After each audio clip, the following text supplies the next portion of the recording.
Hello.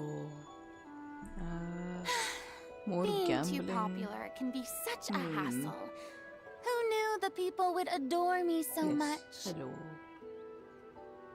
I don't know about gambling. My luck is kinda today. Let's see. Oh.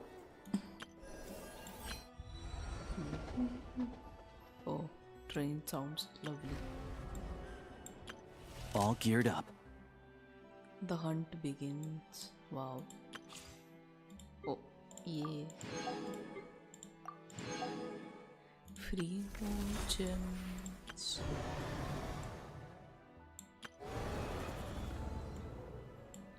Tea parties let's are a see. must for the well-mannered. If Let's you'd like to... first of all, game survey 50 primos. Wow.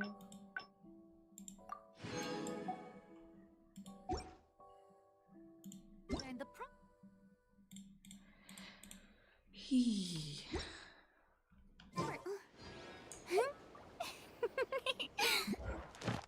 I did my dailies, right? Oh, nice.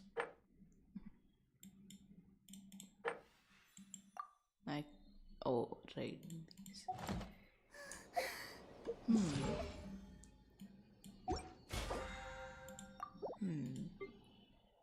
One. Oh, damn. Okay.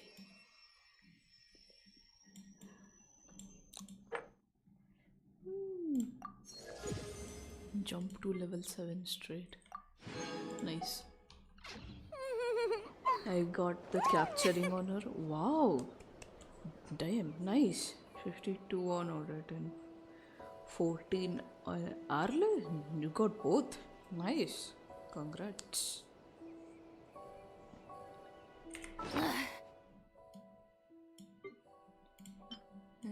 Okay.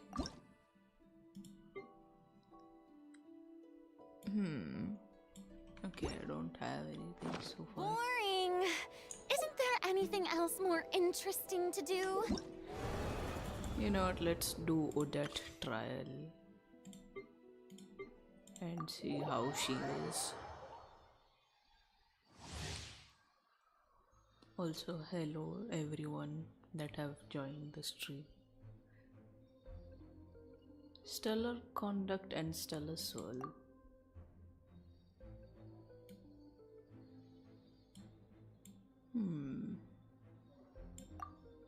Gonna chill and lurk while I get back home.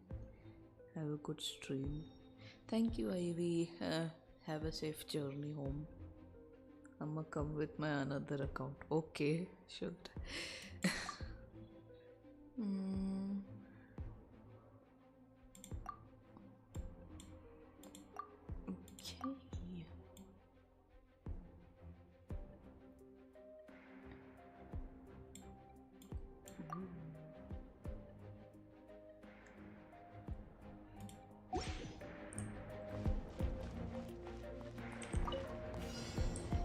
Trigger stellar conduct reactions. Surrendering will be gentle.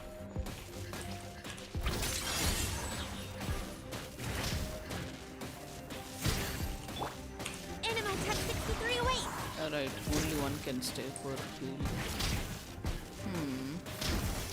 Min. Hi, Aikur. How are you? Shadow me. Lots of the snowflakes.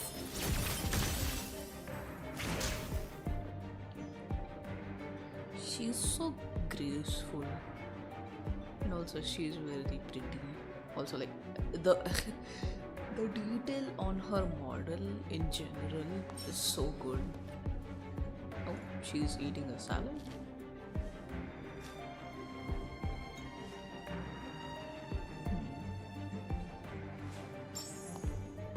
Nice. Fine.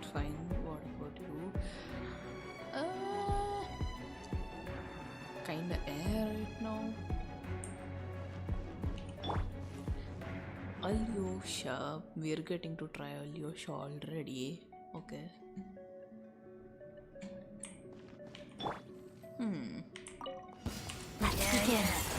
What a duck. Oh wait. Bullseye! Dog eat dog! Animal hypostasis emulate? Crystalline adagio. No, I have not. I still don't. Come on, keep up. Hello. What a joke. Everyone just kind of denied. Pirouette. Sora! Swirl, part 2. Absorption test. Waltz of the snowflakes. Let's test my hypothesis. Lovely. I don't know, using that team was kind of confusing. Oh well.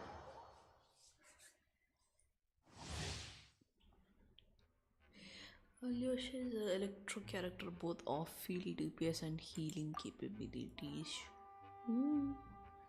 Time to become Morales again. Good luck. Oh yeah, I haven't done the hold skill thing. Oh, Leshy! Hi, Here, boy. Leshy! Pew pew! Look at you, Boomtail! Animal hypostasis emulate? Take a break. How tiresome. Oh, there are many Leshies too. Oh, they're cute. Come on, keep up. Yeah! Animal tech 6308! Swirl, Mark 2! Cute.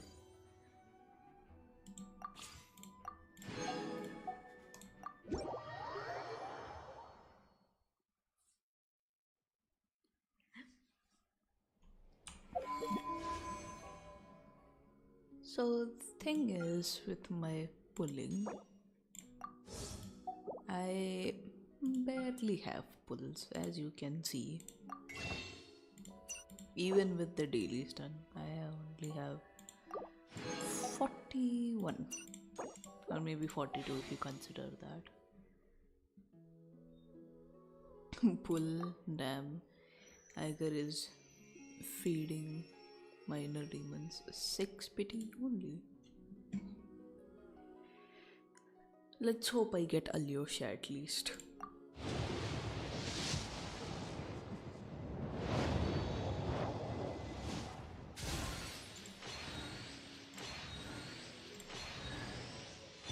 Sacrificial greatsword, lovely. We can always hope for earlies. We can.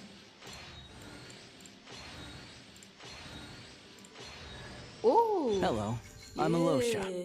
I'm a hunter. Though, Let's go. if you've talked to any highwaymen, you might have heard a different side to my story.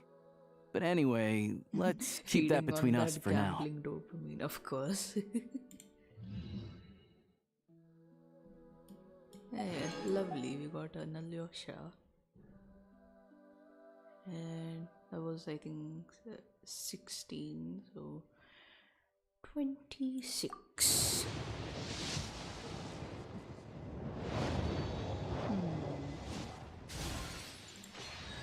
Oh, hi Sucrose.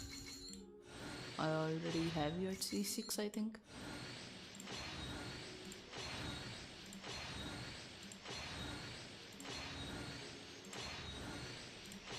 Yep.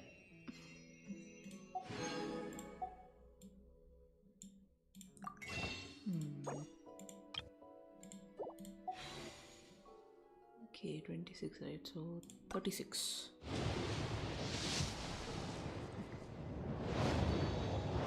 Oh god.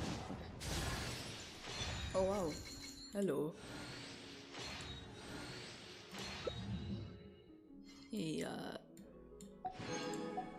Only sucroses. Oh, I have 4 pulls extra now. I'ma keep that. 46 now.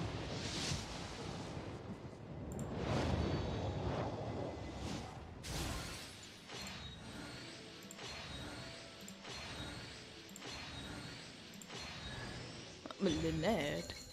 Hello. Oh, Lynette's also C6. Nice.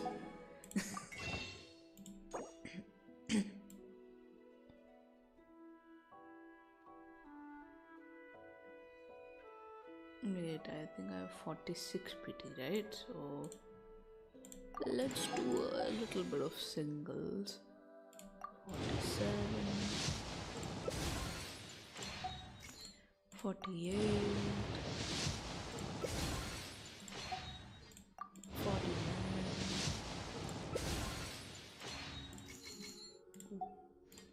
50,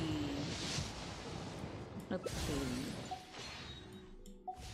And I will pull rest later.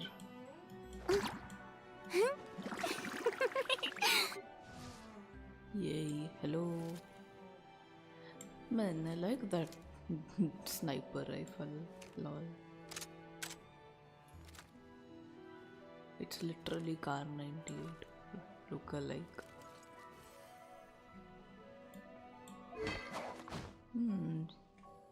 I wonder what you use. ER or attack?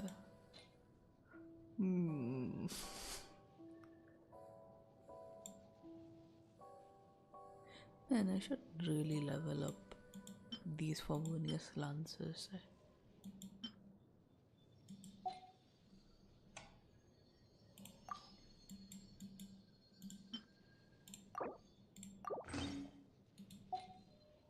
You can keep these.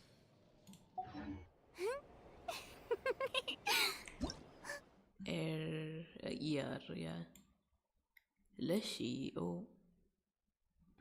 One of the Fey peoples of SNEZHNAYA, exceptionally resilient, can root themselves into recovery? Oh damn. And their hearts will be exposed. Attack the hearts to disrupt its rooting.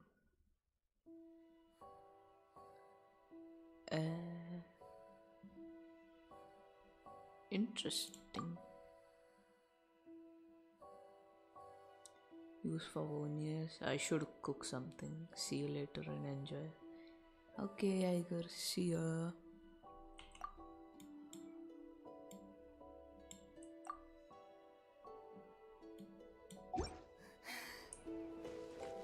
And view of SNEZHNAYA is so pretty from here.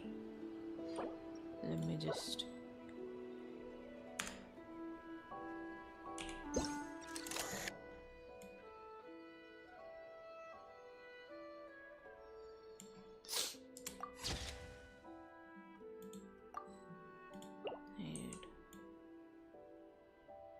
Oh my... Look sensitivity.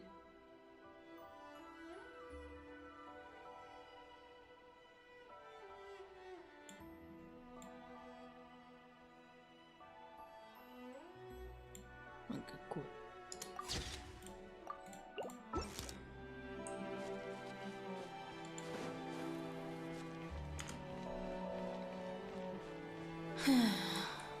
Oh.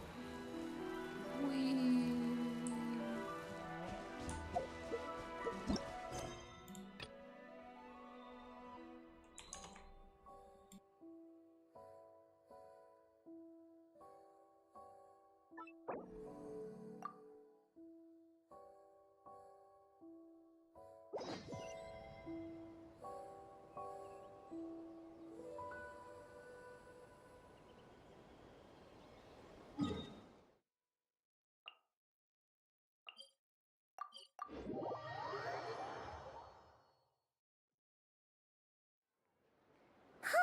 The day's finally come! We're off to meet the Tsaritsa of SNEZHNAYA! What is she planning? And why does she need the gnosies? Soon, we'll have our answers! Guess this'll be the end of your journey that your sister mentioned. What is she expecting you to find there? SNEZHNAYA still feels like a long way away. Hopefully, there'll be plenty of time to relax, eat some good food, and have fun before we arrive. Oh, but Whenever Paimon gets thinking about how our destination is right around the corner, all these questions come flooding into Paimon's head. It makes her so nervous. Yeah. Anyway, enough about all that. We can't start the final leg of our journey with that kind of mindset. Just think. We've fought dragons and sea monsters, defeated creations of the gods, faced prophecies of doom and the threat of the abyss. Heck, we've even been to the moon! With all that experience under our belts, how could we be any more prepared? Sure thing! Now, stick close to Paimon, the best guide you could ever ask for, and let's charge straight for the finish line! Off we go! What about me? Do I get a call out? Whoa! Columbina? Whew, you kinda snuck up on us there.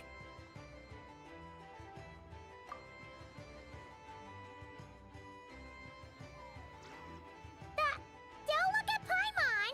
Paimon didn't sell you out this time. Oh, so it was you!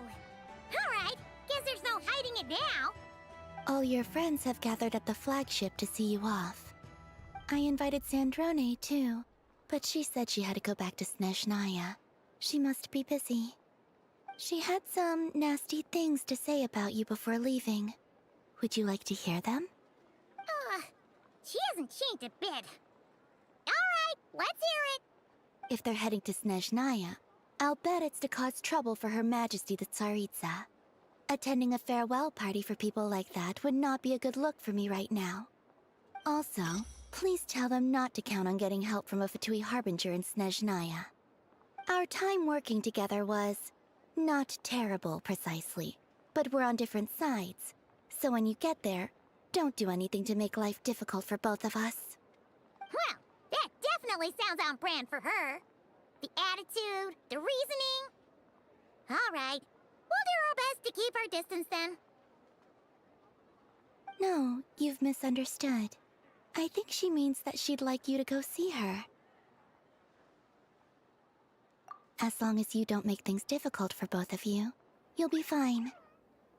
Huh. You really have to read between the lines with Centrone. Go on, get to the flagship. Everyone should be there by now. I told Lauma that you once treated me to a truly unforgettable meal. Today, I want to return the favor. It's my gift to you. It's definitely nice to be treated, but hopefully by this point, you know that you don't owe us any favors.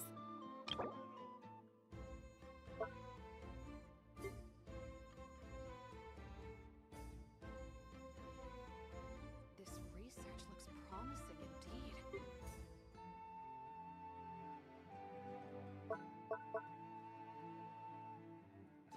Vacation? You're right. This is clearly some sort of exile. The moon of Nodcry will always give you a warm welcome.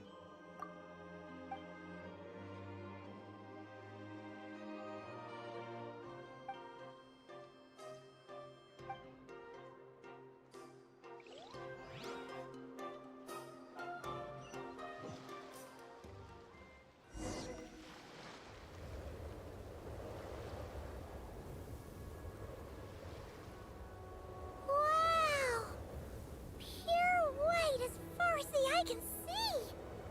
It's so pretty! Come on, keep up!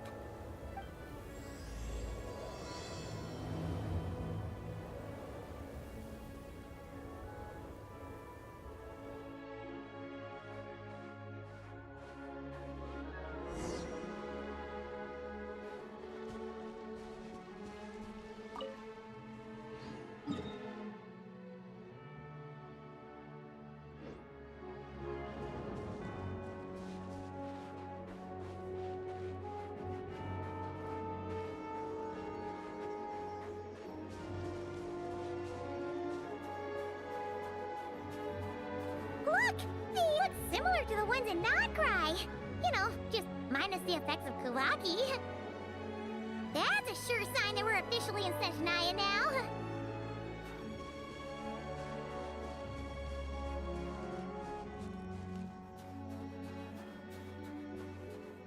There's gotta be a treasure chest around here somewhere. No adventure is complete without a chest or two.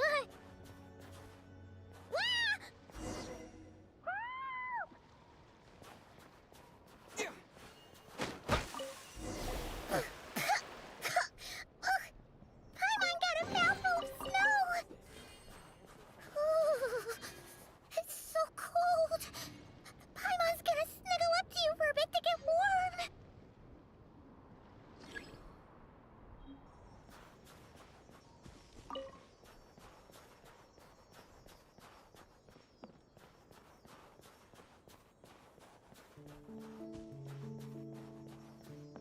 Hey, check it out!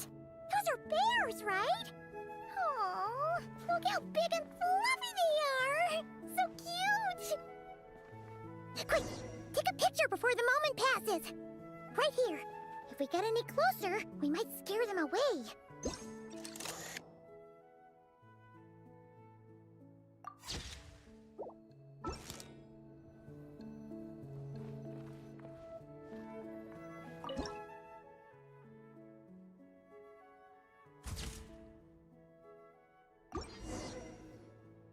Let's see how your camera skills are these days.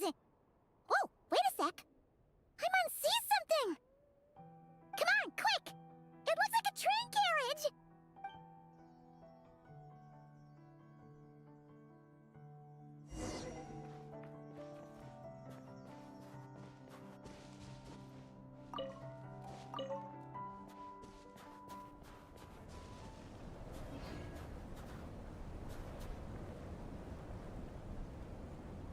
Paimon's heard that SNEZHNAYA has loads of railways and trains. This must be one of them.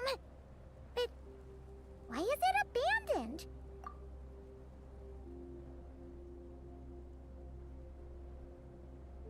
Ooh, it's still so cold. Oh, I don't know. Maybe.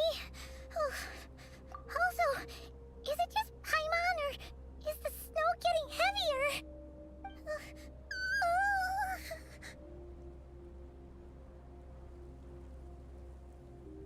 Oh, thanks for offering, but this isn't just the weather.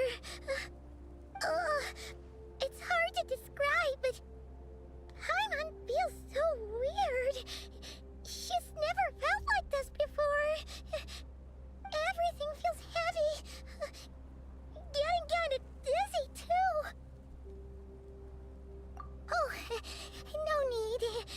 Paimon's just feeling a little low on energy. That's all. It's nothing serious. Not worth ruining our travel plans over.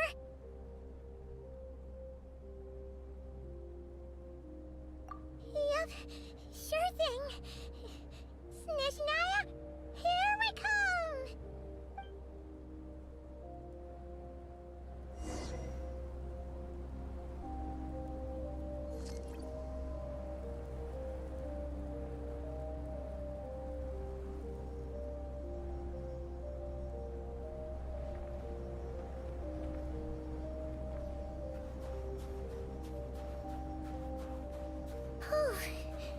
Seems like the snowstorm is getting worse by the minute.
What is this place? What the heck?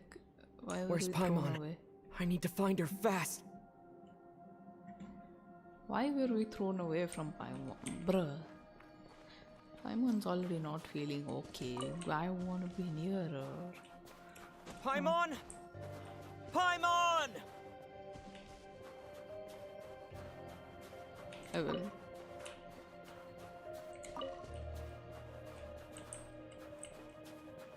Can I climb them?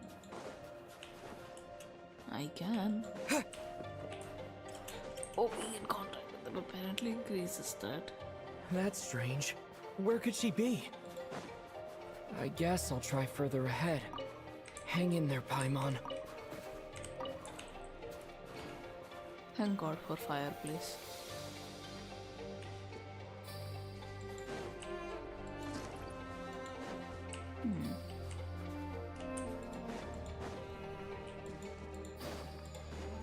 Although I don't think I'm taking the right track.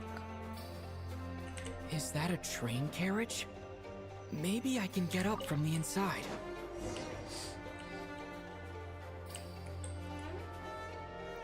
Oh shit.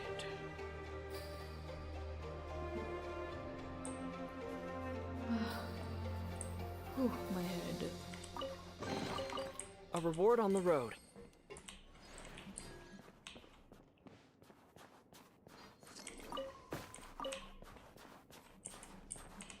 Okay.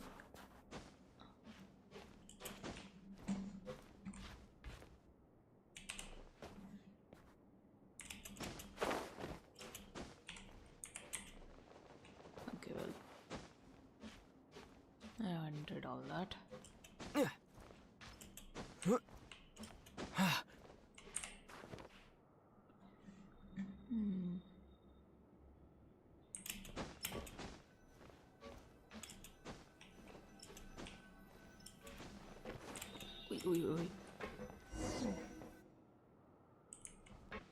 Strange device.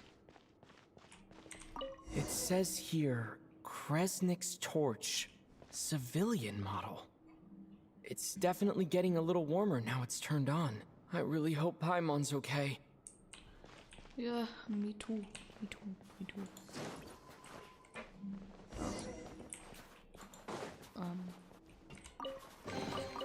I'll keep this close.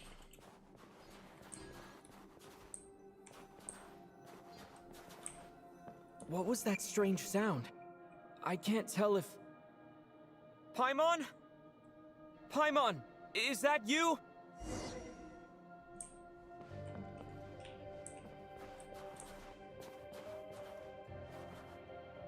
Who the heck are you? Incoming entity detected. Authorization granted. Initiating original. Hello, Descender, who's reached the eve of tomorrow. Eye of Grey at your service. Time since last activation. Time measurement unavailable due to the influence of... Anyway, it must have been a very long time. What are you? I am... I was born to fulfill a mission. To reach tomorrow. To this end, I must... Strange. What was it? Wait, my body? Huh? Why is my body like this? Oh, so you weren't born like this? I have been like this since I was created. And yet, I also have memories and an awareness of a physical form that I once had. But this contradicts my current status. Oh. Anyway, I was created so that humanity could reach tomorrow. But I am unable to load further details at this moment. Nevertheless, serving humanity remains my primary objective. I have detected a drop in your surface body temperature. You cannot remain active in this state for much longer. In accordance with my preset programming, upon reactivation, I must ask the one who awakened me the following question. Will you accept me, Transcender? I will assist you, protect you, and fulfill my mission until we reach tomorrow. No thanks. This is all a bit too strange for me. I understand your position. However, given your current physical condition, I must suggest that you reconsider. Oh, damn. Before I was activated, you called out a name. Presumably that of your missing companion? If you agree to accept me, after helping you get out of here, I will search for said companion and pinpoint their location. Really? You can do that? To answer your question, yes. Then I accept.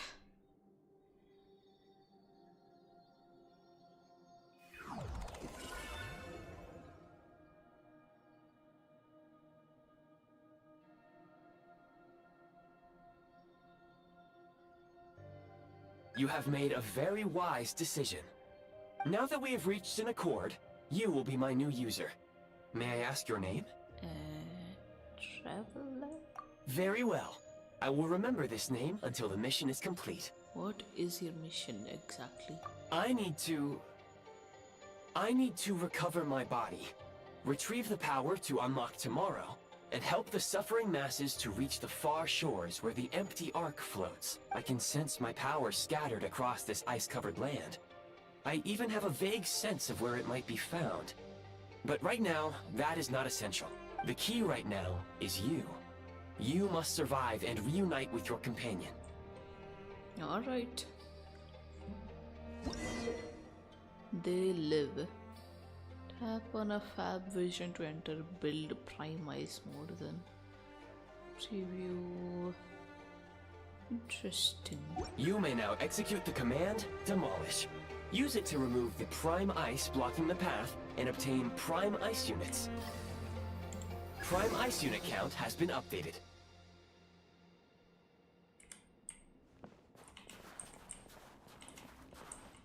What the heck? I didn't notice there was such thing.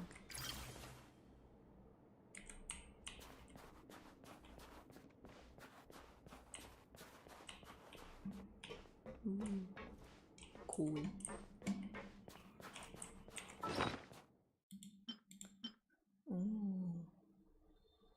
Oh. That is cool. Oh, the sound effect was also cool. Wait, can I remove these? How to build a Prime Ice construct?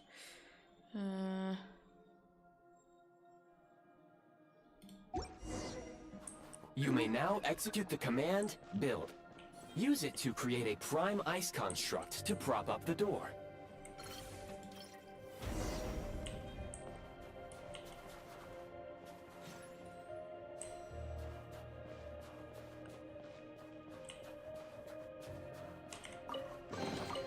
A reward on the road.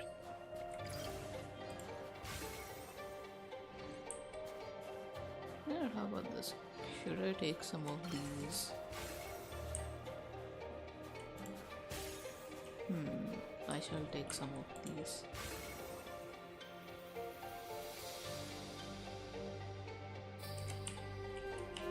Nice.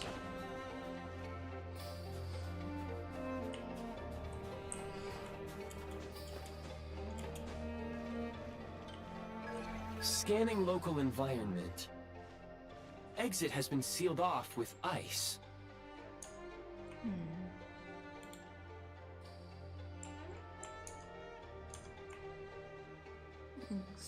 Maybe we can use Pyro. That would not be an efficient approach. One moment. Usable construct blueprint detected nearby. You can use this to clear the solid ice ahead of you more quickly.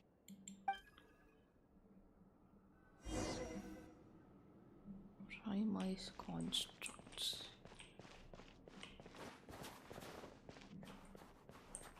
Shit, who was here, man? There's so many chests and whatnot.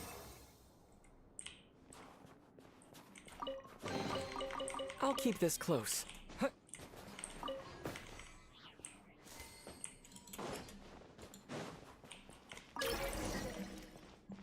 Construct blueprint added to records.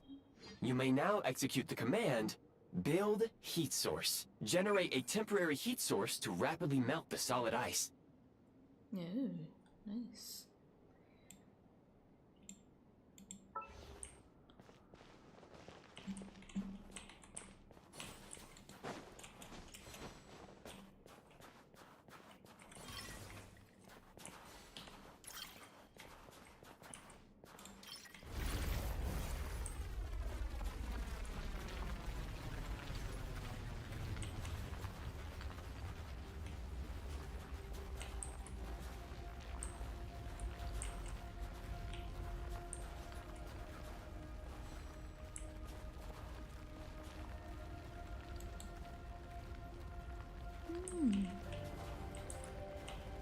very interesting. Oh, dang. They keep feeding me the thing.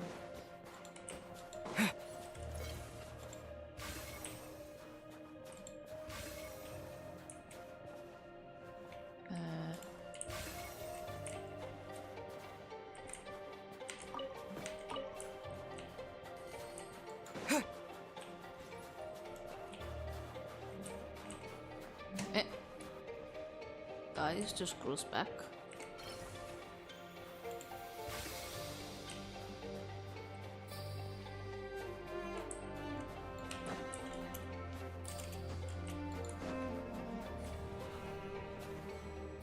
Yeah, it does.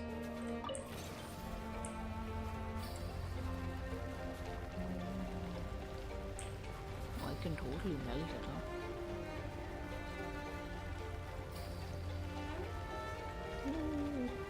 Melt away.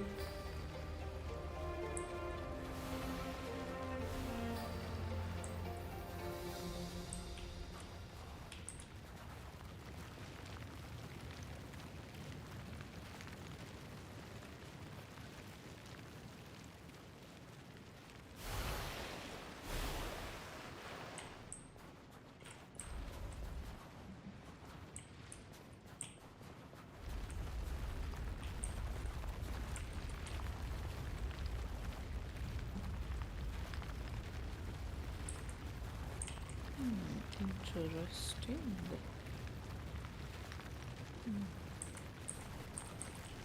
It looks more like it's going down and not,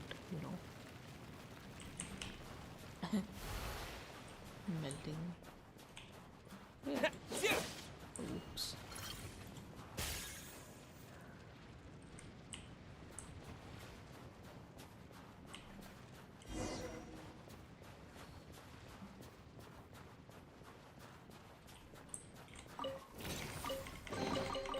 Is this an answer from this world? Oh, it just narrow range. Is that what it is?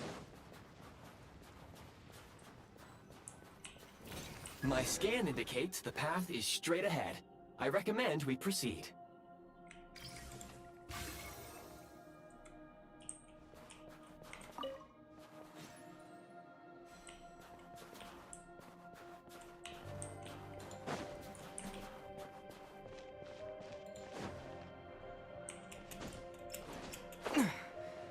Dang, that's a lot of ice.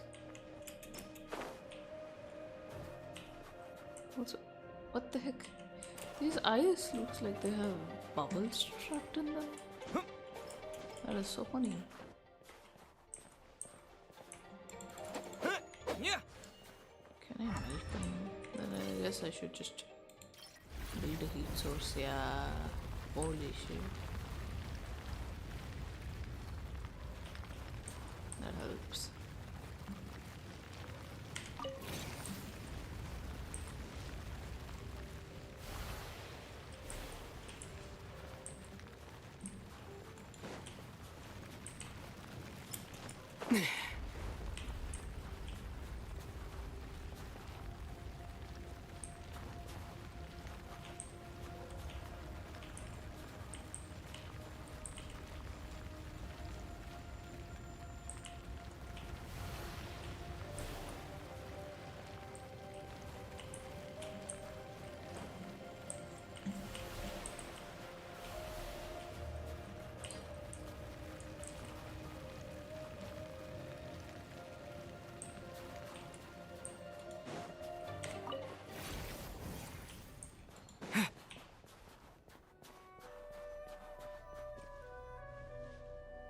Oh.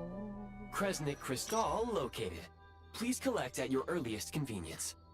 The recent construct you built provides highly efficient heating by utilizing the unique properties of Kresnik Crystal.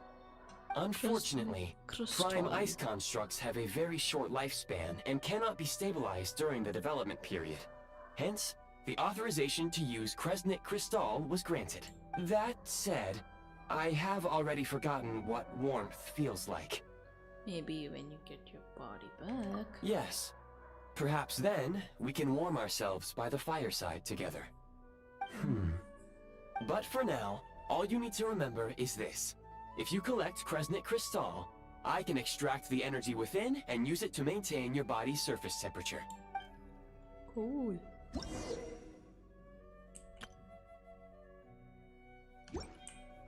Low power. Please use Kresnik Crystal to replenish energy reserves.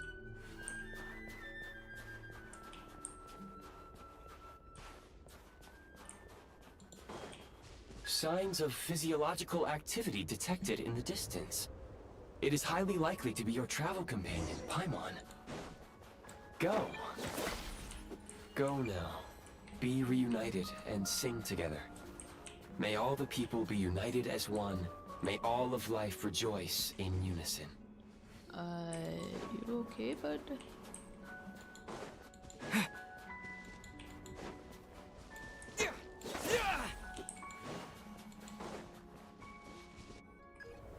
Approaching the target location. Scanning for signs of life. Life forms detected. 2. Does that mean someone else is there beside? Affirmative. However, that is not the reason for my confusion.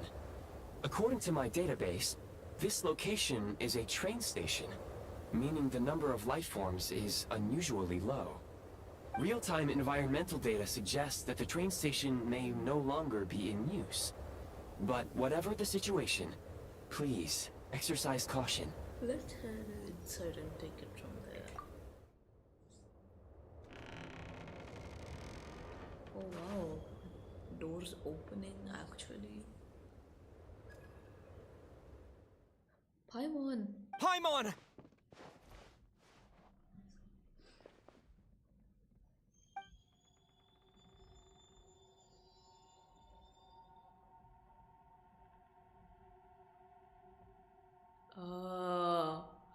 We're already getting introduced to Piero. Yo! Hi! Yo! Who are you? Don't worry. She's only sleeping. You must be the Traveler. She called your name repeatedly while attempting to battle her way through the blizzard. Yo, that is insane. That is insane. God damn, but they really worked their ass off to make Piero look exactly like how they introduced him in the trailer. Holy shit. Newcomers to SNEZHNAYA struggle to adapt to the sheer cold at the best of times. Lately, even the locals are suffering, with a powerful monster having summoned a bitter snowstorm. Interesting. You two must be very important to one another. You should take more care not to get separated. Sheesh. Your eyes. Are you Conrian?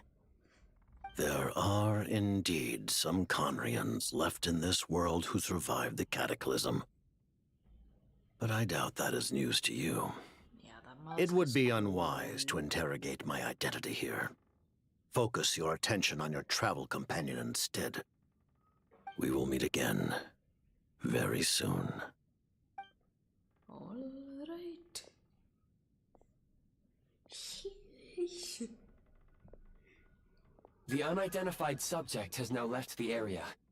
He appears to be an individual of great significance, but my search has yielded no relevant data. I will try searching the database again. I have a rough idea. He's probably some big shot who works for the Tsaritsa. Against the odds, your companion is safe and sound. The other person even left a blanket for her. I'll boil some water.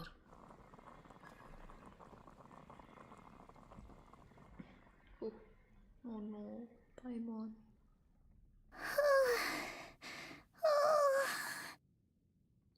You okay, Paimon? Traveler!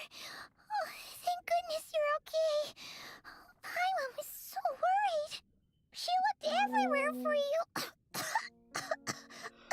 Oh, It's keep okay. resting, Take it boy. easy. Are you feeling alright? Pretty much the same as when we first got to SNEZHNAYA. Paimon must have got a cold. She was She's feeling so shivering. faint. She just couldn't keep going any longer. So she had to lie down and sleep it off. Look, she's shivering. Oh my god. Wait, where did the jester go? The jester?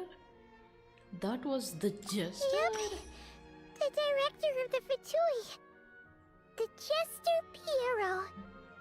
So, you met him? Yeah, we spoke briefly, but he didn't reveal his identity. The Jester must know everything about the Tsaritsa's plans.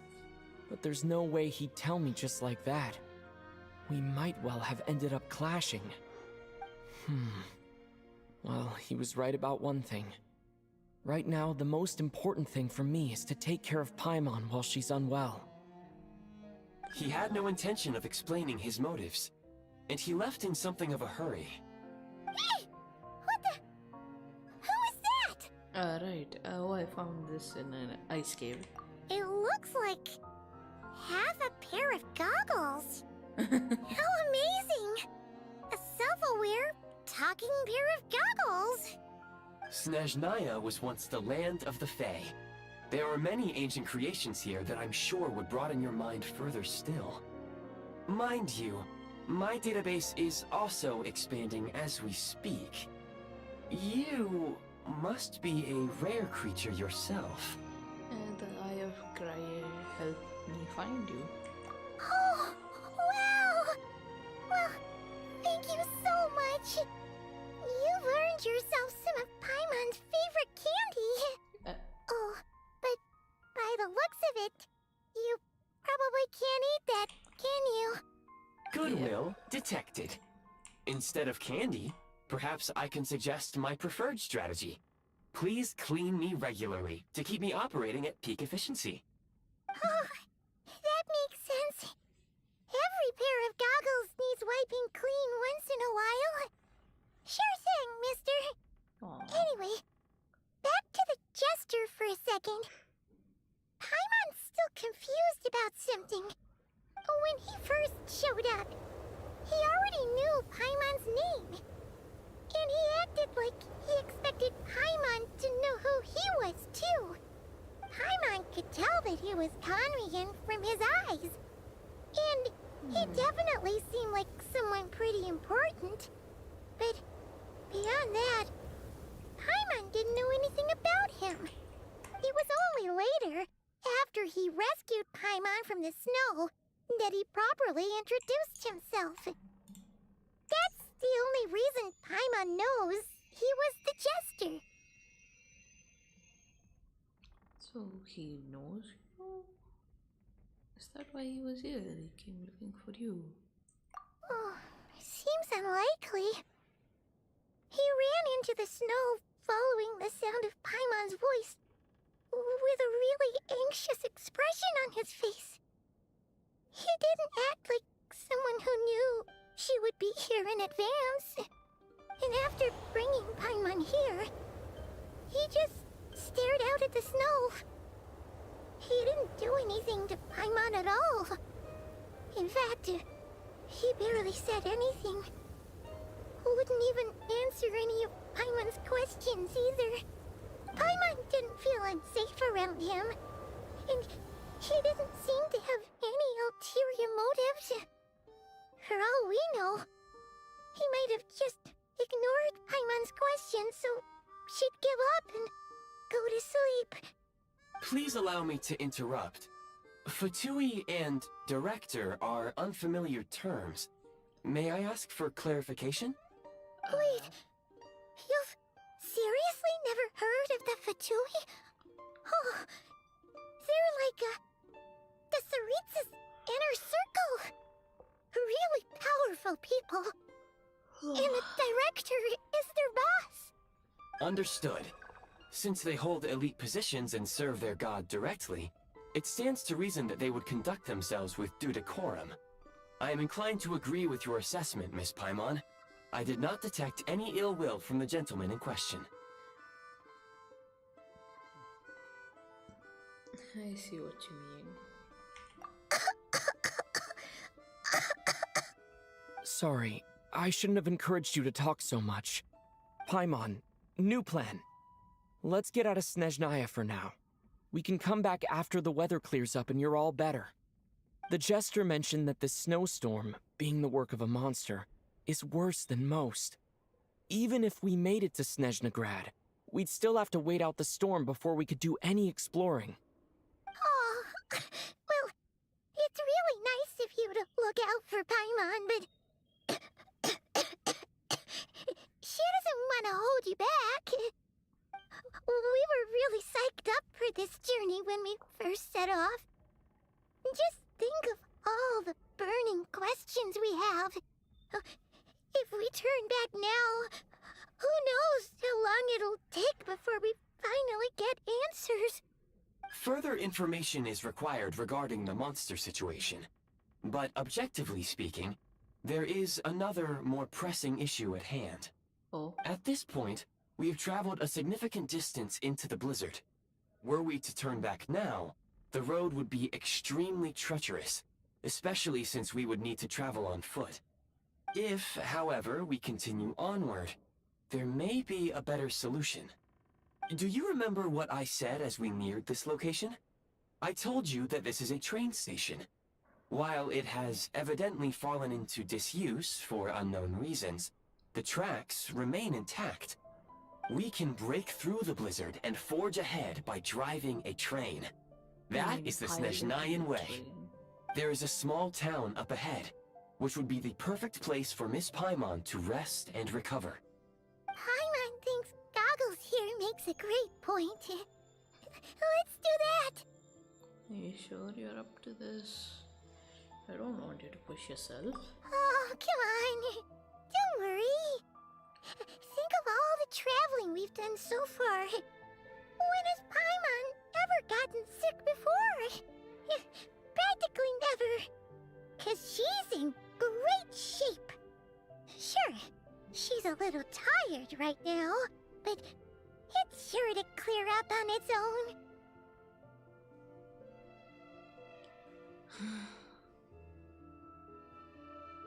Fair enough. Affirmative. Should you ever need my assistance during your future adventures, please call for the Eye of Grey whenever you wish.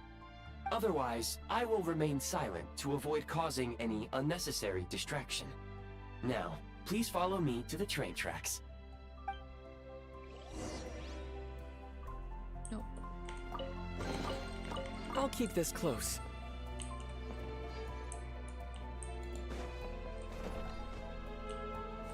Oh wow, lovely. There is just dynamic doors now. That's nice, actually.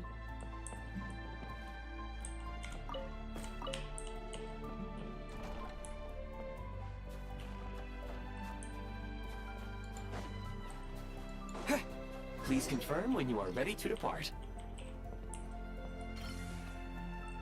Could the Eye of Grey from inventory?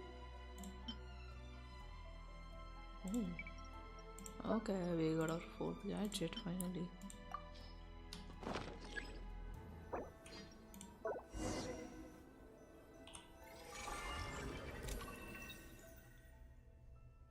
Volcod Luck Tundra.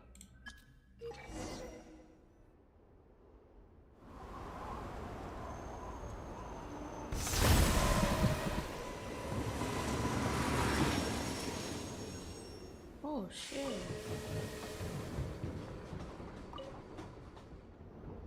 Heading north from here, we will soon arrive at... Wait, there's an error message. Could not detect clear tracks. What exactly does clear mean? Brace for impact, friends! Preparing to enter impromptu flight mode. Uh-oh. Not funny. Holy shit. Yo.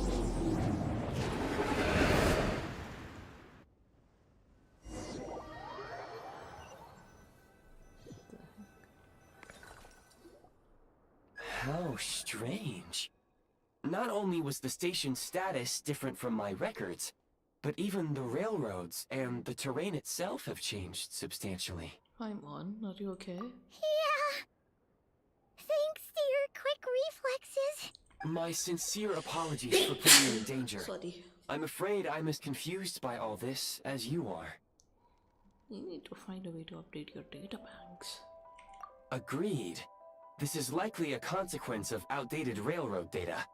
The discrepancies between the old data and present reality are far greater than I anticipated. Fortunately, our crash landing has at least brought us much closer to the town. According to the data, anyway. Your data had better be right this time. Yeah, I agree. I can assure you, it certainly is. Please look this way, and you will see a Kresnik's torch. It seems our ill-fated train ride was a blessing in disguise. We have taken the shortest possible route. It wasn't what you'd call comfortable, though. Rest assured that I will take user preferences into account next time I plan a route. Next time, I will get it right. You better do. Damn, this train is cool.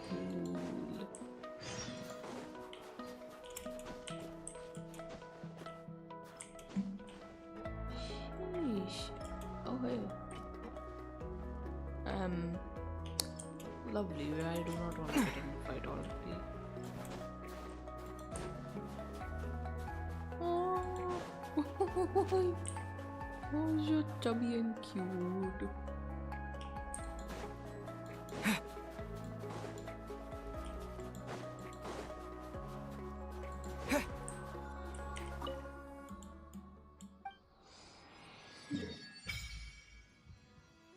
Huntman cabin. Morosk.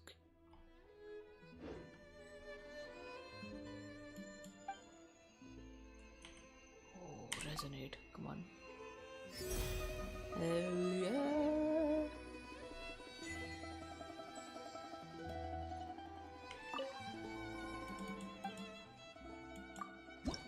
Of course, I have no cryoculus. Goddamn, pretty. Oh. Hey, I see it all. Excuse me, is there an inn nearby? I'm sorry, but they've all closed. Oh, okay. Borderlands Town.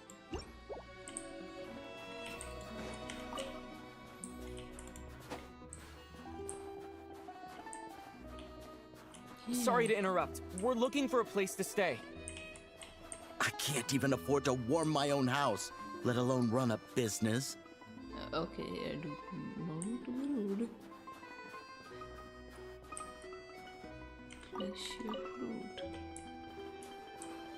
Excuse us.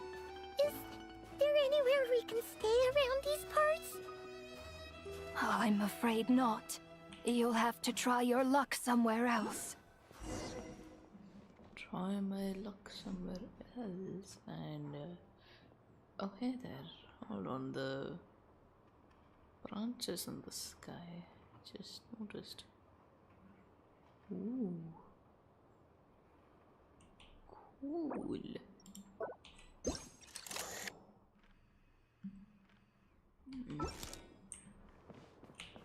All we can do is wait for the next shipment of Kresnik Crystal to get here. Kresnik Crystal.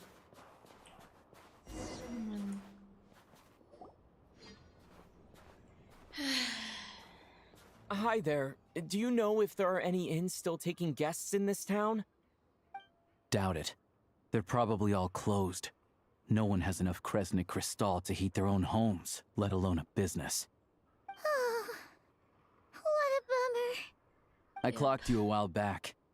You adventurers or something? We don't get many tourists in inland SNEZHNAYA these days. Why is that? Because of the snowstorm? In part. But the bigger reason's Project SNEZHNAYA. Since it's Her Majesty's will, we have to put up with it whether we like it or not. I don't really know what Project SNEZHNAYA is. Oh, sorry. I assumed it was common knowledge by now. Basically, the Tsaritsa is planning something big. Something that requires an enormous amount of energy. Even if they used all the surplus Kresnik Crystal in SNEZHNAYA, it still wouldn't be enough to meet demand. So, the Vetja passed a resolution requiring all factories and households to reduce their energy consumption. The policy has thus been charmingly named Project SNEZHNAYA, meaning bitter cold.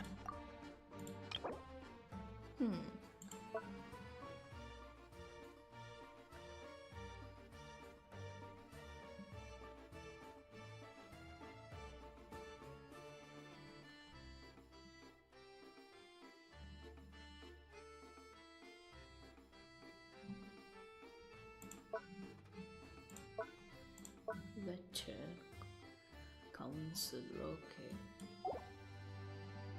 Bitter cold. So, like, it's gonna be a cold winter, folks? You're all gonna have to find a way to get through it? That kind of idea?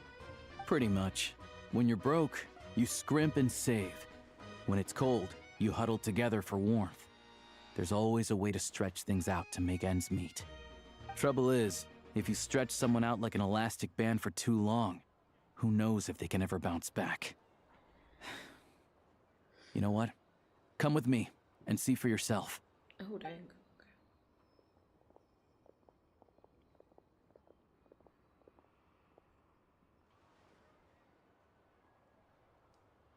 Can you please explain to me why the price of Kresnik Crystal has gone up by 1/3 again? Even as our purchase quota has gone down. You only come here twice a month. This won't even last us a week. The supply and pricing of Kresnik Crystal are based on current production volumes and price data. We Fatui are only responsible for delivery and security. I'm not in a position to explain to you how the figures are calculated, but I assure you, they are as fair and reasonable as possible. Oh, so our lives mean nothing to you? How can you expect anyone to survive a single night in this weather without heating? Oh, damn. They're really unhappy. Since you insist on animation. making me repeat myself But every at single least. visit, I will remind you again. There is no monopoly on the trade of Kresnik Crystal. You are free to purchase the shortfall from elsewhere on the market. What market? Nobody else is selling. And when they do, they charge 8 times the normal rate. It's robbery is what it is. Damn. Which is why the Snezhnagrad Veche passed a resolution to support border communities, without which you wouldn't even be able to buy Crystal from us to begin with. So if you're here just to argue, move aside and let the next person in line come forward. Everyone's feeling the cold here. You... All right, everyone, let's calm down for a second. A few words, if I may. We're all subjects of Her Majesty the Tsaritsa, and I'm sure every one of us is dedicated to her great cause. We all know how cold it is, and the more it snows, the harder life gets. Everyone's struggling already. Let's not make things even more difficult for each other. But Liaison Shishkin, there's clearly something wrong with this quota. I have a family in Marepasak who tell me they can buy at least double our crystal allotment. Oh, believe you me, I had the same reaction when I first saw the numbers. Couldn't believe what I was reading. I even wrote a letter to confirm the true figures, but... I'm afraid the quota really is as low as you've been advised. Still, you must understand that calculating these energy quotas is a complicated balancing act. They have to factor in population, town size, industrial application. Our top priority must be to keep the largest Kresnik's torch burning continuously. Only then can we sell the remaining crystal for household use, and in doing so, we must make sure that everyone is treated fairly. As our Fatui comrades said, they are only responsible for delivering the goods. They need to keep accurate records, and they do not have any authority to modify the rates or quotas. That's right. Our duty is to do things by the book.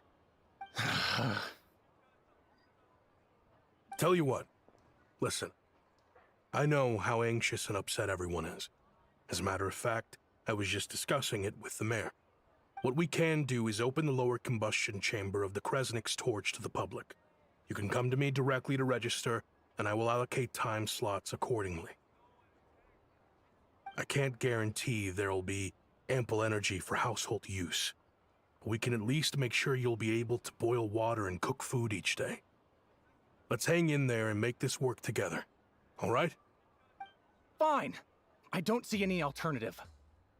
So, this is Project Stuja in action, huh?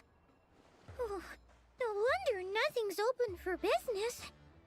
People are barely getting by. Seems like there's nothing we can do. So where do we go from here now? You were looking for an inn, right? For your, Fae friend? She's not a Fae, but okay. Oh, Paimon's not a Fae. Just Paimon. She must have caught a cold or something. We only just got to SNEZHNAYA, and we're still getting used to the climate. I have a small place in Stratomaros. I don't stay there very often, though, so it's pretty basic. But if you're not picky, you're welcome to rest there for now. It's not much, but I've got blankets and a warm fire. Are you sure? Oh, that's really kind of you. Thank you so much. And this is an enormous help. All right, then. This way.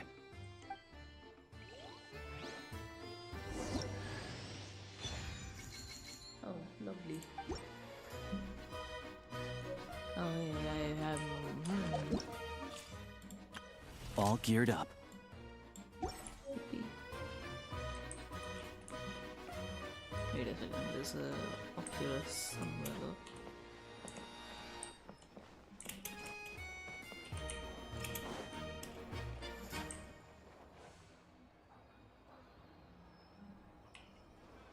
Ah, there it is.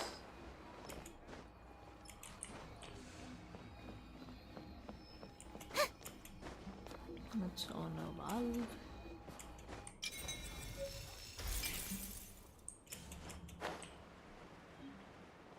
Yippee.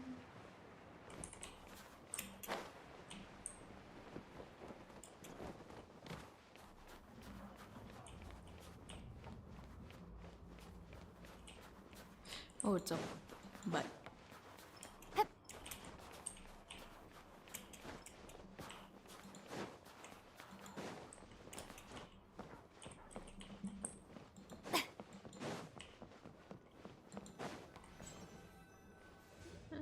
Nice. Oh, so cozy and warm. Paimon's getting nice and toasty. Oh, wait. Paimon only introduced herself so far, didn't she? This is Paimon's best friend, the Traveler. Good to meet you. I'm Alosha. Most travelers find the SNEZHNAYAN climate to be a shock to the system at first. But as long as you keep yourself warm, you should be fine. Still, you should keep an eye on your condition. When people are too quick to dismiss a cold, it can easily end up turning into something more serious. Don't say that. Paimon's too young for chronic health issues. Is there a doctor in Stratomaros? They aren't in town right now, and they won't be back anytime soon. The train station has been closed ever since these power shortages began. I do a lot of hunting, so I spend most of my time exposed to the elements. But even the animals wouldn't survive long in a storm like this, let alone a hunter. Nothing to do but sit tight in town until the weather improves. I get that you're in a hurry, but even if the station were open, that doesn't mean there'd be any trains.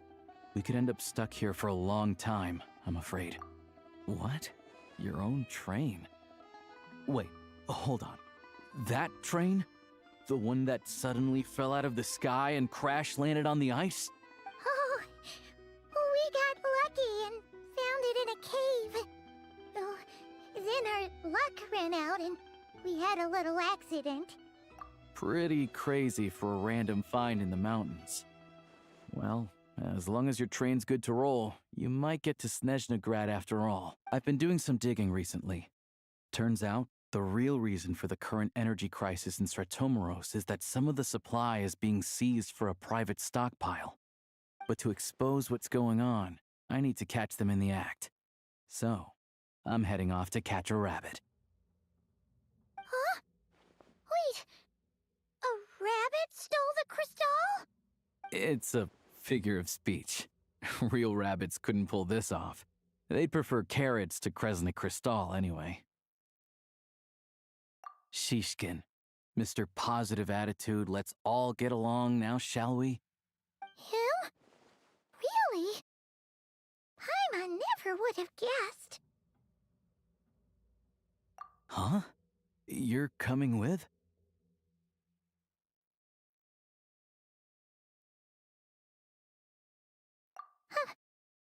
Oh, okay then. Just give Paimon a second to get ready. Alright. Guess there's no point pushing myself. Paimon will stay here and hold the fort then. Be careful, you two. Oh yeah, there's one more introduction to do. Tagarin, get in here. Oh, a doggy. Oh, angry doggy. Oh, Tagarin doesn't like being petted then. He likes to think he's above that kind of thing. He's my hunting partner, so he'll be joining us when we head out. Carrots aside, we'll need to stay completely undetected. We can't risk spooking our rabbit, but there's no telling which burrow he'll scurry back into. First, we need to find a way into the train station and see if we can find any real freight data. Shishkin's figures can't be trusted. Then, we get to Garin to catch a scent and find out which way the crystal went. What are you eating? Oh, check it out. When you're all out of carrots, try jerky.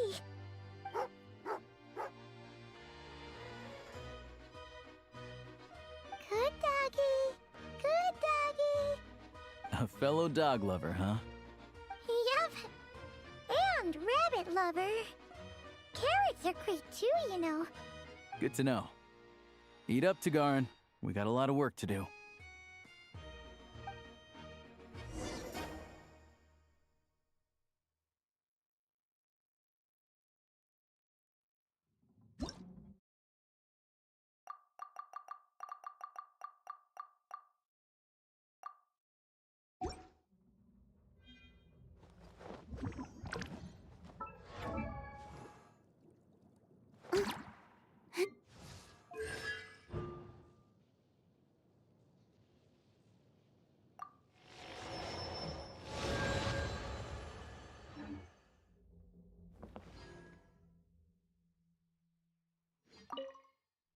Paimon's just gonna stay here and get some good rest. You guys, be careful out there.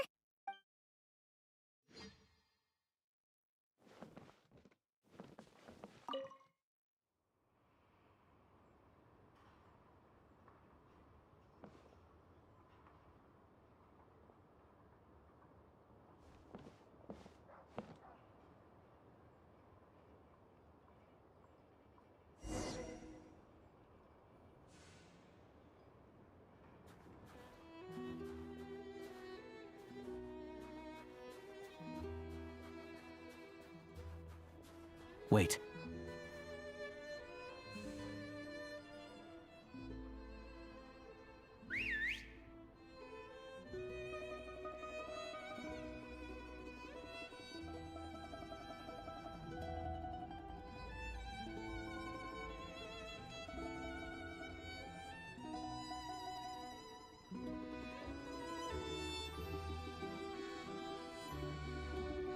Nice work, Tagarin. Come on, we'll go around.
this looks so funny.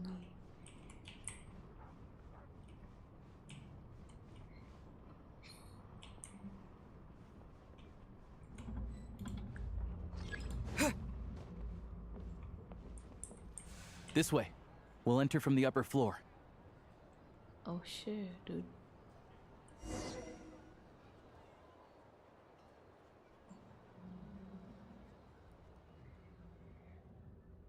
Ooh. What?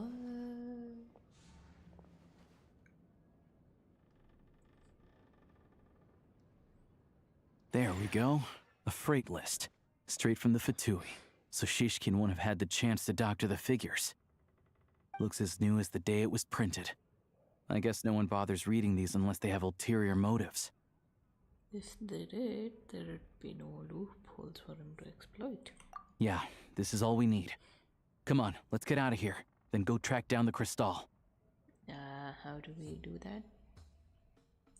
Tugarin's a keen hunter, and catching rabbits is his specialty. Okay. Oh.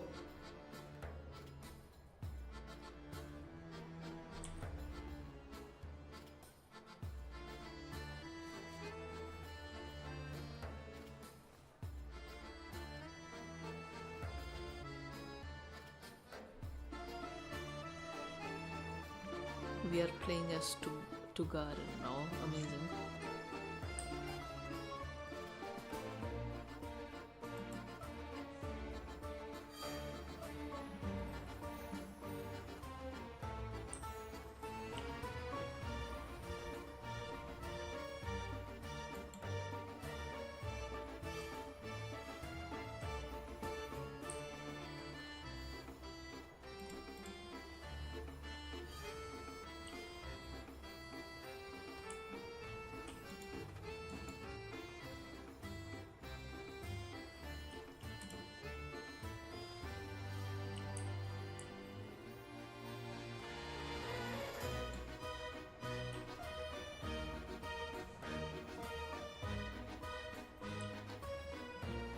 Tugarin is far too smart for them.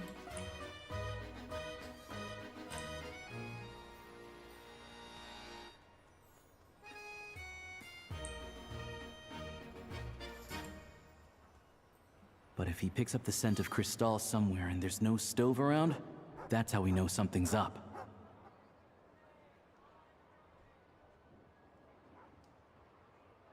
Wow.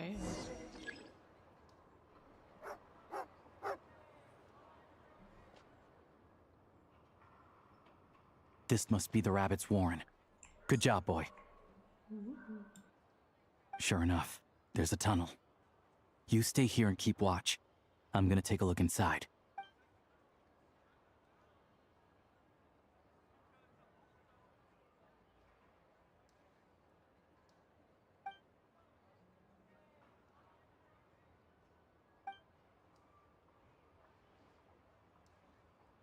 Thanks for looking out for us. Things are getting tougher by the day. No need to thank me. It's my pleasure. Sure as Her Majesty the Tsaritsa watching over us, every sacrifice will be worthwhile. Let's grit our teeth until the blizzard passes. These days of hardship will be over soon. Maybe for everyone else, Liaison Shishkin. But for you, the hard times have only just begun.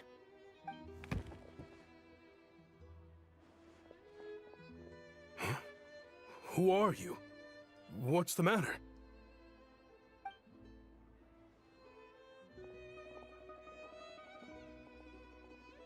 I just had a question for you. Why, when times are as tough as this, would someone hoard more Kresnik Crystal than they could ever use? All the crates here are from the most recent shipment, but they weren't brought here for sale. Instead, they were secretly stashed away. Would you be able to shed any light on the situation, Mr. Shishkin? Me? Why, I have no idea. But look at how much there is! It's quite a godsend. Now there will be plenty to go around. This godsend was found in a cellar adjacent to your residence following a tip from Mr. Alosha. And this is only a fraction of what we found down there. We're still taking a full inventory. The official figures will be finalized shortly. I've always been grateful for your efforts to mediate between us and the townspeople of Sret-Tomaros. But now, Mr. Shishkin, it appears you were the source of the conflict all along. How could you do this to us? We trusted you to have our backs. You've been lying to us this whole time? Hey,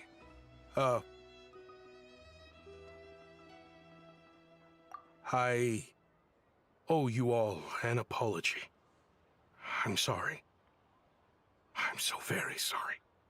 This isn't who I am. Please believe me, this was a one-time mistake that I will never repeat.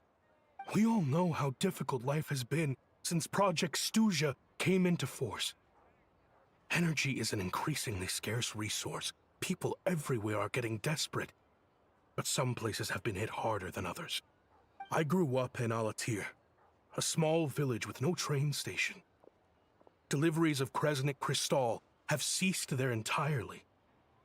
If nothing is done, they're all going to freeze to death. You know as well as I do how downright impossible it is to buy Crystal these days.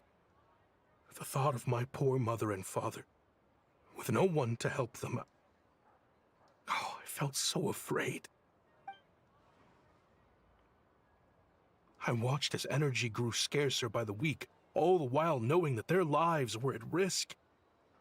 Then one day, I looked at the Crystal shipment in front of me, and a terrible, selfish thought entered my mind.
Looks like I'm just not cut out to be a criminal.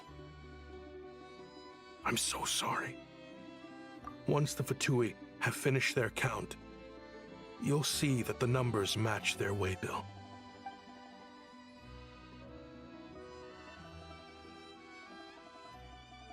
I have the official SNEZHNAYAN quotas here. Anyone who has already purchased energy, please make your way over here to correct your transactions. I'll make a batch purchase of crystal worth 3 months' salary for you all to use free of charge. As for Alatir, I'll think of something else. You don't have to go that far. Yeah, owning up to your mistake is enough for me. You've done plenty of good for the community in the past. I'm not looking for a handout. Drop the act. You claim this was a one-time mistake, but the real reason there's only 1 shipment's worth of stolen crystal in your basement is that you have an accomplice. Reporting in, sir. We've conducted a full search of the mayor's house. As expected, we found many crates full of crystal, half of which were still in their original shipping containers. This wasn't your first time at all.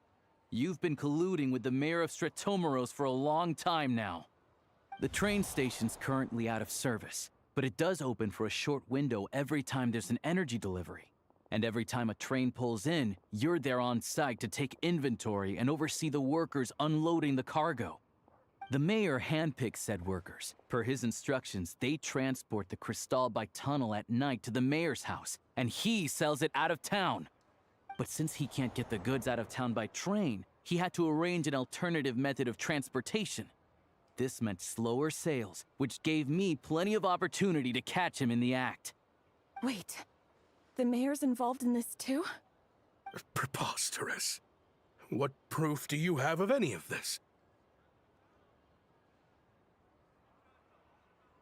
Basic math. I've spent a lot of time lately counting carriages as the snowstorm rages. Counting carriages? What? The energy consumed by a train depends on its total weight. And since energy is a limited resource right now, it's fair to assume that every carriage is packed full. So, if we take the energy required for the Kresnik's torch, add the sales figures you provided, then compare that figure to the train's theoretical cargo capacity, guess what? The numbers never match. It's always off by 1 or 2 carriages worth. This time, you set a new record. 3 carriages missing. You mean to tell me that you sat around outside, counting carriages, in this weather?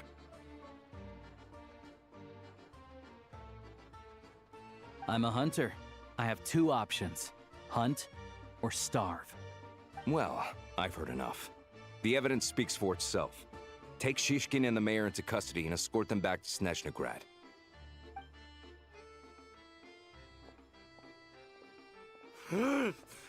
You cocky little brat! Ruining my business! Just you wait.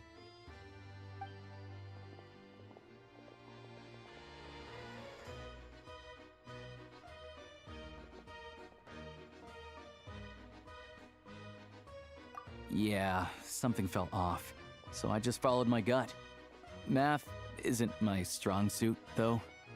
I'm lucky my dad made me learn enough to get by, but all this number crunching was a million times harder than the aim and fire work I'm used to. Thank you for your assistance. You're a brave lad. Shishkin was quite the cunning criminal, as I'm sure you can tell. He did all of this right under our noses, and we never suspected a thing. A wolf in sheep's clothing. He had everyone fooled. Even with that sob story he fed us. He was probably trying to keep the mayor out of it, not just mask his own motives. Without the compelling case you put together, even I might have fallen for it. Alosha, was it? Tell me, are you really a hunter?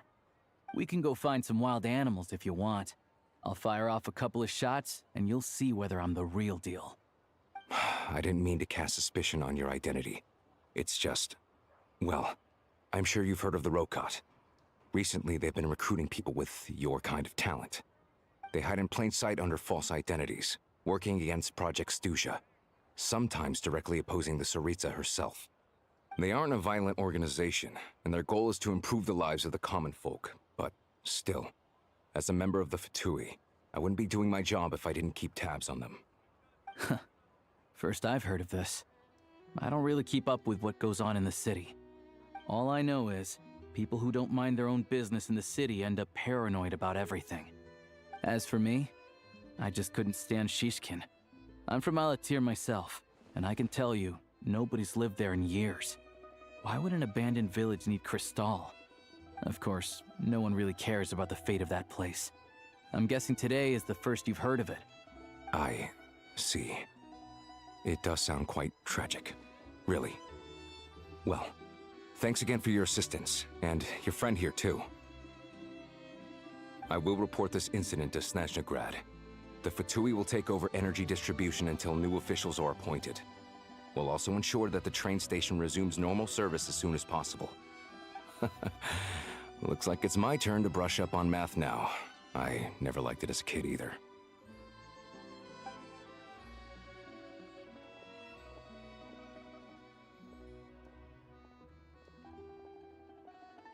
Don't mention it. Isn't the soldier overseeing the delivery supposed to verify the quantity of the goods? Was he just careless? Or was he being paid off too? Who knows? Excuse me. I'll take a share of Kresnik Crystal too. Thanks. I need to take a detour before we head back. There's someone I have to deliver this crystal to.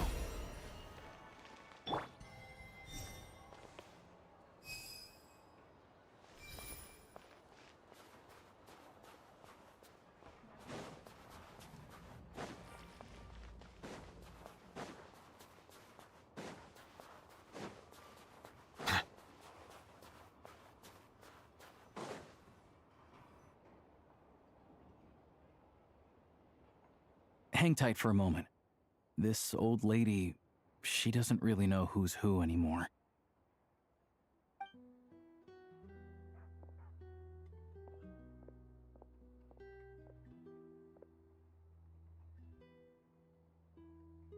Oh, grandson.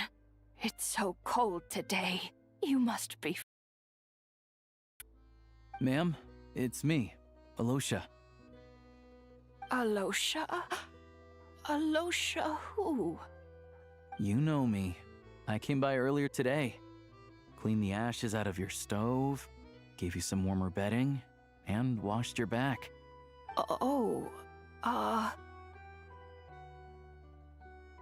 I'm sorry, I don't remember. Now, how often do I get to see my grandson, Come on, take a seat and relax while I fix you something to eat. It's okay. You just rest. I'm fine. Oh, you. It's nice to come and visit your old granny once in a while, isn't it? Svetomoros, a good town. All sorts of things to do and people to meet. And the local officials are good to us. Sit down, come on, take a seat. I still have some fruit left. Let me get it for you. Please, don't get up on my account. You need to rest. Where's the fruit? Right under the basket by the door. Or maybe it was on the bedside cabinet.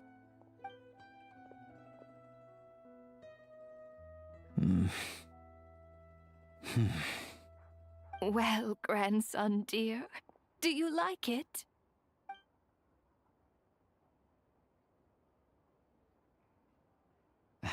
Very much, ma'am. It's delicious. Good, good. Wonderful. You don't need to save any more for me next time, all right? Fresh fruit is hard to come by at the moment. You should eat it as soon as you get it. Oh, I don't need it. I'm fine. But if you like it, come back for some more soon.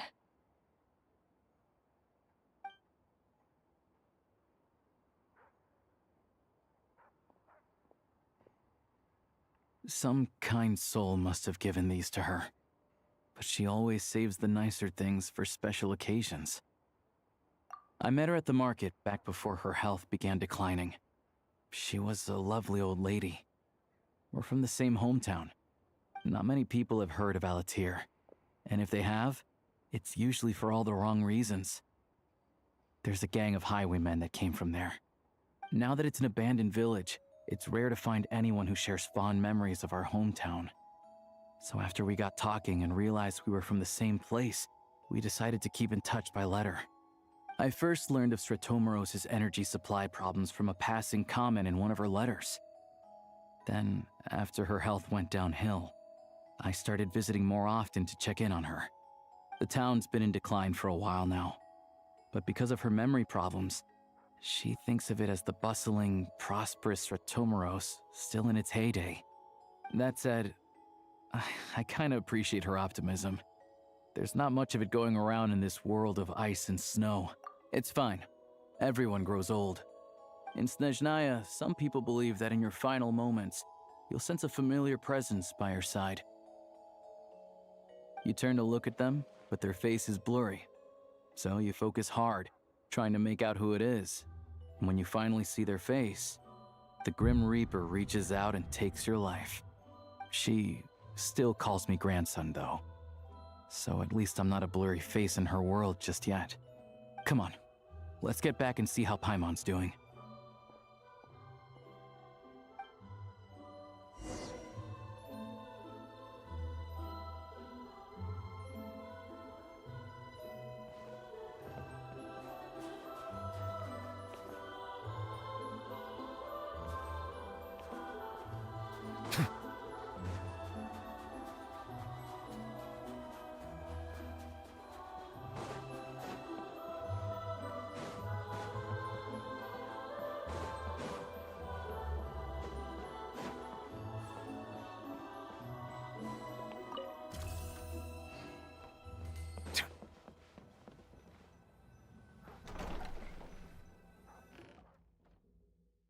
Paimon, we're back. Are you feeling any better? Yep. Paimon's not cold anymore. But she's still a little dizzy. Flying probably isn't a good idea right now. Paimon might lose her balance. But Paimon's sure she'll be fine. It's probably just from getting hit on the head by that pile of snow when we first arrived in SNEZHNAYA. Her complexion's looking much better. Let's keep an eye on her. Sure, but enough about that. How did everything go on your end? Are you all set? Did you have any trouble? I'll explain. It's a bit of a long story.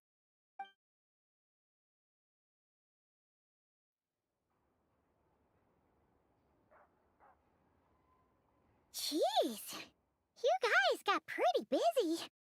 Sounds like the liaison officer and the mayor were running quite an operation. Good riddance to both of them. It's a good thing you managed to catch them. So, you said the train station will open again soon, right? And everyone has enough crystal now? Yeah. Well, enough to survive at least. Project SNEZHNAYA isn't going away anytime soon. People will still have to scrimp and save to make ends meet.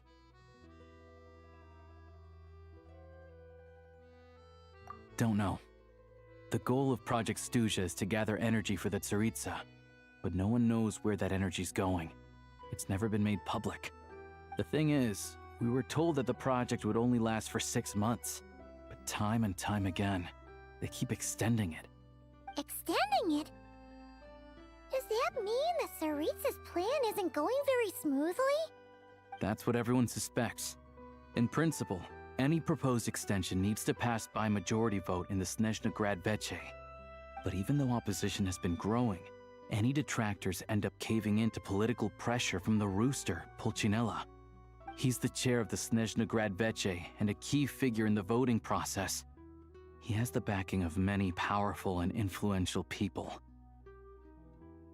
How come the Fatui are picking on ordinary people even here in SNEZHNAYA? I don't see it like that. Fundamentally, the Fatui will always think and act in the Tsaritsa's interests. But that doesn't mean they don't care about the plight of the common folk. The only reason Sratomero still receives Crystal shipments is because of a relief proposal put forward by the Rooster himself. Then there's the Fatui soldiers providing support in every corner of the nation.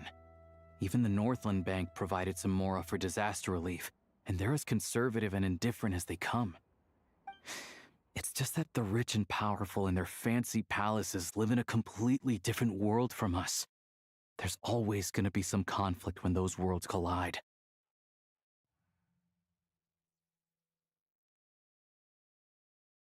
Yeah, well, even though we all believe in Her Majesty the Tsaritsa, there are still many differences of opinion on how best to tackle the big issues of the day. Regular folk don't have an easy way of getting their voices heard in Snezhnagrad, while the rich and powerful are either unwilling or afraid to speak out for all sorts of complicated reasons. The Rokad provides the disaffected with false identities and an outlet to vent their frustrations.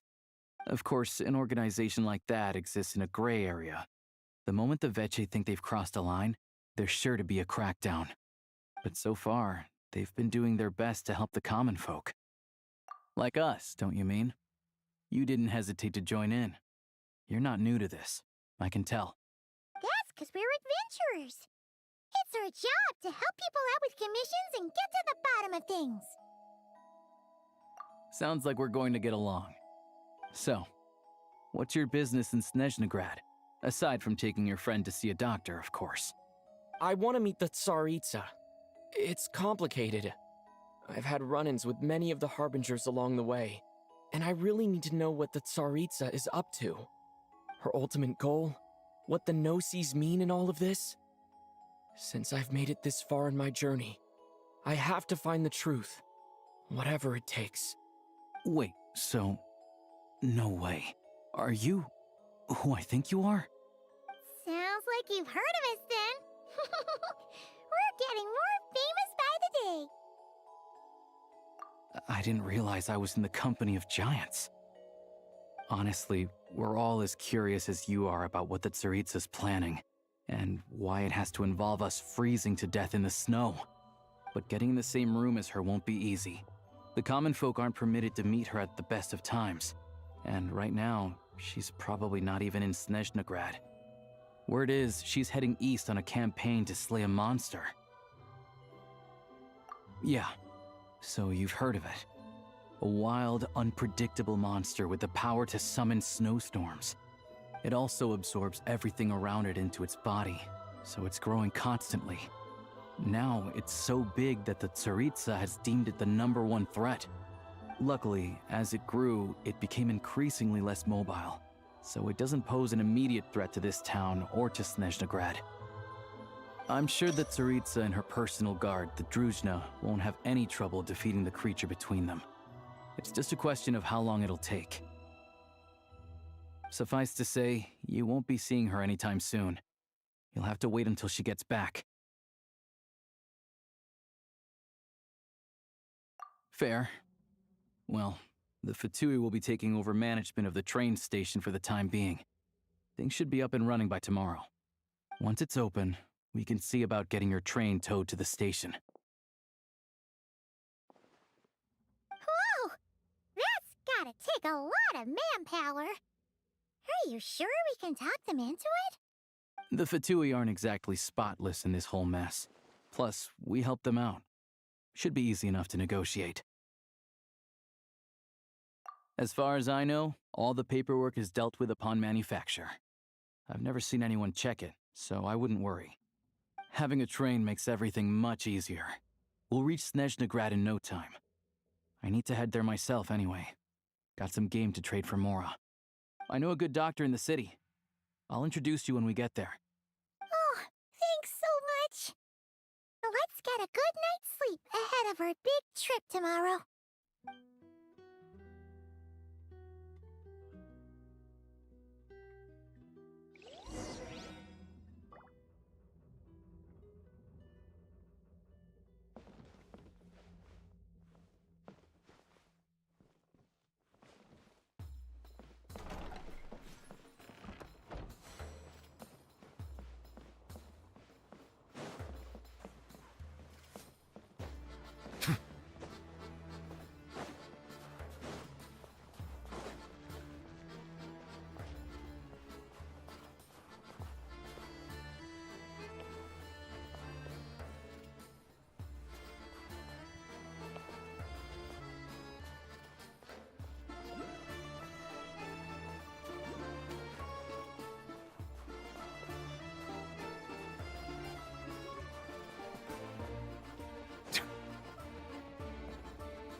It's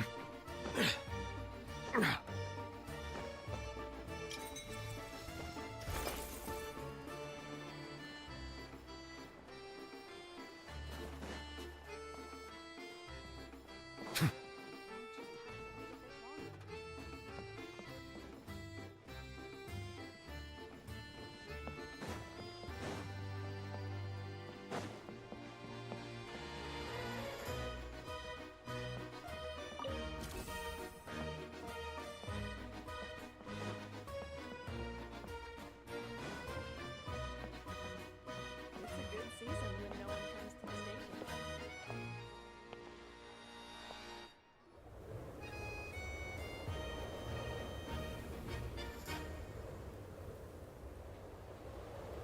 Drive carefully, all right? You don't want to end up in this situation again. Also, I don't think I've seen a train like this before. Is it a new model or something? Not a fan of small talk, are you? Anyway, take this. It's an up-to-date map of the SNEZHNAYA rail network. All the track switching is automated. So, as long as the train's moving, you don't need to worry about collisions or anything. We'll leave you to examine the train's conditions yourselves. Fingers crossed nothing's broken. I doubt Sratomaros has any engineers with experience working on this model. Shouldn't be a problem. Thanks for everything. All right then. Have a safe journey. And make sure to check everything's working before you set off.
Alright. Looks like our destination settings have been applied. Let's give this thing a final once-over and then head out. Goggles, your time to shine! Affirmative. Running vehicle diagnostics. What's this? Engine, green.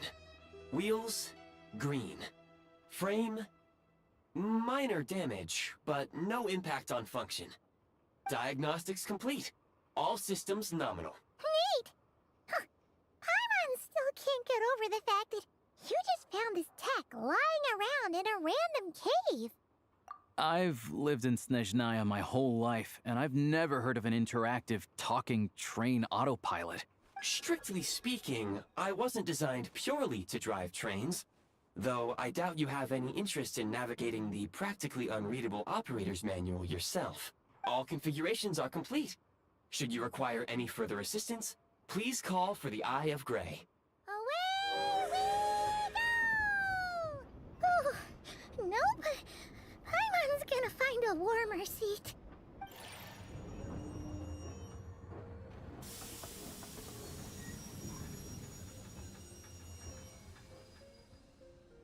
Huh? What's going on?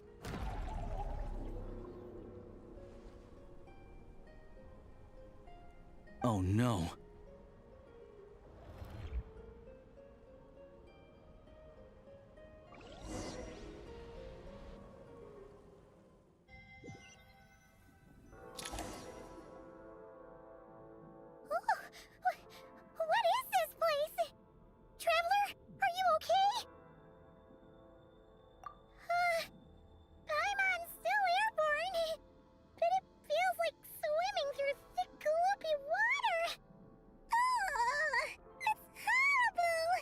Just our luck.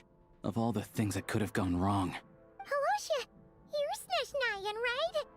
Any idea what the heck this place is? It's called the Shadow Realm. A place where no wind blows, no light shines, and no elemental energy flows.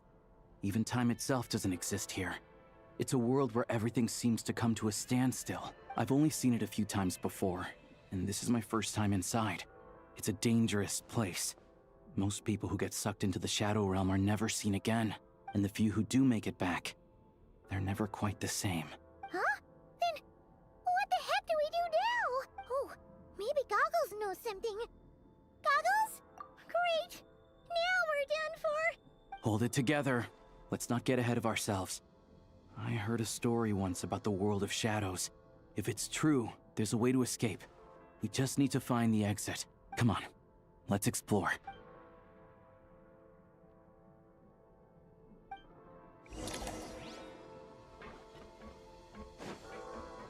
Look at these Fatui! It's like they've lost their minds!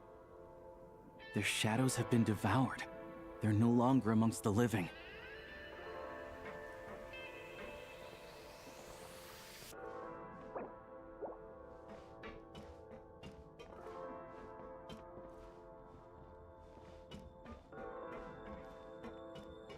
Let's hammer this out. I can't channel elemental energy here, but I have a few gadgets that still work.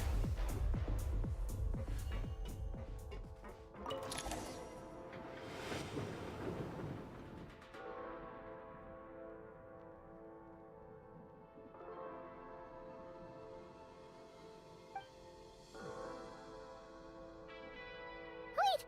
What's that blue thing? Is that... Goggles? Guess we'd better find a way over.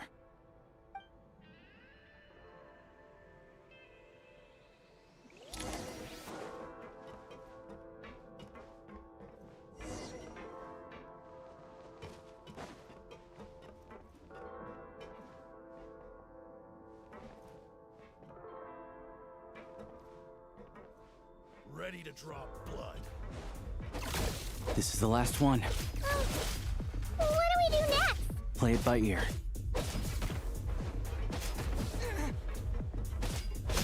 Yeah.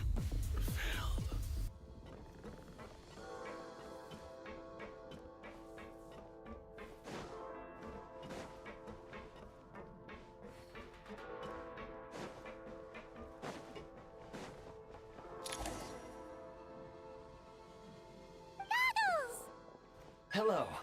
I am glad to see the three of you safe and sound. For now, at least. But things aren't looking too good. Correct.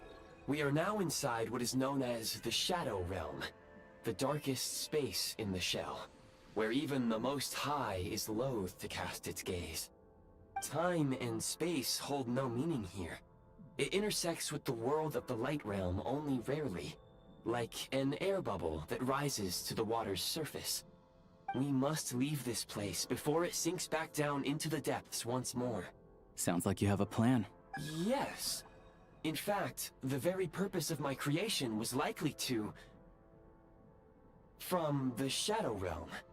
It appears that key data is currently inaccessible. But now is not the time to resolve that problem. I have marked the exit to the Shadow Realm for your convenience. In addition, I have prepared some equipment to aid you as you traverse the Shadow Realm, Traveler. It may well be one of my core functions. Scan complete.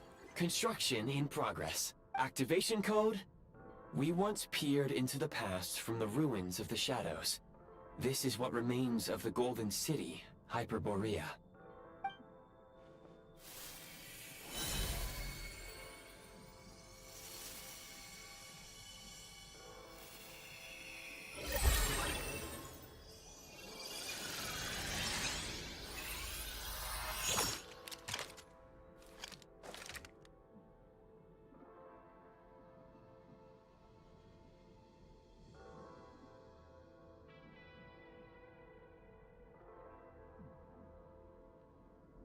Whoa!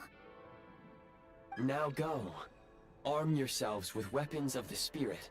Bring down the walls of the stronghold. and extinguish the flaming arrows of the wicked. Is this a gun? In the Shadow Realm, where humans cannot channel the elements, there once was one who, after much research and many attempts, found this to be the most effective means of attack. Let's go. We don't have much time.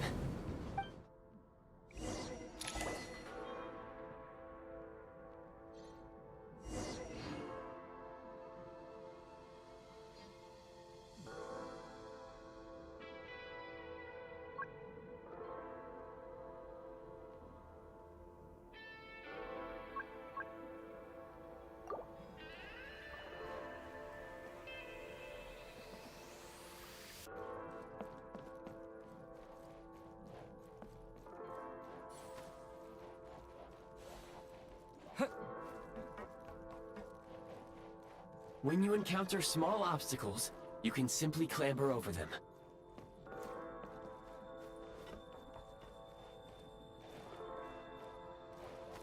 You can slide to navigate through low, narrow tunnels.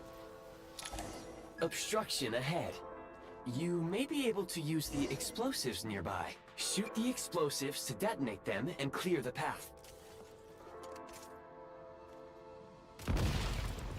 Since elemental energy is unavailable in the Shadow Realm, ammunition is an important reason. For long-range targets, try using the scope to line up your shot.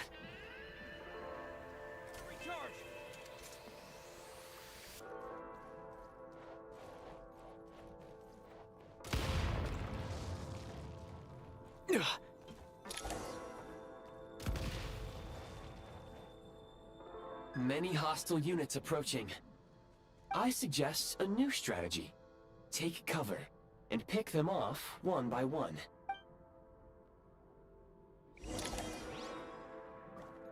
Defenses have been breached! Fall back! Can't take much more! Where's the... Reload! More enemies detected. Try attacking with the newly unlocked Assault.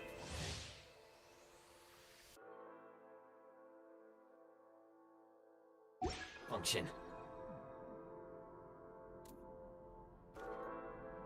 Light him up! This is ours! Fall back! Where's the... Can't take much more! Reloading!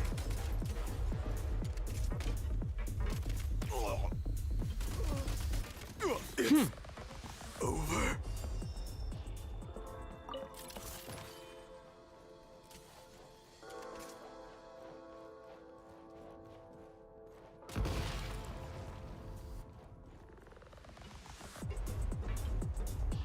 Time to catch my breath.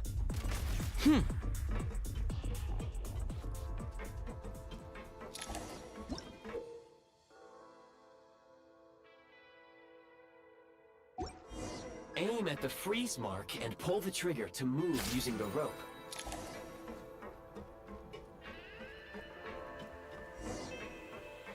Time to catch my breath.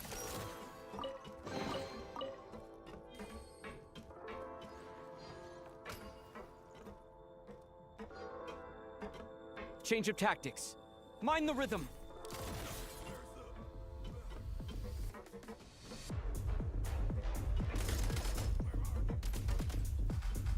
Back in business.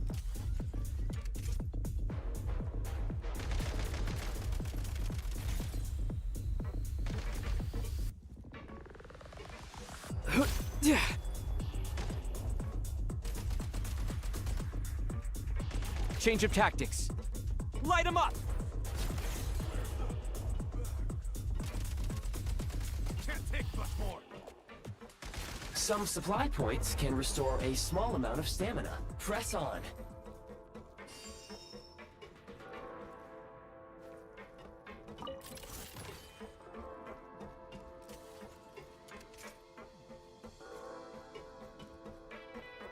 You should be able to use the prime ice construct left here to cover long distances.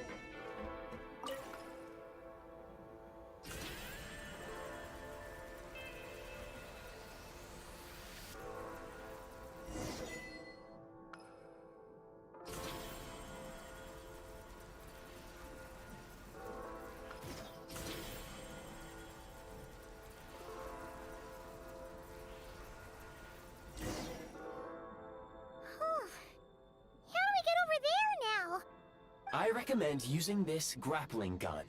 Such devices were originally used to secure structures in the Shadow Realm.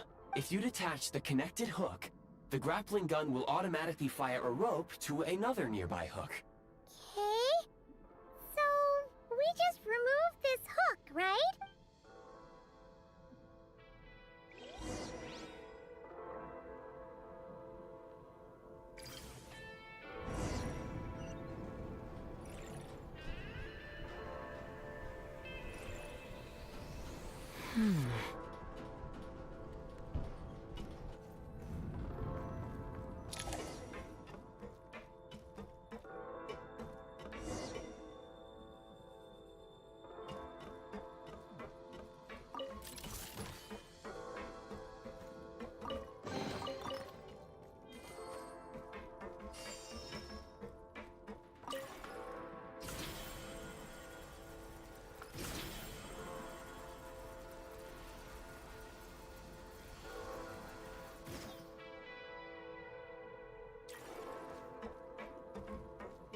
Back in business.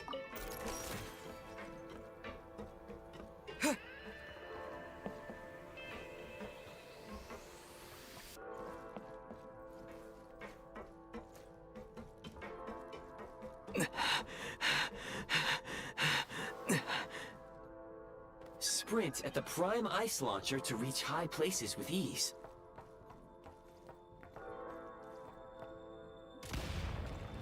Close it! Where's the...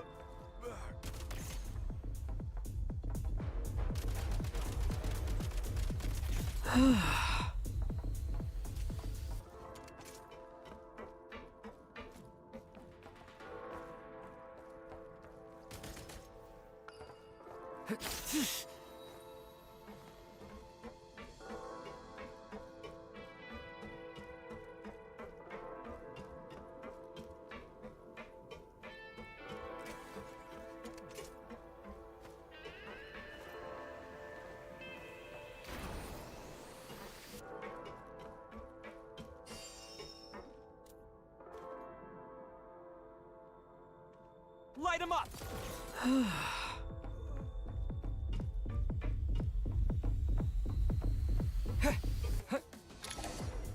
Usable munitions detected. Frag crystal.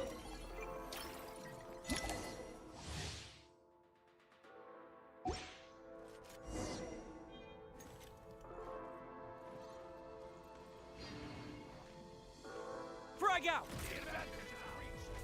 Taking cover. Try this!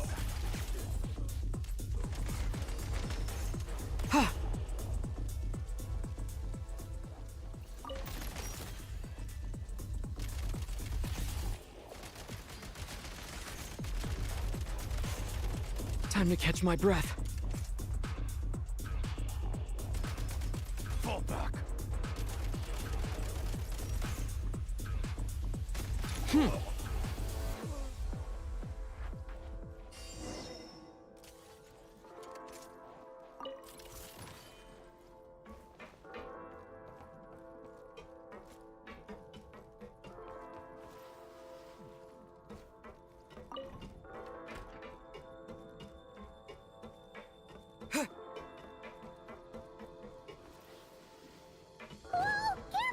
Shift your center of gravity and slide down.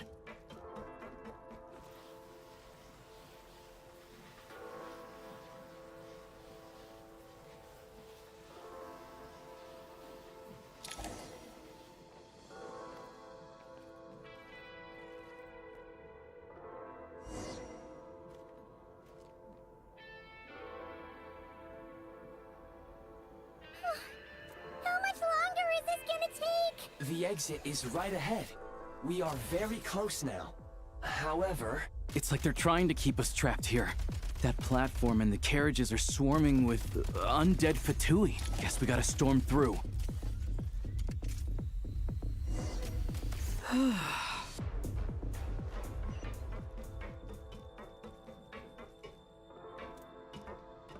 Mind the rhythm.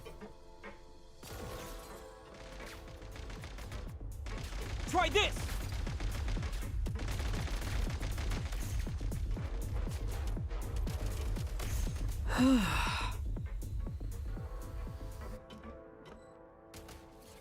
Need a refill.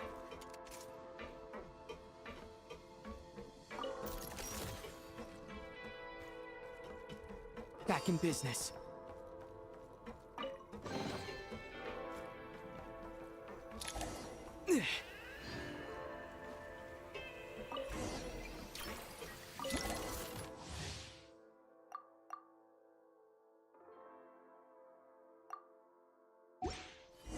You may find switching to assault mode makes your attacks more effective. State number 2.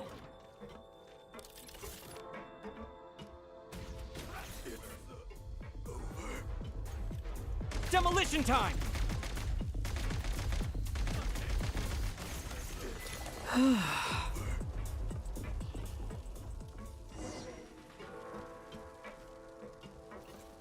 Nice.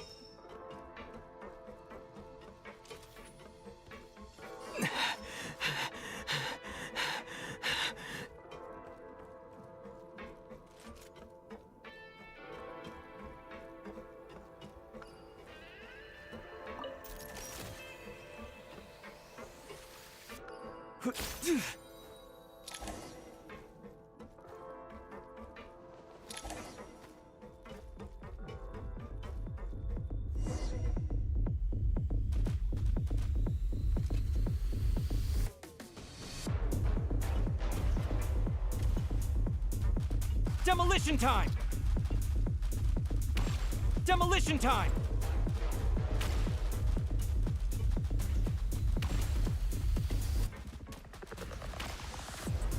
Come on! We're almost there!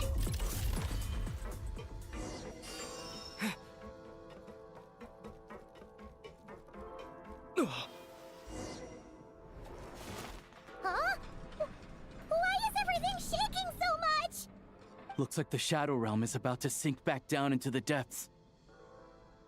The exit is right here. You mean this weird bubble thing? Wait, how exactly do we... No time to think. We just gotta go for it.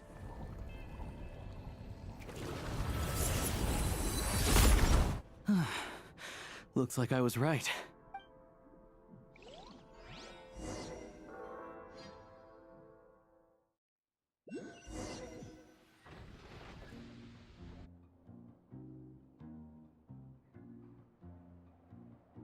I can't believe the Shadow Realm manifested right on the railroad tracks. It's almost unheard of. Lucky we made it out. All thanks to you and that awesome gun. Ah, so you have heard of the Golden City before? Yeah, it came up a whole bunch in Nokrai. You're a pretty neat surprise in that sense, aren't you, Goggles? We had no idea they left cool gadgets like you behind. Make no mistake, it was a team effort. For a first-time firearm user, your performance was quite outstanding, far beyond my expectations.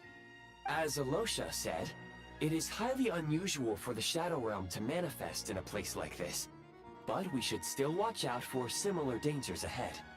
Oh, let's hope not. If anything else goes wrong with this trip, Paimon's gonna have train trauma for life. The Shadow Realm can appear anywhere, not just on the railroad.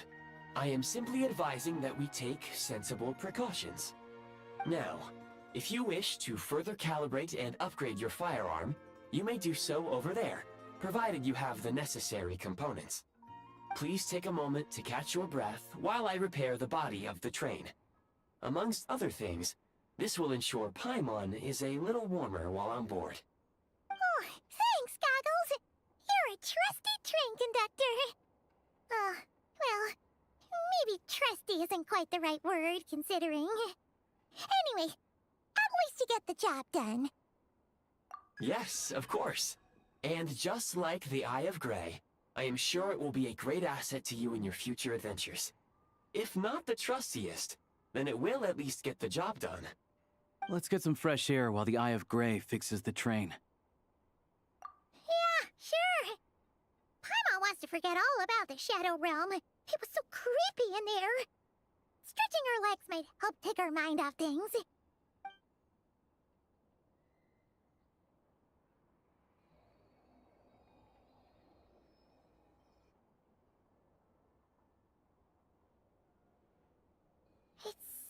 quiet here for a train station. Not a person in sight. Just abandoned houses.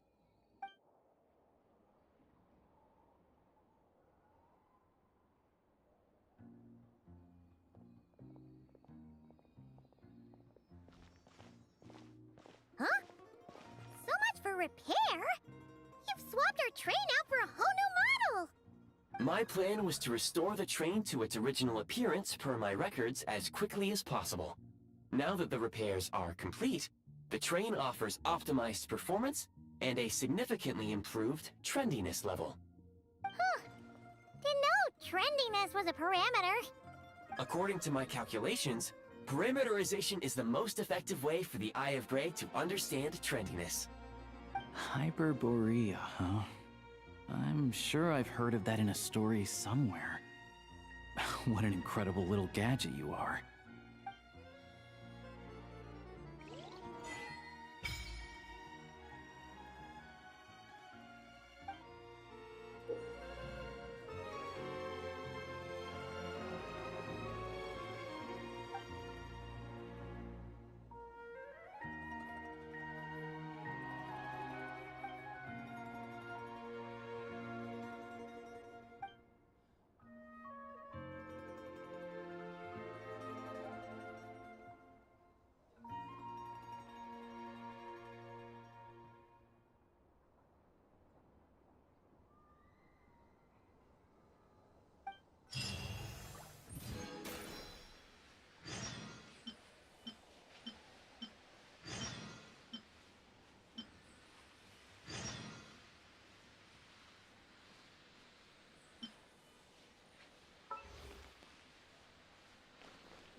Splendid!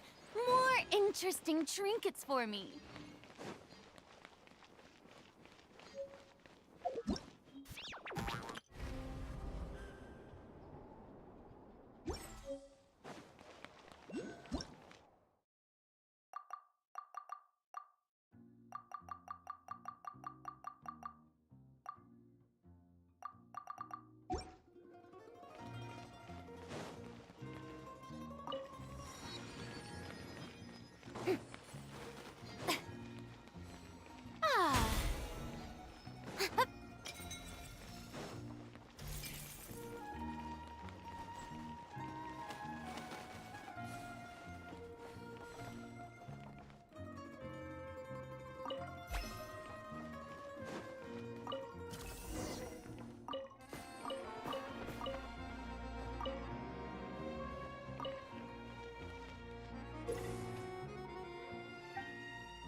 Ticket.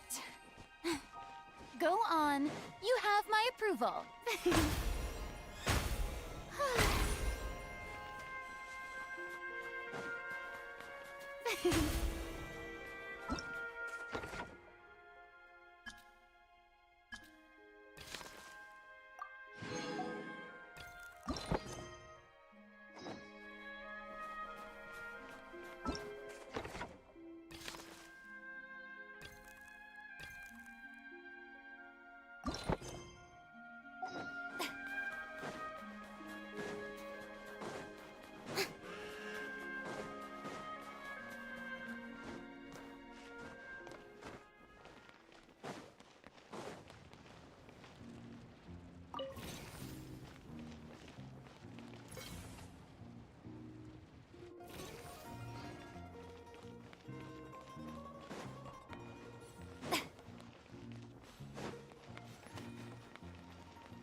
really had to build the railroad over a canyon, huh? You might want to avoid looking down if you're afraid of heights. No, it's not that. Paimon's just praying that we don't have yet another accident.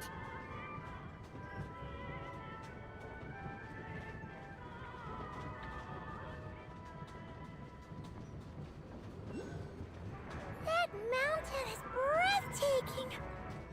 Reminds Paimon of Dragonspine. They say this mountain's the domain of a Snegovic lord. A lot of the Snegovic retreated there to live in seclusion, so it's a pretty mysterious place. You hear all kinds of stories. Even the residents of the nearby town of Svietlo-Lidovka steer clear of the summit, and they make a living off of harvesting prime ice.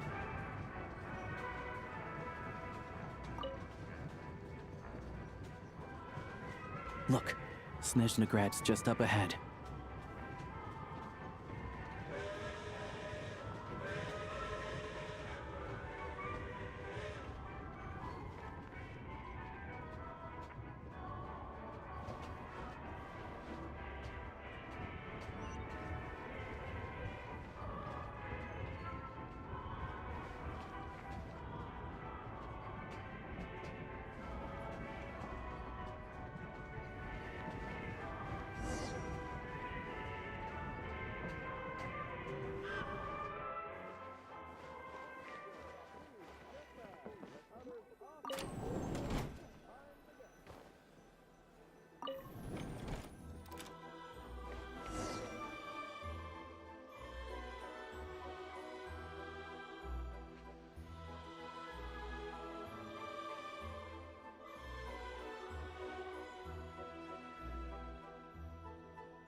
Here we are.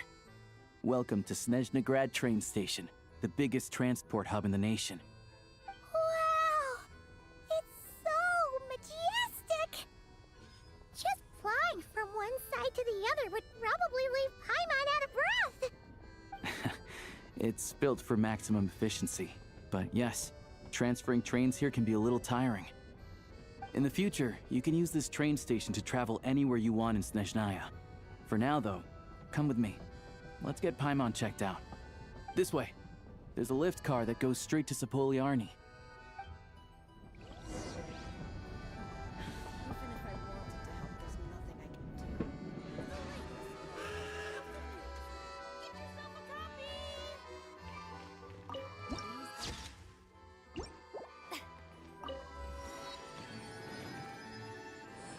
Where was I just now?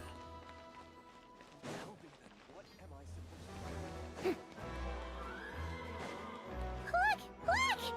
They have really funny-looking hats! And those ones are about the same height as Paimon!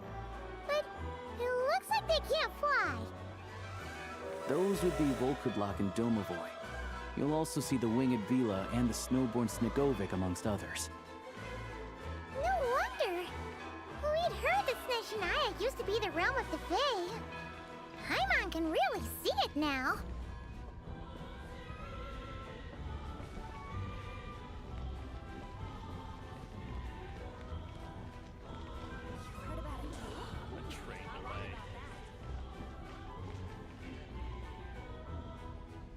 Please enter in an orderly manner and cooperate with security checks.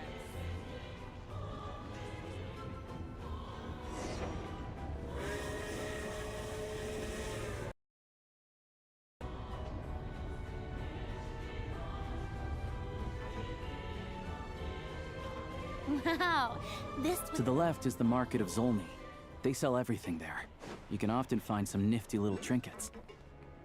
To the right, you'll see the Korolyevsky Theater in the distance. Look at that! Incredible!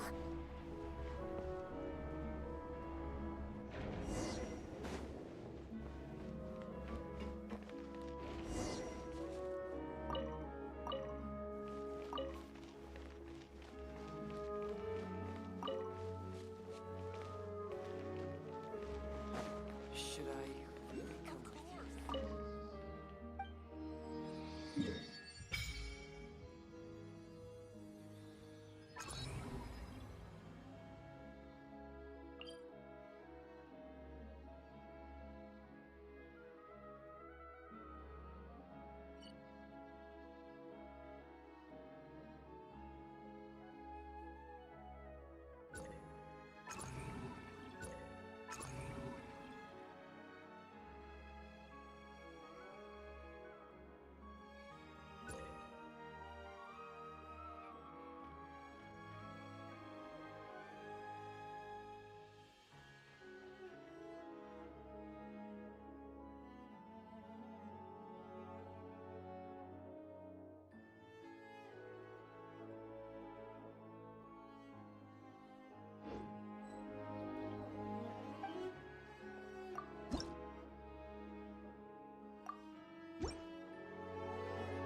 Snezhnagrad is stunning! Seeing it with our own eyes makes all the trouble we went through to get here worth it! I found it pretty stunning when I first came here too. But I soon found out that stunningly beautiful means stunningly expensive. The prices here are crazy. I'm just a small-time hunter, so Zolny is where I spend most of my time. This way will take us to Podvorier restaurant. They offer food and lodging there, so you can get settled in while I fetch the doctor. Is that gonna be stunningly expensive too? Yeah, I mean, there are places to stay in Zolny, but I highly doubt they'd meet your standards. Most of the stoves are out of crystal, the windows are drafty, and at night, four-legged roommates come out to play, sharpening their claws on the roof beams and floorboards. Yep, no way! Not a chance Paimon's staying anywhere like that. Maybe we can split the cost of the room between us? Paimon still has some savings left. Fine then. It's your treat. Paimon will save her money for buying a nice little cake. Don't worry, you'll get some too. I'm glad to see you've perked up. If you find yourselves in the mood for some sightseeing later, there's a few places around here worth seeing. This way leads to Zapoliarny Palace, which serves as the Tsaritsa's audience chamber and also her personal quarters. The adjacent block is kind of a city in its own right. That's Glupov, the headquarters of the Fatui. Inside, there's a munitions factory known as the Armory Palace, producing a constant supply of all kinds of equipment for the Fatui. A lot of important research happens there too. And over there is the SNEZHNAGRAD Vecha, where all the big shots meet regularly to make policy decisions. These places are best admired from a distance. I'm sure I don't need to explain why. Yeah, they probably have super strict security. We're not looking for trouble right now. The downtown area is near the center of Zapoliarny. That's where you'll find the restaurants, bookstores, and gift shops. Another place of interest is the Northland Bank, which is over this way. Oh, and I'm sure you'll want to make contact with the Adventurers Guild at some point, right? That's right here. Ooh, speaking of adventuring, we use alchemy quite a lot. Do you know where we can find a crafting bench? No one practices alchemy at SNEZHNAGRAD, I'm afraid. Apparently there's some historical reason for it. Oh, we'll just have to use the one on the train then. Kinda inconvenient. Wait, how come there's one on the train if that's Snezhnayan too? Yeah, I don't know. Not my area of expertise. Still, I wouldn't say the absence of alchemy makes life here any less convenient. Anyway... Finally, there's Zolny in that direction. It's mostly residential buildings and factories, but there's a few shops too. Worth a look around if you're interested. That's about it. You guys go ahead and get checked in while I track down my doctor friend. Sounds good. Thanks for all the recommendations. It'll be good to get out of the cold wind. Paimon's starting to feel another headache coming on. Podvorier restaurant is right this way.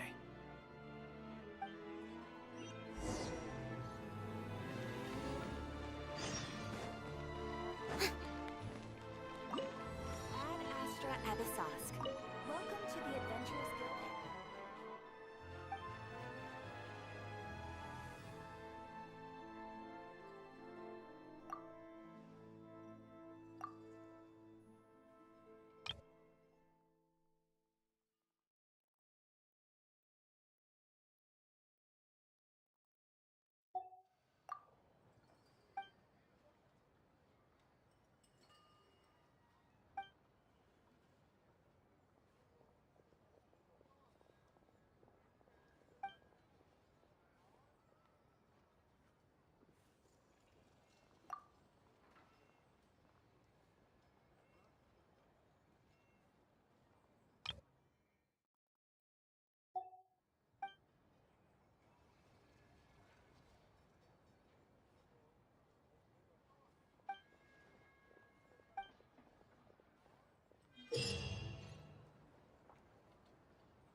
Ad Astra Abyssosque. Welcome to the Adventurers Guild headquarters.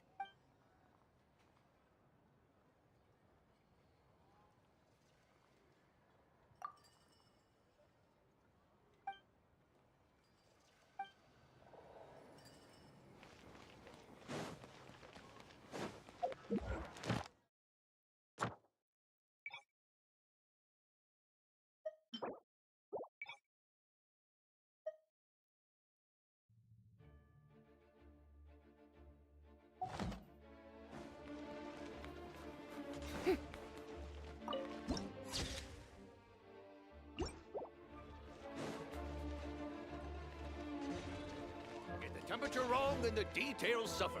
Get the details wrong and the flaws start to follow.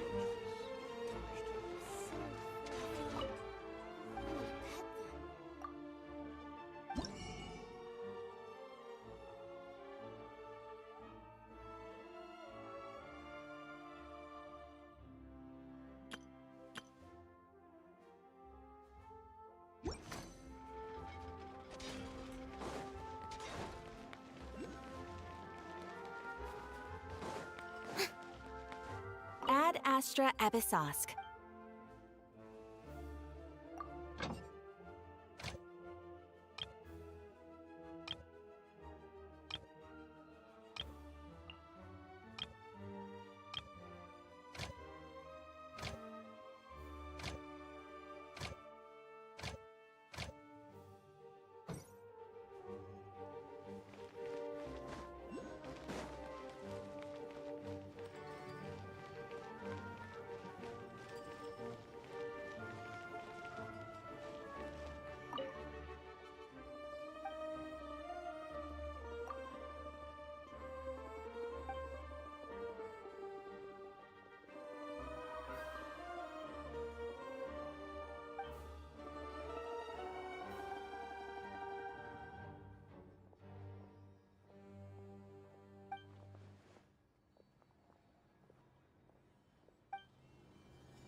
This place is as noisy as ever.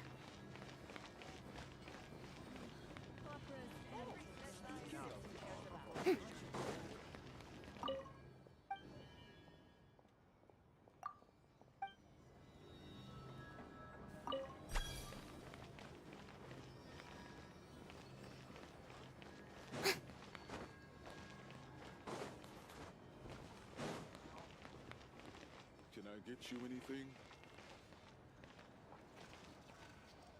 In the days when the Bielitsars still ruled. Why don't we go for a fire water to warm up? I can't drink. Maybe we should just...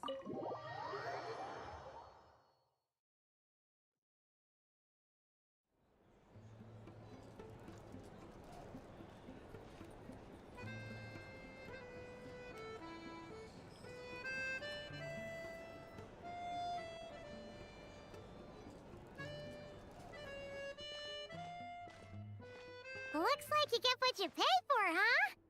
Paimon likes this room a lot. Yeah, much better now that we're out of the cold.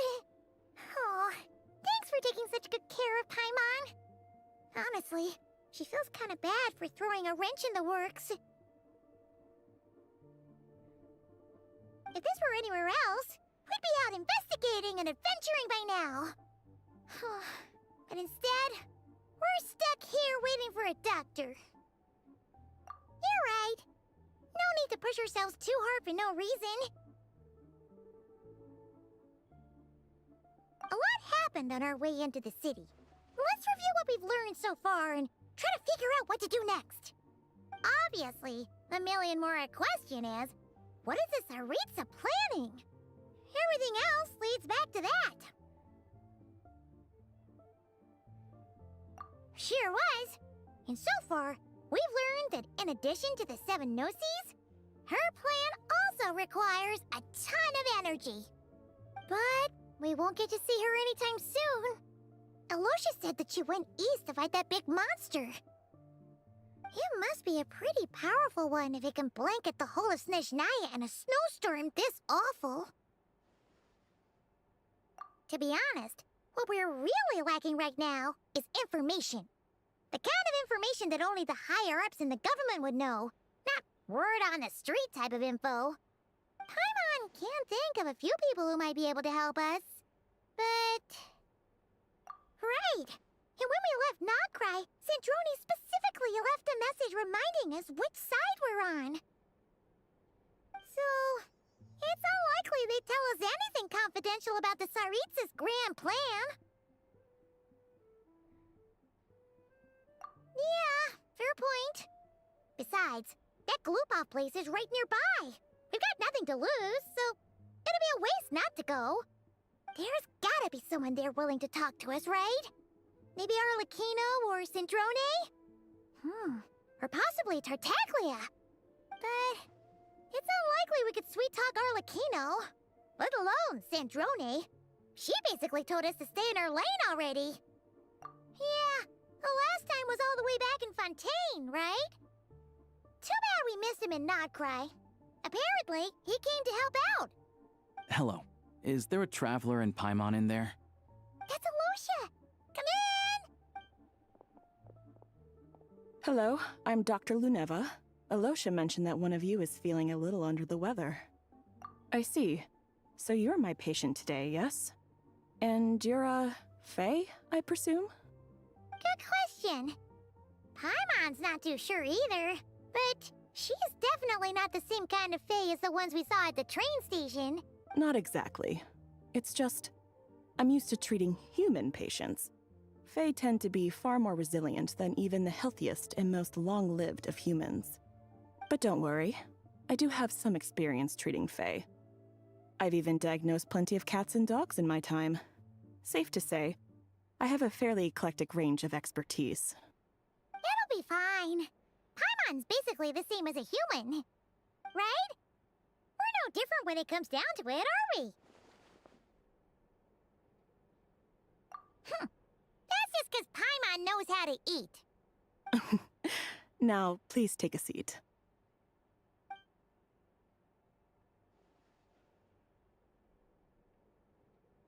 Okay, vital signs are good. Test results are all within normal ranges. I don't think it's anything serious. More than likely, you've just caught a cold. I can give you some medicine to tide you over, but as long as you rest properly for the next couple of days, you should feel better. Make sure to keep an eye on your temperature, though. If you find yourself with a persistent low-grade fever, or if your symptoms don't improve, just contact me again. Sounds like there's no cause for alarm. Thank you, Doctor. You're very welcome. Just doing my job. I'll leave you in peace now. Time to visit my next patients. Take care. You heard the doctor. Best you rest up here for a couple days. No sightseeing for the time being. All right, then. Guess we've got no choice. Let's just treat it as a short vacation. I have to get back to it. If you need anything else from the doctor or me, go to the Hunter Trade Station in Zolny. The boss there knows how to reach me. Hey, no big deal. You saved my life in the Shadow Realm. This is the least I could do. See you around.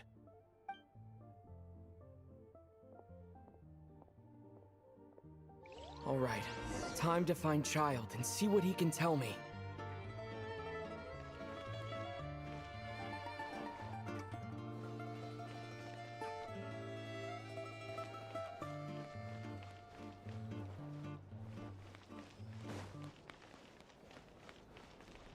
If there's anything you need, please let me know.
Opera's Oh, painting speaking brought of to the art stage. of obtaining painting.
Hold on. Please display your invitation letter or permit. Glupov does not accept meeting requests without a prior appointment. You'll have to apply per the advertised booking process and wait until your invitation letter is issued. Might I ask who you're hoping to visit? Another one who thinks the rules don't apply to them. I don't understand why people think they can just talk their way in here. You don't just show up and land a meeting with the Harbinger. But I have to go through the motions for protocol's sake. Honestly, it's such a waste of time asking when I already know what the answer's gonna be. Wait a moment. I'll pass on your message. If Child is unavailable, you'll have to go through the proper procedure.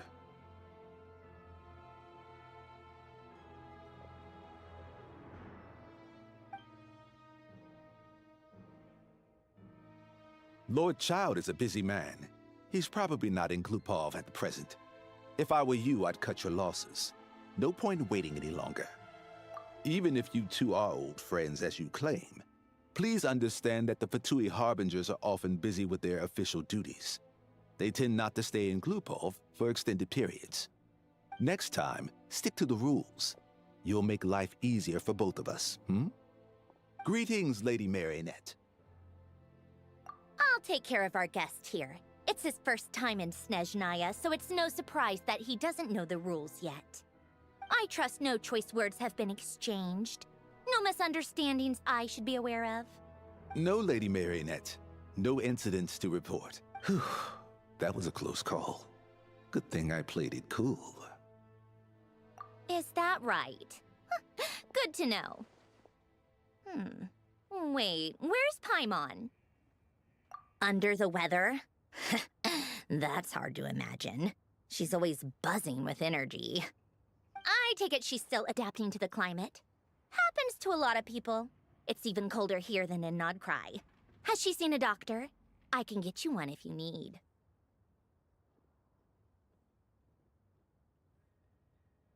All right, then. Well, let me know if you run into any other problems. Why else? I was just about to sit down for some much-needed tea time when I heard that an old friend of Tartaglia's had shown up outside. No appointment, nothing. And, as obnoxious as it may be to show up uninvited at Glupov, I couldn't help but take pity on the poor soul who was waiting outside in vain. So I had no choice but to abandon my freshly brewed piping hot tea and come to see this mystery guest for myself. Well, I felt our time working together in Nodcry warranted some courtesy. I couldn't exactly let you freeze to death out here in the wind. Unfortunately, I can't invite you inside either. The rules of Glupov wouldn't allow it, and as a harbinger, I have to lead by example. On the plus side, Snezhnograd actually has some class, unlike Nasha Town. Torchlight Books has a very nice selection of teas and cakes, so we can catch up there. Your treat, of course. Because I already wasted one perfectly good cup of tea today. That's why.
I've ordered for the both of us.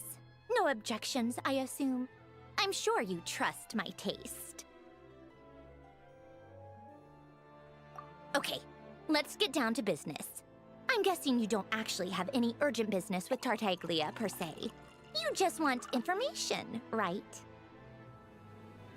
Wanna take a guess?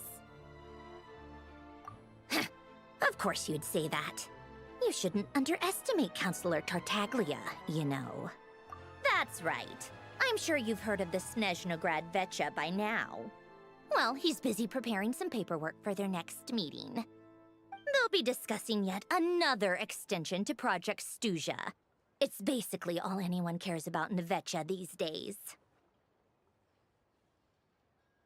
Yeah, he's more of the shoot first, ask questions later sort, isn't he? It all started with a very detailed letter that Capitano left for the jester, Piero, before leaving for Natlan.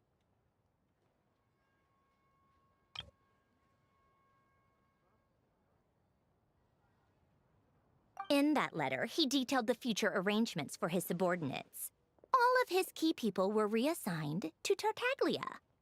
I guess he'd already prepared to leave us for good all the way back then. But Piero didn't reveal the contents of the letter until the events in Natlan had concluded. That was his reaction, too. Why me? With a bewildered look on his face. He'd always assumed Capitano looked down on him. He was a man who kept his thoughts to himself and barely spoke to him the whole time they'd known each other. But he occasionally brought Tartaglia along to my tea parties back in the day. So to the rest of us, it was clear that Capitano had quite a lot of respect for his young comrade. By the rest of us, I mean my tea party regulars. Arlecchino, Rosaline, and... actually, not Columbina. She was probably oblivious to it. Anyway, then the Liu-S situation happened. Normally, it took a lot to get under Capitano's skin, but that time he was furious. It's not really my place to talk about it, though. You can ask Tartaglia about it sometime. Basically, Tartaglia probably had the wrong idea about Capitano all along, right up until Piero revealed the letter he'd left behind. Capitano believed that despite Tartaglia's immaturity, he showed great potential. Plus, he possessed a kind of purity rarely seen among members of the Fatui.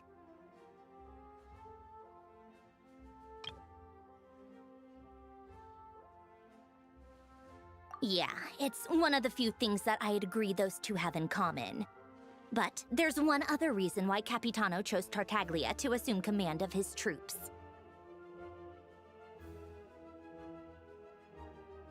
He knew that after he was gone, several of the others would swoop in on his army like vultures.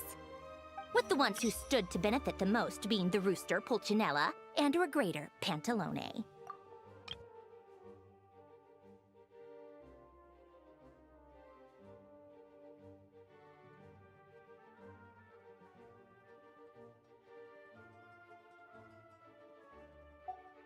Once they divided Capitano's troops between them, they'd be more powerful than ever. No one would be able to stop them. So, you can see why Capitano chose to hand that letter to Piero, right? Exactly. Piero also needed to back a harbinger as soon as possible. And, all things considered, Tartaglia was the best choice. Even though Tartaglia has had the support of Northland Bank for a long time, he and Pantalone are ultimately not cut from the same cloth. I'd say Capitano made a good judgment call. Anyone else caught in this situation would probably feel like they'd been hung out to dry. His best course of action will be to distance himself from any shady business, while still maintaining friendly relations with Pantalone, but seeking Pulcinella's support at the same time. What's the point in having a tea party if you don't spill a little tea? Besides, none of this is confidential anyway. Ask any journalist out there. They'll give you all the lurid details. You'll see it firsthand if you ever sit in on a session of the SNEZHNAYA Vecha. All the factional strife, whether open or unspoken, it plays out for all to see in that one little room. Having a voice in the Vecha is the only way to steer policies in your favor. So, every person in that room represents a particular interest group. Pantalone, for instance, represents the financial sector, and Tartaglia represents the Fatui soldiers. Personally, I have no interest in political jousting, but since I have a number of engineers and researchers under my command, I have to make their voices heard. Then there's Pulcinella, the linchpin of the Vecha. He represents politics itself. Everything involves him, so nothing can bypass him. Any issue that comes up, he knows how to mediate. That's what the Tsaritsa values most about him. I'm starting to see why everyone is so frustrated with the way things are, but also powerless to change it. A complex web of interests connects all parties involved, and the Tsaritsa sitting at the top adds another layer of complexity. It must be nearly impossible to come up with a perfect solution. All right, I'm done carrying this conversation. Time for you to answer a question of mine. You must have known that you can get the info you needed from me. So why was Tartaglia the first person you asked to see and not me? I just don't understand, that's all. Anyway, do I really need a reason? Wait. Oh, I think I know what it is. Columbina passed on my message to you before you left Notcry, right? I only meant you should be mindful of which side you're on. Is that actually why you didn't ask for me? Because you took that to heart? Fair enough. It's not your fault. I blame all these politicians I've been hanging around with lately. Always beating about the bush when they talk. I guess it must have rubbed off on me. Anyway, just ask for my help next time, okay? Little things like this are no problem. Lady Marionette. What now? Can't you see I'm on my break? Whatever it is, just leave it on my desk. I'll look at it later. Sorry to disturb you during your break, ma'am, but I'm afraid it's an emergency. Isn't it always? I've told you before, fixing the tracks and transporting ice blocks does not constitute an emergency. The equipment in Svietlolaidovka is in urgent need of maintenance. With how the weather's been recently, we suspect that the cause is a buildup of snow, exceeding the maximum weight limit. The supports on one of the machines broke and fell, awakening a dormant beast and leaving many of the ice miners trapped in a nearby ice cave. Luckily, Odette's team was nearby and launched a rescue operation, but we're still facing a severe manpower shortage for both the rescue and engineering teams. I guess that's it then. Our tea party will have to end here. I'm the only engineer you'll need. Do you actually want to come with, or are you just saying that?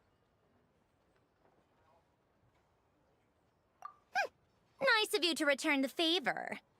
I'll have a couple of people look after Paimon. They can let her know that you had to step out for a while.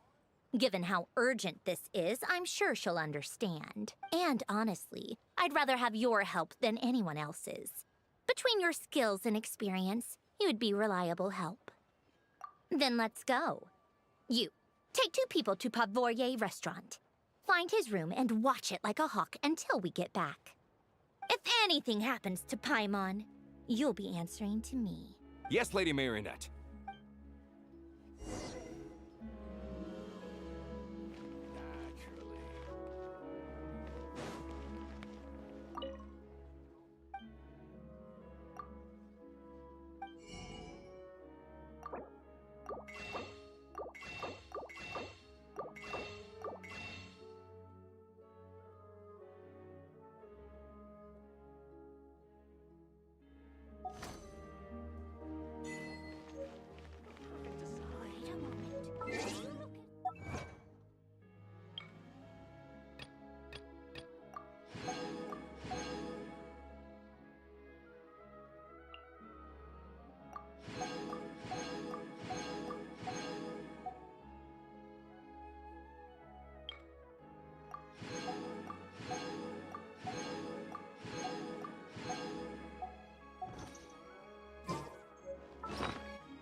Wow, this would be the perfect location for shooting a film.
They weren't exaggerating. This is really dangerous. It's a good thing only one of them broke. From what I've been told, most of the trapped miners are over in that direction. Yeah, you do that while I check the rest of the equipment. I'll evacuate the people around here as I go. Meet me back here as soon as you're done.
I have to be getting close. Don't go any further.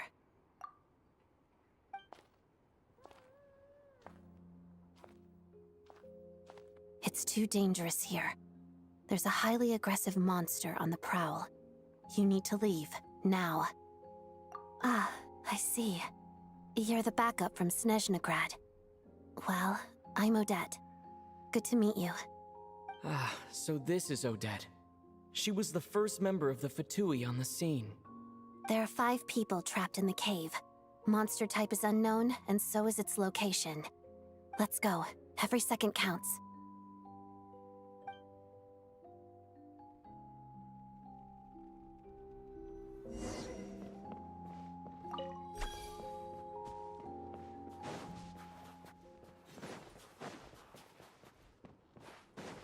Careful.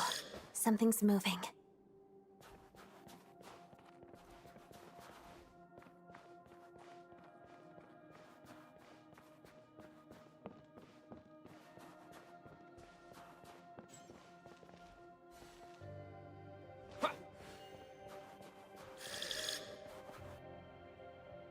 This must be the monster's shadow.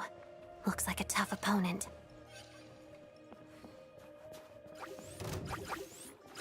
Together. Harada.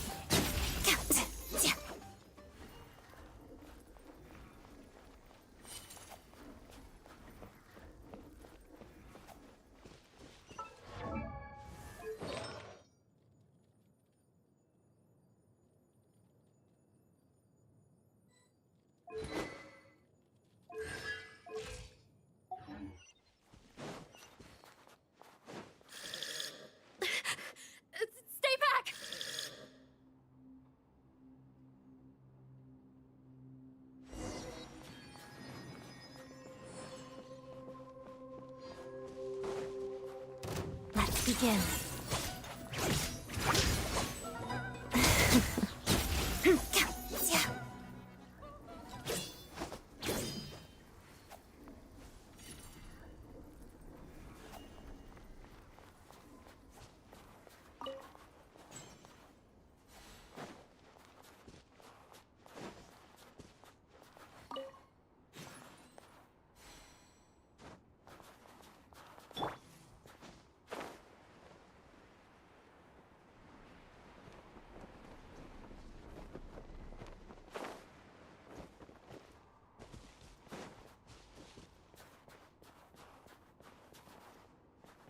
I see them. They're right behind the monster.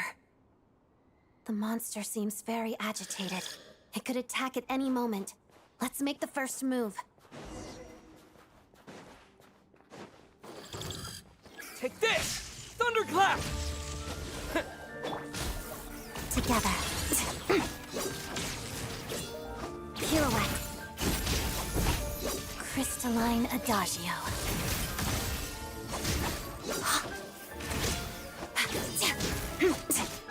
Here!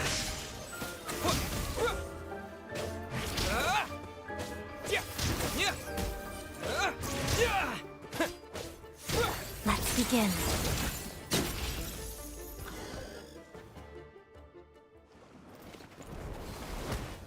Oh, thank you for saving us. We'd have been monster fodder otherwise. Thank you. Thank you. You're welcome. You should be safe now. Follow this route out. He and I will stay behind to watch the rear. Thank you. Come on, let's go.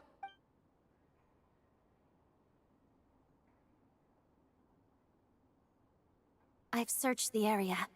Pretty sure the monster made a tactical retreat. Yeah, but with us here, it won't be coming back anytime soon. It may be small, but don't be fooled. It's a ferocious beast. People are just food in its eyes. It's lucky we got here when we did. The trapped miners have been successfully evacuated. Time for us to leave. Wait, this place. There's something unusual about it.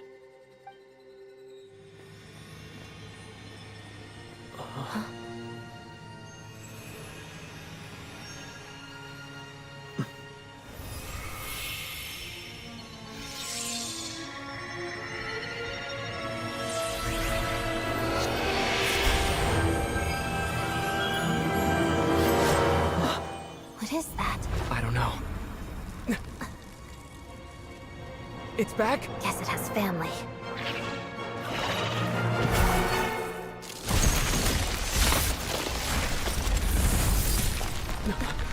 This way. Run!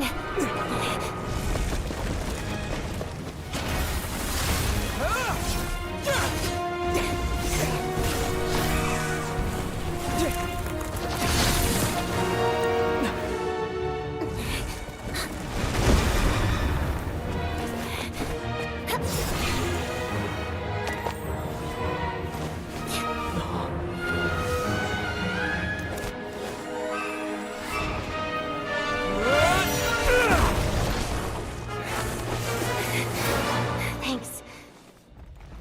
Let's get out of here.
Everyone's accounted for. We managed to rescue them all. We also placed a sign at the entrance to the cave, warning people to stay away. You really held your own today. I still don't know your name. Don't think I've seen you before. I'll remember the name. All right then. See you around. Hello, Lady Marionette. I hear the rescue operation was a great success. I knew I could count on you. What brings you here, Odette? Here for a performance? No, a Fatui mission. I happened to be nearby and heard the crash. She hasn't introduced herself then. Odette is the prima ballerina of SNEZHNAYA. She's quite the celebrity. If you ever hear people mention the two crowning jewels of the Korolievsky troupe, they're talking about Odette and the prima donna, Vodianitsa. On top of that, Odette's also a rising Fatui star. It's looking likely she'll inherit the title of the Fair Lady. She learned all her combat skills from Rosaline herself. Used to be one of her most valued subordinates, too. You flatter me, Lady Marionette. If she's Rosaline's protege, that makes me... Never mind. There's no need to bring it up. No point making things awkward. How's progress on your end, Lady Marionette? Equally successful. I finished reinforcing all the equipment. Took me a little longer without Polonia's help. But the outcome is the same, of course. Even if the heavy snowfall summoned by that monster lasts for another 3 months straight, this equipment won't give way. All right, now that we're done here, it's time to get out of this blizzard. Sure, but SNEZHNAYA will send someone to investigate and draw up a relief plan. And I guess I'll have to write the incident report myself this time, since it involves a mechanical malfunction. First, Pantalone needs to approve the budget, then Pulcinella has to sign off on the plan. Once they've argued it out and reached a compromise, we can move forward. That's the rough process anyway. Could take anywhere from a couple of weeks to a couple of months, depending on how smoothly it goes. Yup, nothing we can do about it. There's a whole stack of incident reports like this back at the office. The snow has eased a little for now, but there's no telling when that will change with that monster still at large. Fuel for heating is in short supply, and relief is weeks away. There's no immediate threat to life, but still, it just feels like there should be a better way. Hey, quit daydreaming. Let's get back to SNEZHNAYA. When did you get a new sword? I found it in a cave. It handles pretty nicely. You have a strange affinity for second-hand swords.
it isn't Counselor Tartaglia, Mr. Big Shot himself. Go easy on me, all right? I'm still recovering from the interrogation the real Big Shots put me through. Hey, comrade, it's been too long. I heard you came looking for me earlier. Nicest surprise I've had in a while. Good to see you too, Odette. I'm guessing you guys just got back from Sviatlo-Lajdovka. How'd it go? Crisis averted? It went fine. How about you? Any new developments? Not really. Same as ever. Growing opposition to Project Stuzha, and the usual rebuttals are starting to ring hollow. The results of the mock vote were pretty dire. Pulcinella was fuming. I've never seen the old man so angry. That's not good news. It takes a lot to rattle him. Yeah, obviously if push comes to shove, there are ways to crack down on dissent. But... Sorry, I have to ask something. This is going to sound blunt, but may I? Huh? Of course, fire away. It sounds to me like everyone's tearing their hair out trying to figure out how to deal with opposition to Project Stuzha. But what exactly is this project's purpose? And how can it be so important that even people like you two refuse to stand up for the ordinary people of SNEZHNAYA? Interesting. I gotta hand it to you, comrade. You sure don't mince your words. Excuse him? What does he mean, refuse to stand up for ordinary people? Oh my gosh. How does he dare speak to the Harbingers like that? Are you interrogating us now? It's okay, Sandrone. Let me explain. I think I understand where he's coming from. If I could, I'd take your side right now. In fact, my position's very similar to yours. I've only held back on casting a dissenting vote in the Vecha because the Tsaritsa would never let me get away with it.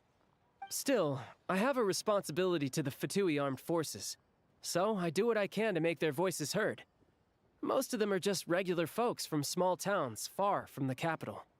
I'm sure you've seen how much those kinds of places are struggling right now. Oh, and for what it's worth, I'm from Arepasak myself. Things aren't going so swell there either.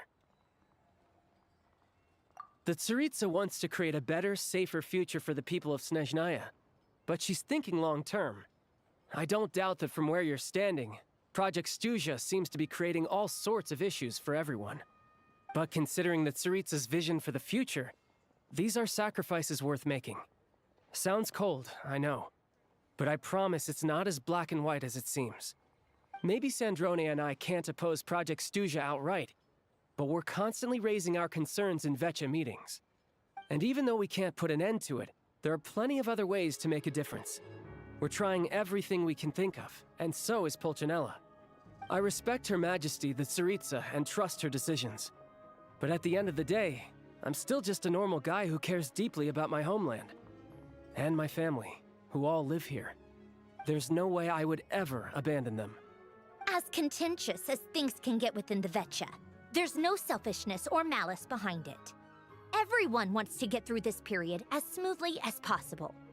The issue is that there's no way of pleasing everyone under the present circumstances.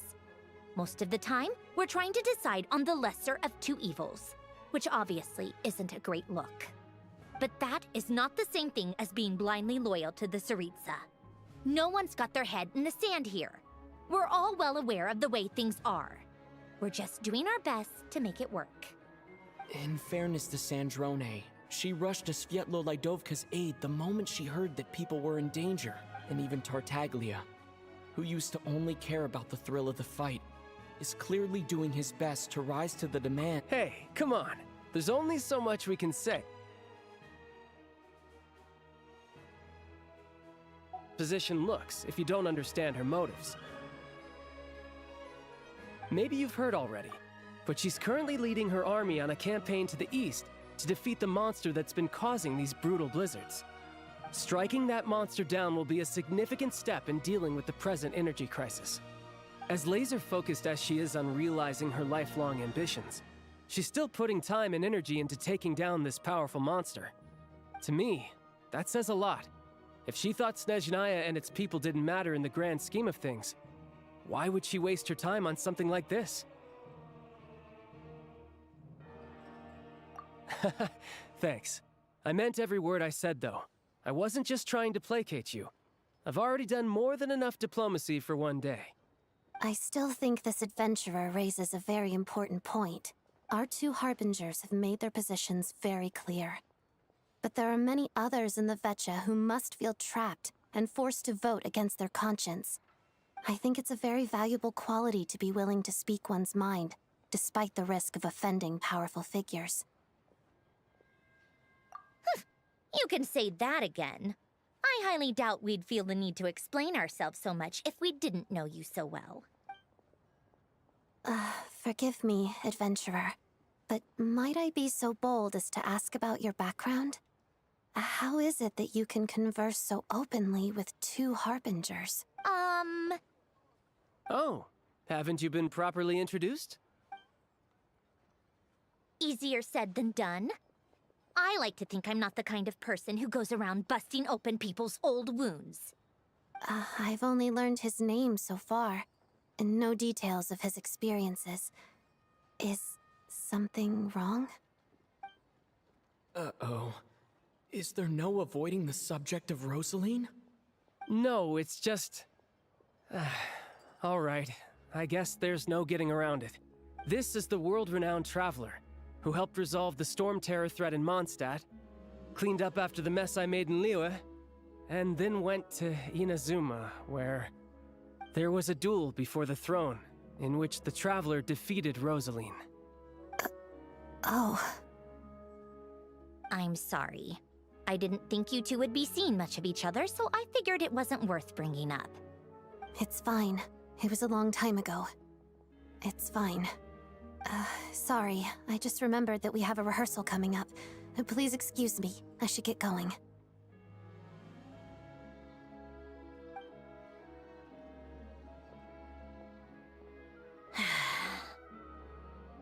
I've mentioned this to you before, remember? She was Rosaline's most valued subordinate. But they didn't actually get along. Not that Rosaline was really the type of person to make friends, but death has a way of resolving a lot of conflicts. Don't let it weigh on you. Like she said, it was a long time ago. It's in the past now. Odette has a very different personality from Rosaline. Give her some time. I'm sure she'll work through it. Oh, by the way, where's Paimon? It's not like her to hide away. She hasn't been feeling well, so she's resting at Podvorier Restaurant. I got a couple of my people to look after her while we were gone. Oh, right. Sorry to hear that. Poor thing. Reminds me of when Tonya was little. She really felt the cold back then. Used to get ill all the time. I felt so bad for her seeing her lying in bed, coughing. She was so mature for her age, though. Whenever someone came to visit her, she'd greet them with a smile and would never complain. I'm sure Paimon's a good kid, too. You're a little short on manpower, right? Let me have a couple of my people take over for yours. I'll send my most capable and reliable. They'll make sure Paimon can recover in peace. Well, that would be great. Your people are more qualified. Hey, don't mention it. I'm sure you have things to do. Hopefully this takes a load off your mind. So no more accusing me of not being on your side, all right? Already? That was quick. I'm afraid I can't help you there. Our director's recent movements are confidential. Even we're not in the loop. If you hadn't told me, I never would have known he'd gone south. I assumed he'd been in Glupov this whole time. Well, I guess I'd better go sort out Paimon's security situation. I have some other work to catch up on at Glupov anyway. Me too. I have an incident report to write up. Let's leave it there for now. I guess everyone's in a difficult position. But Tartaglia's right. I have things to do. Things I want to do. And things I ought to do. To start with, I should ask Alosha if he knows any way to help Svietlo Lydovka.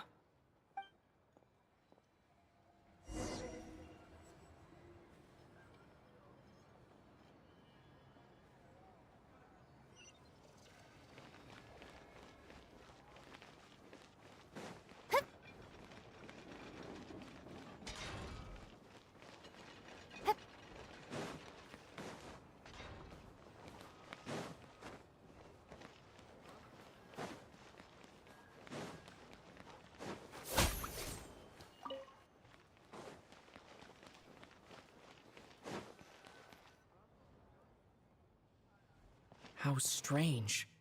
This sword seems to be vibrating of its own accord. It's a very faint vibration, but it's getting stronger as I get closer to the statue of the Seven. Does this sword have some connection to the statue? But all it does is vibrate, even when I touch it. That place I got this sword from was definitely out of the ordinary. Maybe I should try channeling the power of cryo.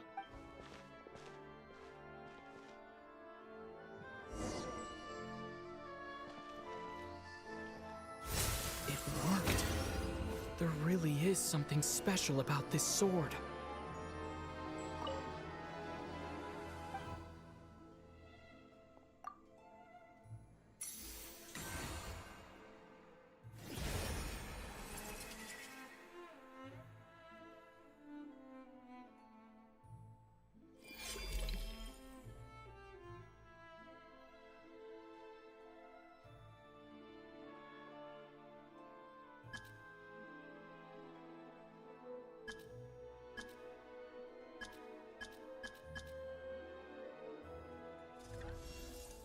I don't really understand what just happened, but I'm pretty sure this sword just got a little more powerful.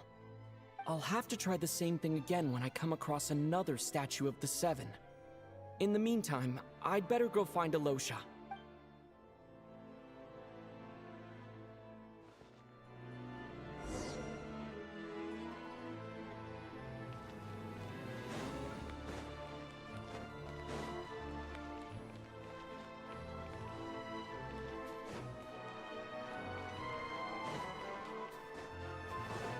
Wow, this would be the perfect location for shooting a film. I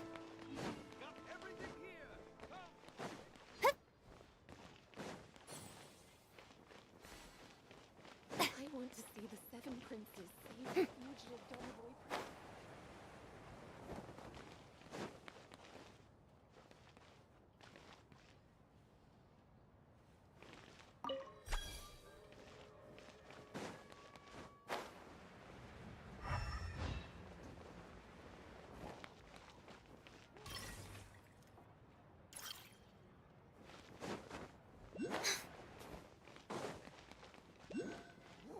I need to sit a while.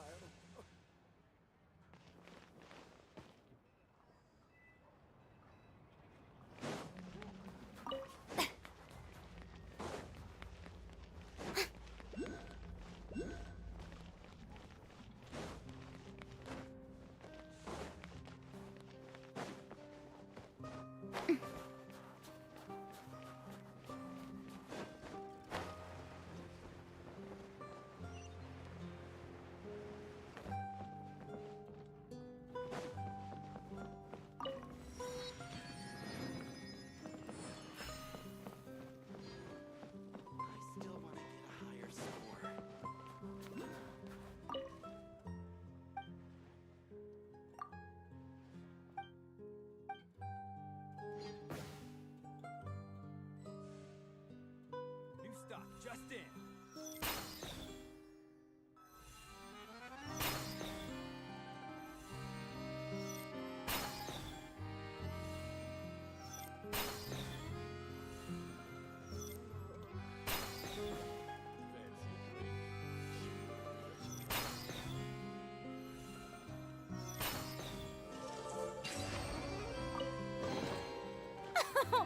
Splendid!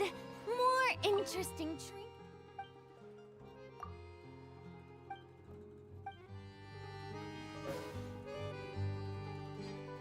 New stock just in.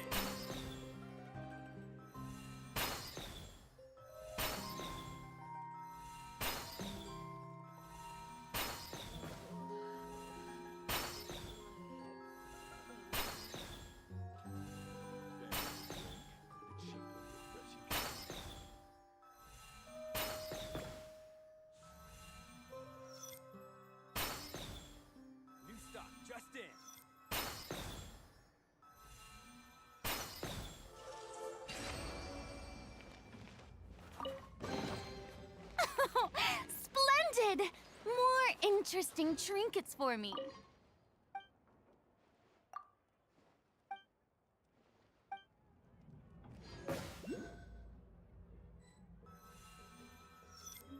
Fancy a drink?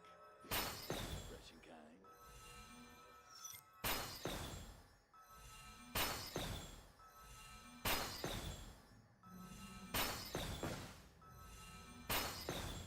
New stock, just in.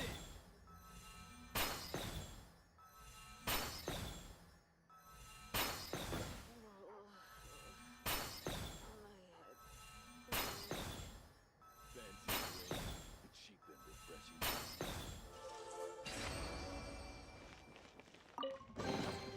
Take it. Go on. You have my approval.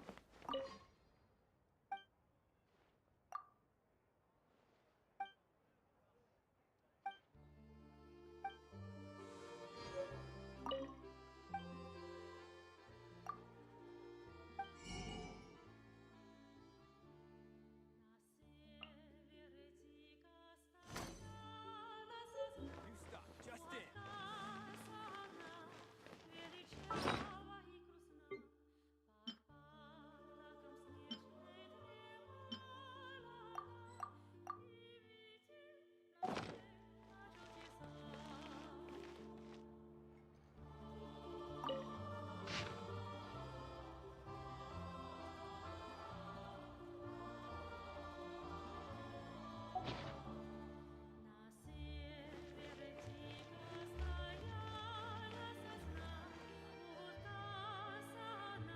Hello there.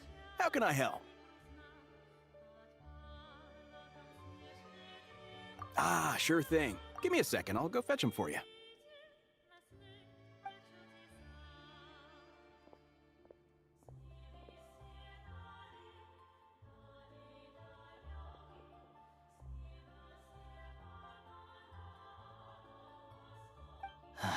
It's a familiar story. I've had similar experiences. Although SNEZHNAYA doesn't deliberately delay or withhold relief, those first few days of waiting for help are always the hardest. It's a fundamental contradiction. If emergency relief can't be delivered in time, what's the point in even calling it emergency relief?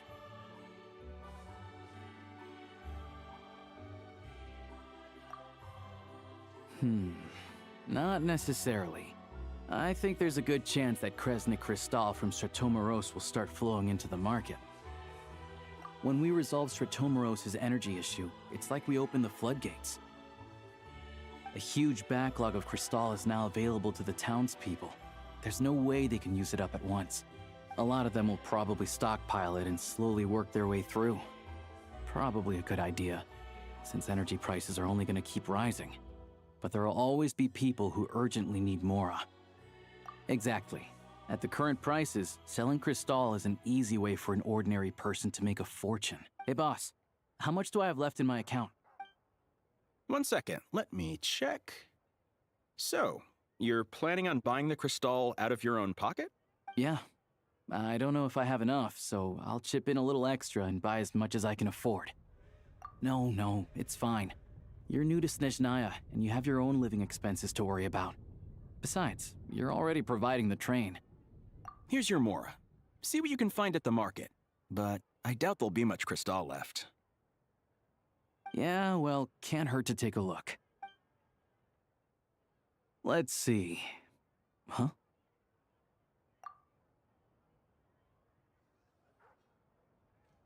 Oh, Alosha, and... Hello? I didn't realize you two knew each other. Yeah, I take on some odd jobs in the city to supplement my hunting income. Sometimes I work as a cleaner or prop hand at the theater where Odette is one of the big stars, so I've met her a few times. When the weather's as bad as this, it's better for a hunter to adapt than to keep looking for game. Yes, and we sometimes need extra help.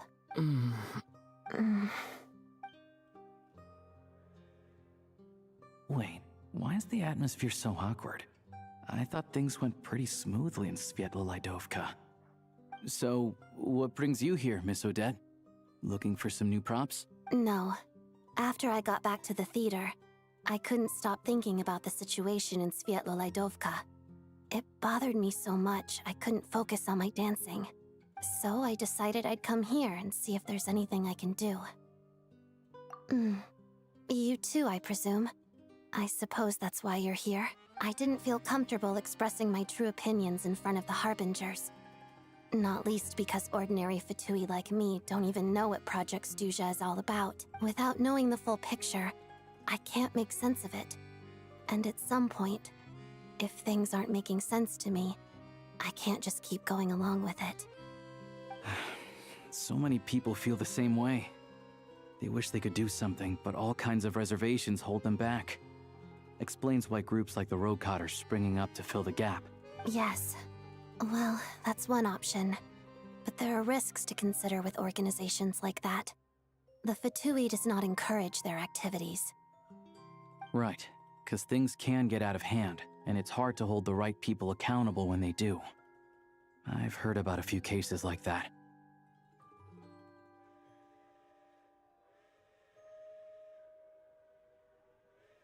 Sandrone said Odette was on track to inherit the title of the Fair Lady. If so, she'll be able to find out what Project Stuzha is really about. Still, it's probably a little soon to ask her about that. There may be more to the story. What's on your mind? I think we can both agree that no matter which side you're on, it can't stop you from doing the right thing. Where there's a will, there's a way. I know what Rosaline did while she was abroad. You made the right decision, so no hard feelings. So, what's your plan? Oh, we were gonna buy some Cristal. I heard there's some on the market right now. Funny. I had the same idea.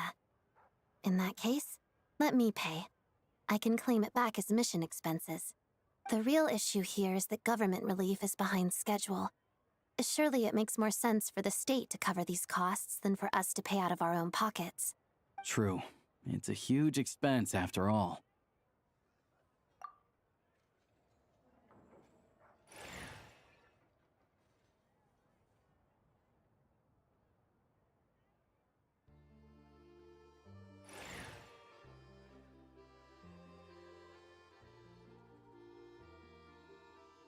Let me see. I'll take it all, please. And I'll be needing a receipt. Right. Choose mission budget under the expense category, but be sure to specify emergency rescue operation in the description. Otherwise, the normal reimbursement limit will apply. Let's book this train. Regulations say that if we need to transport Kresnik Cristal during Project Stuzha, extra carriages can be added 1 hour before departure.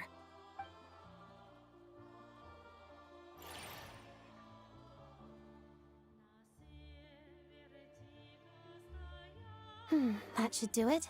The train will be escorted to its destination by Fatui guards. This is my first time seeing you handle Fatui affairs, Miss Odette. It seems you're as skilled an officer as you are a dancer.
You flatter me.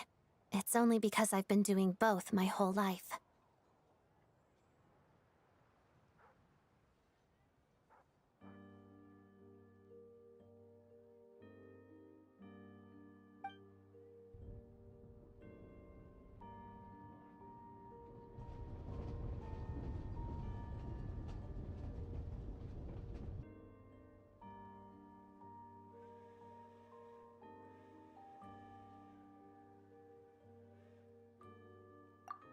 Anyway, I bet you've been non-stop today, am I right? Any idea how Paimon's doing? What's wrong? Who's Paimon? His travel buddy. Hasn't been feeling well. She caught a cold right after they got to Snezhnaya. Sounds like she's important to you.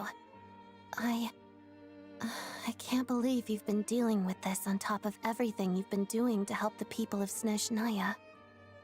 I've got nothing going on right now, so I'll join you. I want to see how she's doing. May I come too? I have some candy that someone gave me back in Svietlolaidovka. Plus, I know a little bit about relieving cold symptoms. All right then, let's go. I still don't know what the deal is between these two, but at least the tension seems to have vanished. A good sign, hopefully.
Hello. Sorry, but there's a sick person recovering in this room. Can I help you? What happened? Oh, please, excuse me. Are you the Traveler? Could I take a quick look at your Adventurer Handbook? Master Child said I should verify your identity.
Ah, it's really you. Sorry for the inconvenience. We're under strict orders from Master Child to keep this room well guarded. At the same time, we can't interfere with Podvoye Restaurant's business. That would only seem all the more suspicious and draw unwanted attention to this room. Besides myself, a few of my colleagues are stationed in and around the restaurant, in plain clothes, of course. Rest assured, you're in safe hands. I didn't expect such a high standard of protection. Well, Master Child handpicked us for this special assignment. We're not about to let anything go wrong. Anyway, I won't keep you any longer. Please, head inside.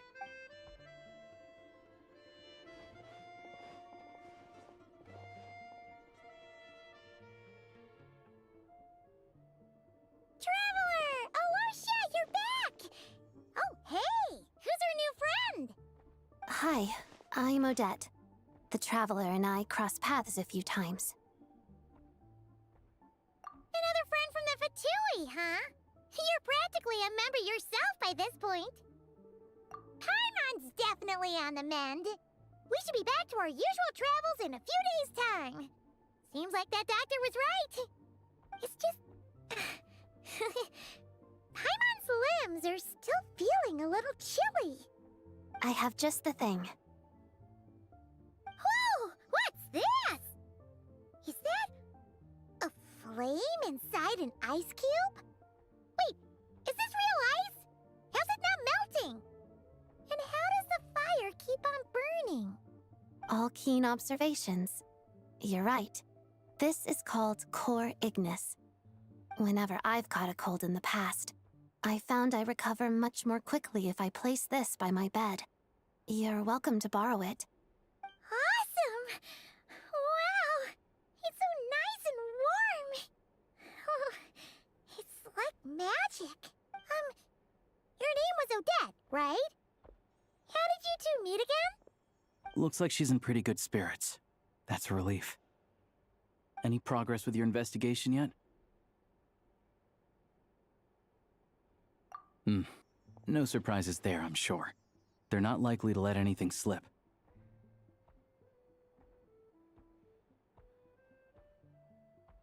The Rokad, huh?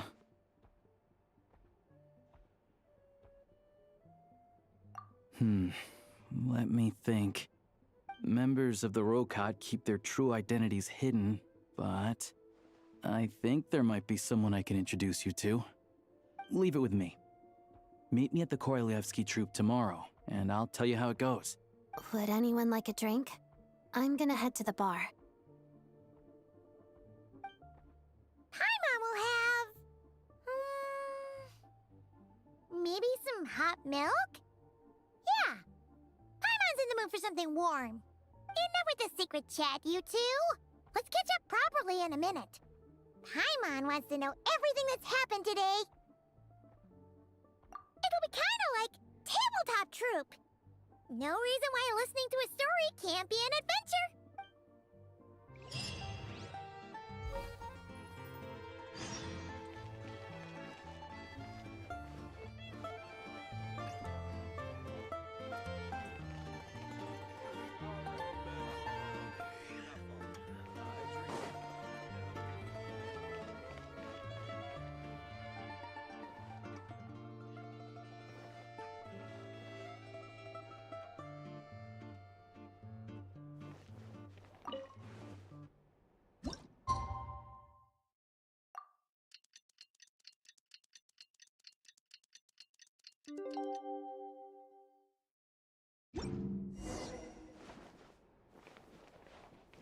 The boss is gonna give Paimon a copy of the latest newspaper to read.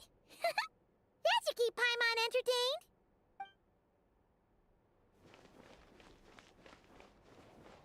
All right. Enough of it. The drinks. If there's anything you need.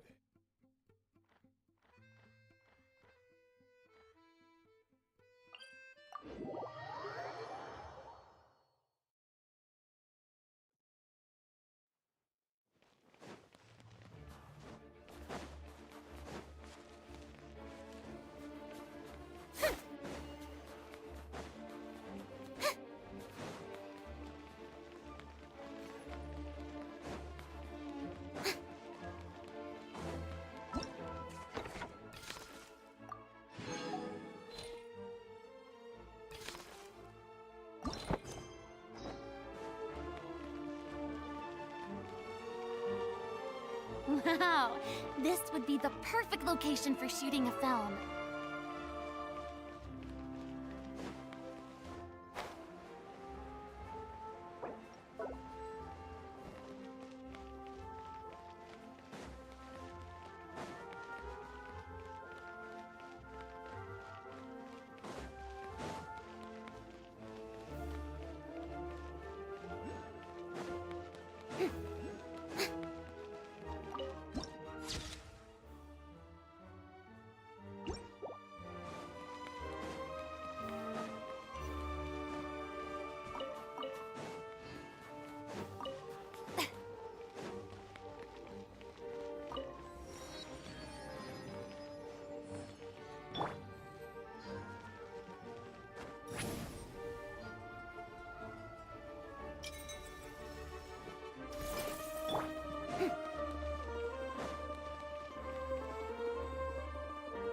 Ah, you made it.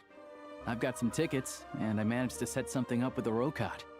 It'll have to wait until after the show, though. Happy to stay and watch? I doubt you've seen the Korolyevsky troupe on stage before. Pleasure. Here, this is the way in.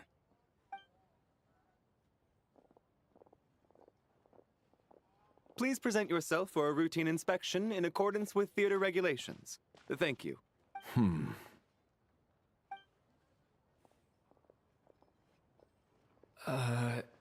Is that guy with the Fatui? Looks like he's waiting for something. Okay, all done. Thank you for your cooperation. Please proceed through to the theater.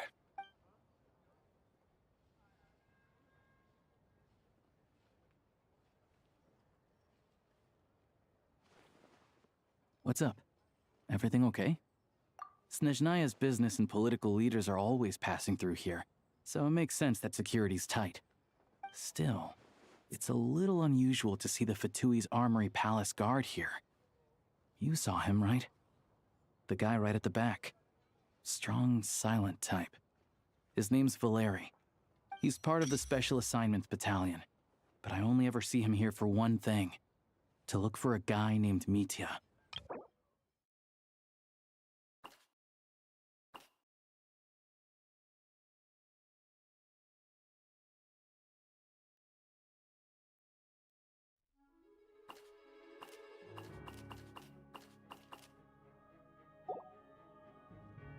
Supposedly a researcher, though he never seems to put much time in at the office.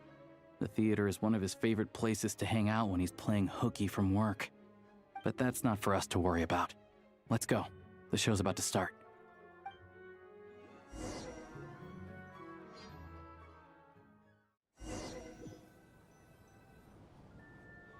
What do you think? Pretty impressive, huh?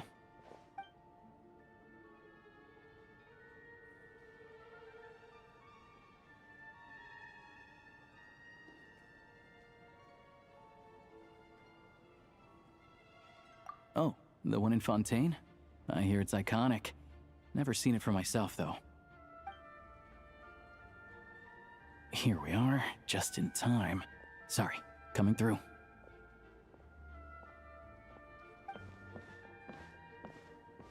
Ugh. If you're gonna show up late, keep your mouth shut.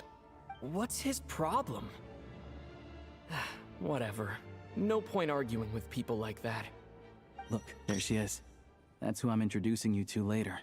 She's the lead singer of the troupe, Vodyanitsa.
This leads directly to the green room. They're expecting us. Vodyanitsa will be waiting for us there.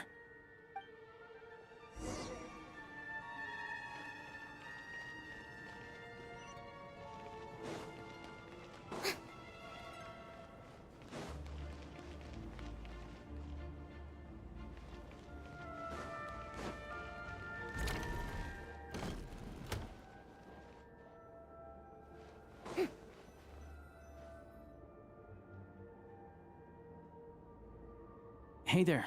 Excuse me. Ugh! Can you believe it? I'm so mad right now. Come in. Oh, it's you two. Huh? You know each other? Oh, wait. Is this who you were telling me about? The one you met yesterday and couldn't stop thinking about?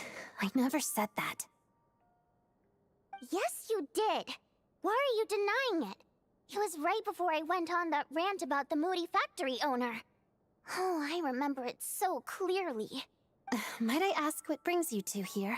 Oh, I just brought him here to see the show.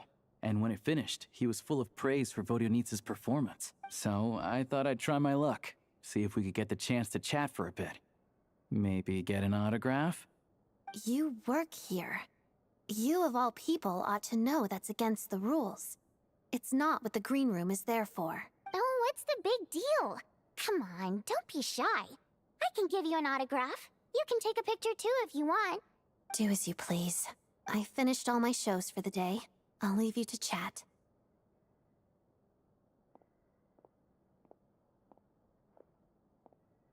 I wasn't making that stuff up, you know. Odette's just too proud to admit it. She thinks very highly of you. And so do I. You did the right thing in Svietloladovka. We're good. Odette's out of earshot. I'll lock the door. Confidentiality, of course. The Rokat is very strict on that. Whoa, Alosha! Not out loud! Not with an outsider here! Relax, I've taken care of it. Look at this. The President's reply sent this morning. Wait, so he's been approved to join?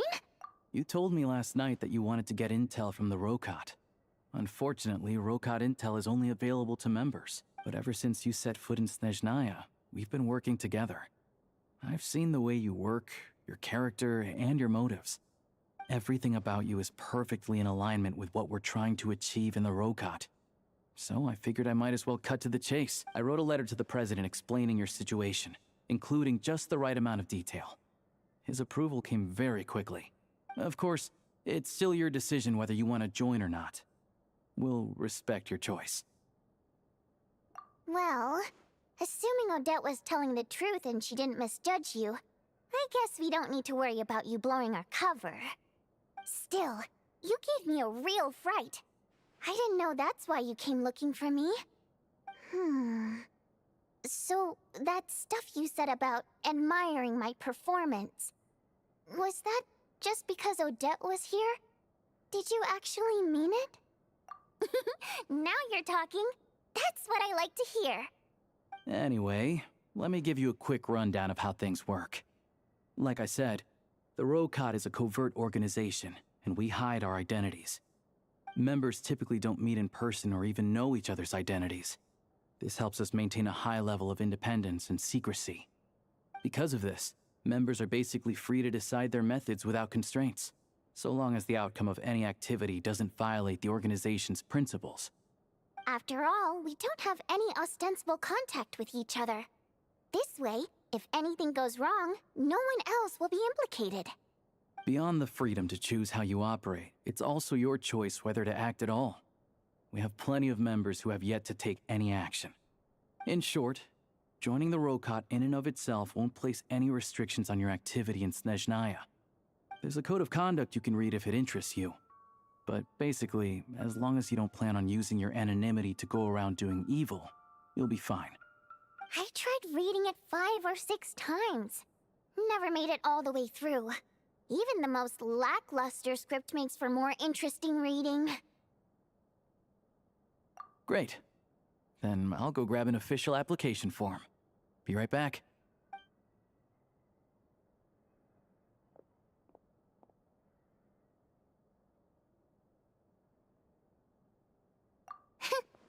Well, Alosha has this pet dog, you see. His name's Tagarin, and this one time, Alosha brought him backstage. Tagarin took quite a liking to me, so I played with him for a little bit and fed him some treats. Then, the Rokot was out on a mission one day, and even though we were all in disguise, Tagarin recognized me right away. Just a coincidence, really.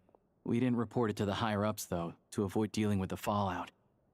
Like my job at the theater, for instance. I really needed to make ends meet. By the way, what were you complaining about just before we came in? Did everything go okay with Chuganov? Everything did not go okay. That's why I was so mad. I tried to make some small talk with him before I went on stage to fish for intel about the Iskra manufacturing plant. But he wouldn't take the bait. No matter what I said, he kept dodging the question. And then he started complaining. He said he didn't appreciate his second-rate seat in the stalls because he usually gets a private box. I mean, what did he expect? Everyone knows that if you want a box seat, you buy a ticket well in advance. But instead, he sends me a letter the day before the show when we're practically sold out. I had to juggle things around just to get him a half-decent seat, hoping he would appreciate the gesture enough to share some information. But nope, he didn't give me anything. Yeah, meeting Chuganov in person has definitely been a disappointing experience. Oh, you probably don't know who we're talking about, do you? Chuganov was that older guy you were sitting next to today. I'm sure he didn't make a great first impression on you either. To the citizenry, he's a family man and a kind boss. But our interactions with him tell a very different story. It's one thing to ask for a favor, but he acts like it's his right. He always expects special treatment. Take the ticket situation, for instance. I've actually gotten him a private box in the past. But not only was he not even grateful, now he's acting like I've sold him short this time. Not to mention that he's never paid for a single one of his tickets. And another thing, if he's such a big family man, why doesn't he bring his wife and daughter to see the show once in a while? I've never seen them here, not even once. Calm down, Vodyanitsa. If you won't do it the easy way, we'll have to try the hard way. But first things first. Here's your application form. Go ahead and fill it out.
Looks like I'll need to make a few little tweaks here and there. But other than that, you're good to go. We'll hold up. All right. Now that we're officially Rokart comrades, I can tell you. Chukhanov is the target of our current operation. Recently, we've done some recon work at the Iskra manufacturing plant, which pretty much confirmed that their energy consumption is way beyond the legal limit. All we need now is some direct evidence to present to the Vetcha, so we can demand that they shut the plant down. That way, the Kresny Crystal can be allocated to where it's needed most. I was hoping he might let slip during one of our chats, but he's too tight-lipped. We'll have to find another way. I'm meeting another regular theater goer tonight, Mitya. But Valeri's here too, and he's probably looking for Mitya, so he may end up being a no-show. Don't you worry. He must know how to dodge Valeri, or he wouldn't be showing up on time for every performance. Mitya is a renowned energy expert. Although we can't get any direct evidence of the excessive energy consumption at the plant, we can accidentally let the information slip to him. The authorities should take someone like him seriously. So if he starts raising questions about energy use at the Iskra manufacturing plant, there will be a proper investigation. Also, we're not allowed on site, but he has clearance.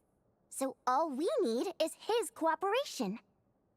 Yeah, so that's the other thing we're trying to figure out. Though I think we're far less likely to make any progress on that front.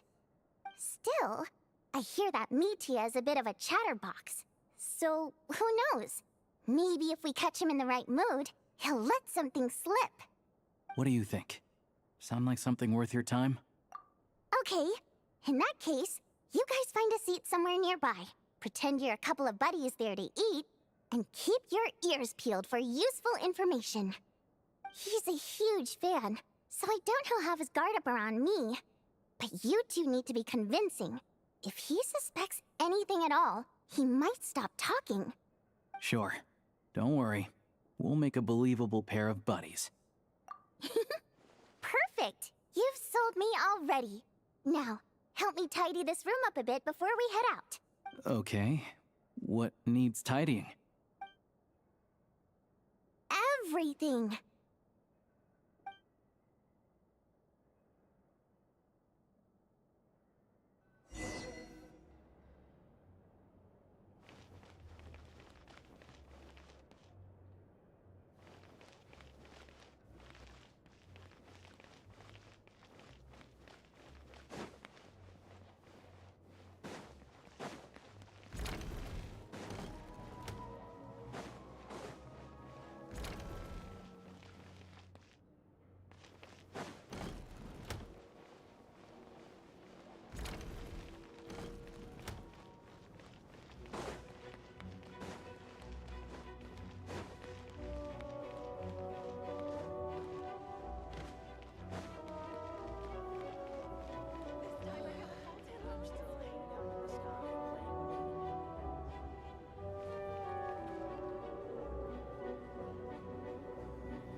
But I'm still here.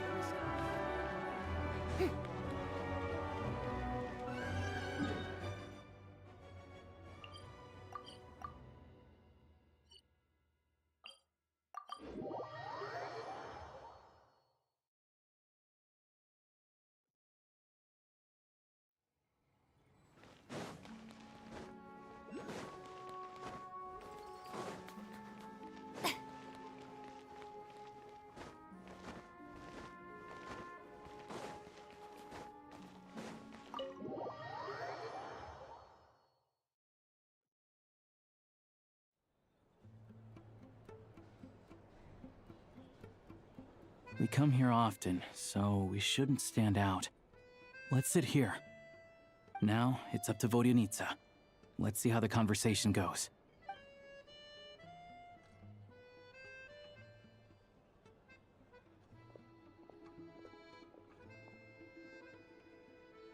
Mr. Mitya! Over here! Over here! Oh, sorry. I got a little held up on my way here. Now we have even less time than we planned. Go ahead and order some snacks and drinks. Whatever you like. Let me see. According to my schedule, we still have 25 minutes left. You're really pressed for time today, huh? I was imagining this would be a leisurely chat. If you'd prefer, we can always reschedule for another afternoon when you have more time.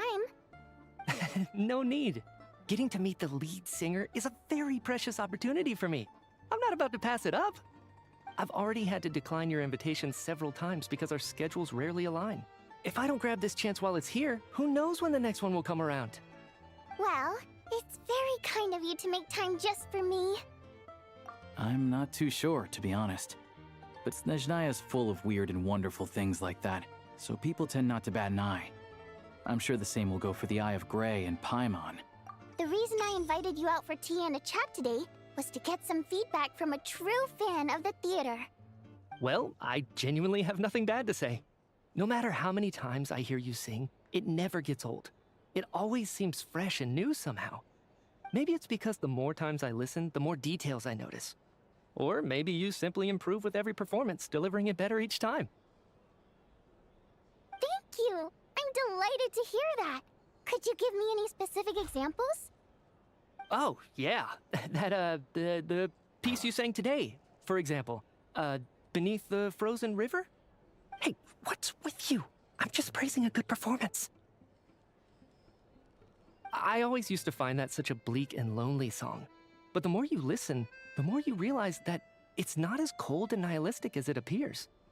When you really dig down into it, there's a certain level where you're surprised by the emergence of hope. Wow, I'm impressed. I didn't expect you to pick up on that. Actually, I only tried out that angle after talking with a composer. Still, Beneath the Frozen River wasn't on today's program. Oh, really? But it's a classic. You sing it every time. Almost every time. Oh, well then. Let me say a few words about that other all-time classic, Flying in the Wind from the Mountain Sparrow? I didn't sing that one today either. My voice wasn't quite up to it, so I switched it out at the last minute. Oh. But, Sorry, Mr. Mitya, but you were at the theater today, yes? Of course I was. Remember? I said hello to all the troupe members before the show started. You, Odette, and the others. So, what did Odette sing today? Elegy of the Snow-Winged Goose, of course. Correct. I see. I see. You find my singing boring, don't you? That's why you don't remember a single song. Looks like I'll need to cut a few from the program next time. No, that's not it. I swear. All right. I'll be straight with you. I'm sorry. My mind was wandering as you took the stage today. I enjoy watching your shows because the exquisite performances stimulate the mind. It always sparks some inspiration for my research. So, whenever I get stuck at work, I come to the theater for a change of pace. Odette's dance during the Elegy of the Snow-Winged Goose today was simply incredible. It got me wondering what she's been going through recently. That look of sheer defiance in the face of utter tragedy? It was so inspiring. I started scribbling in my notebook right away. Not that I made a ton of progress in the grand scheme of things, but I still think it was productive. By the time I snapped out of it, the entire show had finished. So what you're saying is, you didn't listen to my singing at all? Unfortunately not. I'm sorry, I don't know which is more disrespectful. The fact that I don't always come for the show itself, or the fact that I missed your performance. Seems like things are getting a little awkward. Mitya just stepped into a conversational minefield. If there's one thing Vodyanitsa doesn't like, it's people who show disrespect for her performance. This meeting was so hard to set up. Don't tell me it's already falling apart. It's fine. I suppose this is affirming in its own way. At least, it shows that our performance really touches people's hearts, right? Don't let it bother you. It certainly doesn't bother me. She's showing a lot of restraint. Well, I'll be sure to let Odette know how much you adored her performance. Please don't say that. I always love your performances too. It's just that inspiration struck at the wrong time today. I'm usually all ears. I know, I can tell. That's why I value your opinion. I'm sure some people can't stand it when others praise their coworkers right to their face, but not me. No, sir. Fair enough. I still feel kinda bad, though. But you know what I really can't stand? People who only show up to the theater to pretend that they're cultured. Makes me sick to my stomach. Oh, yeah, 100%. There are too many of those people around. By the time they're walking out the door, they've forgotten all about the show.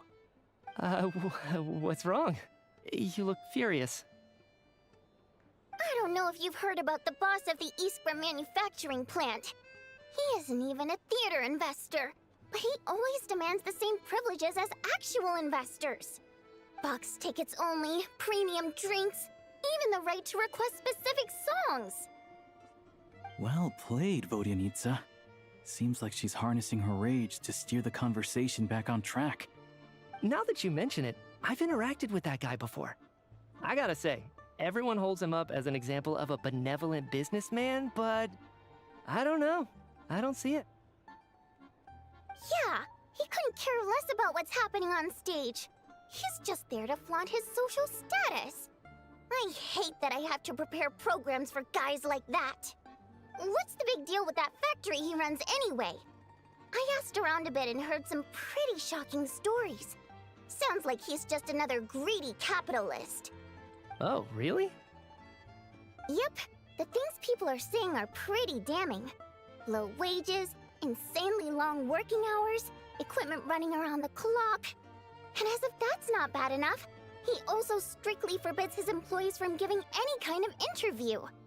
Project SNEZHNAYA has now been extended so many times, we're We're at the point where Crystal rations for the common folk are barely enough to survive on.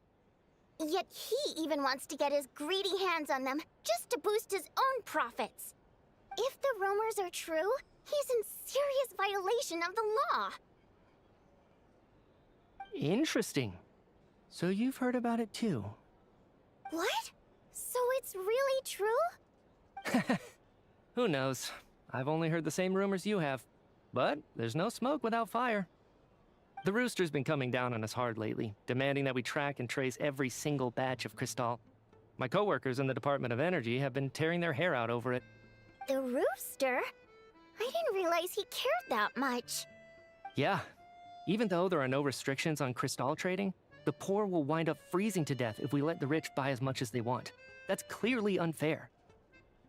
Looks like we'll need to arrange an investigation into the Iskra manufacturing plant as soon as possible. I never knew you kept up with current affairs beyond the theater, Miss Vodyanica. You really have a heart for the common person. Most Fae in your position have long been indifferent to the plight of humans. Well, those of us who choose to live in human cities are naturally going to pay attention to any significant upheaval. Isn't the Rooster a Fae himself?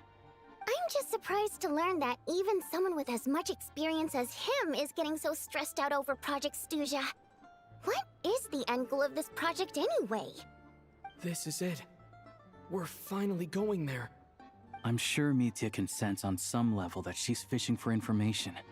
But since their conversation is so relaxed, he might just let something slip. It's stressing me out too. If I'd only made better progress with my research, things wouldn't have dragged on this long. Oh, so your work is related to Project Stuja? That's right. The Armory Palace needs a brand new energy source. Not the power of the Light Realm and not elemental energy. Right now, the only thing that meets the requirements is the power contained within stellar linchpins. But harnessing that power is costly. Each step of the process requires enormous amounts of Kresnik crystal, from extraction to quantification to attempts at conversion. Progress has been painfully slow, and the team is getting burned out as time goes by. Sometimes, I see people staring into space as if in a trance. Could it be that this new energy source has side effects? No, it doesn't affect us, because the energy is used for... Okay, I got it. Stop choking me. Sorry, I can't talk about that. I think we're all just exhausted. We've been working ourselves to the bone for so long with so little progress to show for it. It's no wonder people are struggling to stay motivated. Seems like I owe you an apology. I shouldn't have gotten so mad at you for not paying attention during the show. Don't worry about it. I count myself lucky, to be honest. I don't envy the people who work closely with the Tsaritsa herself.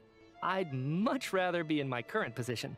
At least I don't have to shoulder any major responsibilities. So they're trying to develop a completely new kind of energy. Yeah, censored by a scarf. Who would have thought? Oh, dear. It looks like my time is up. I'm afraid I have to leave. I'm so sorry. We ended up barely talking about the theater. That's okay. It was a pleasure chatting with you, really. Let's make up for it next time. Yeah, hopefully once the work pressure eases up a little, I'll be able to focus more on the performance, and then we'll have more to discuss. We touched on some confidential issues today. I'd be grateful if you could keep it between us. That could have gone worse. Nice job. Why was Mitya in such a hurry to leave, though? Sorry, routine inspection.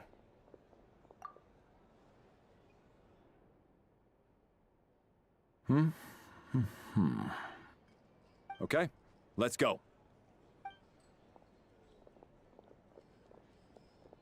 So he wasn't rushing to get back to work. He must have calculated that Valeri would find him here in exactly 25 minutes. That's frighteningly accurate. One of the main duties of the Special Assignments Battalion is to ensure that important figures stick to their schedules. All right, time for for us to get going too. Excuse me, check please. We'll settle our check too then. Oh, hello there. Mr. Mitya paid the check before leaving. He also asked me to pass on a message. He said it was an honor to share his tea break with Miss Vodyanitsa and her 2 friends. Wait. So he knew we were here all along? This raises a lot of questions. Did he deliberately mention the new energy source so that we'd overhear it? Maybe his work isn't confidential after all. Maybe the key here is the purpose of this new energy. I guess that's the next thing to look into.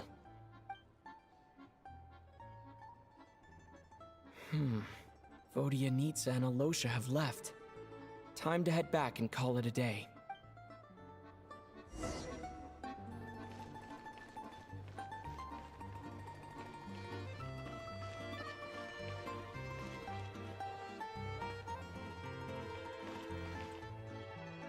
You're back! Here pretty early today. Paimon was just gonna mention that. After she woke up today, Paimon felt like her temperature was completely back to normal. But her strength still hasn't returned. Still, there's some good news. Paimon thinks she might have figured out the source of the problem.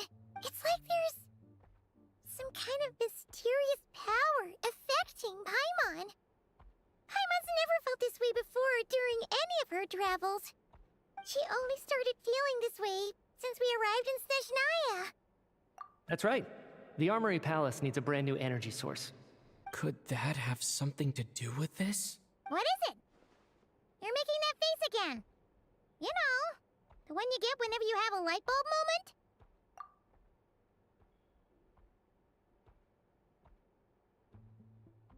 So, they're trying to develop a new energy source here? And you think that might be why Paimon's feeling unwell? Well, Mitya denied that the energy they're researching has any side effects. Although, he did say that people working on the project have been having issues with their concentration and short-term memory.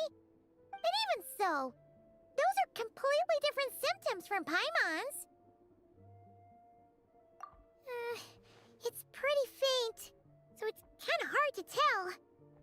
But, if anything, it seems like it's coming from roughly the same direction as the Armory Palace. Sure, Paimon's with you there. But how, though? The robot only has a limited amount of intel. Oh, great point! They argue about Project SNEZHNAYA every day. If we could sit in on one of their sessions, we might pick up some new leads. Good idea! Oh yeah, while you were out, Paimon tried all the yummiest looking desserts in the Potvoria restaurant. This one seemed right up your alley. So, Paimon saved some for you. Come try it once you finish writing your letter.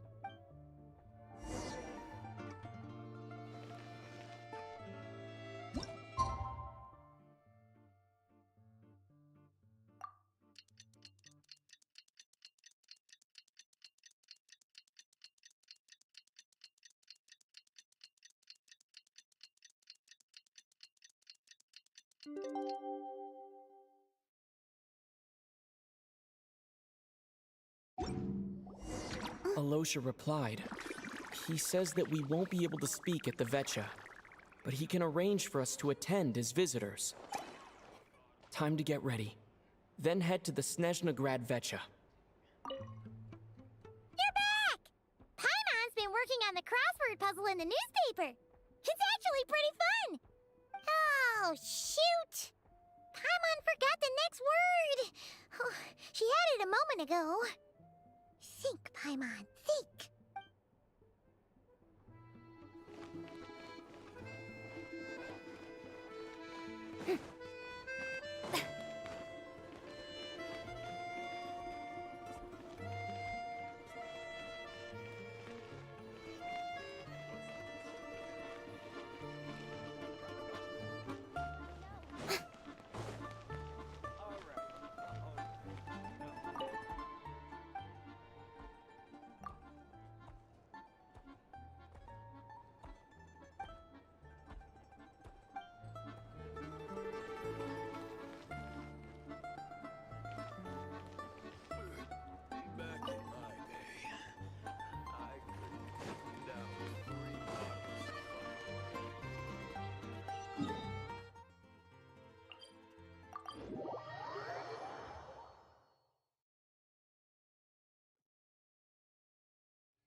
Miss Vodyanitsa, prima donna of the Korolievsky troupe. What a surprise meeting you here. Will you be sitting in on a session of the Vetcha?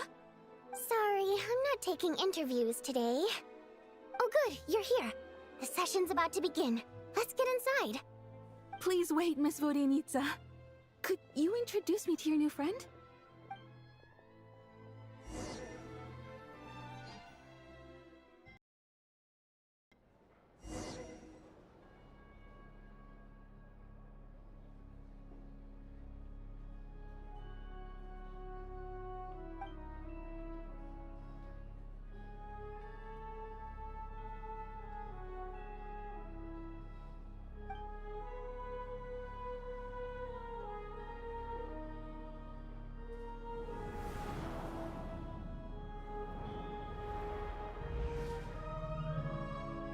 In summary, the energy management commitments made for the outgoing period have been delivered upon.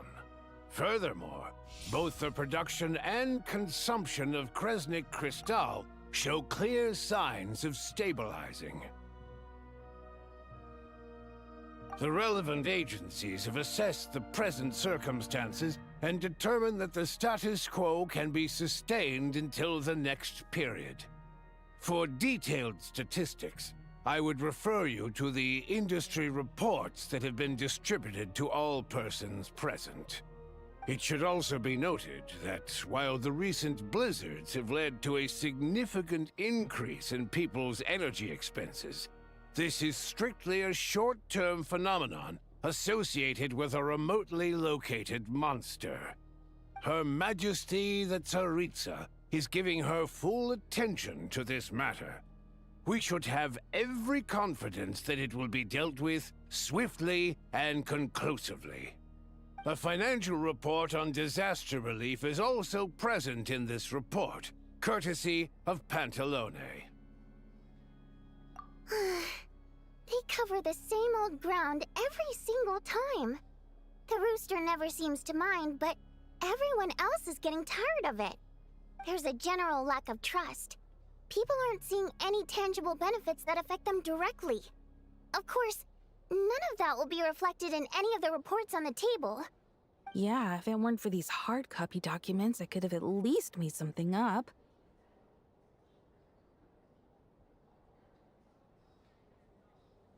Oh, don't mind me. I'm just out here trying to hit my interview quotas. Bring out the kvass. Ever read it?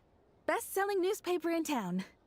If I remember correctly, you guys don't even have a sales permit. You have to sell from stalls on the street.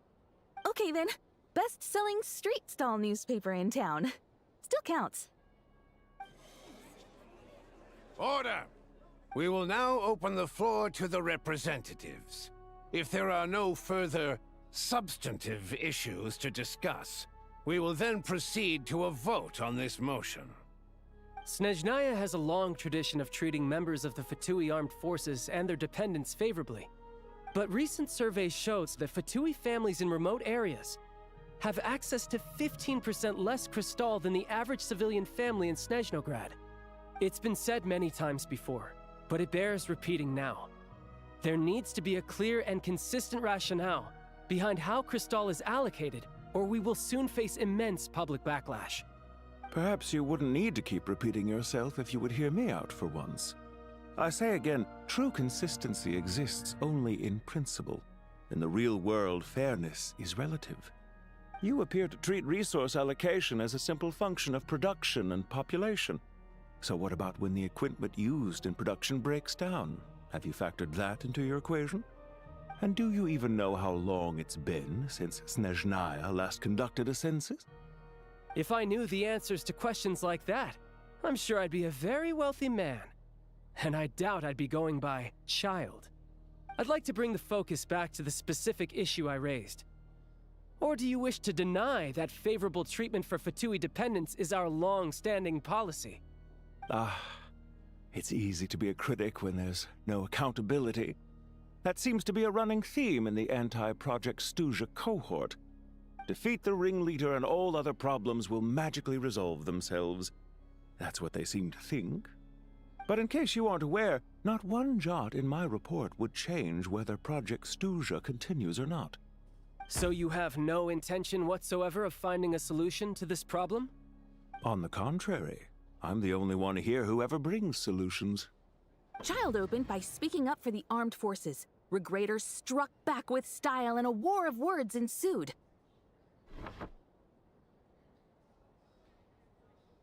Our reporter was live on the scene to get the audience's reaction as it all unfolded. Who do you support? The people have spoken! Child received raucous applause from the crowd as he pushed Regrator onto his back foot with a relentless barrage of questions. It had to be seen to be believed. Now you see why they don't have a sales permit. However this reporter wants to spin things, I haven't forgotten that Tartaglia was representing the Northland Bank when we first met in Liyue. So surely, their relationship can't always have been this strained. You two are getting off topic. Let's focus on what the data is saying.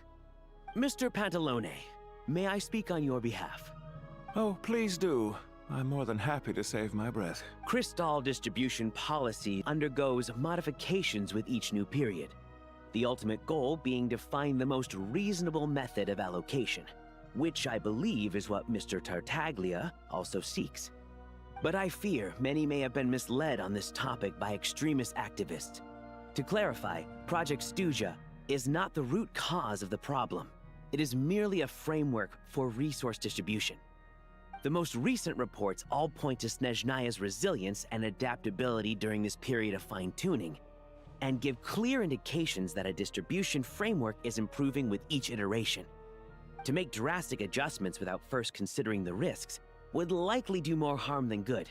It would be a waste of the hard-won experience we've gained to date. Renowned scholar of finance, Arapov spoke up to clarify the fiscal logic, clearly alluding to social organizations like the Rokot in his words. With the notorious Lelek still active to this day, should the Rokot be held responsible? No, there is someone else to blame. She's just rephrasing what Mr. Pantalone said. The Rokot are the critics he accuses of taking no responsibility for their actions. As for Lelek, you won't have heard of him yet. He's currently the most famous member of the Rokot. Well, more like infamous. Ending Project SNEZHNAYA has become an obsession for him. Unlike the more decent ones among us, he believes that votes in the Vetcha are all that matter. So whether it's threats, coercion, or bribery, he'll use whatever means necessary to get people to change their vote. And since we're already on the subject, what do you think of Lelek's methods? Are you for or against? Well, whatever the story is, his actions benefit us all. We stand with Lelek. At least someone here wants to take this discussion seriously. I've been considering that issue myself. What you really need is more precise regional data, right? I think it would be easiest to let the Fatui handle it, since they're already in charge of Crystal shipments anyway. We may as well get them to collect some data while they're at it. Whatever you need, you can ask the Fatui to look into it for you. In terms of supervision, I think the Druzhna would be a good fit. I had hoped to discuss this with Miss Vesna, but sadly, she's not present. I will be happy to take a note of your suggestions and present them to Commander Vesna for a decision upon her return. The Commander has always taken a keen interest in Project SNEZHNAYA. However, given the Druzhna's demanding workload, I'm afraid it may prove difficult for them to provide any practical support. Let us refrain from jumping to conclusions until a concrete and actionable plan is in place. My apologies, Lord Rooster. There are numerous issues to address here, including manpower, time sensitivity, and reporting lines. Nevertheless, I support drafting a proposal. Follow the usual procedure, and it can be raised as a new motion for all parties to evaluate at the appropriate time. In that case, I'd like to share one thought before the proposal is drafted. The issue of time sensitivity was raised just now, which I presume relates to the official reports. In fact, the Energy Commission already collects regular statistics on each urban center and its surrounding area. Would these be of any use? That's a good idea. I read every issue of Svietloslaidovka's report, and although my focus is mostly on the section about equipment operation, the energy consumption statistics also yield a lot of insights. Be that as it may, does no one see an issue with using local data to determine crystal quotas? In the long term, it seems like a very risky solution. Not if they are used purely for reference. So long as we have the report from the Northland Bank's headquarters to corroborate it, no one will be able to fool me. Very well, then. It appears that this arrangement is acceptable to all parties. Yeah, sounds good to me. The members reached a provisional consensus on the issue of improving treatment for Fatui soldiers.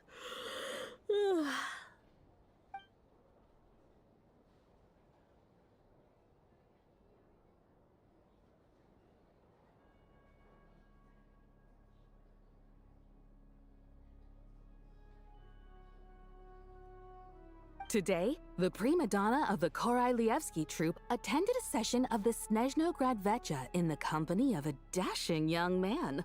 The question on all our minds is, what is the true nature of their relationship? Write anything like that again, and I'm revoking your permission to interview the troupe. Got it?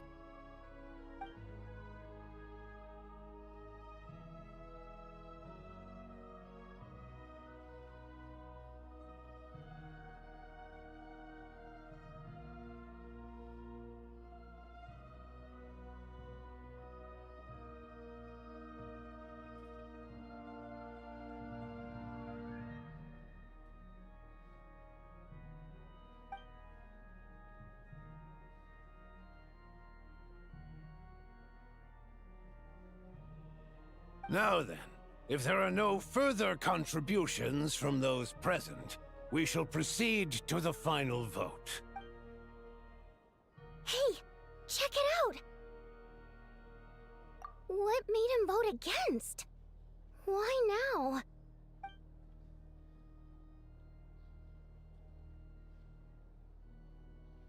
The votes have been tallied.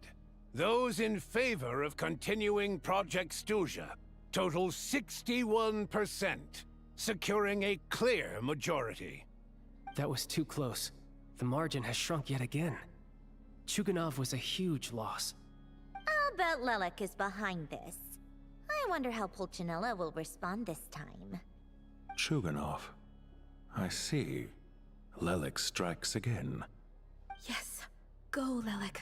Once Project SNEZHNAYA is defeated, our unwavering support at Bring Out the Kvass will finally pay off when we make our comeback. I can taste our victory already! In accordance with the result of this vote, Project SNEZHNAYA will remain in effect until the next Vecha period. Finally, may I remind us all, we debate only for the greater glory and solidarity of our nation. May the aurora shine ever on, and the tundra always stand firm. The session is concluded.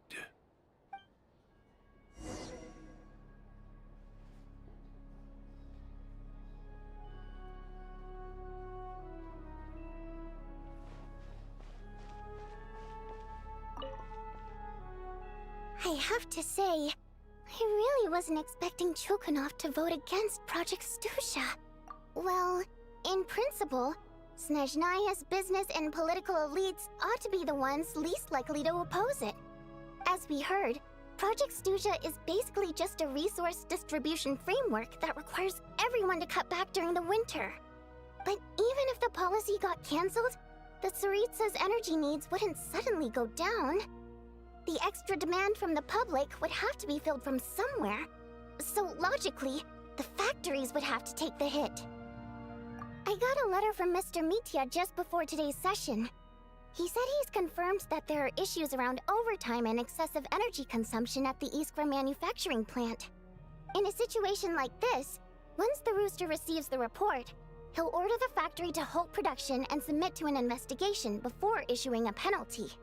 But that's a week-long process, and thus didn't make it onto the Vecha agenda this time. I don't think he suspects anything so far. Exactly. And as you know, he's a very selfish person. I was originally gonna try and flip him after he received notice of the official sanctions. My plan was to convince him that the whole thing was completely unfair. Rather than just sit back and take the hit while his factory stopped production, he'd be better off voting to end Project SNEZHNAYA. At least that way, no one else would be able to make any money either, because all the factories would suddenly have more limited energy to work with. But now, he's already voted against it, which means someone must have used more forceful means to change his vote. Just like with everyone else who flipped. Yeah, no one knows why Lilac is so obsessed with ending Project SNEZHNAYA, but by the looks of it, he's inching closer and closer to success. Lilac must have strong motivations, given how he'll stop at nothing to achieve his goal. Maybe he knows the full truth of Project SNEZHNAYA. Maybe my next step should be to focus on him. All right. What are your plans for the rest of the day? Shall we head out? Hey, comrade. I noticed you were here during the debate. I didn't take you for a political enthusiast. Greetings, Harbingers. I just happened to have some free time today, and my new friend here thought it might be fun to check out the Vetcha. Ah, Odette must have introduced you. Looks like you two are getting along pretty well. I'll leave you to catch up. I should head back to the troop. Sure. Break a leg and all that. Thought it might be fun to check out the Vetcha, did you? Things are never that simple with you, Traveler. There's no way you're here for kicks and giggles. Tell me I'm wrong. Oh, yeah. To some, he's a captivating enigma. To others, he's the bane of their existence. No one ever thought that some anonymous nobody from the Rokot could cause such a stir. Huh? You want to look into Lelik? Then I'm sure his days of anonymity are numbered. What do you think, Sandrone? Fine by me, I guess. If the Traveler actually manages to expose Lelik, it'll be doing Pulcinella a favor. In return, it seems fair to let him in on what we've learned so far. My thoughts exactly. Sharing is caring, after all. Head back to Glupov and grab the files on Lelik. It's easier to just pull the records than go through the rigmarole of getting the Traveler a visitor's permit. As you command, child, sir. In that case, since we're going to be waiting anyway, I'll have someone brew a pot of black tea.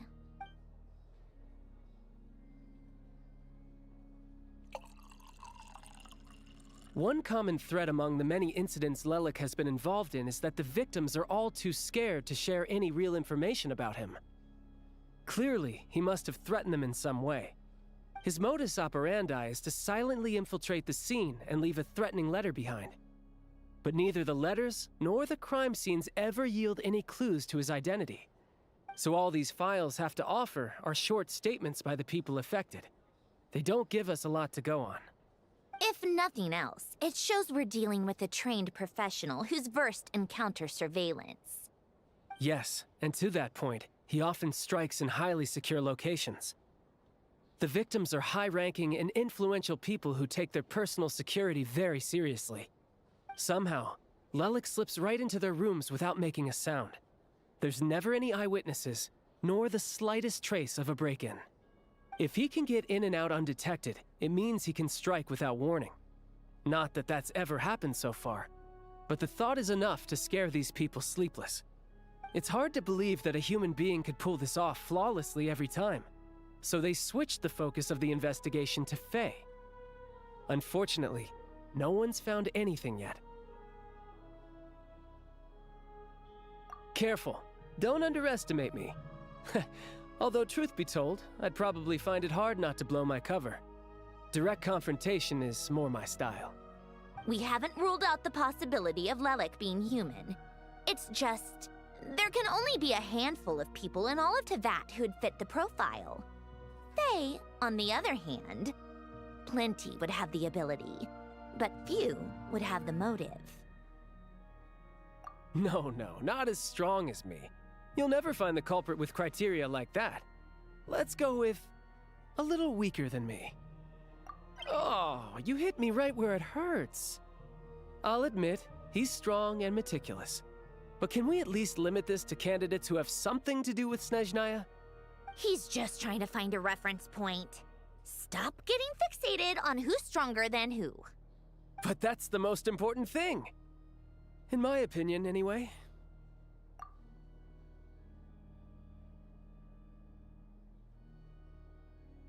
Odette? Yeah, that seems about right. Her skills are solid, and she's always calm under pressure. Except she's Fatui, so the likelihood of her working against us is pretty low. But yeah, much more accurate than your previous example, at least.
No, wait a moment. Maybe we should interrogate that assumption.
What do you mean?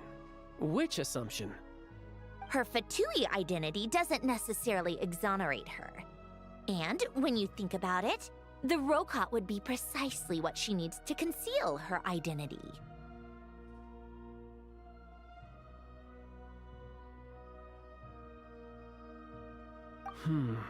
Plus, she wouldn't need to be such a pro at covering her tracks. She'd already know where the Fatui will be and when, so she could choose the perfect time to act. Oh, yikes. I was just thinking out loud. Why is this starting to sound like such a convincing theory? Still, what reason could Odette possibly have for trying to call off Project SNEZHNAYA? Arlecchino would be the best person to ask. She knows Odette best. Unfortunately, she isn't back yet. Rosaline used to open up to her in private about her struggles with Odette. As I'm sure you can imagine, Arlecchino is quite a lot better with children than Rosaline was. She gave her some tips on how to handle the situation, and Rosaline managed to reach a settlement with Odette before leaving. So I suppose there were at least no lifelong regrets left behind. Beyond that, I don't know the details about that side of things. But I do know that Odette definitely has a motive to hold a grudge against Project SNEZHNAYA. The reason being, her father passed away during the early stages of the project. That was back before it had been named Project SNEZHNAYA, when things were still being worked out. But in essence, it's remained the same ever since. Huh. The more you know. Rosaline was always so self-centered. I never understood why she started paying so much attention to Odette. Is that such a surprise? If you cast your mind back, you may remember that Rosaline and I weren't exactly close. We had tea together a few times, but that was about it. Odette's past is no secret. Her father was a fatus and her mother was a very famous ballerina. On the surface, it looks like she followed right in her parents' footsteps. But the truth is quite a different story. After her father passed away on a mission, her mother was overcome with grief. She broke her leg during a performance and could never dance again. Odette was only interested in ballet at the time, but this tragedy left the family with both breadwinners gone. They could barely make ends meet. Per Capitano's policy, family members of Fatui who died in the line of duty had to be appropriately accommodated and provided with adequate assistance. So, regardless of how Rosaline may have felt about it, it fell to her to resolve the issue of Odette's family's livelihood.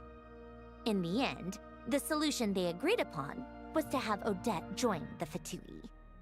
Right, because the alternative would have been a one-off compensation payment, I guess. In that sense, joining up was definitely the better option. Still, she must have had mixed feelings about it, right? If she doesn't even like the Fatui. It's just a theory, a possibility. But as a motive for Odette to become Lelik, it holds up. That said, I have no idea where Odette's head is at right now, or what her conflict with Rosaline was about. Plenty of people were on bad terms with Rosaline. I have no intention of trying to figure it all out. Yes, but there's not much point in discussing that now. Yeah, back to Lelik. Since our investigations so far have turned up next to nothing, we've got nothing to lose by trying a new angle. Funnily enough, Tonya and I had actually made plans to go to the theater tomorrow to watch Odette's rehearsal. Unfortunately, thanks to this Lelik situation, I'll be stuck working overtime again. Which means you can go in my place. No point wasting the ticket. Plus, you'll get to meet Tonya. Spirit Seeker. Quite the classic ballet. It was passed down through Odette's mother's family for generations, though it hasn't been performed in years. But Odette's been practicing it diligently, and it's finally ready for a return to the stage. Excitement is through the roof. Tickets for the official performance sold out long ago. Tonya's excited for it too. She's desperate to see it no matter what. Personally, it's not really my kind of thing, but since she's my little sister, I had to figure something out. I've actually seen it several times before. The story's pretty straightforward. The lead character follows a trail of clues left behind by a spirit gradually recovering her memories along the way. It's a tale of love and regret. So not exactly reinventing the wheel, at least by today's standards.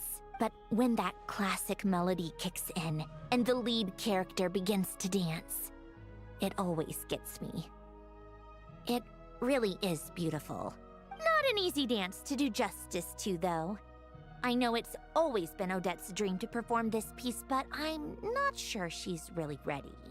In that case, I think that even if she is Lelik, we should wait until her performance is over before we respond. I'll let you take it from here, comrade.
Is it what you wish to find? Hopefully the excitement of opening a treasure chest has at least made it a worthwhile experience.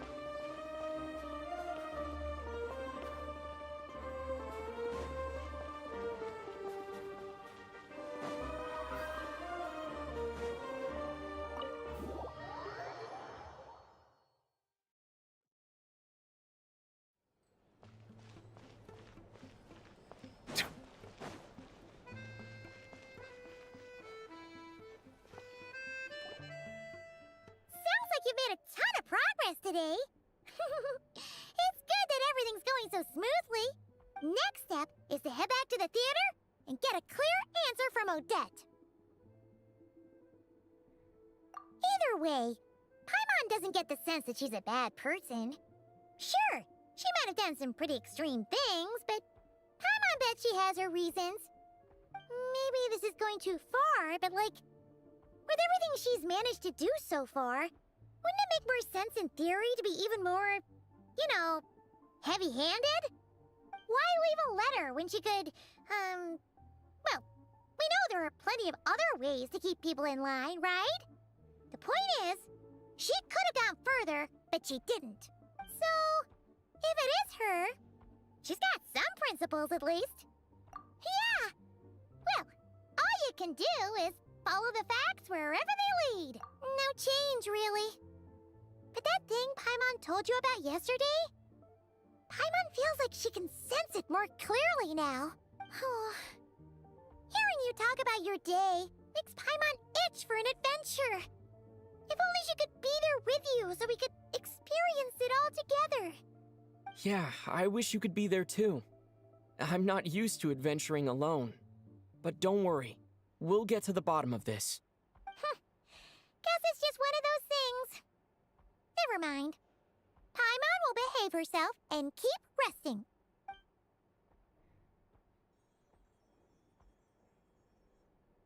If Odette is Lelik, she may well have inside information on Project SNEZHNAYA.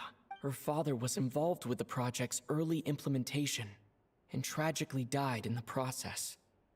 Now, she's dedicated herself to bringing it to an end. It's hard to imagine she could have gotten this far without knowing anything at all about the Tsaritsa's true intentions. When she spoke to us as a member of the Fatui, how much did she let on? And how much was she hiding? Only time will tell. Maybe tomorrow, everything will be answered. Hey look! It's snowing! Could be a tough day ahead. Make sure you wrap up warm tomorrow.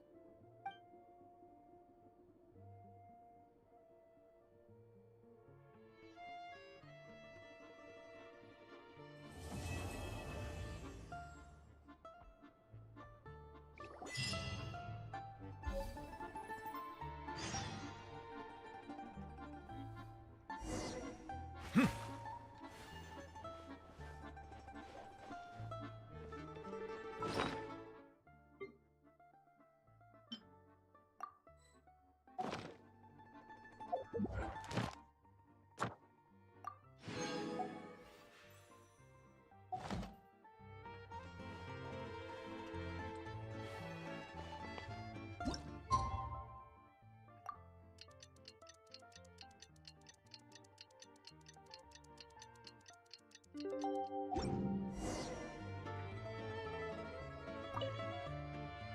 back! Paimon's been working on the crossword puzzle in the newspaper. It's actually pretty fun. Oh, shoot!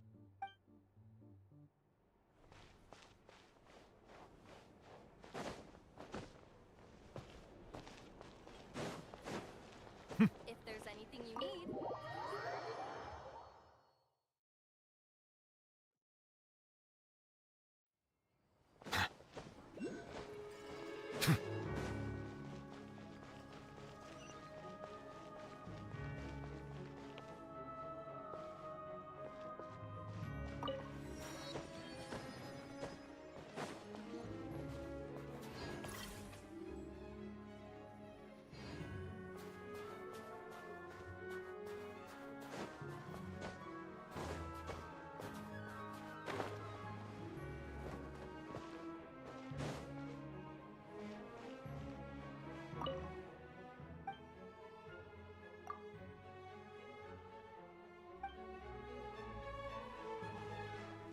Oh, I see now.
Ooh, it sure is cold today.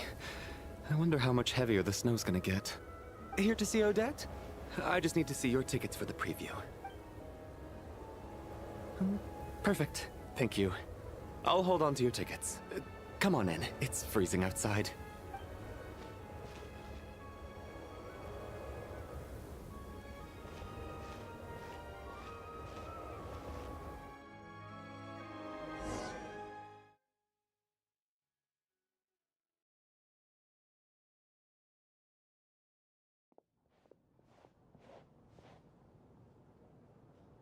I think I'll leave the Lelic question until after the show's over. Then I'll go find Odette.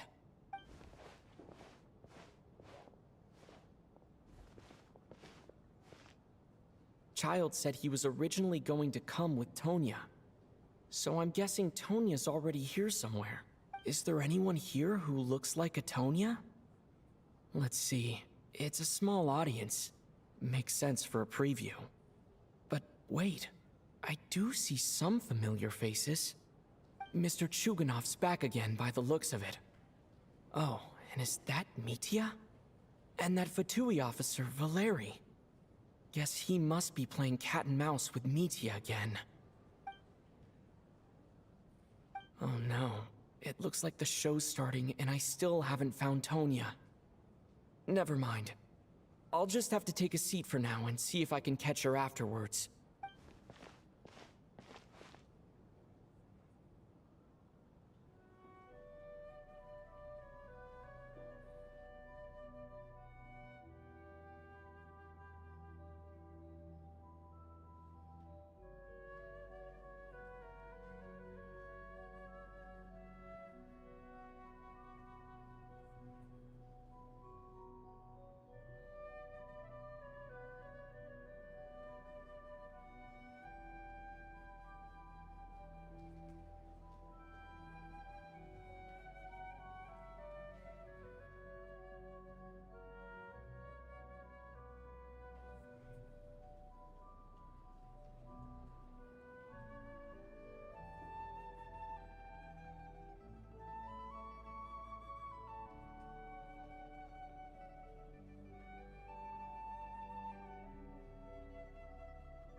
Hello, members of the audience. I'm a staff member here at the theater. Today's performance was a very special one for us, as it marks the first attempt in a long time to revive the classic SNEZHNAYAN ballet, Spirit Seeker. To commemorate this occasion, we would love to take a group photo of the cast, crew, and audience members present today. Could I kindly ask the audience to please come up onto the stage?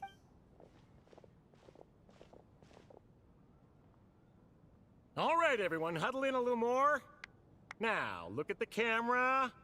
1, 2, 3.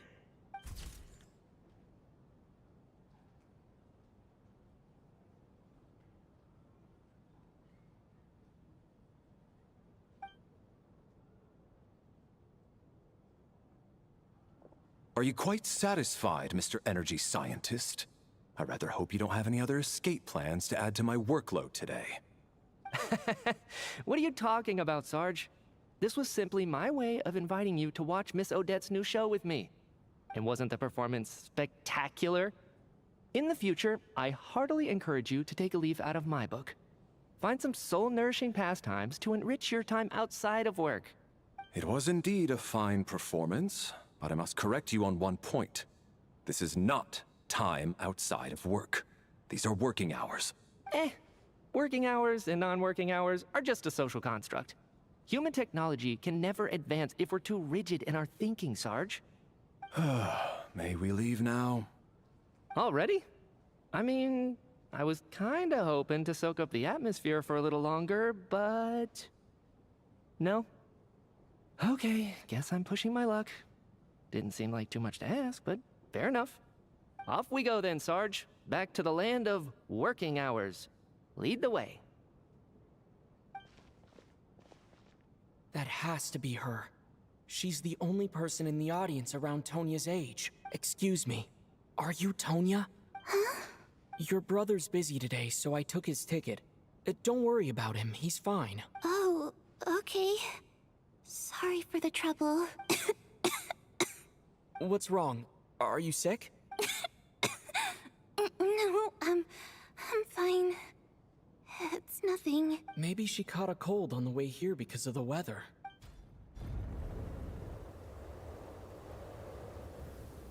I haven't seen snow like this in a long, long time. It's most unusual. I know. It's completely white out there. You can barely see a thing. I've never seen such heavy snow in my life. Let's wait it out for now. You'd be lucky not to freeze to death in this weather, let alone find your way. Well, look at that. Maybe we shouldn't be in such a rush to get back after all. What do you think? Let's wait and see. Why do you need to take it so seriously? Fate has given us this wonderful chance to take a break. We owe it to ourselves to make the most of it. Come to think of it, there's a small inn not far from here that always keeps plenty of extra blankets on hand for guests. I know the route well. Shall I head over and borrow a few blankets? That way, anyone in a hurry can wrap up warm for the journey back. Just remember to return them next time you're over this way. Sir, there's really no need to go to all that trouble. Hey, it's no trouble at all. Wait here, I'll be right back. What a kind gentleman. Very good. My wife and daughter are waiting for me at home, so I shall be heading back as soon as I get my blanket. So... are you expecting us to go back to the Armory Palace wrapped in blankets too? Don't worry about that. I made arrangements in advance. Should I not return to the Armory Palace within 3.5 hours after Operation Showtime begins, an armed squad will be sent to collect us. They will escort us back. You are one of our key military personnel, so any weather-related risks must be eliminated. Operation Showtime? So, wait. Every single time you drag me back to work when I sneak out, it's a whole official operation? I gotta say, you've really turned this into quite a moral dilemma for me. It's snowing pretty hard out there. I think you should stay here for now. You seem a little under the weather. Sure. My brother might come pick me up in a bit anyway. Time to get to work. I should head backstage and find Odette. I need to look her in the eye and ask her about Lelik. Excuse me, are you looking for someone? How do you know that Miss Vodyanitsa is backstage? Unless... oh! Are you here at Mr. Chuganov's behest? Sorry, but that area is currently off limits to everyone except the cast and crew. Bad timing, I guess. Well, I might as well stick around. I doubt Odette will be leaving before the snow lets up in any case.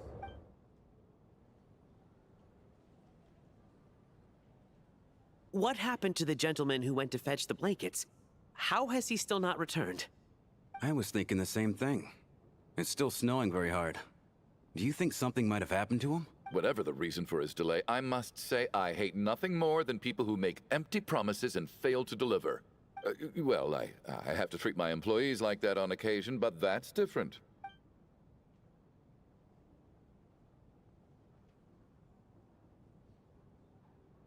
You seem anxious, Mr. Valeri. It's been nearly 4 hours since I left the armory. The army should have arrived to extract us by now. They know how much I despise tardiness and disrupted plans. There's simply no reason that they shouldn't have shown up by now, barring exceptional circumstances. Surely a snowstorm like this one counts as such. Few things in this world can stop the SNEZHNAYAN army, Mr. Mitya. And a snowstorm is certainly not one of them. Why don't you go out and take a look? They might be right outside, waiting for your orders before they dare come in. An absurd hypothesis. I have no intention of leaving your side for even a moment until I have escorted you back to the Armory Palace. This doesn't look like an ordinary snowstorm to me. That guy who left earlier. It looked like he just vanished into thin air. Either that, or my eyes were playing tricks on me. A man-eating snowstorm? Come on. Night hasn't even fallen yet. Spare us the ghost stories.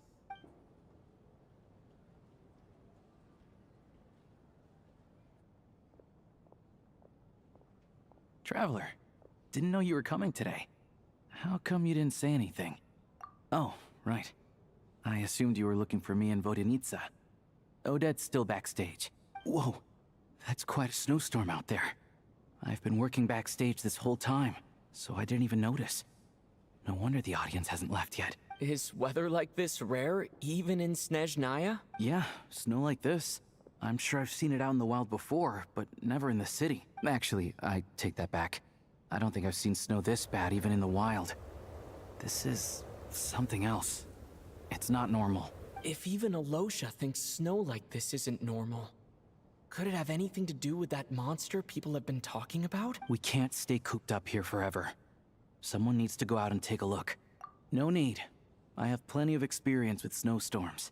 Besides, I work here while you're an audience member. I should be the one to do it.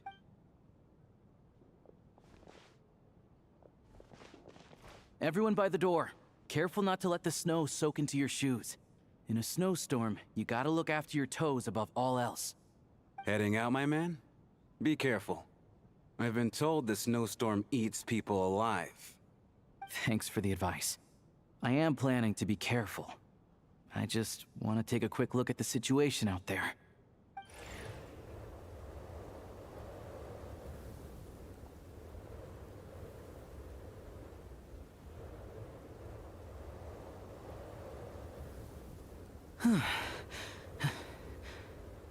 He's back! He's back! How was it? What's going on out there? Did you see any soldiers patrolling the area? Something about this storm isn't right.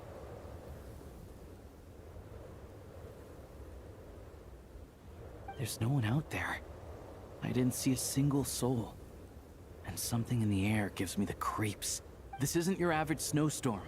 I suspect it might be related to recent events in our nation. I strongly advise everyone to stay here until the snow dies down. Are you serious? So all of us are trapped here now? That sounds a little far-fetched to me. You want to go outside and see? I, for one, am not risking my neck in that weather. This just turned from a minor delay into a major hassle. We can only hope that our friend who went to fetch the blankets just ditched us and went home. Is it really that bad? But my daughter, I won't be able to read her a bedtime story tonight. Huh? What are you all still doing here? Whoa! It's snowing hard. So now we're stuck here? Oh, this is terrible. Luckily, it was just a dress rehearsal today, so there aren't too many people here. On the bright side, the theater's always well stocked with supplies. If the snow still doesn't let up as we get into the evening, you can spend the night here, everyone. At least, I assume that's all right? Odette? Fine by me. This seems like a sensible backup plan under the circumstances. My thanks to the theater for being so accommodating. What are you staring outside and praying for, my man? You anxious to get home too? Oh, Your Majesty the Tsaritsa, I beg you, please do not let tonight's snowstorm stop. This is a golden opportunity to spend the night under the same roof as the two top stars in all of SNEZHNAYA. It's a once-in-a-lifetime experience. I think I've changed my mind. Sir, if you so much as look at us funny, you'll be seeing stars in a whole other way. Behave yourself, or you'll be begging for that blizzard.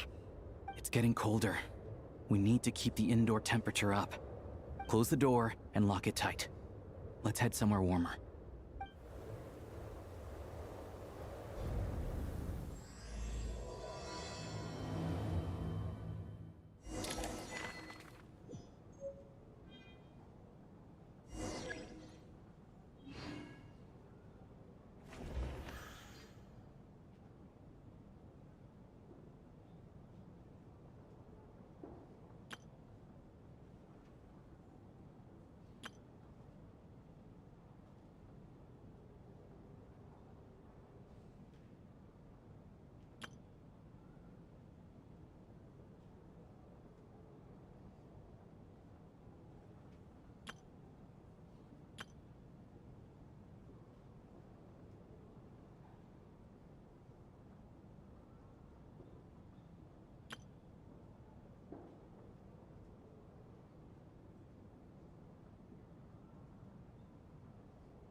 And then there's the aristocrats. Easiest of all to deal with. You don't need to use any force whatsoever. All you have to do is show them the rope you plan to tie them up with. Do you know why? I don't. Do tell. Because nothing horrifies them more than the thought of a cheap, coarse rope leaving creases on their precious million more coat. They'll do whatever you ask to avoid that fate. Unexpected, but funny nonetheless. Tell me another one. Well, look at that. I got myself a new listener. Hey there. Let me introduce myself. The name's Shram, and I'm a mercenary. The kind that gets paid to do odd jobs for rich folks. And I am Chuganov, an entrepreneur. If my name is unfamiliar to you, you will no doubt have heard of my factory, the renowned Iskra manufacturing plant.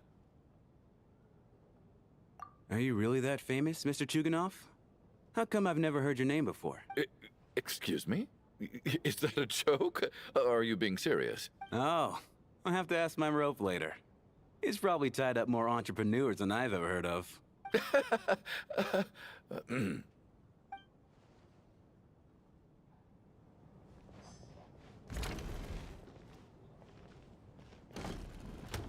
My husband has major trust issues. To him, I doubt even this snowstorm is a good enough excuse for me to stay out all night. That's the price of marrying into wealth. You'll get used to it. I'm not about to stop you if you want to leave. But don't drag me along. Hello? Can I help you? How are you feeling, Tonya? I'm fine. Sorry to worry you. I'm used to it by this point. I take medicine for it. My brother usually helps to get it ready for me. Child must take great care of his sister. He's never mentioned Tonya's illness, though. You know, I actually find this whole thing kind of exciting. Stuck in a strange place thanks to a snowstorm. Having to spend the night with a bunch of interesting characters. It's pretty cool, don't you think?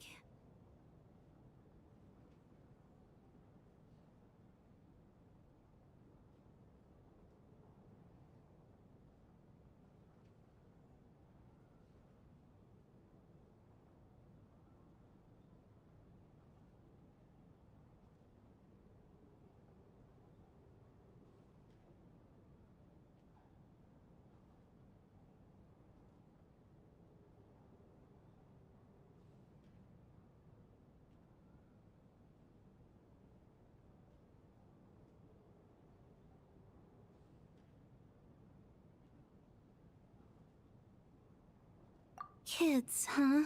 My brother always says I'm not mature enough. Maybe he's right.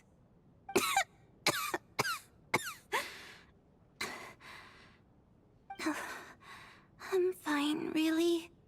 Just got a little overexcited. Look after yourself. Otherwise, your brother will come after me.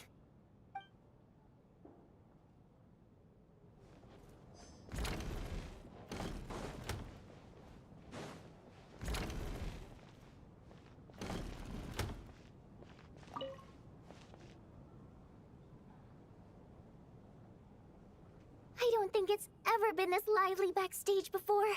I didn't know you were coming today. Hey, have you seen Chuganov? I heard he was coming today. Have you spoken to him at all? I'm with you. This could be just the chance we need. Yeah, I gotta figure out a way to coax some more intel out of him. I want to know why he suddenly changed his stance on Project SNEZHNAYA. What exactly happened before the most recent Vetcha vote? For the Rokad, or just out of personal interest? Shh! There are other people around. Don't say the R word.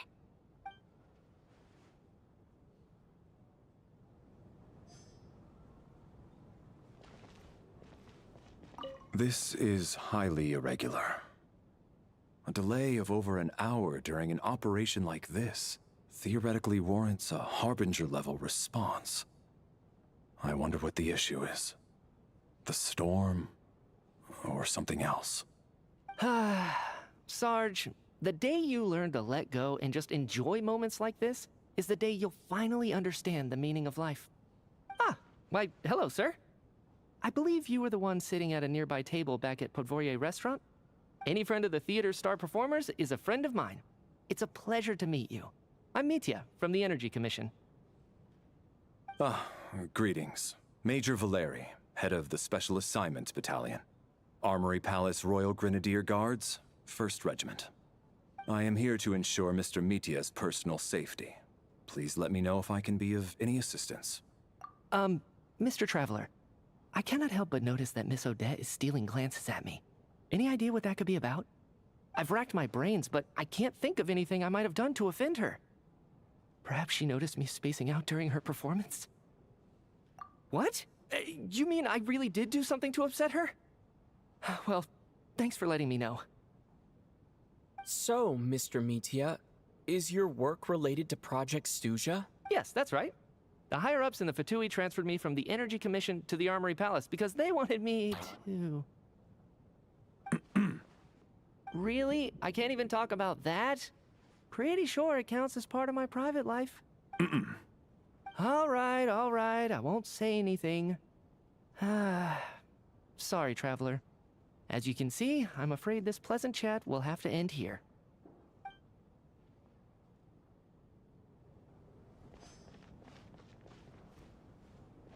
I have to say, even though today was a rehearsal and there were some hiccups along the way, Miss Odette's performance was one of the best I've ever seen, even compared to an actual show. I couldn't agree more, especially considering the weight of the subject matter.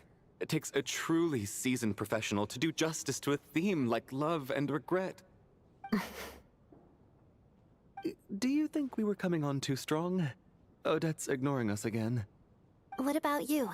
What did you think of today's performance?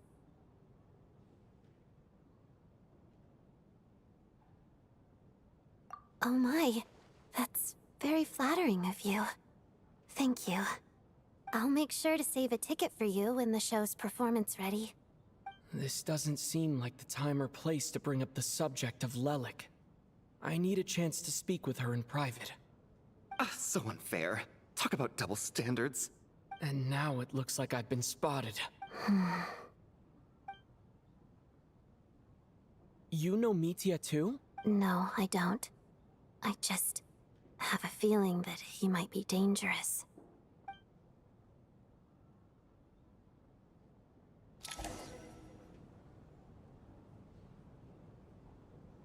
How's it looking, Alosha? No change from this afternoon. Heavy snow with no sign of slowing down. May I have your attention, please?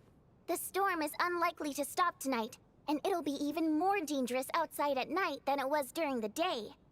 We at the theater owe everyone here a duty of care.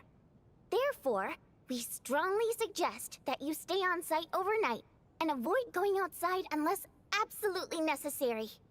In a few short moments, we'll give you a tour of the theater's various quarters. You can choose to sleep in the VIP room, the office, or backstage.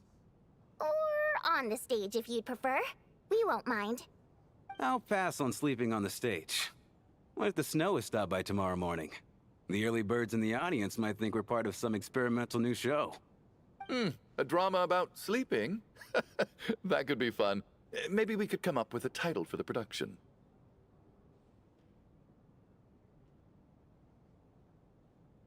What? Gotta admit, I didn't get that one. Anyone who doesn't wish to sleep on the stage, please follow me. I'll show you to the rooms.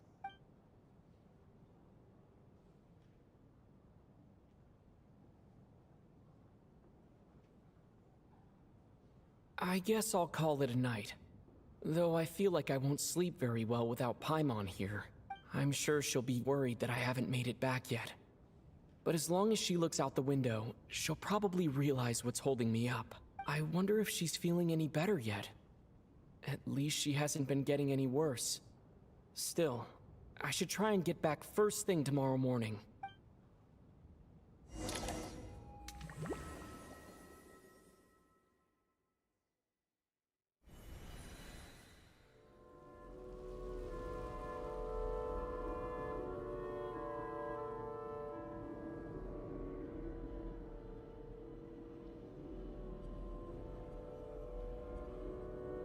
Ah, finally. Welcome back to the world of the living, lazy bones. I was about to wake you. The black mist is almost on us. Still waking up, huh? You know, the black mist. It's been chasing us from below ever since we were born. You're just dozy. There's no way you've forgotten. Come on, let's keep heading up. Onwards and upwards is the only way to survive. Don't listen to a word those black mist cultists say. Here we go again. The endless march toward survival. What's going on? That black mist down there is creeping me out. And it's rising. Guess I should head upwards and get away from it. The black mist cultists believe that being swallowed by the black mist leads to everlasting peace. But if you ask me, they're just lying to themselves. We're the only heretics left. The only ones who refuse to give in. We have to keep going. But how do you actually know that they're wrong? Dangerous question there, Torgov. The moment your faith wavers, you start a chain reaction that ends in the collapse of your will. Put the question out of your mind. Stay strong and believe that the black mist means certain death. Okay, but it's not my mind that's the problem. My body's about to give up on me. It's already starting to falter. I can't do this anymore. I've had enough of being forever on the run. What's the point of it all? All this will pass eventually, I promise. Keep fighting. It will be worth it. You accuse the Black Mist cultists of being liars. But you're lying too. There is no end to this path. It keeps going up forever. There was never any hope to begin with. The cult of the Black Mist has poisoned your mind, Sobolova. Are you thinking of giving up as well? I am. I think I'll take my chances with the Black Mist over this perpetual torture. As much as I detest the Black Mist cultists, I'm just too weary. Then I bid you both farewell. Let me put my personal opinions aside for a moment and say, I hope that you both find peace within the Black Mist. Fate always appears so impossibly complicated. But at moments like this, its raw simplicity is laid bare. Their fate was sealed from the instant they entertained doubt. From then on, the outcome was both inevitable and irreversible. Let's go.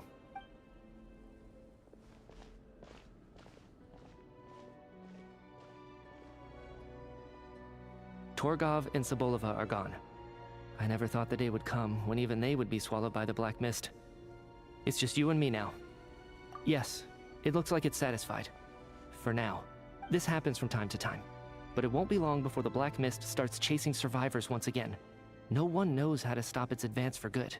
Well, we should make the most of the precious moments of rest that those two bought for us. Huh? Are you really that sleepy, traveler?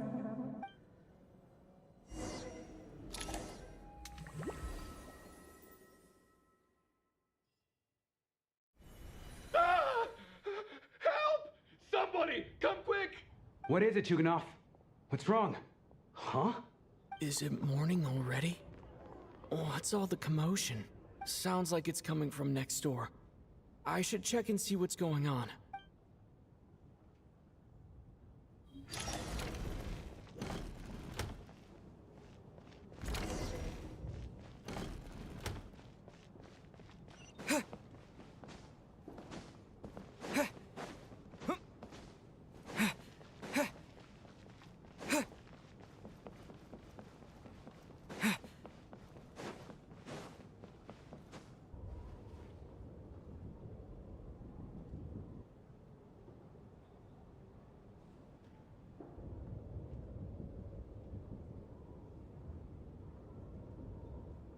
Don't look, Miss Tonya. Stay here. Okay. What happened to them?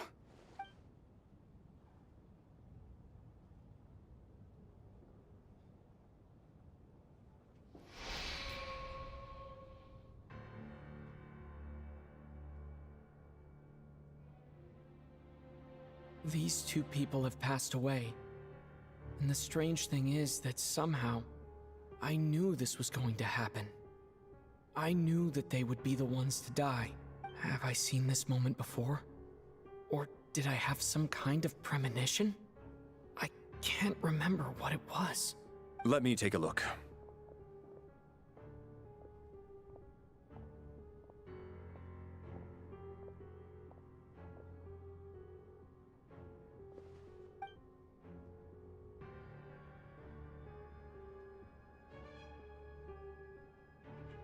No vital signs in either of them. They're dead. The cause of death, however, remains unclear. No wounds on the bodies, no signs of a struggle, and no skin discoloration caused by the buildup of toxins. But just last night, they were chatting and joking away. This is so sudden. Could they have had pre-existing medical conditions? Even then, the odds of them both dying of sudden complications on the same night are extremely low.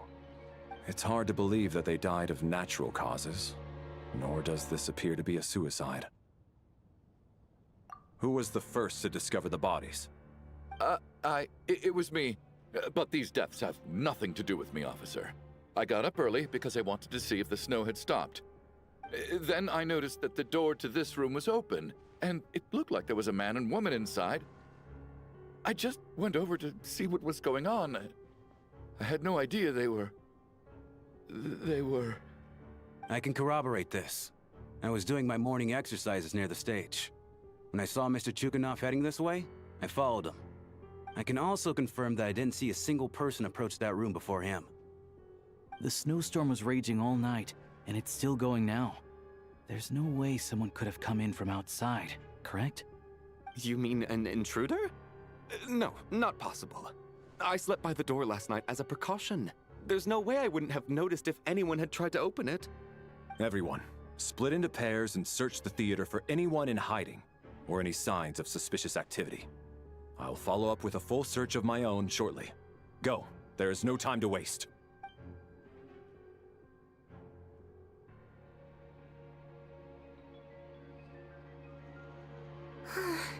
Nothing on your end either? Backstage is clear. No signs of suspicious activity. We checked the basement. Also clear. I don't think there's anywhere here that a living person could hide. Are we certain that the theater doesn't have a back door? Or any tunnel or passageway wide enough for a person to fit through? No, there's nothing like that. If people were sneaking in through some secret tunnel to avoid buying a ticket, we'd have sealed it off ages ago. I also checked the windows. All of them are locked from the inside, and there's no sign of anyone entering or leaving. It sounds like we can safely rule out the intruder theory. If anyone came in during the night in this weather, there'd be no way for them to avoid leaving footprints or water stains. This can only mean one thing. It's like one of those murder mysteries you see in novels and plays, isn't it? The ones where the killer is... one of us. We can't quite jump to that conclusion just yet. Could he be right?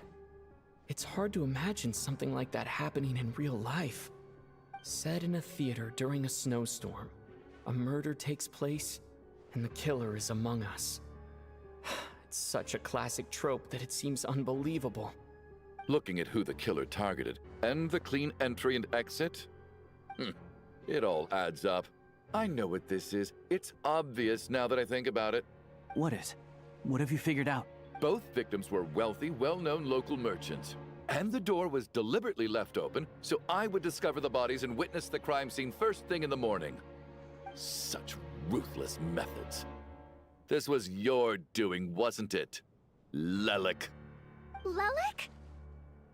You mean Lelik is among us? And he's the killer? Lelik. I know this code name. Member of the Rokot, anti-Project SNEZHNAYA. Always works alone. I've read the case files at the Armory Palace. Walk me through your reasoning, Mr. Chuganov. What do you know about Lelik?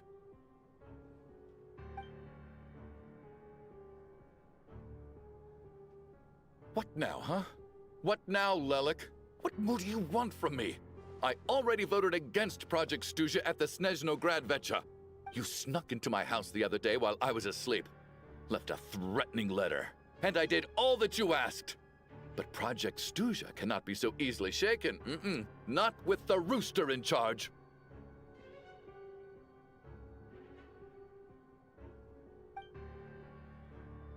So he really was threatened by Lelek. That makes sense. And now you're resorting to murder to threaten me. Isn't that right? I knew it. The Rokot despises the rich. The lives of the wealthy are but refuse in your eyes.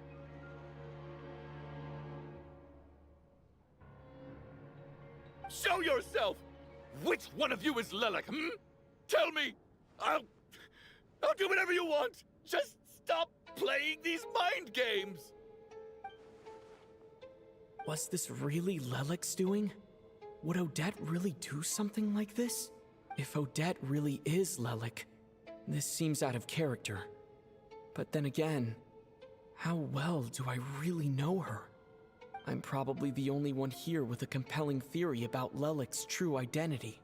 But if I reveal it now, I'll be putting Odette in the line of fire. What should I do? I don't think it's likely that Lelek killed anyone. At least from the stories I've heard, he's never killed anyone before. And his name has never come up in connection with any murder cases. Besides, even if Lelek did want to threaten you, why resort to such an extreme and roundabout method? It's not his style at all. Vodyanitsa doesn't know that Lelek might be Odette, but her assessment is pretty much identical to mine. Miss Vodyanitsa, why do you suddenly feel the need to speak in Lelek's defense? Defense? Oh, no, it's just... I'm worried that we're jumping to conclusions here, so I wanted to share my point of view. Also, I don't think the Rokot is as bad as you're making it out to be. Well, if you think I'm so wrong, what's your theory then, Why don't you tell us who the killer is? The case is still evolving, Mr. Chuganov. Please do not prevent others from expressing their opinions so early on in the discussion. Even so, there's no denying that the recent threat received by Mr. Chuganov may well be an important clue. So there's still a good chance that Lelek is right here among us. I can't do this anymore. I don't care if it's still snowing outside. I have to get out of here. Whoa, take a beat. We all know it's far too dangerous out there. Even the soldiers couldn't get to us. Go out that door, and you might not live to tell the tale. And whoever this Lelek is, they're surely not going to murder anyone in broad daylight. Be sensible, my man. You're safer inside. As much as I regret having to say this, I'd like everyone to cooperate and refrain from exiting the premises until further notice. Because as things stand, every one of us is now a suspect. Unless anyone has further information to share, let's adjourn for now. Feel free to keep searching for clues, but make sure you don't go off alone.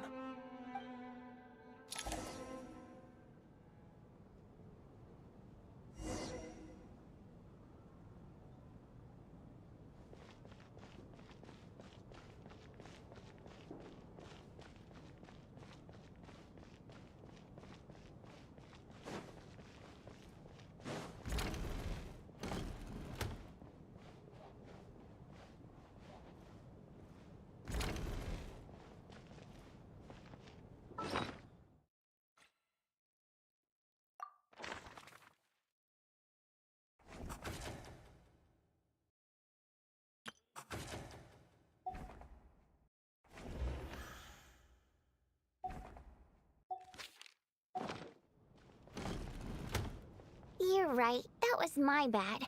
It was a knee-jerk reaction. I didn't think it through. Luckily, no one suspected my identity. Oh, phew. It's just you. I thought someone was eavesdropping. Since Vodyanitsa and I were on the same page earlier, I think I should share my thoughts with the Rokot members first.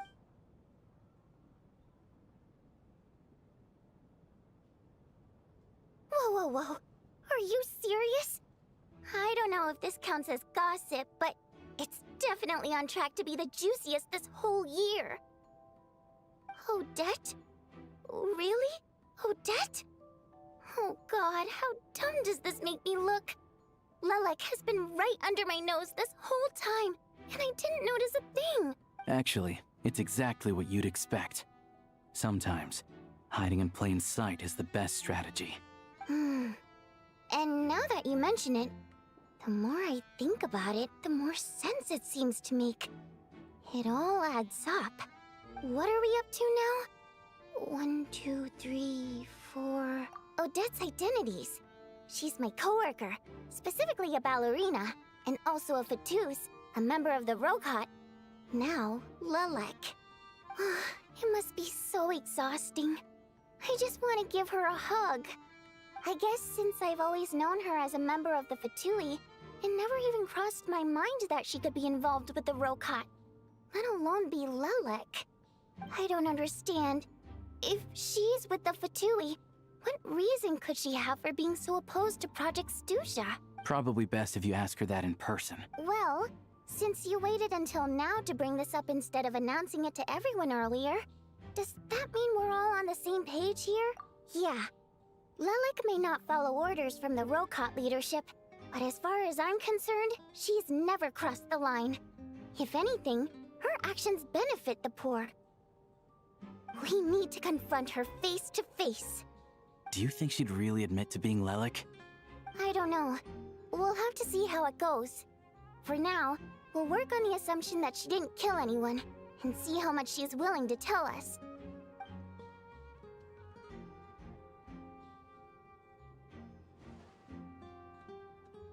Now's her chance.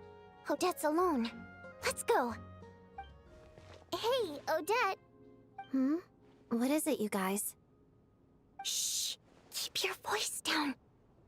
We need to talk.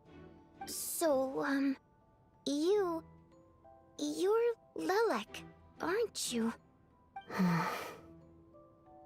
Alright, fine. You don't have to say anything or explain yourself. Just hear me out first. None of us believes you'd kill innocent people. Whoever murdered those 2 people last night, it wasn't you. The Traveler was the first to figure out your identity, but he kept quiet during the discussion just now. Still, it's clear where the group consensus is heading. Everyone believes Lelek is the culprit.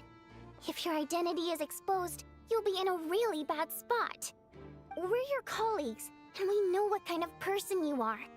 I don't want anything bad to happen to you. So, can you clue us in? Tell us everything. The more we know, the more easily we'll be able to cover for you. Alright. Yes, I'm Lelek. And no, I'm not the murderer. And thanks, but I don't need you to cover for me. Actually, I'm planning to reveal my identity. Huh? You're gonna reveal that you're Lelek? Here? That's right. I'll admit I was surprised at first when Chuganov guessed that I was here. It was just a lucky guess, but it caught me off guard.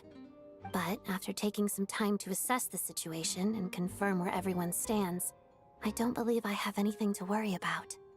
Are you sure you don't need a second opinion? Given the circumstances... Mr. Valeri! What?!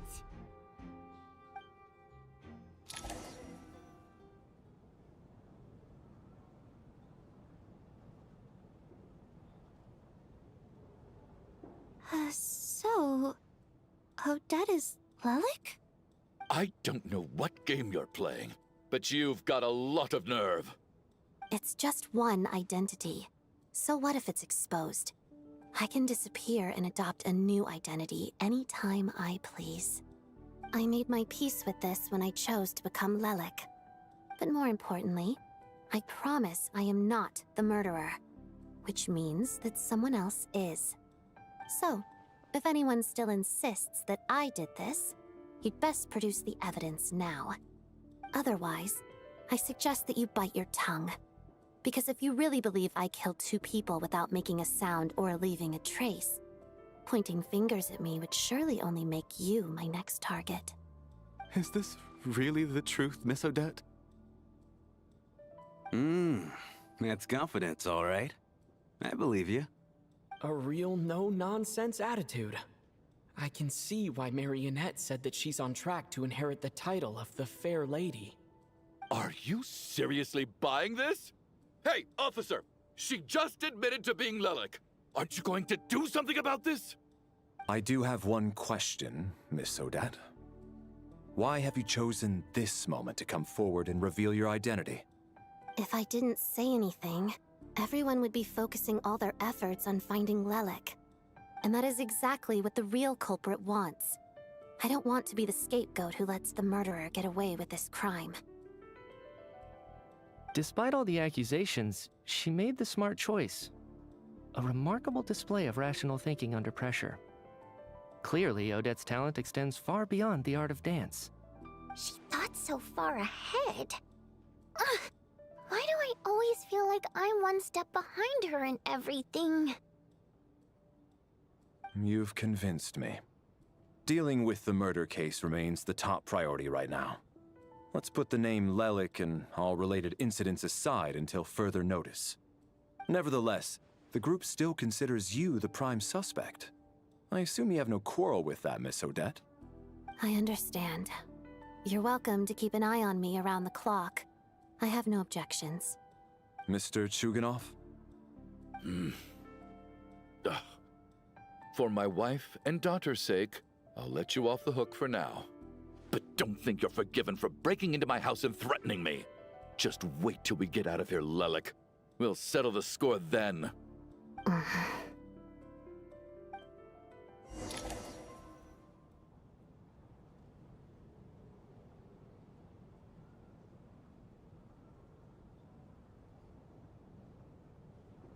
Good work, Lelik guard team.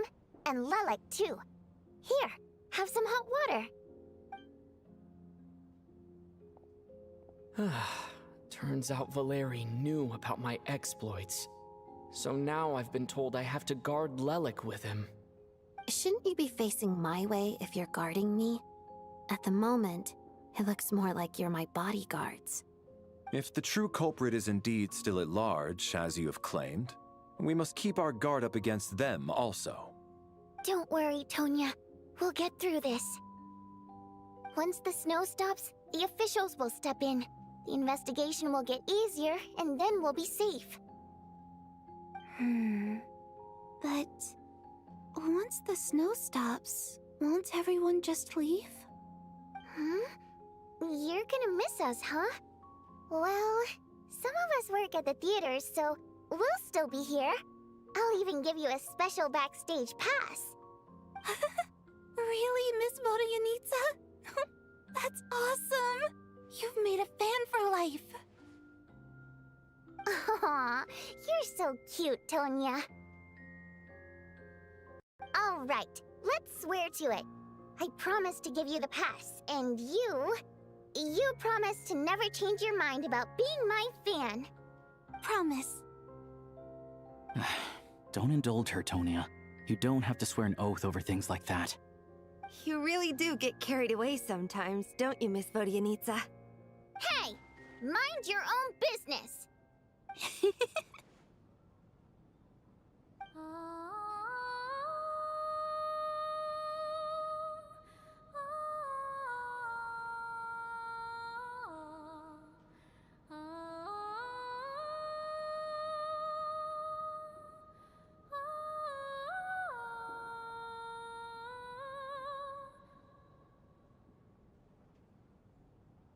Don't be nervous, Miss Wateramp. Everyone's here. There's nothing to be afraid of. Excuse me? Do I look nervous? Don't be ridiculous. No. You sound nervous, lass. Oh. Wait, but how... Okay, plenty of people know that I'm a water imp, but still... How come you understand our primary mode of expression? Primary mode of expression. I've not come across that concept before. Do enlighten me, Vodyanitsa. Well, it's just... We water imps tend to communicate our emotions to each other by singing, rather than facial expressions. The emotions we convey through song take precedence over our facial expressions. So, we think of it as our primary mode of expression. I'm impressed, Shram. I didn't take you for a man of culture, but you're clearly rather learned. It's not about being cultured or not. The thing is, This mode of expression can usually only be understood by other water imps. It's not a simple case of a song sounding happy or sad. And yet, you're clearly human, Mr. Shram. It's really not the big deal you're making it out to be. I think I just have a knack for it. Plus, I have a... very close friend who's a water imp. A delightful lady. But keep that a secret. Anyway, we spent so much time together that before I knew it, I noticed I could understand her expressions. Oh, I guess that makes sense. Still, the fact that you have a water imp friend is even more surprising. I'd better watch what I'm singing when I'm around you from now on. Hey, what are you implying? You're not secretly insulting the audience in your songs, are you? Heavens, why would I do a thing like that? It's getting late. We should discuss our sleeping arrangements for tonight. To guard against the killer, someone needs to keep watch. I suggest that we don't sleep in separate quarters tonight. It will be safer if we all stayed together. As long as someone keeps an eye on Lelik, I'm quite sure we won't have any trouble. Are you saying that you wish to bet your life on Miss Odette being the killer? Nonsense. Of course not. Then I propose the following arrangement for tonight. The Traveler, Odette, and I will form the Night Watch. We'll sleep in shifts, but 2 of us must be awake at any given time. An excellent idea. This allows us to handle the Night Watch while also keeping an eye on Lelik. Meanwhile, the rule of taking shifts in pairs resolves the other issue. Namely that we can't necessarily trust the Traveler or Valeri either. I expect that plan took you quite some time to come up with, didn't it? Actually, our field combat manual outlines a similar approach. Although the scenario there involves guarding prisoners overnight during field operations. That being said, I must clarify that I harbor no disrespect towards you personally, Miss Odette. In fact, Lelik's numerous covert operations make fine textbook examples for military agents. I care less about respect and more about the fact that you just robbed me of 2/3 of my sleep tonight. I'm calling dibs on being the first to rest. Good night.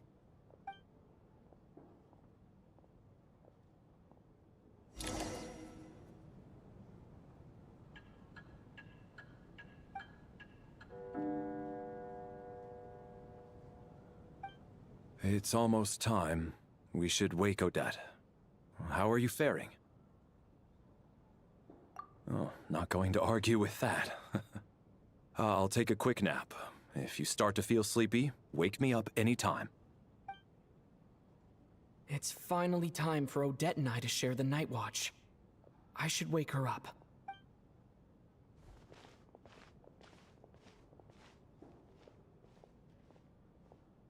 I came here to get information from her in the first place. Maybe I should think about what questions I want to ask before she wakes up. How long are you gonna keep staring at me? Couldn't sleep. My mind's been running haywire. Plus, there's something I've been meaning to talk to you about. I had a hunch that you wanted a conversation, too. Let's take this chance to clear the air, shall we?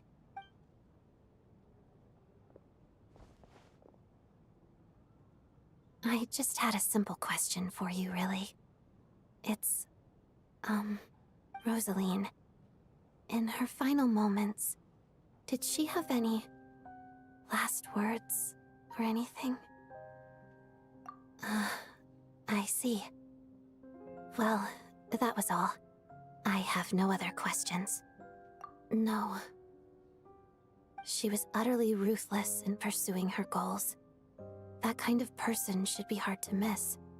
And yet, even though I never approved of her methods, and she was an abrasive person, the fact remains that I am indebted to her. Oh, she told you. I guess that makes sense. I think she and Rosaline were on pretty good terms. Yes. Rosaline wasn't the kind to gossip about this sort of thing. Not that it's any huge secret to me, though. When I was a child, I had to join the Fatui for the sake of my mother and me. I trained under Rosaline. It was extremely grueling, and it didn't exactly come naturally to me. All I could do was try to ignore the biting cold and practice, practice, practice. I was a newcomer who'd managed to make a good first impression on a harbinger. There was pressure to live up to her expectations, to be worthy of the fair lady's reputation. Every day was a struggle against the cold, pain, and fatigue. And most nights, I struggled to fall asleep. After enduring all that, I've become almost immune to the sensation of pain. I suppose that was the cost of survival. Surely, any child who had to experience that would grow to hate her lot in life, don't you think? So, I put an equal amount of effort into my ballet. Because in my young mind, that was the only way to defy my fate. It was my way of telling her, the Fatui's demands and your expectations of me are not what I wish for. One day, I will leave. I think she probably blamed my poor performance in training on my passion for ballet. She knew my heart wasn't in it. One time, when I was secretly practicing a dance at night, she suddenly showed up. I knew she was there to catch me red-handed. I told her, "You don't deserve to watch the dance I learned from my mother." She looked stunned. I guess she was surprised that I lashed out first, before she had the chance. But strangely enough, on that occasion, she wasn't fierce with me like she was during training. Instead, she fell silent for a moment, and then left. After that, she never interfered with my dancing or asked me how it was going. She never came to watch me dance again either. Not even she was. But even now, whenever I take out this core Ignis, I can't help but think of that night. Of the look on her face. Sort of. Although gift might be too kind a term. This is her flame sealed within ice. A symbol of her favor, yes, but also her way of keeping an eye on people. She knew the location of every piece of core Ignis. If any recipient started acting suspiciously, she'd be on to them immediately. Trust her to make even a mark of approval feel suffocating. So, when news of Rosaline's death reached SNEZHNAYA, many people immediately crushed their core Ignis. It gave them a profound sense of relief, like they'd broken free from her shackles. But I kept mine. With my sensitivity to pain being as dull as it is, the warmth from this core Ignis is one of the few things I can still feel clearly. I still wonder, did she really come to stop me that night? I wasn't sure, but I was scared, so I said some really awful things. I guess she didn't leave anything behind. Not that I expected her to. It's fine. It's just a bit of a shame that we couldn't settle our differences before the end. She did. Are you sure she was talking about this event? No, she didn't. I didn't even find out that she'd gone to Mondstadt until a while after she'd left. Wait, in that case... Okay, I will. Thanks for letting me know. There's something I'm trying to figure out. I'm beginning to suspect that Paimon's mystery illness is being caused by the energy research behind Project SNEZHNAYA. Paimon's very important to me, so I have to get to the bottom of this. I figured that since you're Lelik, you might know something about all this.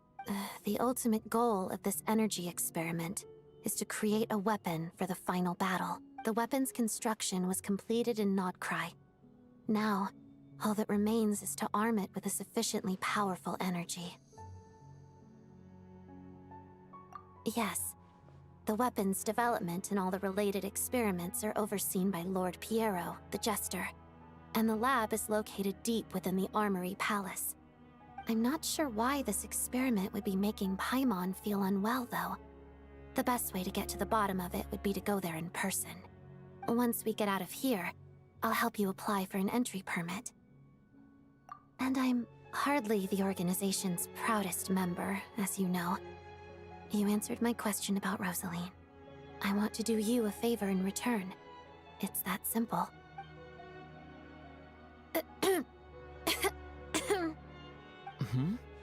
What's wrong?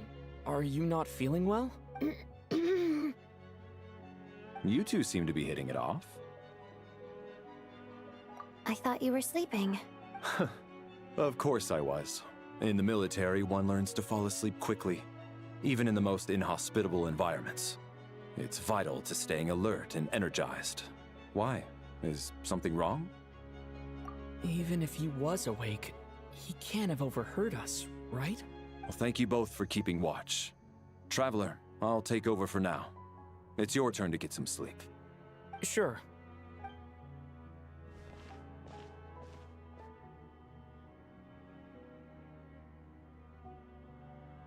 This is our second night here, but at least I found out a little more about Paimon's condition. I hope she's been sleeping well the past couple of days. Why do I feel like I'm being watched? Seriously? Is this payback for when I stared at her earlier? But I thought she was asleep. Never mind. I'd better try and get some sleep myself.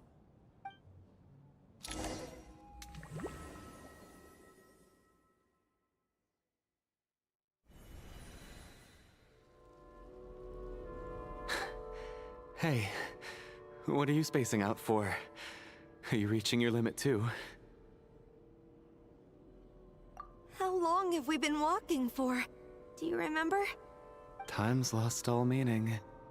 Ever since we noticed that thing above our heads. What was it called again? A star key? Or key star? Anyway, the person who named it was swallowed by the black mist. Whatever it's called, ever since we noticed it, we've been walking up and up, hoping that as long as we reach it, we can find a way out of this place. But it seems like no matter how far we walk, we never get any closer. Well, we've come this far. You never know. Maybe we're almost there? Come on, enough moping. Let's go. The black mist is catching up.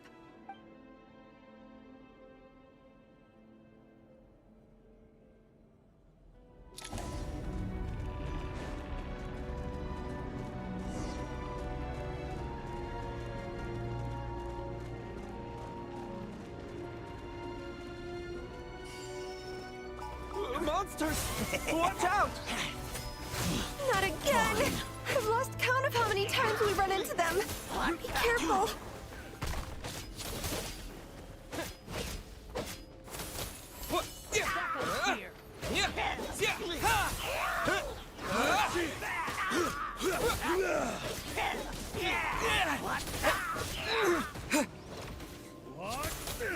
Hey, tough guy.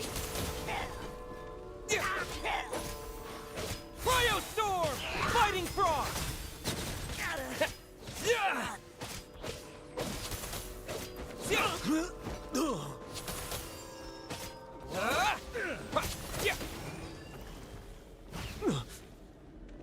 Backup is here.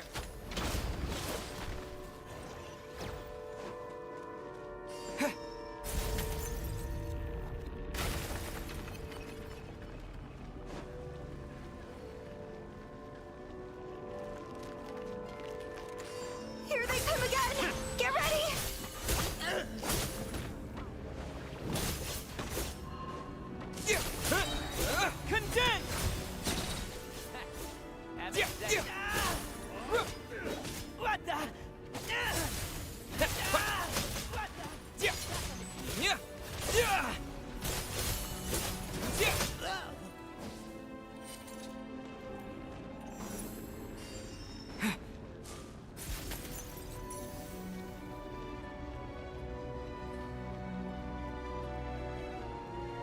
monsters ahead of us, the black mist behind us.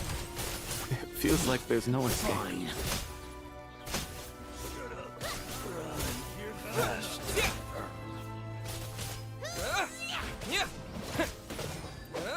Cryostorm!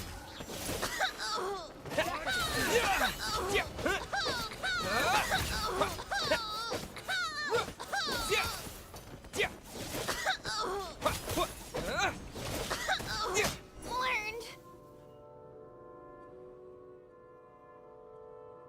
Are you hurt, Coolish? No, I'm fine. I get you. In fact, I reached my limit a long time ago. Sometimes it feels like there's hope where there shouldn't be. Yeah. The hope that the star gives us is the only thing keeping us going. But I'm not sure it's real at all. It may just be a collective illusion. Otherwise, why would it always be out of reach? We know you mean well, but you're only saying that to try and encourage us to keep going, aren't you? Thank you, friend. But enough is enough. Please don't give me any more false hope. Hope is poison in this place. You're going to continue, aren't you? I admire that. I've given up, but I wish you the best. May there come a day that you catch up to the star and leave this godforsaken place.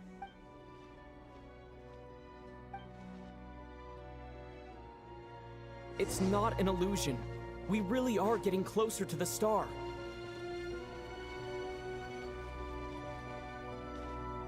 Congratulations. You are the first person to make it here.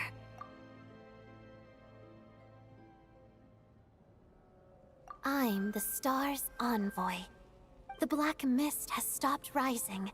Its hunger is satisfied for now, having devoured your two companions. This is a good opportunity. I'll let you get some rest before we continue. What do you mean, leave? The star represents the starting point. It's the waypoint for the beginning. Congratulations on reaching the starting point. Once you are ready, we will head out and walk upwards. I will be right by your side the whole way.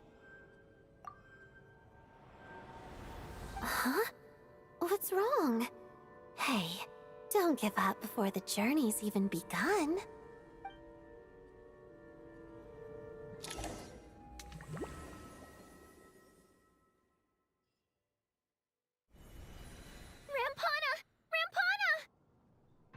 Is that Vodyanitsa's voice?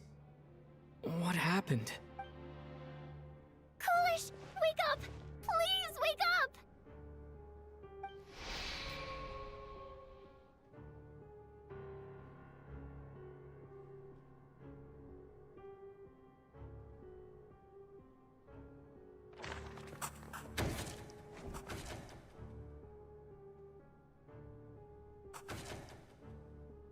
The situation is identical to that of the two casualties yesterday. We cannot ascertain the cause of death. At least there are some elements that we can rule out this time. They slept on the stage with everyone else. So I suppose the surrounding environment can't be a relevant variable. Rampana. Coolish. Weren't some of us keeping watch last night? 3 of us, in fact. How could you not notice something was wrong? I'm as confused as you are. Certainly nothing unusual happened on my watch. Likewise, and from what I've observed so far, both Miss Odette and the Traveler can be trusted. To be honest, I didn't get a wink of sleep last night. I couldn't help but think I was the target, so I just laid there with my eyes closed. I heard the Traveler and Lelik chatting, but otherwise I don't recall hearing any commotion during the night.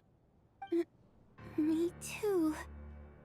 I didn't want to wake everyone up, so I was concentrating hard, trying not to cough. I hardly slept at all. If anything had happened, I'm sure I would have noticed.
possibly be causing this? Once was bad enough. I can't believe it happened again. I worked closely with Rampana and Coolish for so long. I never imagined that one day they'd... And on the stage of all places... Voryanitsa... 4 victims in just 2 days, and we still don't have a single lead. I need to get to the bottom of this as soon as possible. And above all, keep Tonya safe. I'd never be able to look Child in the eye again otherwise. Still snowing? Yes, I just checked. Still no sign of anyone outside either. So we only have ourselves to rely on. If you ask me, this killer can clearly strike whenever they please. The Night Watch was a useless endeavor from the start. Lelik must be an expert in poisoning. Clearly she used some poison that can't be detected on the corpse. Here we go again. Listen, I was already thinking to myself last night, was Lelik's reason for revealing her identity the real story? Well, now I have my answer. It most certainly was not. She's been playing us for fools. You get off on this, don't you? Revealing your identity, only to carry on with your killing spree? That's a hideous thought. One that only a hideous mind like yours could dream up. How dare you? That's enough! Yesterday, you named Lelik as a suspect because the victims were both wealthy merchants. Lelik might have had a motive then, but today's victims were just ordinary people. Not to mention that they were colleagues of Odette and mine. What reason would she have to murder them? Let me guess, just to scare you? Who knows? Maybe you don't know her as well as you think.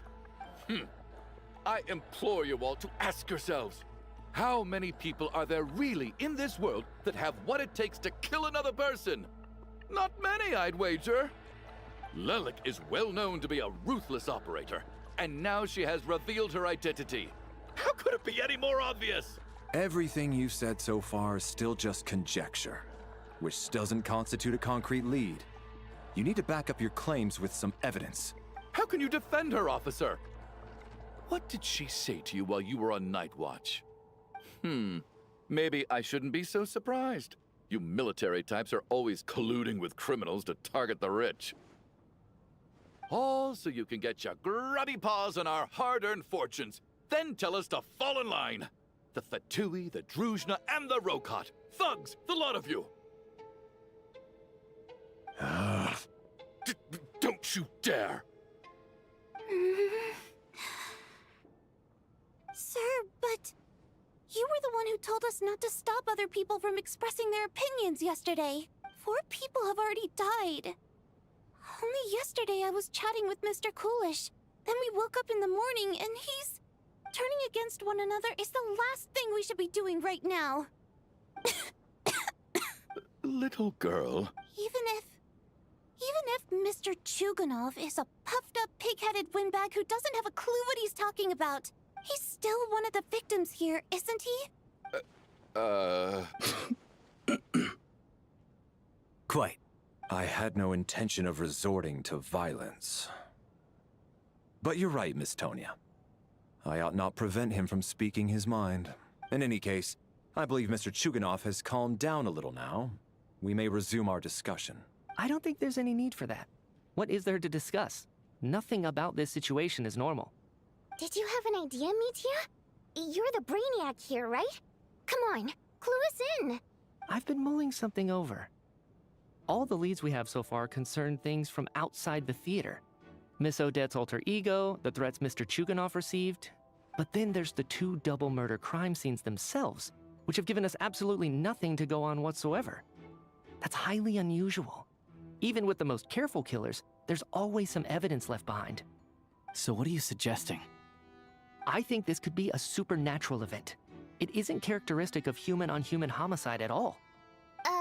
Correct me if I'm wrong, but aren't you supposed to be a scientist? That doesn't sound like a conclusion someone like you is supposed to make. I got into scientific research because of my insatiable curiosity. But if the present situation defies all known scientific explanations, I don't mind shifting my curiosity toward the paranormal instead. Now that you mention it, I remember when I first came to the theater. I heard rumors about this place being haunted. Haunted? Yeah, I think I heard the same thing. But I mean, they're only rumors, right? We've worked here for years. Surely we would have noticed any spooky goings-on by now. Well, this has taken an unexpected turn. A haunted theater? If Paimon were here, she'd probably be hiding behind me in fear right now. Why don't we take this opportunity to look for clues again with a more open mind? Maybe a different perspective will help us see something different. Very well. Whether it's criminals or ghosts we're looking for, the same rules apply. Everyone needs to tread carefully. I'll move the bodies into the same room for now.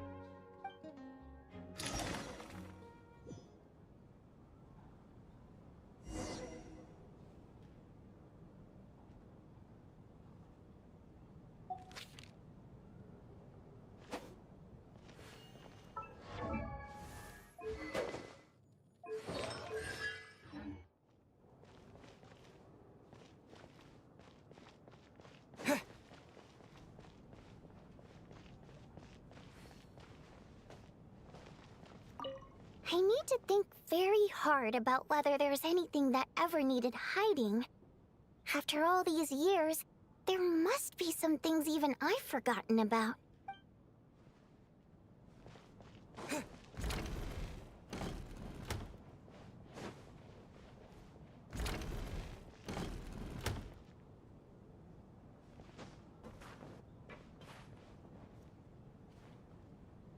Valeri, come take a look at this.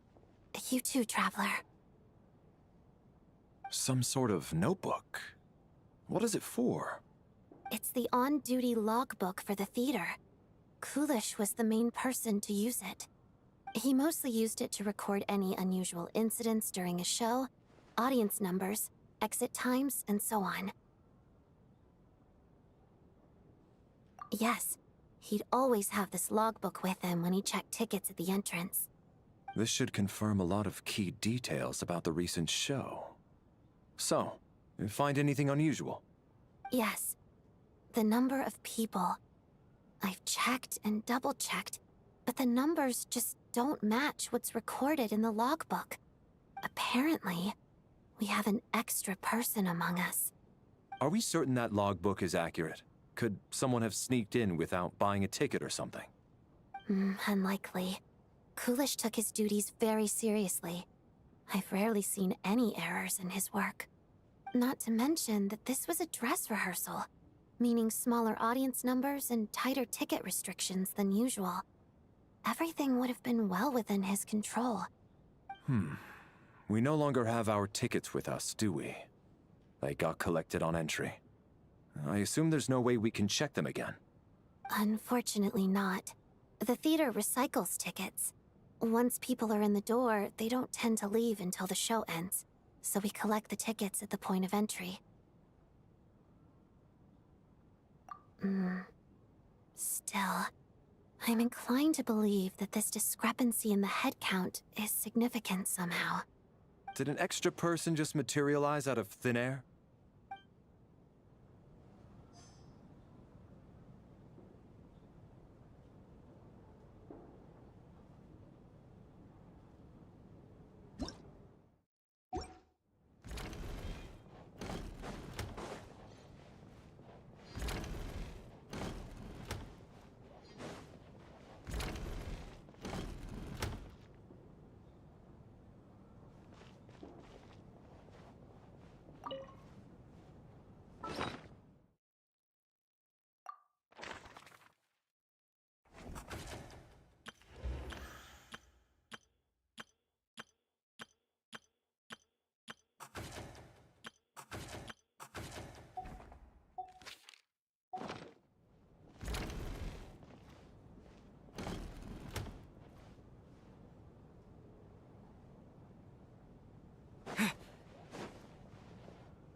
Tonya, did you find anything?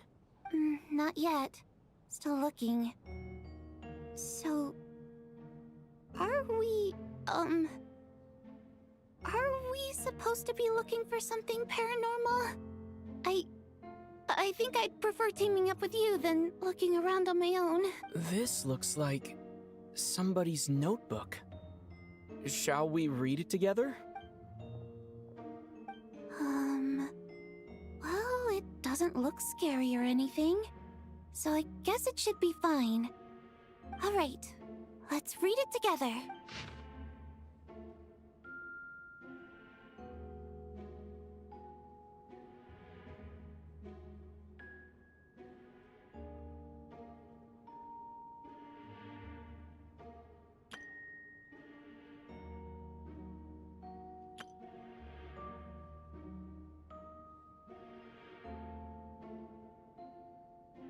Huh. This has to be Vodyanitsa's writing, surely. Maybe it's a little rude for us to peek at this. I feel like I just read someone's secret diary by accident. It sounds like she's writing this for her parents, right? Because her water imp parents belong to the aristocracy, who were driven out of Snezhnaya by the Tsaritsa long ago. And now they live somewhere new, where the postman can't get to. We're sorry. It's fine. My fault for not storing it properly. I can't leave things lying around and expect them to get ignored when everyone's scouring the place for clues. All right, give me my notebook back. I'll take over the investigation in this room.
Ah, Traveler.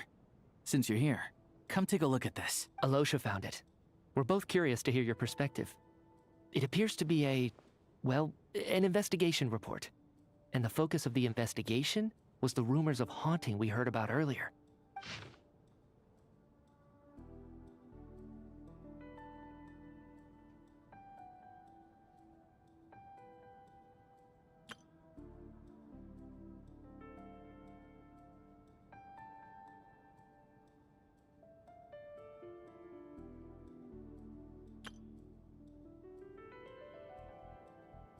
An investigation report, huh? Looks quite old. This person's name looks to be of Sumeru origin to me. Was the investigator from Sumeru? The theater manager must have hired an investigator once specifically to look into this issue. but it doesn't look like anyone ever looked at the report. Presumably, the manager wanted to know if the supposed haunting was dangerous, while also being fearful of word getting out in case it affected the theater's business. Anyway, the bottom line is, the haunting is actually real after all.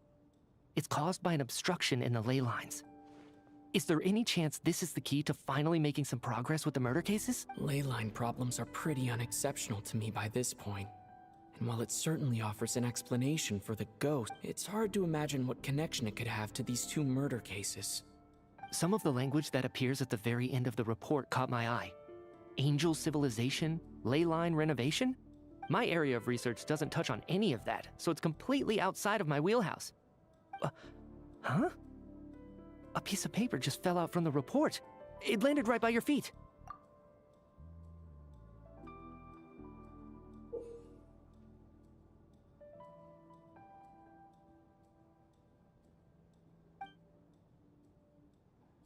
How unnerving. It was tucked inside the report, so it must be a note left by the author. Death is near. Is that supposed to be what's going on here? With us? In the theater? But if so, how did the author foresee it? Could he predict the future somehow? Maybe things are more complicated than we thought. No, wait a second. If we take the report and the note at face value, they completely contradict one another. The report definitively concludes that the hauntings in the theater are harmless and cannot affect the real world. But the note seems to be warning of potential danger. The question is, what exactly does the note mean by death?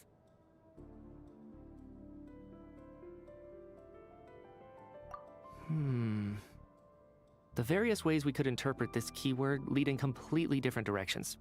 Let's pause our analysis here for now. I think we need more information.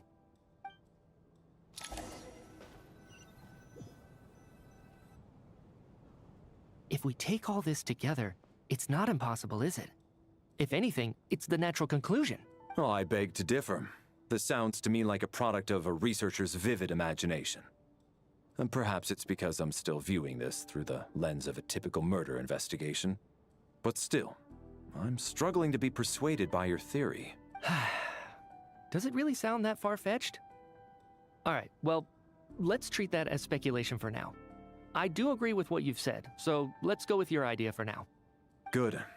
Okay, now that we finally have some meaningful leads, I think it's time to reconvene. Let's get the others.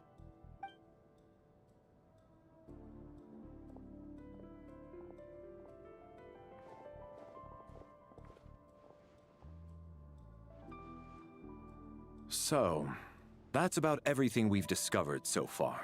I'll share my theory first. Based on what we've learned from the logbook, I believe the extra person among us is most likely the killer. If the killer had simply bought a ticket, it would have greatly increased the risk of their identity being exposed. I expect he or she either hid in the theater ahead of time, or found a way to slip past the ticket inspection. They then blended in with the group and waited for an opportunity to strike. What about the note found in the investigation report? Any thoughts on how that fits in? The killer may have simply planted it there as some sort of sick joke. I've seen my fair share of psychopathic killers. They love playing cryptic mind games.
So, it has nothing to do with the haunting of the theater after all.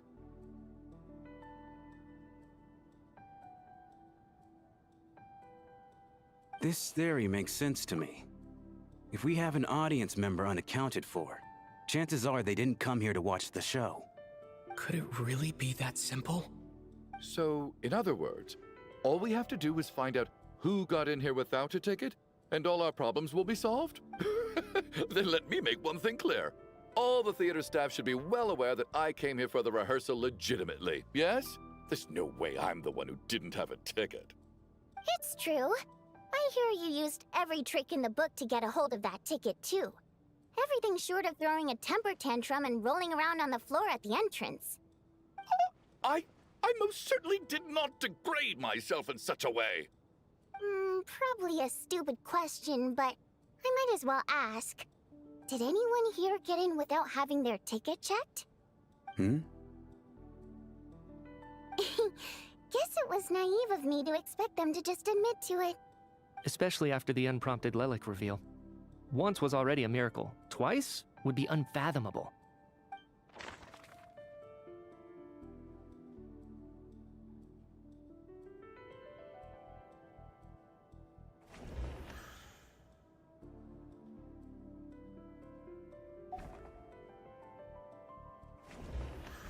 Valeri came to the theater to catch Mitya. Those two should be able to vouch for one another, and their motives are clear. I don't believe any of us here knew Shram before all this. If no one can verify Shram's identity... Mr. Shram, did you really go through the ticket inspection to get in here? Huh? Me? Why am I being singled out, my friend? Do I seem that suspicious? It's not that you stand out as suspicious. More that everyone else has been ruled out as trustworthy. Okay. Well, we spent the best part of 2 days together now, so I'm sure you can all tell what kind of person I am. I'm a true gentleman. I never dream of doing something like sneaking to the theater without a ticket. Yeah, I have no doubt that you're a good person. But the problem is, none of us here actually know you, so no one can say for sure that you are who you claim to be. Although, actually, what was it you said last night? Yeah, you're friends with that water imp, which is why you understand our primary mode of expression.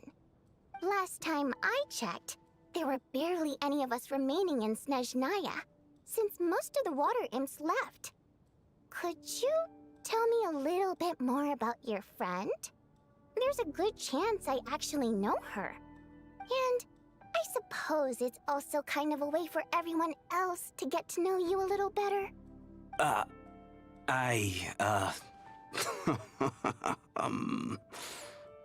Good grief. Are you blushing? Pull yourself together, man. Stop giggling like a teenage boy. It's revolting. Hey, revolting is a little strong. All right, fine. I'll admit it. That water imp friend of mine, the truth is, we're dating. I was just the bodyguard hired by our family. But the stars must have aligned, because sparks began to fly between me and their daughter. Never in my wildest dreams did I think I'd get so lucky. We don't need details. Just get to the point. Okay. I'm just a little hesitant to reveal her name, that's all. You know how it is. These are delicate times. Even with me to protect her. If word gets out that she's dating a human, both the Fae and human factions will give her a hard time. Really? Wait, no. That can't be. Huh? Shram, what the devil are you talking about? Why is everyone looking at me like that? Surely you can understand where I'm coming from. Delicate times? Factions? Yes. You know, the Civil War. Last time I checked, the Fae and the humans were still at each other's throats. If I'm not mistaken, the last significant civil war in SNEZHNAYA in history was over 400 years ago, when Her Majesty the Tsaritsa had just taken the throne and was consolidating her reign. What do you mean, 400 years ago?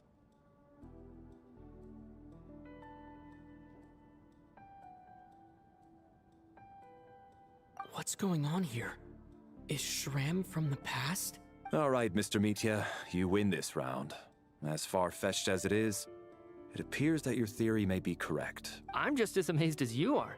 I didn't even believe it myself, to be honest. Is someone going to explain what's going on here? From the look on your face, you figured it out too, haven't you, Traveler?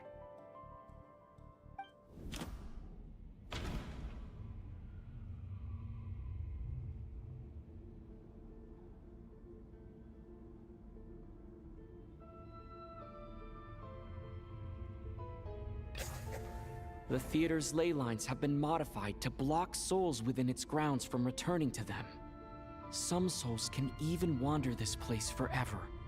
Mr. Shram's statement proves he is from hundreds of years ago, and according to the investigation report on the theater hauntings, Mr. Shram is very likely a lost soul wandering the theater.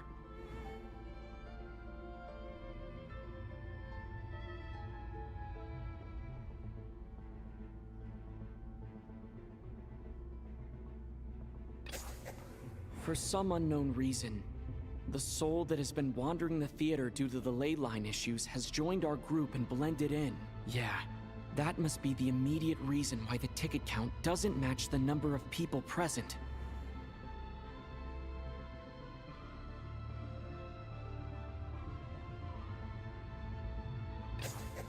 The contents of the investigation report have been verified.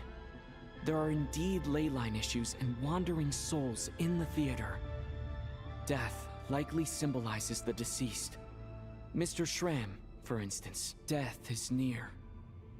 That must mean that there's a dead person in our midst. That's the truth.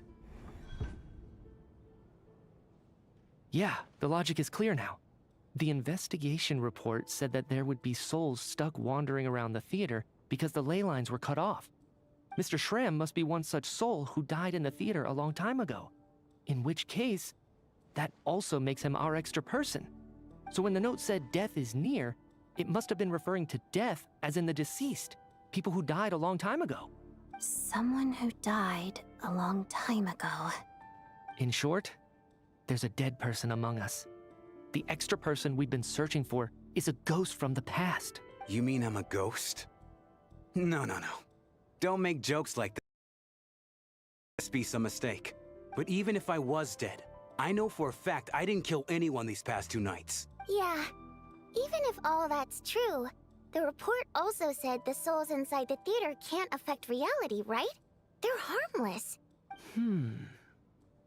Then what if the problem isn't the souls at all, but the ley lines themselves?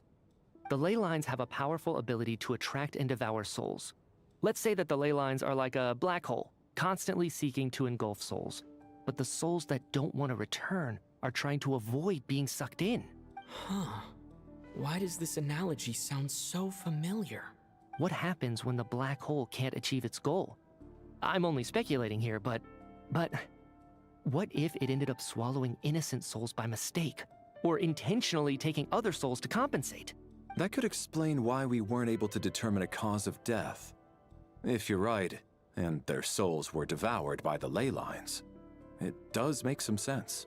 It does seem to explain a lot of the things we couldn't make sense of. Does that mean it's true? Except there's no concrete evidence. Mitya is relying on a lot of logical leaps. Still, it seems like the best explanation we have under the circumstances. All right, so how could Shram not know that he's dead? Seems a little unlikely that he hasn't noticed anything unusual even after several days interacting with us. On the contrary, it's perfectly normal for a soul to wander the theater for centuries without questioning their existence or reason for being there. It's simply what's natural for them.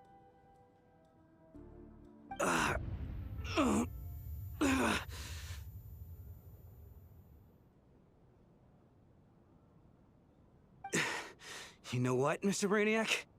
I think you might actually be right after all. I'm trying to remember and... even though my head feels like it's going to explode, I think... it's all coming back to me.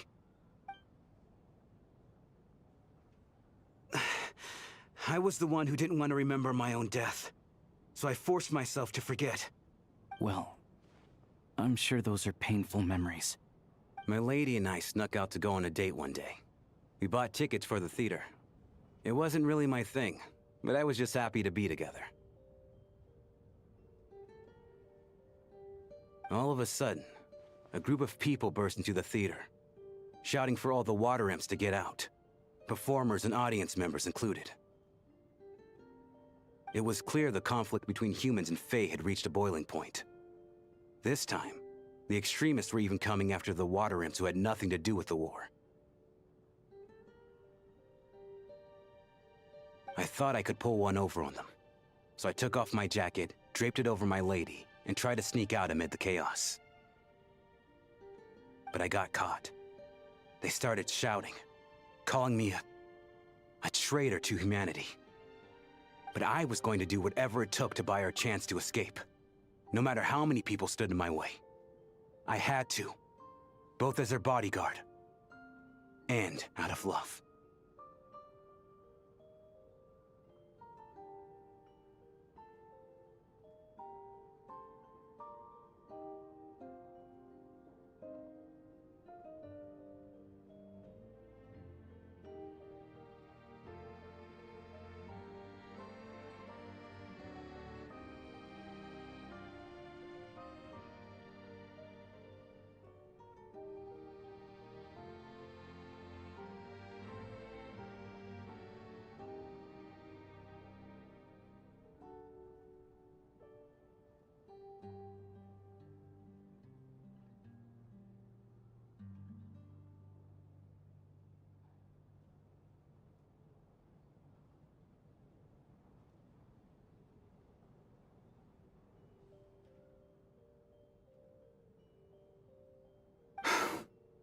It's all right, friend.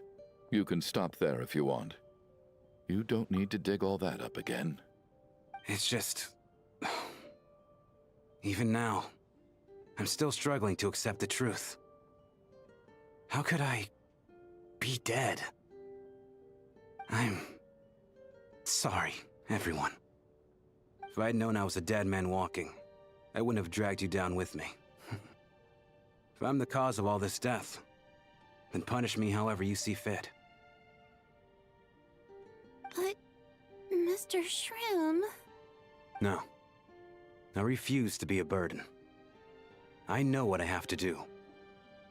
You said I've been wandering the theater for centuries, right?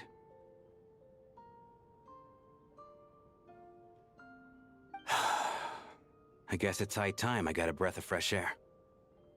Out there, I mean. I'll leave this place, and take all this death with me. Go out on my own terms.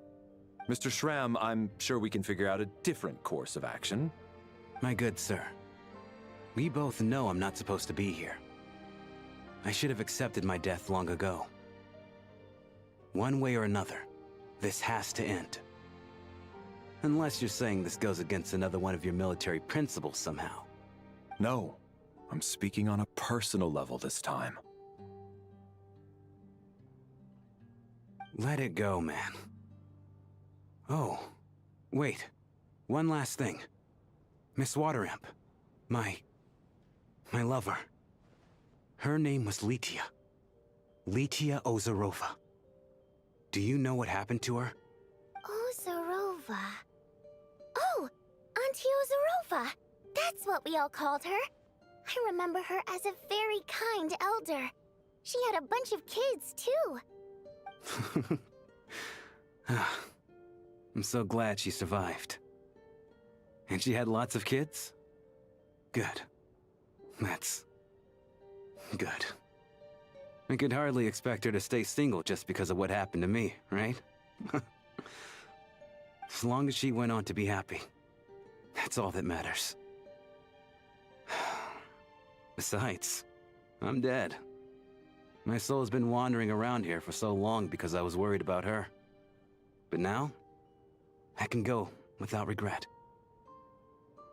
There's no need to see me off, my friends. I've enjoyed our time together over these past few days. Perhaps we'll meet again in the next life.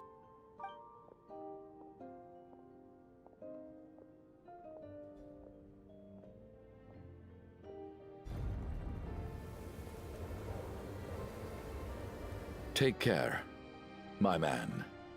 I knew Mr. Shram was already dead, but I still feel so sad. Death is cruel, no matter how we might try to make sense of it.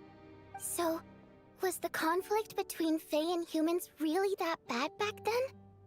I was only little, so I don't remember much. It's terrible to think that so many innocent people had their lives turned upside down. Even the historical records about that time period don't say much about it. All people know is that the Tsaritsa founded the Fatui, drove out most of the Fae aristocracy without explanation, then used her terrifying power to suppress the humans. It seems to me like the Tsaritsa chose to make herself the enemy. She downplayed the conflict, directing whatever animosity both sides had for each other at herself instead. That's also why, despite how brutal the conflict was at the time, there hasn't been much lingering tension between humans and Fae since.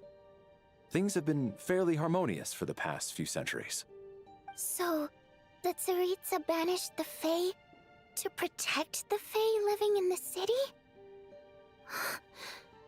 She offered herself up to be hated in exchange for peace. Maybe it's not quite as bad as it sounds. I don't think Her Majesty is too concerned if mortals hate her or not. And besides, there are very few who truly do. All this time, I had no idea. All right, if Mitia's theory is correct, then I think we can consider this matter settled. Let's all take a break. Ugh, if only this blasted storm wasn't still raging on.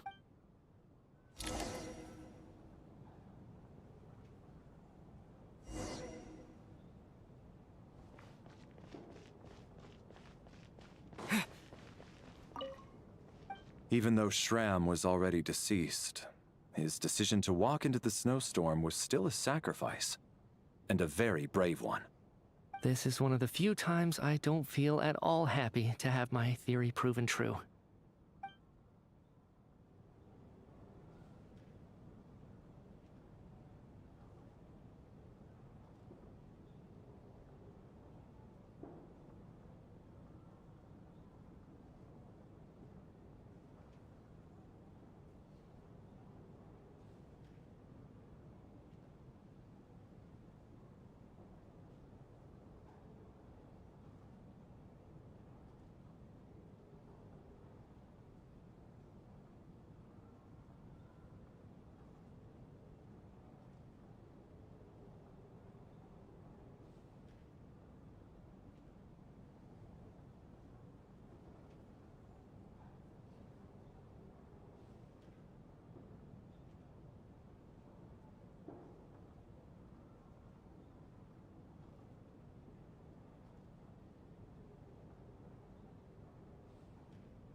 I was actually planning on hiring him as my bodyguard after we got out of here, you know. Oh, poor guy.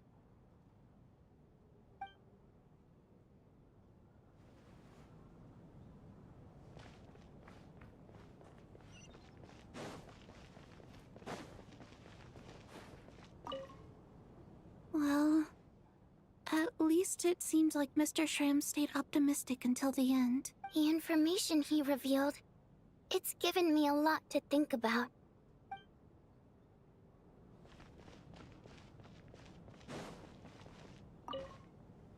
At least the lingering regret that kept him here has been put to rest. That's not necessarily a bad thing.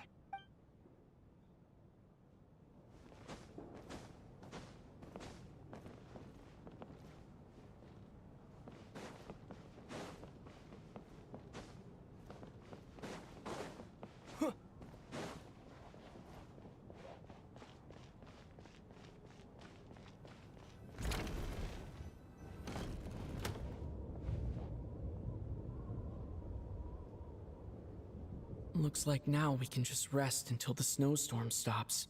I still can't believe Shram turned out to be a ghost who'd been in the theater for hundreds of years. To think he was dead this whole time. What a strange turn of events. Knock knock. Huh? Knock knock. You know the door isn't closed, right? You don't have to knock. Think of it as a signal then. When I'm entering someone else's room and I knock, I'm here as Odette. If I don't knock, it's Lelik. Thanks. So, why did you come to find me? Is there something I can help with? Vodyanitsa said you knew about my secret identity from the start, but when everyone was discussing who Lelik could be, you were worried that revealing what you knew would be unfair to me, so you kept it to yourself, right?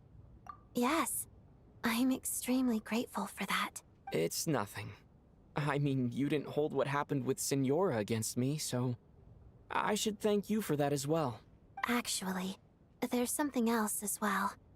I found myself in a situation similar to the one you were in when you helped conceal my identity, so I thought I'd come and ask you for advice. It's about Mitya. Before all of this, the last time I saw him, he was dead.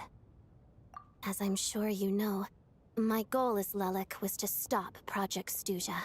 Well, when I found out the tech lead for the experiment behind Project SNEZHNAYA was Mitya, I immediately started planning to track him down and threaten him to back out.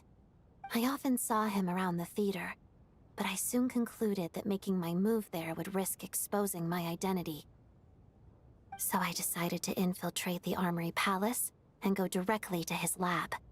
That way, the threat would be much more effective.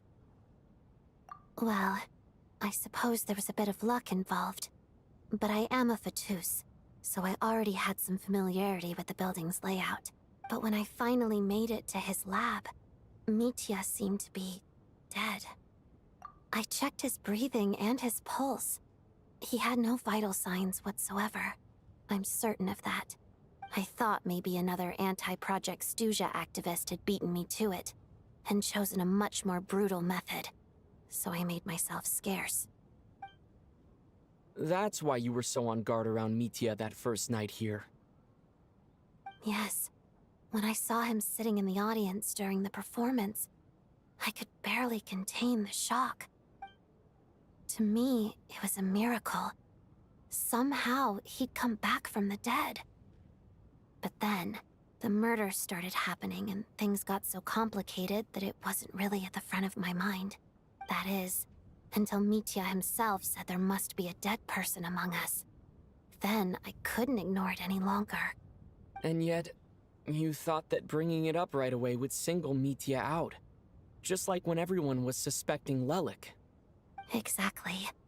I thought there could be something I was missing. Besides, we soon figured out that Mr. Schramm was a ghost. And we knew there was only one extra person. So we thought he had to be the one. But now, it seems like there's another candidate. I understand why you kept it to yourself. There was so much information being thrown around during that discussion. Bringing up Mitya would have just introduced more confusion. So, what do you think we should do? Let me confirm one thing first. When was it that you found Mitya dead? Around a week ago. Sometime in the afternoon. A week ago? That's earlier than I thought. I saw him just a few days ago at a restaurant. That definitely would have been after you found him dead. He seemed completely normal to me. Chatting with Vodyanitsa, trying to avoid Valeri. So he was definitely alive on that day. Huh. Well, all I can say is I know what I saw. Here's a thought. The reason we even suspected a dead person could be among us was because of the problem with the theater's ley lines.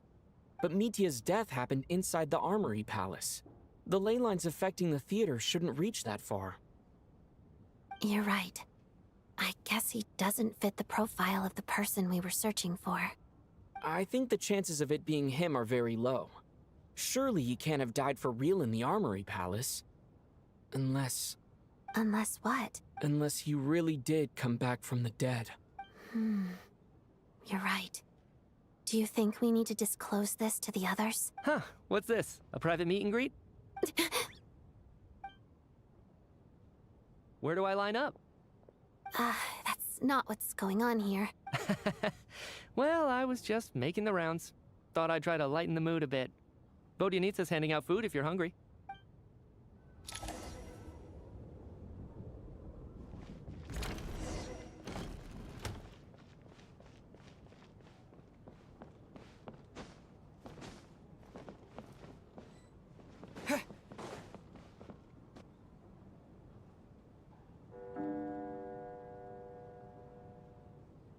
What is going on with this storm? Could it be connected to that monster that just arrived in SNEZHNAYA? I almost hope it is. Her Majesty the Tsaritsa left to vanquish that beast herself. We just need to wait for her triumphant return. Do you think people still feel the cold after they die? I'm wondering about Shram. Oh, maybe we should have given him a coat before he went out there.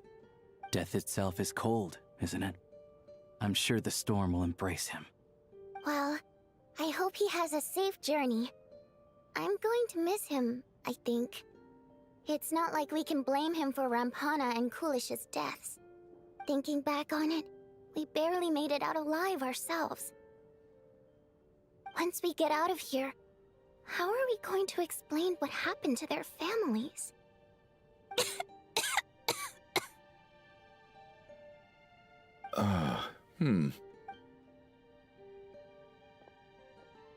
Are you okay?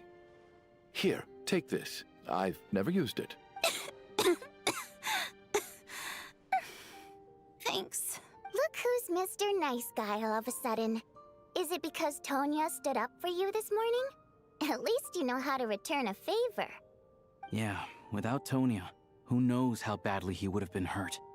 I told you already, I never intended to resort to violence. Duh, bunch of rascals. Little girl? I was rather surprised when you spoke up for me this morning.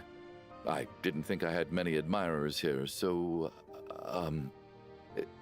thank you. Oh, no need to thank me. I said some bad stuff about you too. I've been, too embarrassed to admit it, but, you remind me a lot of my daughter. So kind to everyone, but never lets her old man off the hook. Unless my wife and I are having a fight, then she's always on my side. Especially when she was little.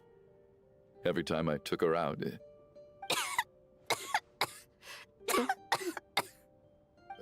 All right, easy now. How long have you had that cough, Tonya? I don't know. It's probably been a while. I'm fine. Are you taking anything for it? Yeah. I'll be fine once I see my brother. He's gonna pick some frost fairy flower leaves and brew a tonic for me. I'll feel much better once I drink that. I see. That's good to hear, then. We should probably discuss arrangements for tonight. Now that the deceased has left our midst, there shouldn't be any more incidents. However, out of an abundance of caution, I'll keep watch. Shouldn't we take shifts? I can take one if needed. No need. I managed to get a nap in earlier, so I have plenty of energy right now. After all the tension of the past few days, everyone else should just focus on getting a good night's sleep.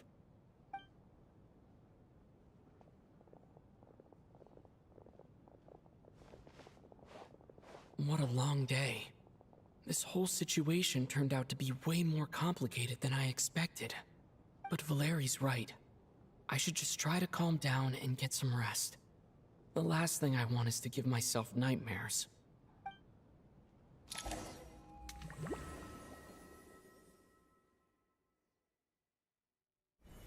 He's awake! He's awake! Get over here, you big lug, and take a look! If you must call me something, call me Mr. Door. The Black Mist is coming. You need to go. Are you all right? Can you walk? We just got attacked by monsters on our way up. That Mr. Door fellow protected us. He just seemed to come out of nowhere. Not much of a talker, but when it comes to taking down monsters, that man doesn't hold back. Curses! The black mist is catching up to us. We need to keep going. Mr. Door, I don't believe I've ever seen you around here before. Why is that? There's no need to try to get to know me. Mr. Door, monsters! Quick, get rid of them! I can just push these ones off. Oh, well, anyway, we're lucky to have you here. Thanks for saving us earlier. No need to thank me. This is where my duty lies.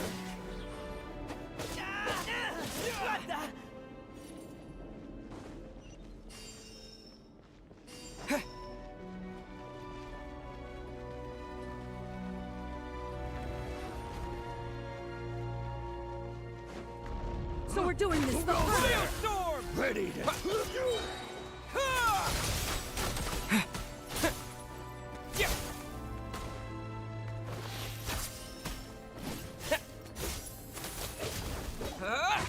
Oh, remarkable work, Mr. Door. If I had your muscles, I'd do the same.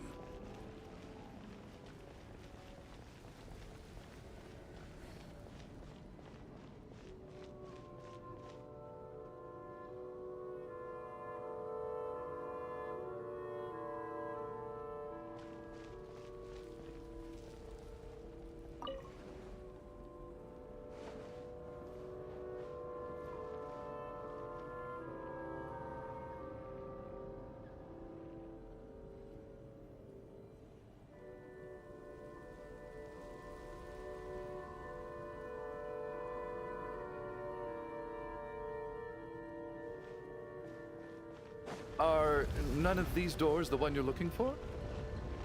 No.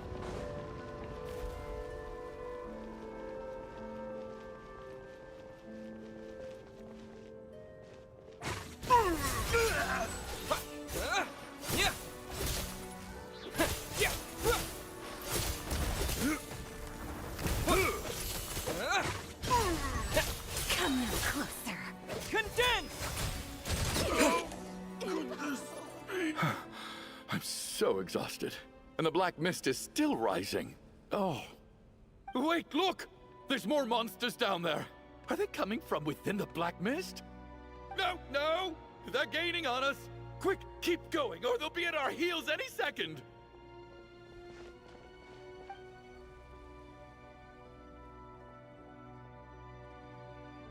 Mr. Door, what are you doing? We need to get out of here. They're coming! Found it. This is my door. What? You mean you're going to stay here? I am a door. This is where my duty lies. No! You saved us. We can't leave you behind. You must keep going. A door can only keep things out for so long. You must make haste. But... Oh, you're right. Let's go. We can't let Mr. Door's sacrifice be in vain.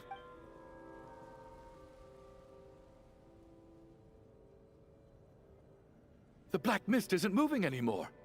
Looks like both the monsters and Mr. Door are gone. I didn't just imagine all that, did I? Surely I wasn't so scared out of my mind that I hallucinated a door as a human being? Oh, okay, good. There's no way we both hallucinated the same thing. Getting sleepy? Well, looks like we're safe for now. Go ahead. Let's get some rest.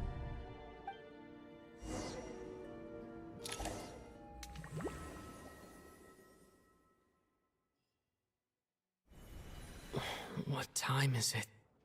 Is it morning? I think I had a nightmare. I guess everyone's still asleep? These past 2 days have been exhausting. Valeri's keeping watch though, so he's probably the only one awake. Valeri?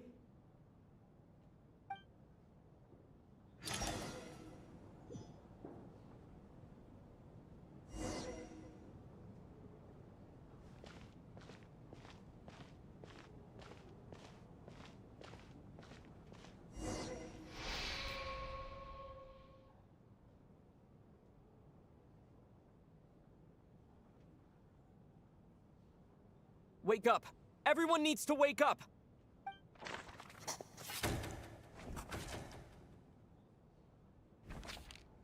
Just like the last 2 nights. No clear cause of death. I've been a real thorn in your side, haven't I, Mr. Valeri? Now you can rest in peace. But for me, life will be all the duller for not having to run away from you, my friend. How's Tonya? Is she okay? I just checked on her, and it doesn't seem like anything serious. She's just exhausted from the past couple of days, and she's still recovering from her illness. We should let her sleep a bit longer. That means Valeri was the only one who died last night. If Valeri was awake and keeping watch, it would have been impossible to kill him without waking everyone else up. That much is certain. This is so frustrating. Why has nothing changed since yesterday? I thought we already dealt with the dead person causing all this. Actually, one thing has changed. There's only 1 victim this time, not 2. Does that mean...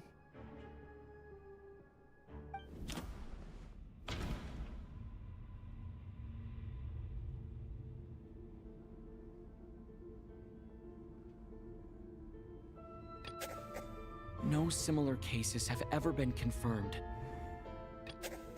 But Mr. Schramm was already deceased.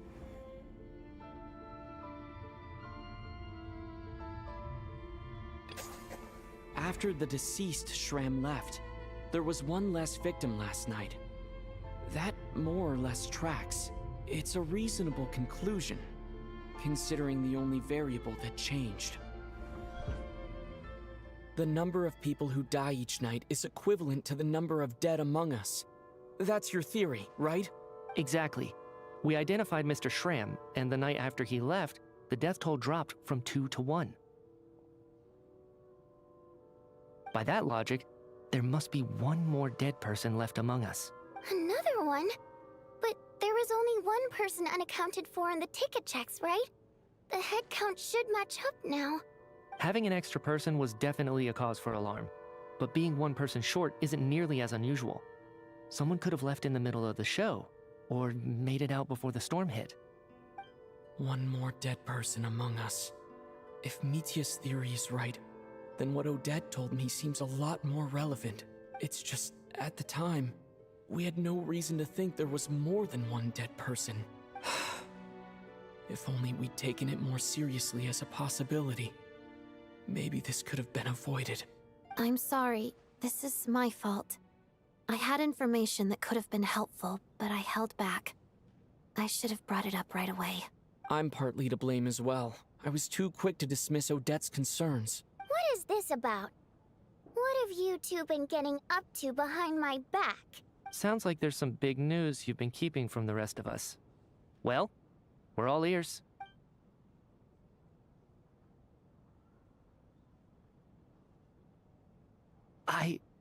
I'm the dead person?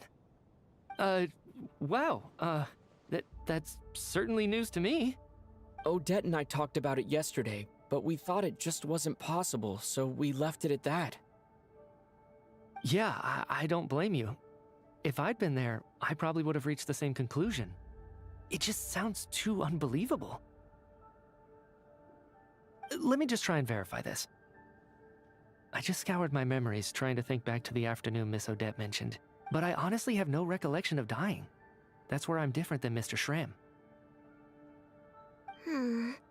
Having seen Mr. Mitya a few days ago myself, I also find it hard to believe he could be the other dead person among us. Well, if it isn't Mitya, then who? Do we vote on it? If you don't mind me asking, Traveler, I believe you mentioned that you know Tonya's brother. Had you ever met her before all this? No, never. Wait, are you saying... Now just 1 minute. I know where this is going. You can't just randomly point a finger at anyone you want. You're in the hot seat, and all of a sudden you want to divert our suspicions onto somebody else? Trying to pick a fight, Mr. Chuganov? Whenever you open your mouth, all you do is attack people, and I've had enough of it. If you don't want to engage in a civil discussion, you can shut up. You little brat! Did Mitya ask about Tonya because he suspects her? I suppose I only identified her by age, and nothing else. Could that mean... I'm just saying, you're going around casting suspicion on people for no reason. How could Tonya be dead? I can vouch for her, if nothing else. I've seen her before. She's the sister of that Harbinger, isn't she? The one called Child. Oh, really? You're telling the truth? Since being here, I don't think I ever mentioned she was Child's sister specifically. Does Chuganov actually know her? If Chuganov can vouch for her, then it can't be Tonya either. In which case, it seems unlikely that there's another dead person among us at all. Miss Odette, could you go over that afternoon with me one more time, when you found me dead? No problem.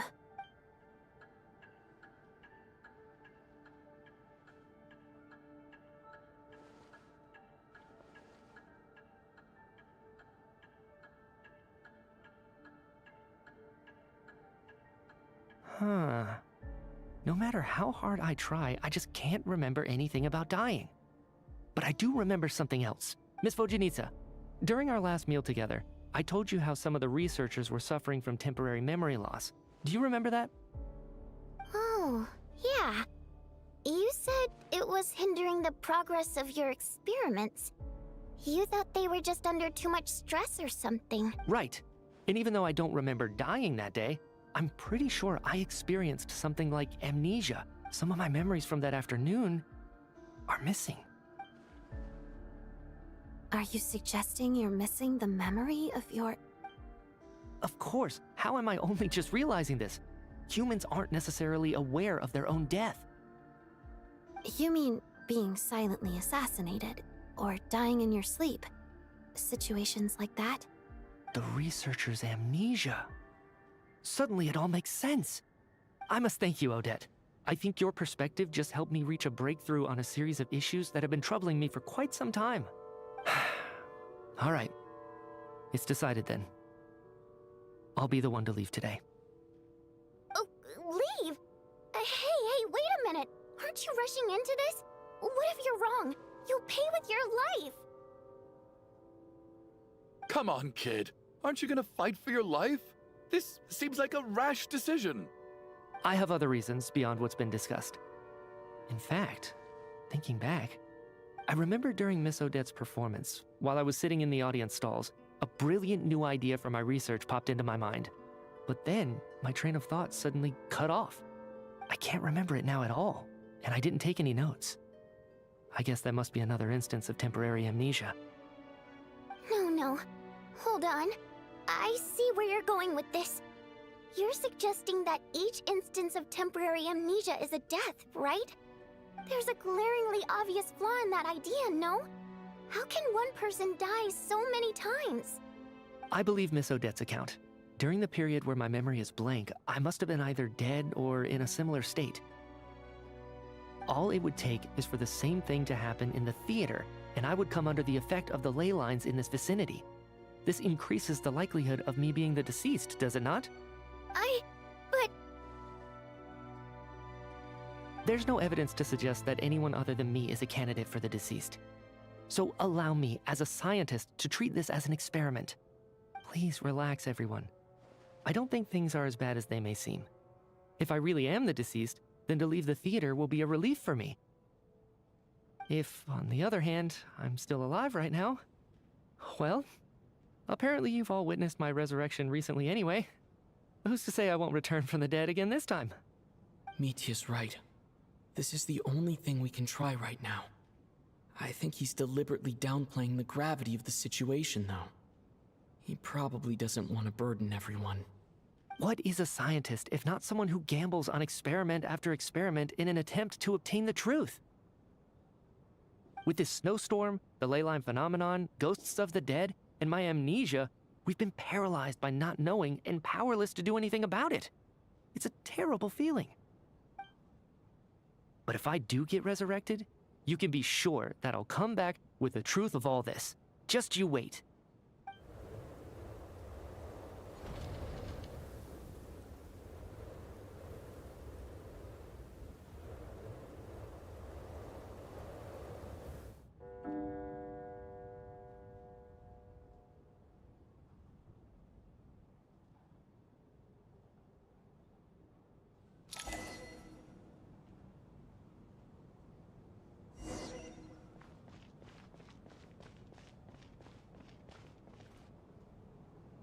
Mr. Mitya.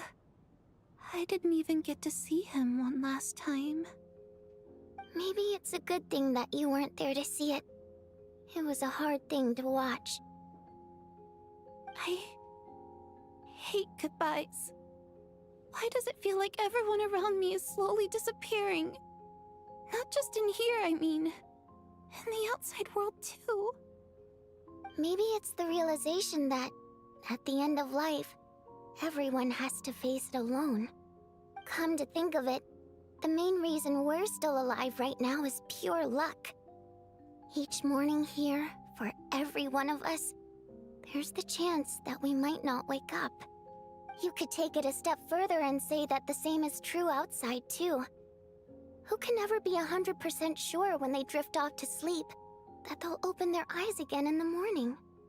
If I make it out of here, I'm going to cherish every moment that I'm awake and live without any regrets. Without regrets. I feel like a strange sense of anxiety has been quietly growing inside me over the last 2 days.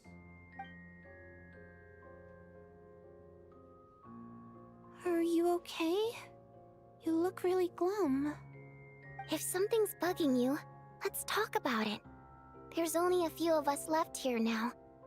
After everything we've been through, what's the point in keeping things bottled up? I have a travel companion named Paimon. Alosha and Odette have met her before. She's been feeling unwell recently. You're worried about her, aren't you? That makes sense. We've been trapped in here for days.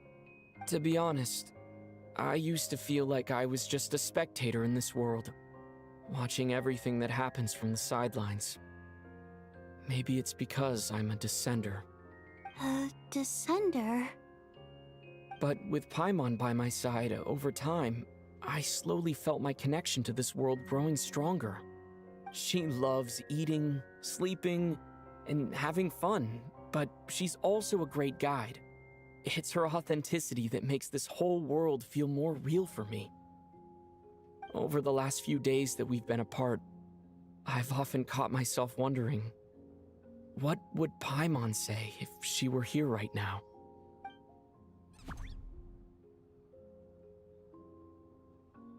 But by the time I snap out of it, the conversation has already moved on, and I'm still in my own little world. I'm trying to overcome this sense of detachment, but I really miss Paimon. I guess, in a way, she means the whole world to me. I bet she misses you when you're not there as well. Maybe you're her entire world too.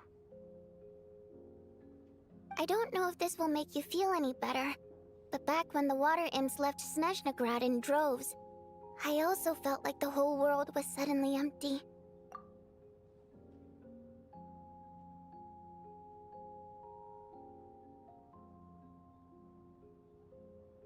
I could be surrounded by people all smiling and having fun, and still feel completely separate from it. So, I totally understand how you feel.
Later on, I started to think, maybe accepting the fact that our loved ones won't always be with us is something that takes a lifetime. All we can do is cherish their companionship from moment to moment. So, once we get out of here, you better hurry back to our side as fast as you can. You can't let your story end in regret. That's the trope I hate the most. Thank you. That's exactly what I needed to hear. But Vodyanitsa, if you hate goodbyes too, why didn't you leave with your people? That's just the choice I made. I used to regret it, but I don't anymore. Like I said before, singing is a water imp's primary mode of expression. It's how we convey our emotions. Our songs have echoed through this theater for hundreds of years, each one a story pieced together through moments of joy and sorrow. But does a story exist without someone to read it? To me, the answer is no. So I made the choice to stay. That way, there would still be someone left to sing these songs and listen to their stories. Otherwise, they could have been lost forever. Could you teach me how to understand your people's songs sometime? I want to be able to truly hear them, like Mr. Shram. A fan after my own heart. Thank you, Tonya. How about I sing something for you, and you tell me what you hear? Okay, I'll do my best.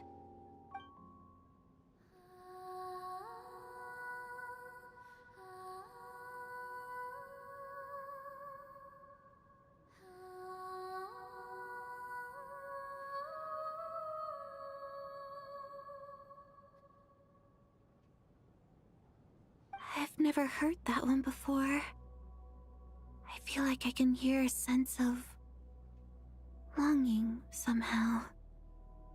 I wonder why that is. Color me impressed, Tonya. You're a keen listener.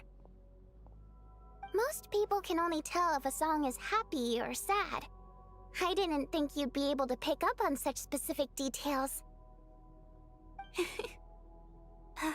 So, what's the song about then? Come on, tell me! I've actually never performed this song in the theater before, because it has more of a ceremonial purpose for our people. It's not meant for the stage. It means something like, "May those we have lost watch over us, and follow this song back home in the night, so that we might be reunited once more."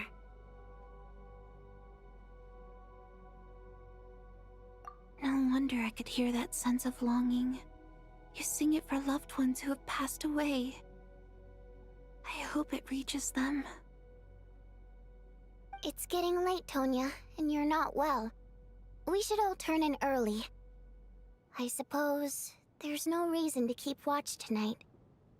Okay. But, before I go to bed, could you sing that song a couple more times for me, Vodyanitsa? Of course. Anything for my #1 fan.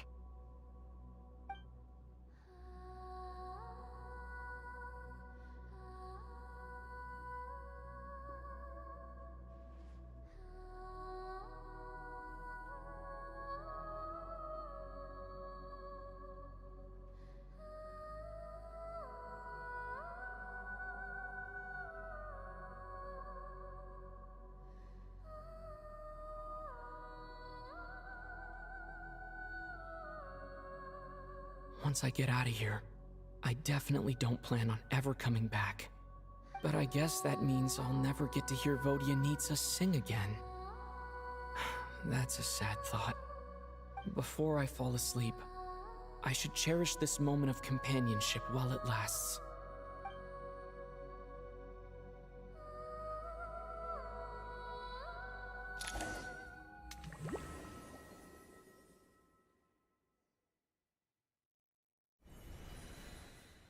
Where am I?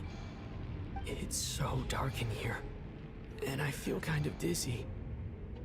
Am I alone?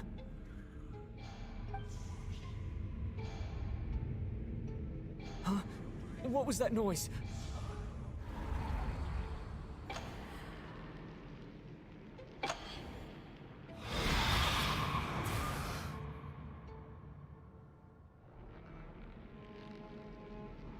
Return, O spirits. Fulfill your oath of protection.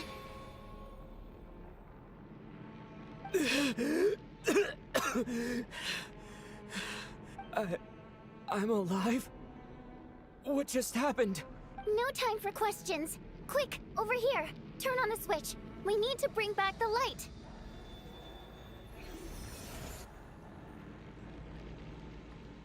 All right, we're safe. The spirit just now is called Night Prayer. The light subdues her, but she'll attack without a second thought in the dark. Sort of. I know it's hard, but you can't let this place go dark, or she'll kill you again. Yep. Luckily, I was here to resurrect you. Otherwise, that'd have been a real bummer. A bit more than a bummer, I'd say. Wait, so you have the ability to resurrect people? Sure I do. I'm your guardian spirit after all. I specialize in soul recall. Oh, it's nice to meet you, by the way. Thanks. It's nice to meet you too. All right, there's no time to waste. The black mist is already catching up. We need to avoid it and Night Prayer at all costs. Come on, let's go. We need to reach the next switch before the place gets too dark. If we bring the light back, Night Prayer won't be able to get to us. Sweet, sweet light! It's back! Now that's a sight for so... Shh! It's Night Prayer. We need to move quick, but don't let her notice you. Look out!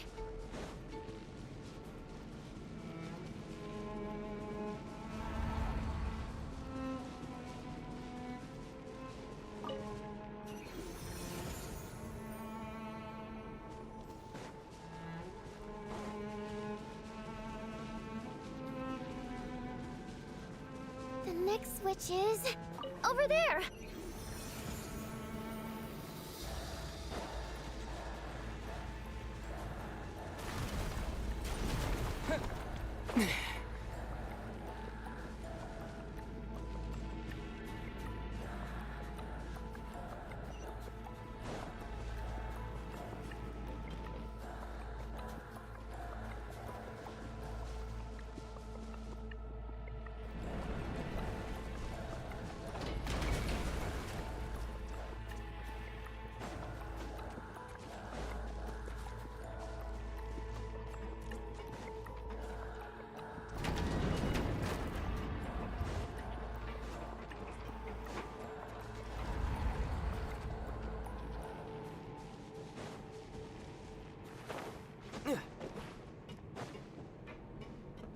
The switch is just up ahead. Hurry! It's too dark. We're not gonna make it. Come on, fast!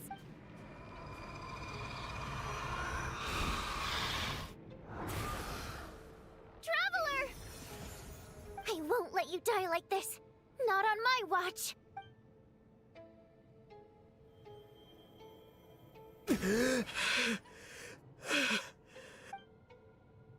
Even though it's not permanent, dying is definitely not a pleasant experience. Great. You're back. Yeah, thanks to you. Time for you to get out of here. Quick, before the light runs out. What about you? You're not coming with me? I can't. I've already been used up. A guardian spirit's skills are finite. I can only resurrect someone so many times. I might not look any different, but my essence has been exhausted. Now, I will slowly start to fade away. I can go no further. The black mist is where I belong. It's okay. Why didn't you tell me sooner? Because it wouldn't have changed anything. That knowledge would have just burdened you. And a guardian spirit's role is to protect. But... Go. Now, before it's too late. I already hear Night Prayer approaching.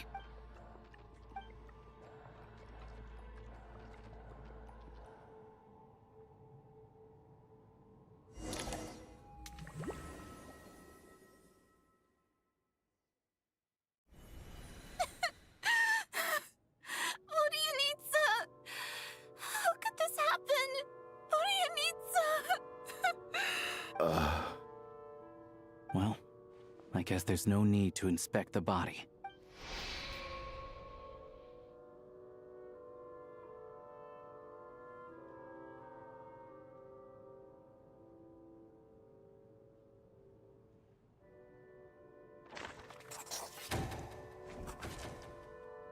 This wasn't supposed to happen. You lied to us, didn't you, Chuganov? Take a long, hard look at yourself before you go around accusing other people. I suspected you on day one, Lelik, and now look where we are. By some strange coincidence, you've never been targeted. You just happen to have survived this long? No, you should be the prime suspect. And you, little hunter, ever so content with staying on the sidelines. Yet, you were the one who stopped us from leaving from the start! Why are you trying to keep us here? Now you're just lashing out indiscriminately. That's either a sign of anxiety or a guilty conscience. Where was all this passion and bravado before? Decided to fight until the bitter end. Is that it? Is that a threat? Fine, bring it on. You think I'm afraid to die after all this? You want to kill me? Go ahead. I'd like to see you try. After all the trauma of the past few days, everyone's been pushed to the breaking point. Valeria and Mitya aren't here anymore. Someone else needs to step up and take charge. But first, I need to think this through. Considering everyone left, who's the most likely candidate for the deceased?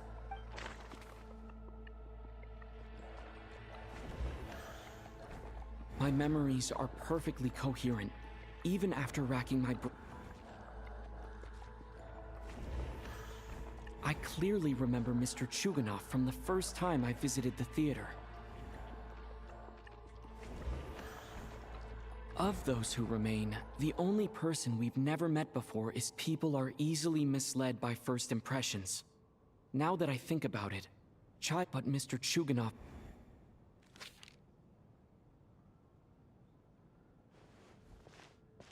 Tonya, how's Tusser been lately? Tusser? Your brother Ajax must have mentioned me in his letters home, right? Did he say anything about a blonde traveler? No. And my brother's name is Razik, not Ajax. Oh. Chuganov, looks like it's your turn to do some explaining. Yesterday, you said you could vouch for Tonya. Why did you give us a false testimony? I knew you were behind this, Chuganov. You've been lying through your teeth from the start. Everything about you is fake. Down to the wife and daughter you're always talking about. Your entire family man persona is a charade, isn't it? That night, when I infiltrated your place as Lelik, I noticed you were home alone. Didn't think much of it at the time. Just thought everyone else was out. But thinking back on it now, that doesn't seem very likely. My guess is, you live alone, don't you? Even that was a lie? But why would he lie about having a family? Oh! Curses! Oh, why is there no end to this blasted snowstorm? If it would just stop! If it would just stop. I think I remember now. I know how I ended up here. It feels like a distant memory. But at the same time, it's just like it was yesterday. The reason I'm always coughing is because I got sick with frostbite. The locals usually call it the snow cough. It's not a very common illness. It's partly genetic and partly caused by the cold climate, but it can be fatal. They sent me to the hospital as soon as they found out I had it. And I spent so long lying there in that hospital bed.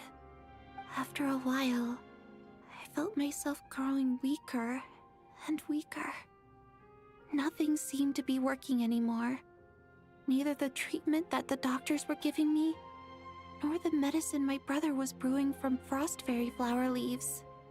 So one day, I told my brother that I wanted him to take me outside for once, so things could be like they used to, just for one day. I wanted to meet loads of friends experience new things. He agreed. He snuck me out of the hospital, and we escaped. We got to the theater, bought tickets, and went inside. Oh, it was all so exciting. I remember the show very clearly. It was amazing. But I found myself getting sleepier and sleepier. Oh, Tonya. When I woke up, I couldn't find my brother anywhere, but there's no way he'd leave me behind. So I decided to stay here and wait for him. At the time, Tonya, it sounds like by then you'd already... Yeah, I know. I understand now. Dead, aren't I? This cough and the feeling weak, it's probably just my body's memory. After all of that, it turns out I can't blame my brother after all. I was the one who abandoned him. I'm sorry, everyone. I realized this much too late. It seems like death skewed my perception. And now I've dragged you all into this mess. Your name probably isn't even Tonya, is it? Didn't that ever strike you as odd over the last few days? Well, when I was little, my brother and I read a storybook, and Tonya is the name of one of the characters. When we escaped from the hospital, our family and the hospital security were looking everywhere for us. So when you first approached me and said my brother had sent you, and called me Tonya, I thought he must have chosen a fake name that only the two of us would know. Because he was afraid of getting caught. No. It seems like that was just wishful thinking. At least your memory of death isn't painful. That is a small comfort. Now it's your turn, Chuganov. Talk to us. I believe no lie is ever told without a reason. You're right. I was lying. I happen to know that the Harbinger child and his sister Tonya managed to get tickets, so I lied to you and pretended I knew them. And yes, I was lying about my family too. The truth of the matter is, I lost them a long time ago. I just refused to accept reality. And now I've spent the second half of my life living a lie. I'm a joke. My daughter's name was Iskra. And before you ask, yes, Iskra, as in Iskra Manufacturing Plant. She also died from the snow cough. She was just 6 years old. If she were still alive today, she'd be around the same age as little Tonya here. After Iskra passed, my wife couldn't bear to face those memories either. So she chose to start a new life without me. One day when I came home from work and saw the empty room, I felt like I couldn't breathe. Subconsciously, I started to imagine that they were still there. I soon discovered that this was the only thing that made me feel any better, so I just embraced the delusion. Nothing more than a pathetic means of escapism, I know. But at least it's not a crime. So explain your false testimony, then. The night before last, when I was chatting with Tonya, she mentioned that her brother would brew medicine for her from frost fairy flower leaves. Combined with her various symptoms, I suddenly understood everything, including the fact that she was deceased. The snow cough used to be an incurable illness. I would pick frost fairy flower leaves to brew medicine for Iskra too. It took hours and hours on the stove. But the year after my daughter passed away, the jester of the Fatui announced that a cure for frost blight, also known as the snow cough, had finally been developed. It turned out that all previous treatments were completely ineffective. No better than random concoctions. That was the final straw for me. I just couldn't take it anymore. Just one more year. one more year, and everything would have been okay. So, more than anyone, I know full well that in this day and age, no one in their right mind would still be using frost flower leaves to brew medicine for the snow cough. Poor Miss Tonya, therefore, had to have been from an era when snow cough was still a terminal illness. So, you projected your daughter onto her? Even though you knew she was one of the dead?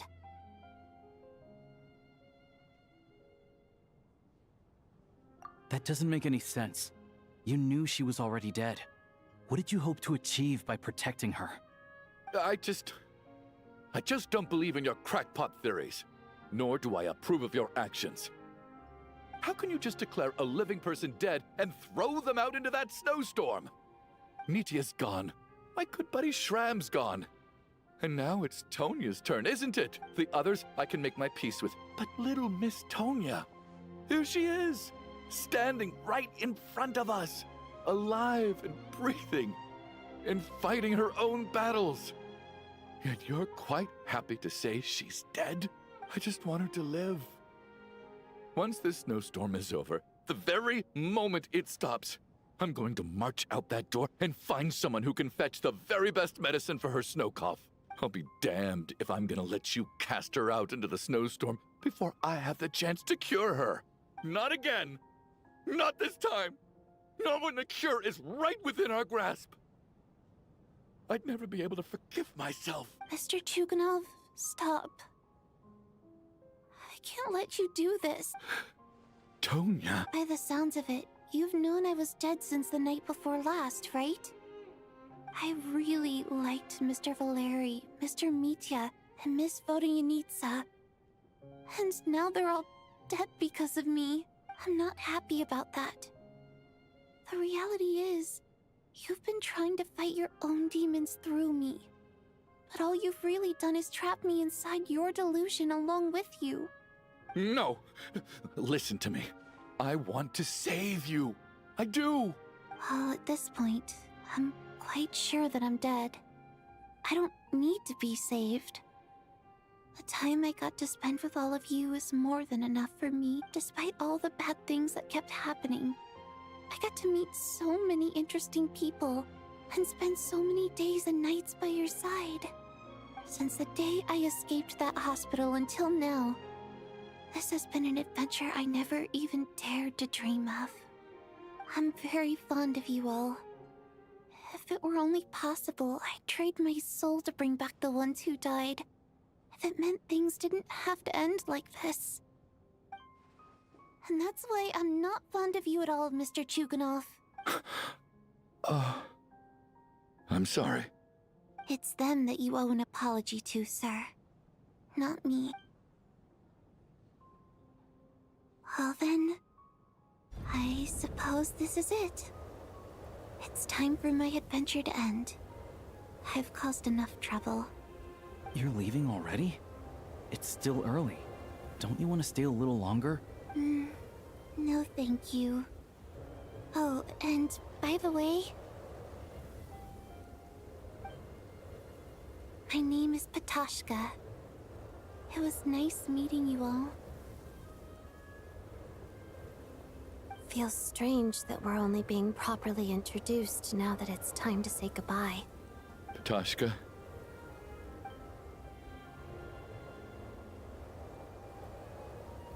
What are you doing, Chuganov? Are you crazy? Let me leave. I can't keep lying to myself anymore. In your dreams. Don't think you're getting off that easy when you had a hand in the deaths of so many people. The Fatui have honed quite an array of enhanced interrogation techniques since they were founded. Once we're out of here, Lelik will personally give you a taste of every last one.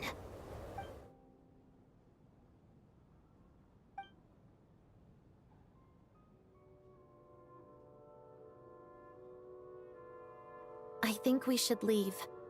I doubt this snowstorm is ever going to stop. For all we know, this storm might have destroyed all of SNEZHNAYA by now. Maybe even the whole world. Wait, we finally solved the mystery of the haunted theater today. maybe let's at least try to enjoy tonight? Fair enough. I don't particularly feel like dying in Chuganov's company anyway. And yet you won't let me die first. Hey, Chuganov, on a serious note, if we do make it out of here, you should close down that factory of yours. A lot of people are freezing thanks to you. Is this really the time to be discussing my factory? All right, fine. I'll shut it down. Doesn't matter to me anymore. Am I hearing things? Or was that a knock at the door? There it is again. But I don't understand. The snowstorm hasn't stopped, has it? Should we open the door?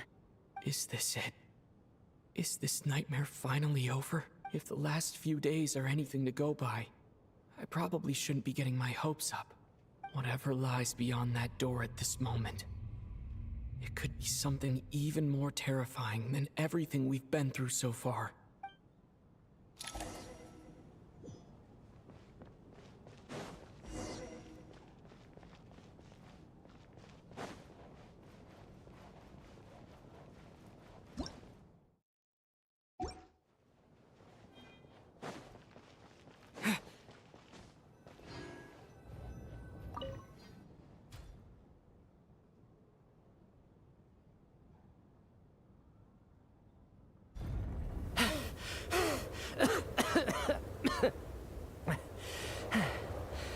Hey everyone, I'm back. How are you doing? Feeling any better? Much better, thanks.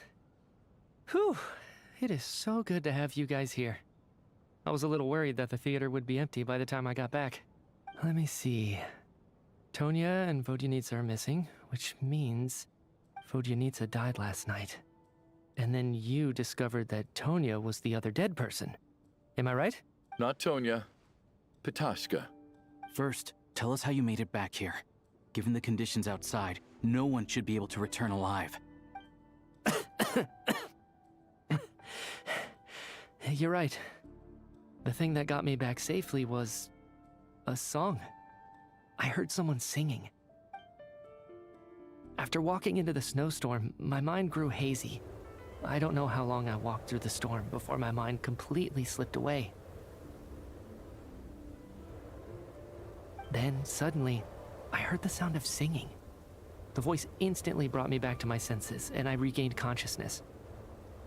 So I followed the voice, searching for the source of the singing. I searched and searched, until finally, just a few moments ago, there was the entrance to the theater, right in front of me. I've actually never performed this song in the theater before, because it has more of a ceremonial purpose for our people. It's not meant for the stage. It means something like, "May those we have lost watch over us, and follow this song back home in the night, so that we might be reunited once more." That must have been Vodyanitsa's Requiem.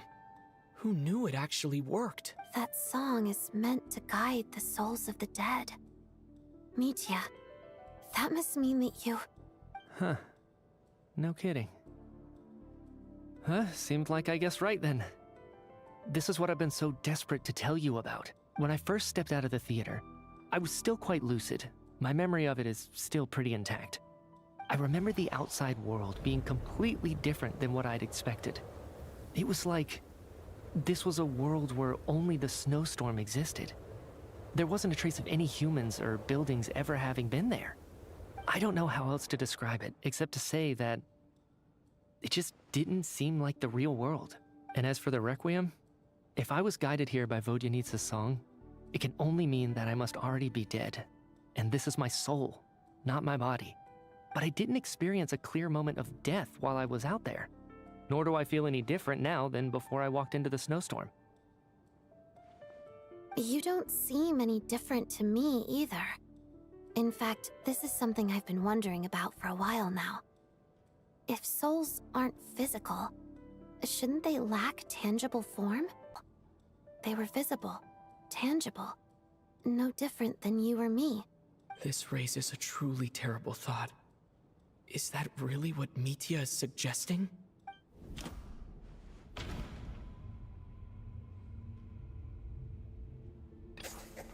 Mitya's soul was summoned back by the Requiem, confirming that he is indeed, of course. If even the long deceased like Mr. then maybe we've all been dead from the very start.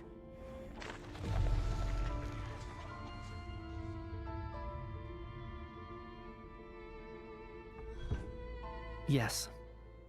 I think that this is probably the afterlife. What did you say? You heard me. We died in the theater. All of us did. But due to an obstruction in the theater's ley lines, our souls are trapped here, while an endless, infinite snowstorm rages outside. It's ironic, really. All that time, we were working so hard to figure out who the deceased among us were, when the truth was, we were all deceased. The only difference being some of us died more recently than others. Do you remember that note, "Death is near"? Seems like we misunderstood what it meant after all. Death was nearer than we wanted to think all along. The note simply meant that all of us were already dead. So all our attempts to survive, our search for the deceased, it was all for nothing? Hard to say.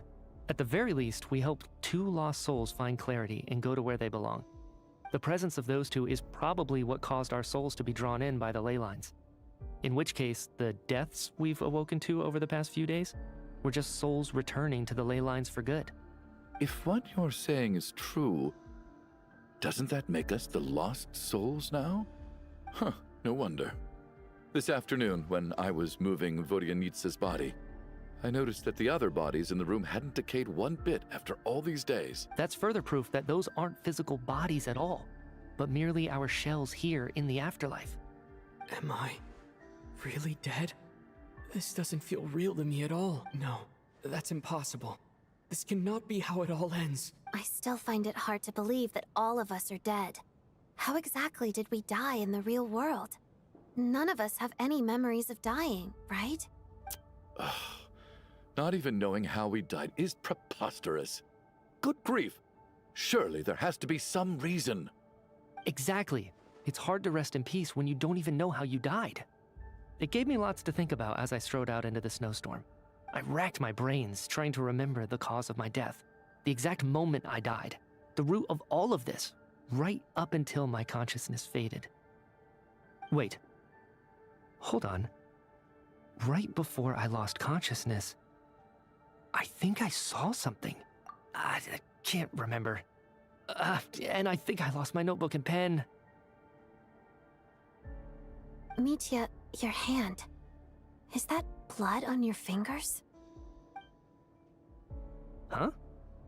You're right. There's blood on the fingertips of my right hand. Looks like it's already dried. When did that happen? What the? I guess this was what I saw. I must have desperately drawn it in my own blood right before losing consciousness. What's wrong? Do you recognize the symbol? It's Renova, the ruler of death. Huh? Alosha, do you still remember that SNEZHNAYAN folktale you told me about? It was about the Grim Reaper. When someone's about to die, he appears as an incarnation of someone familiar to guide their soul into the afterlife. And as soon as you recognize his face, your life is over. I heard a similar tale when I was little. You think the Grim Reaper in this story refers to the ruler of death you mentioned? That's right. In which case, death is near could also mean that the Grim Reaper is here disguised in a familiar form. Death, the deceased, and the Grim Reaper? So it's a triple entendre. When I first saw this note, I thought it contradicted the investigation report. But now it seems like that was the whole intention. So the Grim Reaper deliberately misled us. Then, we started suspecting each other and searched for the deceased while they hid in plain sight. By that logic, the one person most likely to be the Grim Reaper incarnate is...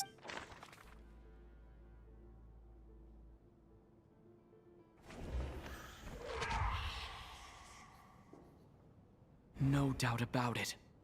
It's Alosha. Looking back at how everyone has acted over the past few days, Alosha is most likely the Grim Reaper lurking among us.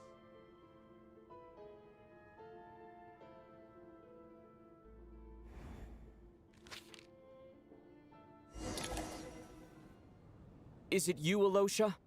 You were the first to discover the investigation report, and you had plenty of time to slip the note inside to mislead us. So? Surely you can't suspect me based on that alone.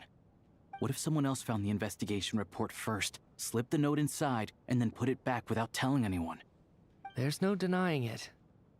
The note could easily have been slipped in much earlier than it was discovered. That's not all. I've also noticed that although on the surface, Valeri, Mitya, and sometimes I were the ones taking charge of the situation, looking back now, even though you didn't say much, you were always subtly guiding everyone from the sidelines. What do you mean? You were the one who emphasized how dangerous it was outside and insisted we all stay here. It was also you who suggested that we all sleep in the same place. And earlier today, you tried to convince Patashka to stay.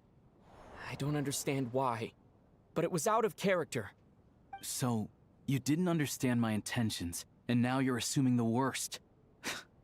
Seems pretty unreasonable if you ask me. He still won't admit it. Fine. Let's see how he responds to the most damning evidence of all. The biggest question I have right now is, if the Grim Reaper is impersonating Alosha, then where's the real Alosha?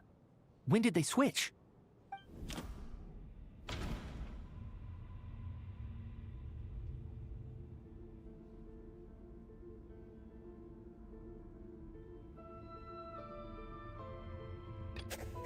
No, nothing related to No, the ruler of death.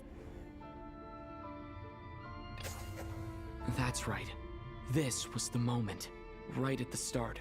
Before any victims had even emerged, Alosha was switched with the ruler of death while everyone's guard was still down.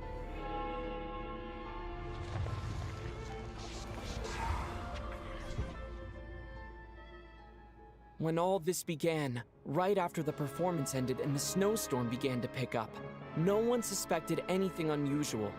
We just assumed we were snowed in. It wasn't until we discovered the bodies the morning after that we realized something out of the ordinary was going on. But it's clear now that the oddities actually started earlier than that, when Dimov walked into the snowstorm and never came back. Right. So Mr. Dimov was the first victim, not Sobolova and Torgov. And if we pinpoint that moment as the beginning of this incident, then one thing becomes clear. Alosha, you are the only person who walked into the snowstorm and came back without the help of Vodyanitsa's Requiem. More precisely, Alosha never came back at all. The one who came back was the Grim Reaper. Not bad. Well, since you've backed me into a corner, I suppose there's no point in keeping up the act anymore.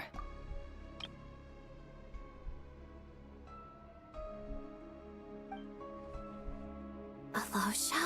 You're the Grim Reaper? I am no such tired cliché. Mortals should address me as the ruler of death.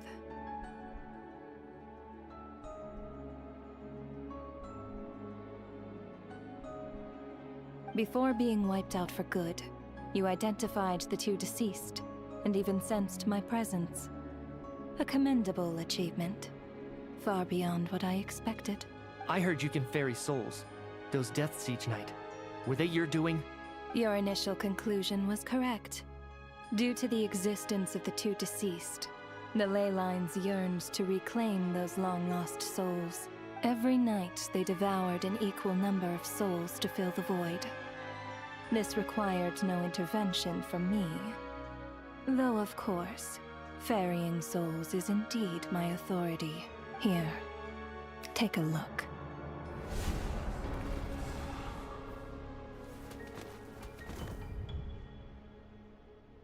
What are you doing? That takes care of today's two. Don't get so worked up. You are already dead, and your souls must return to the ley lines. I know we're already dead. You murdered us, didn't you? Murdered? No.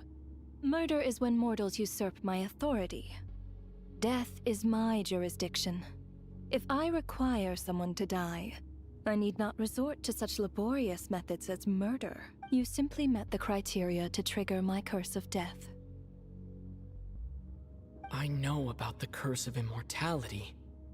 So there's another death-related curse too? You cursed us? When? And why would you do such a thing? So often, humans pray to me, begging to know when their death will come and what form it will take. But few people ask why. If you must have an answer, know that death comes simply because one's time has come. So you're not gonna tell us the truth? Hold your tongue. By all rights, you shouldn't even be allowed to speak with me. Those angels from the past are to blame for the reckless renovation of the ley lines here. It's made my work on this occasion infuriatingly complicated. Work? So trapping us here, making us watch our friends die, that's just another day at work for you? You clearly have a lot of questions. Fine. As a reward for your remarkable accomplishments over the past few days, I shall answer a few of your inquiries, provided they aren't too unreasonable. After the physical body dies, the soul must return to the ley lines for that person's death to be considered complete. My work encompasses the entire process of death, including, naturally, the guiding of souls into the ley lines, with which you are now so familiar. You must also be rather familiar with Natlan's Night Kingdom, I presume? It was I who supported the creation of the Night Kingdom. It provided a convenient means of guiding the souls of Natlan. Here, too, the ley lines connected to the theater underwent some modifications. The angels hoped to make them capable of accommodating the souls of some special creations. But this actually hindered their ability to accept ordinary souls to some degree. This effect manifested itself after you died from the curse in the theater, leaving you stranded in the afterlife, unable to achieve a complete death. But if souls who die from the curse of death fail to return to the ley lines within a short window of time, they will miss their chance for good. Then, they will remain forever suspended between life and death, no longer subject to the authorities of either. So if you don't resolve this matter soon, and see all our souls return to the ley lines before long, we'll escape your control. Mitya is sharp.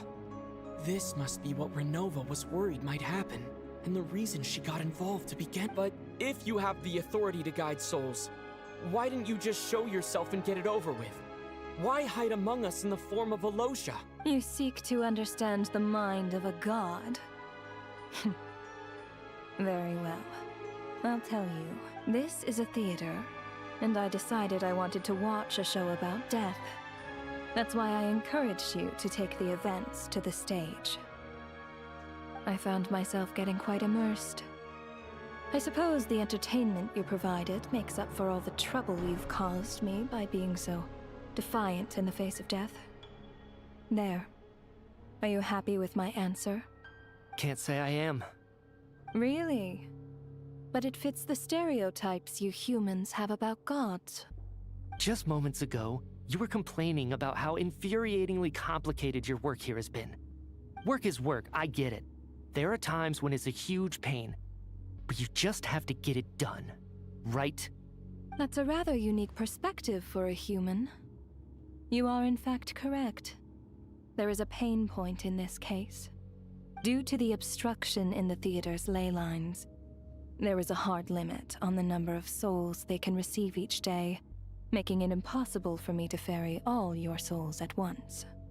Revealing my identity too soon would inevitably have led to futile resistance, and there was a risk that any souls who chose to run would disappear. Then there was the issue of the 2 lost souls you called the deceased. The way you resolved that quandary was all part of my design. That's what I don't understand. If all of us were souls of the dead, what made their presence among us special? For centuries, They have refused to return to the ley lines, exploiting the issues created by the angel civilization to resist being drawn in.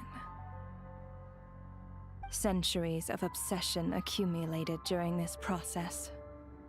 You may think of this obsession as the resentment of the dead, and in this quantity, it was a bomb that could have detonated at any moment. It reached the point where I could not afford to leave it unchecked. But the only way to fix it was to help them acknowledge their own deaths, make peace with their regrets, and willingly walk into the snowstorm. Only then, with my guidance, could they finally return to the ley lines. Otherwise, you would not like to know what the consequences would have been. I vaguely remember seeing Batashka, but in the most terrifying form. Was that in a dream? Is that what would have become of her if she hadn't returned to the ley lines? I see your dreams brought you many revelations.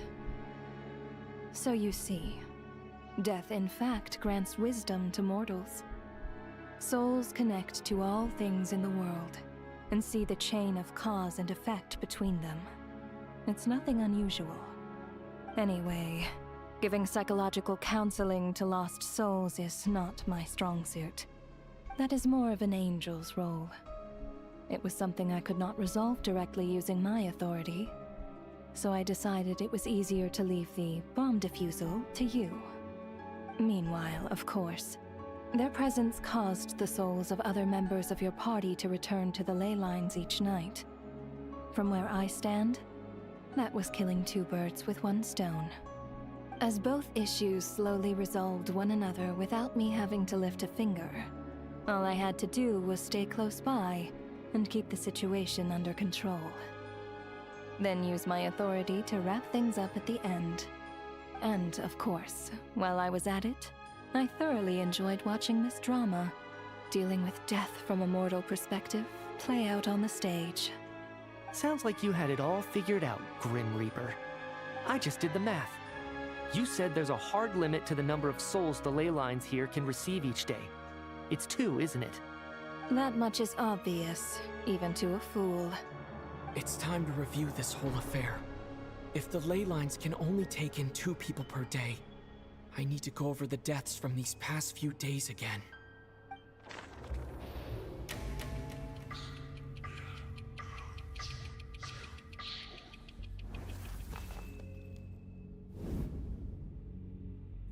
Looking back now, none of us had the faintest idea at the time. From the moment that staff member named Demoff walked into the snowstorm, the incident had already begun.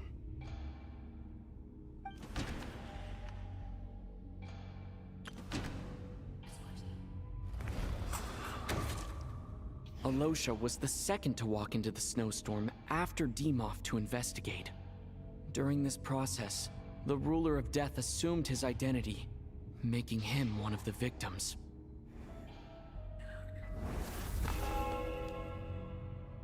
During our first night in the theater, everyone was caught up in the novelty of it all. No one could have expected there would be victims the very next morning. Despite all the confusion, and with the help of hindsight, we finally began to realize that something was amiss with the snowstorm.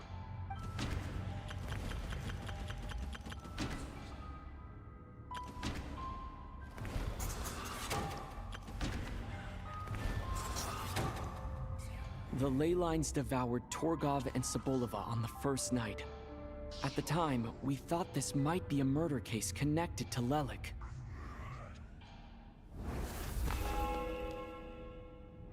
Odette and I spoke a lot that night. 3 people were on watch, but in the morning, we discovered that someone had fallen victim all the same.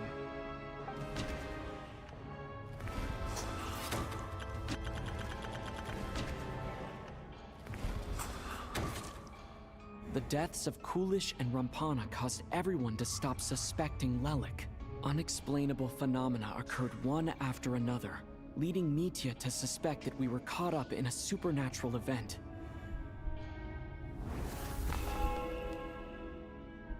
Later, we discovered that there seemed to be an extra person among us, and subsequently discovered the existence of the deceased.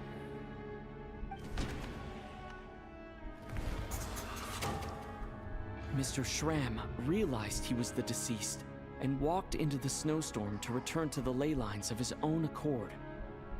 It turns out there really was a dead person among us.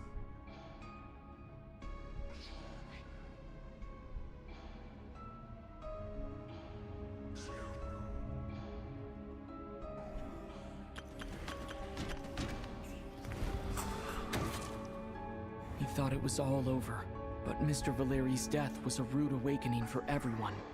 The ley lines consumed him during the night regardless. A lot happened today.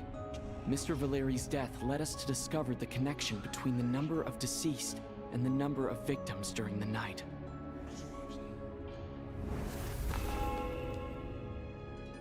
The fact that there was more than one deceased seemed to bring us back to square one. Odette revealed some information she had been keeping to herself.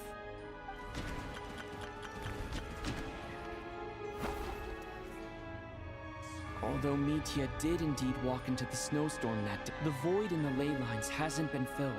So let's rule out Mitya.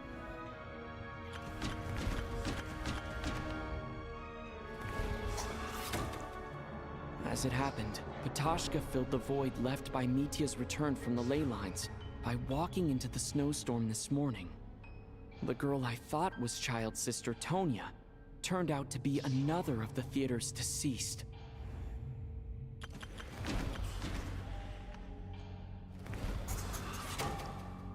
Vodyanitsa was swallowed by the ley lines in her sleep, but the requiem she sang before falling asleep was quite a game changer. Come to think of it, Patoshka was about to walk into the snowstorm at that time, and Renova, unaware that Mitya would return, was concerned that her soul would overflow from the ley lines. That's why she used Alosha's voice to try and persuade her to stay behind. Looking back, I suppose that was an early slip-up on her part.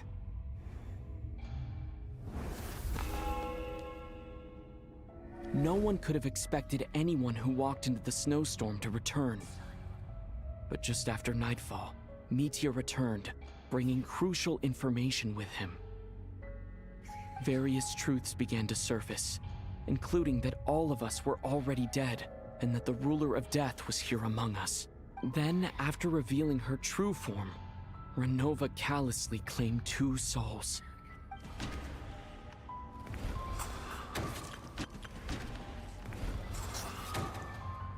In fact, everyone was already dead by the time we took the photo. And in the days since, we've experienced many more partings in the afterlife. Now, only Mitya and I remain. And the true culprit behind everything still stands before us. In Mitya's eyes, I see the same anger and frustration that I feel.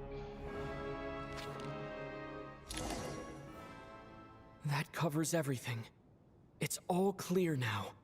Your work isn't finished here yet, is it? The Traveler and I are still standing here, safe and sound. The Water Imp's song threw things off a little, but it is of no consequence. The ley lines have already anchored your soul, and the first ray of light tomorrow morning will take you back. I, meanwhile, need to review my attitude towards the Water Imp race. So the reunion in the night that Vodyanitsa mentioned, I suppose that was never meant to be a permanent reunion. That just leaves you, Traveler. My power only allows me to temporarily separate your soul from your body. The ley lines of Tevat would not accept you, and your soul is firmly anchored to your body by your will. For a descender like you, who is not bound by Tevat's rules, your death can only be brought through the most violent of means, such as directly destroying either your body or soul. I have no interest in involving myself with Descenders, for now. Although, this may change if Asmodee remains missing, or you insist on interfering with our affairs. One last question then. All our struggles and sacrifices here, they were meaningless from the very beginning, weren't they? Death abides no reason. Besides, what you call sacrifice is merely a concept created by humanity. To me, it is nothing more than a self-indulgent charade in the face of death. Mere mortals fantasizing that their actions could reclaim something from my grasp. A truly laughable idea.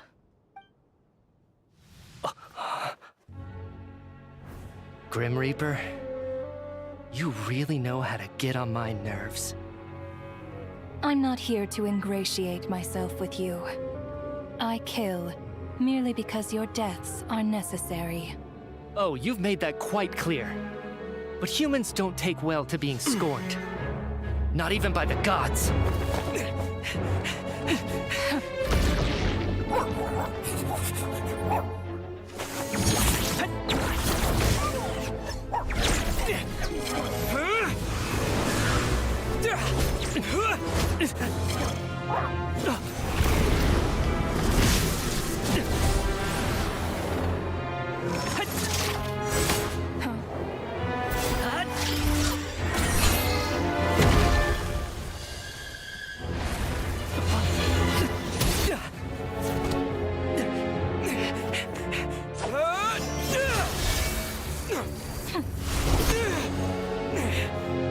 This is futile. You must know that you are powerless against me in my own domain. I suggest that you save your strength. For what? Maybe we can't change it. But if nothing else, we can at least teach you to have some respect for the dead. Audacious.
How are you holding up, Odette? What happened to me? How much do you remember? What do you mean? Is the performance over? I can't seem to recall what happened. Has Odette already forgotten?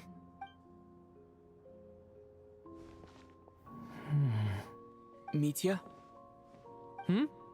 Oh, I'm sorry. I guess I spaced out there for a second. Remind me who you are? Don't you remember anything? Yeah, I remember now, comrade. Looks like we guessed right. Just like me when Odette found me at the Armory Palace. For some reason, everyone killed by the Ruler of Death eventually came back to life. Just with one catch. They forgot what happened while they were dead. Odette and the others have already forgotten everything. Why were you able to remember this time? Could this be the reason? You said this is the Ruler of Death's symbol, right? I don't see anything there. You don't? Huh. Okay. I guess that makes sense. I carved this into my hand in the afterlife, so it's not visible in the physical world. Does that mean I carved this symbol into my soul? What an unsettling thought. Still, at least I get to remember what happened. I suppose it's a blessing in disguise. What about you, though? The ruler of death mentioned that you're a descender?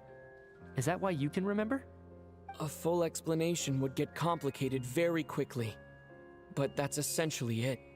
Well then, now that it's all over, let's figure out what we've learned.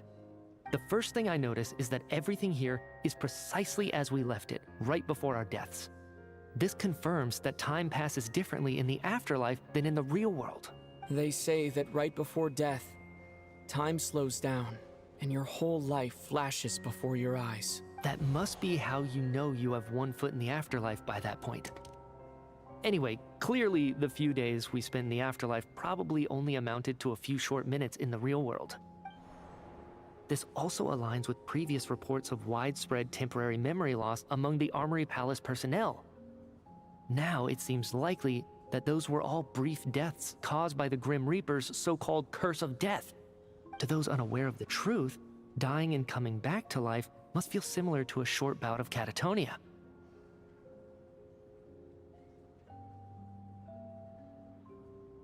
This leaves me with a couple big questions. What are the conditions that trigger this so-called curse of death? And why are we resurrected after we die? If nothing else, I think it shows that killing us wasn't her ultimate goal. We still don't know her true reasons for subjecting us to death.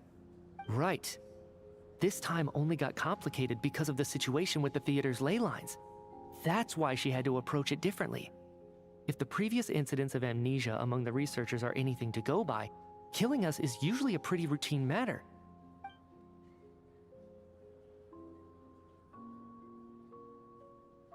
Come to think of it, wasn't I about to note something down before I died? I can't remember what it was, but I think it was something related to my research project. Sorry, Traveler. I'll catch up with you again later. Right now, I have to make a trip back to the Armory Palace. Sir, if I may, no one of your description has ever shown up in my investigations into Mr. Mitia's friends. Yet, you two seem very familiar with each other. Could you perhaps tell me where he was in such a rush to get to? And, by the way, have we ever crossed paths? Forgive the presumptuousness, but I feel a vague and indescribable sense of familiarity about you. I can explain everything. Could you help me gather everyone in the theater in one place?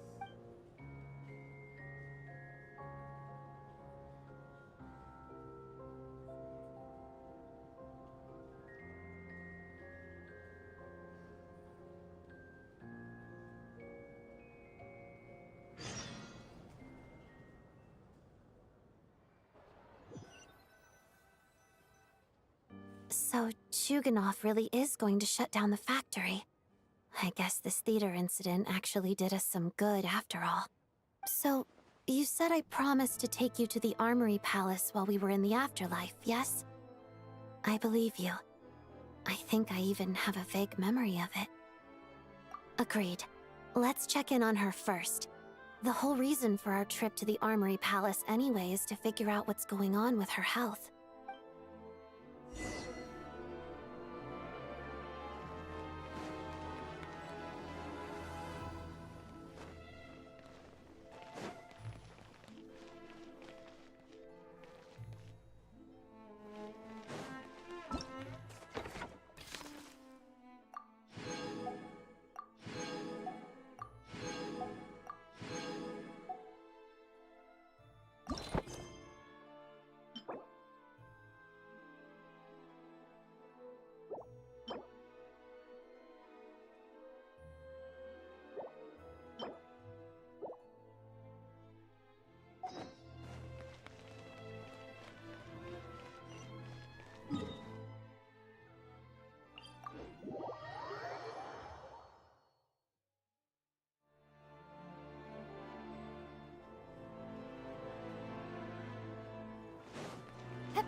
I'm finally back, even though a long time has passed from my perspective.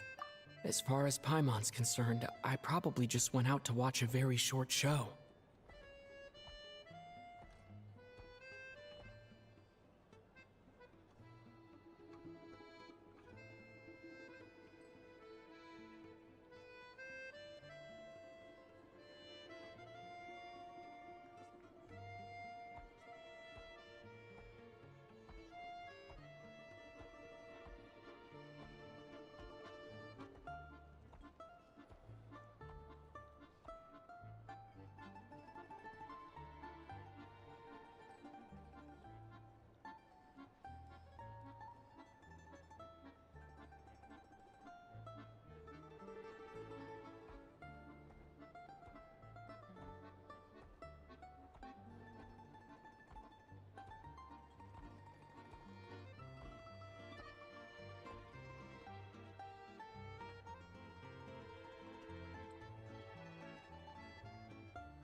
I should keep my emotions in check when I see Paimon again, or it'll seem weird.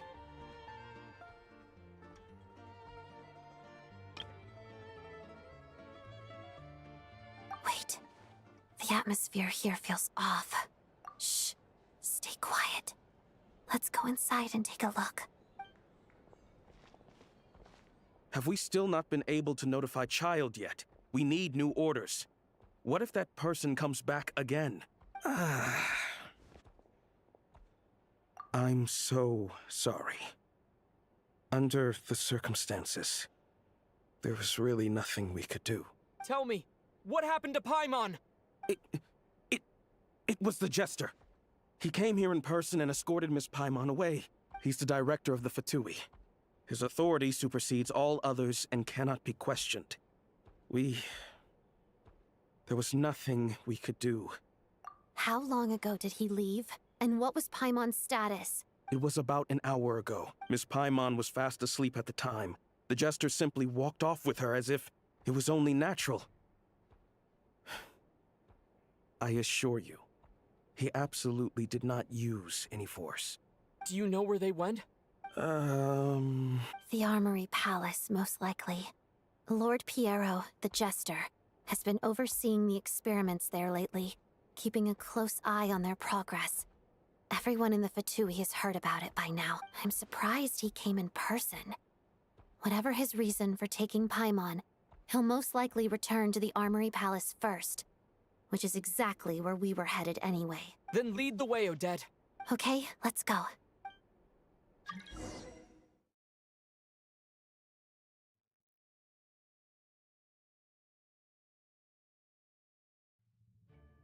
It's just up ahead. Quick, let's get inside. No, I'll go alone. You know I'm planning to force my way in. You're with the Fatui, so you should stay outside. I was hardly planning on taking you through the official channels anyway. I'm here to force my way in, just like you. I may be a Fatus, but I'm also Lelek, enemy of Project Stuzha. Paimon's safety is paramount right now. With me around, you'll have an extra pair of hands. There might be devices inside that are easier for an insider to deal with. If you say so. Let's go. There's no time to hesitate.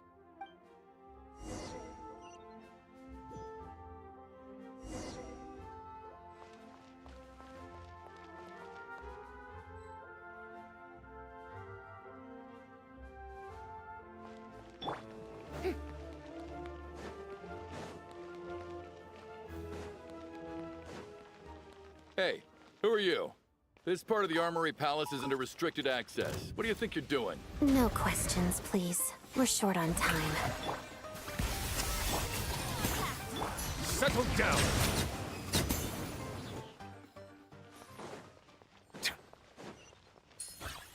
I'll make sure the tides beckon.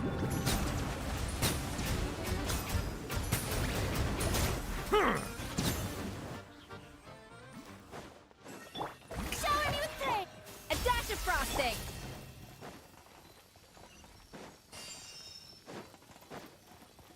Get to work! Storm. Bow your head. Be sanctified.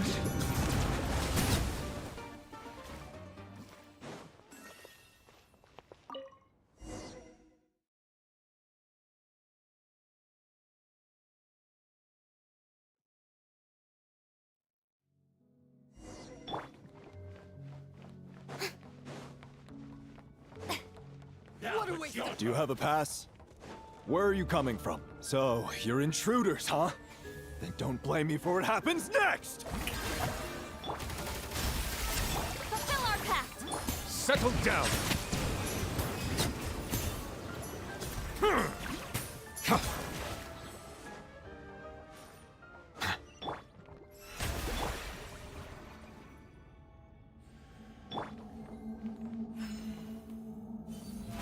How brilliant!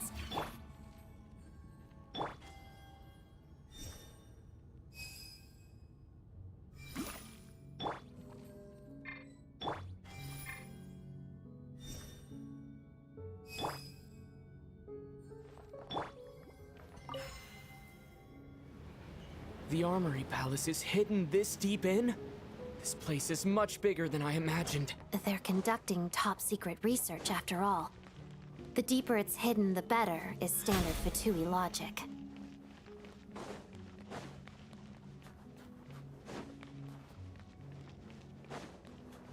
The style doesn't really look like the Fatui's handiwork, though. They must have requisitioned some structures from a past civilization. It also serves as a bit of a disguise. Intruders! Stay alert!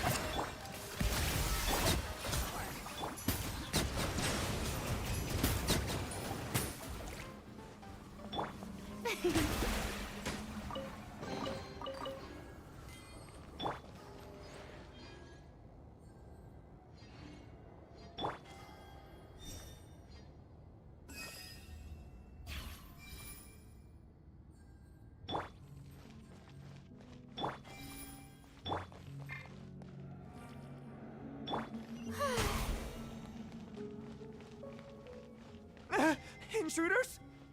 Don't come any closer!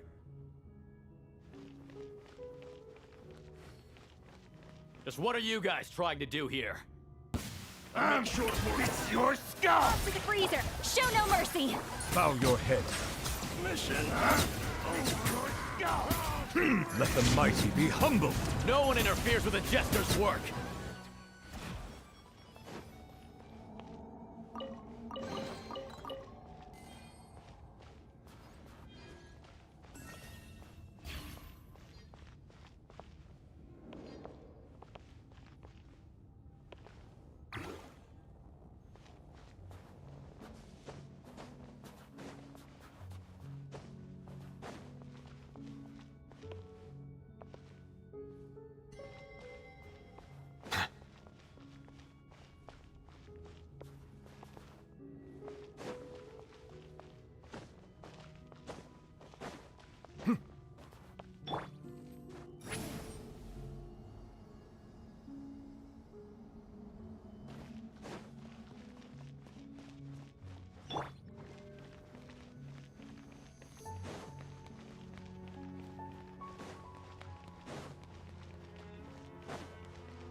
Looks like no one's guarding this place. There's something off about that decoration over there. Look out! Let's deal with these before we move on.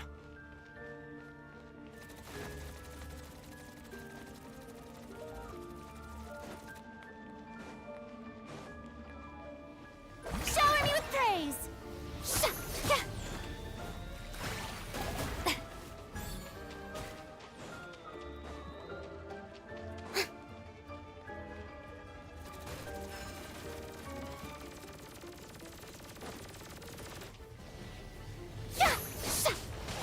Yoo-hoo! A dash of frosting!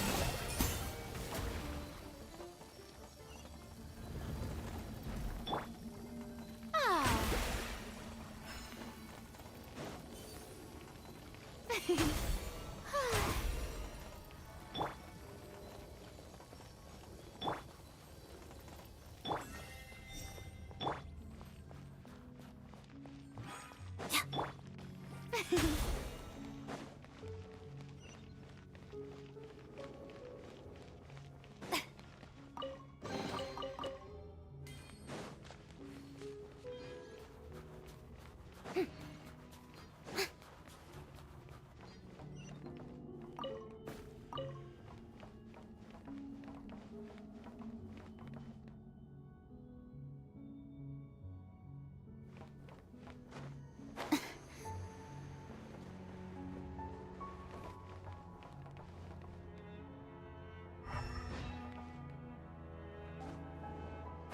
The researchers here probably don't know that we're uninvited guests.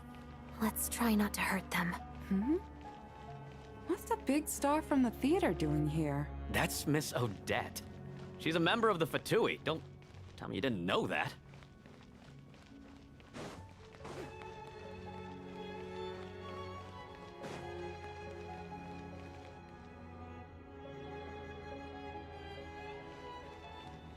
Was the whole reason for Project SNEZHNAYA to support the research here at the Armory Palace? Just what are the Fatui and the Tsaritsa planning?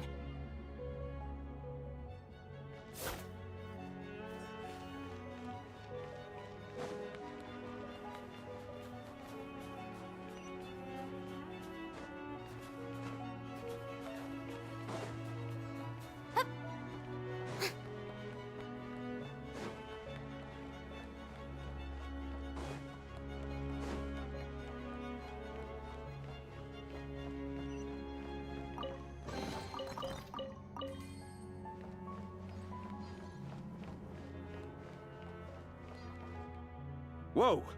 Who are you? Never seen you around here before.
Looks like there's no way through here. Maybe using the power of this prism could help?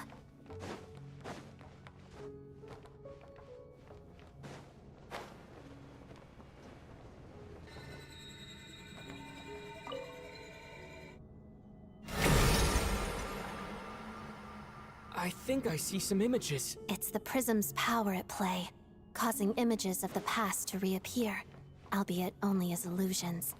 Let's make... Paimon. And the Jester. Is this another scene from the past? Yes. It looks quite old, though. I don't think it happened in the recent past.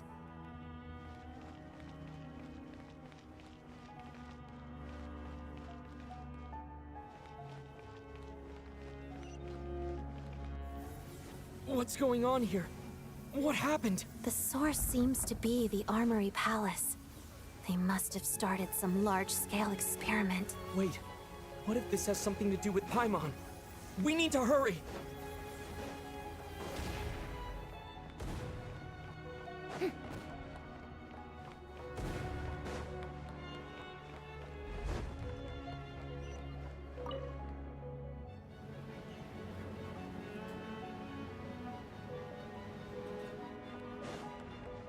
We're almost there. The Armory Palace is just up ahead. Paimon, please be okay.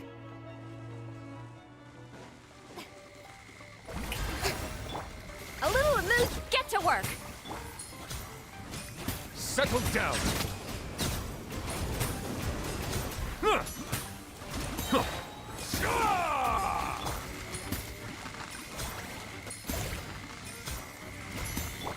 A dash of frost! Strike a pose! Show no mercy!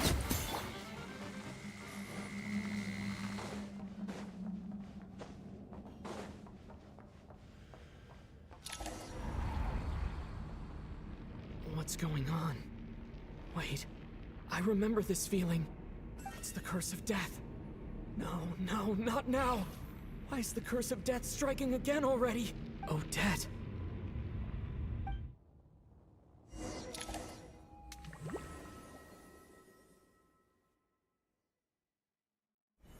Is this the afterlife again? I need to find a way back to reality. Is that Odette's core Ignis? Could that be what just woke me up?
Odette? Odette! No signs of life. But past experience says that she should be resurrected before too long. Right?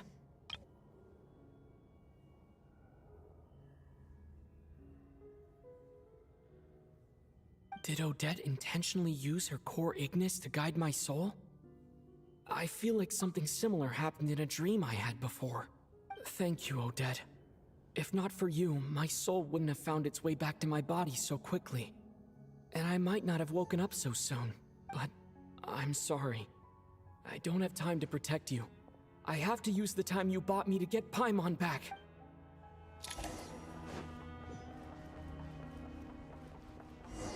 Sure enough, everyone here has been affected by the curse of death. Paimon! Paimon! No, wait. Paimon probably didn't escape Renova's curse either. She won't be able to respond to me right now. I'll have to find her myself.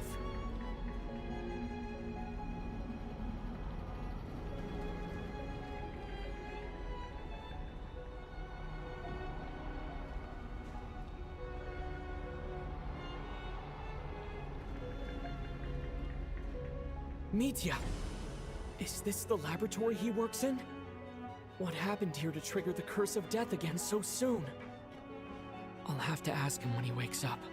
Finding Paimon has to take priority now.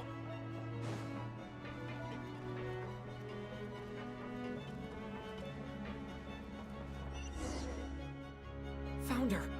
Paimon really is here!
You don't learn, do you?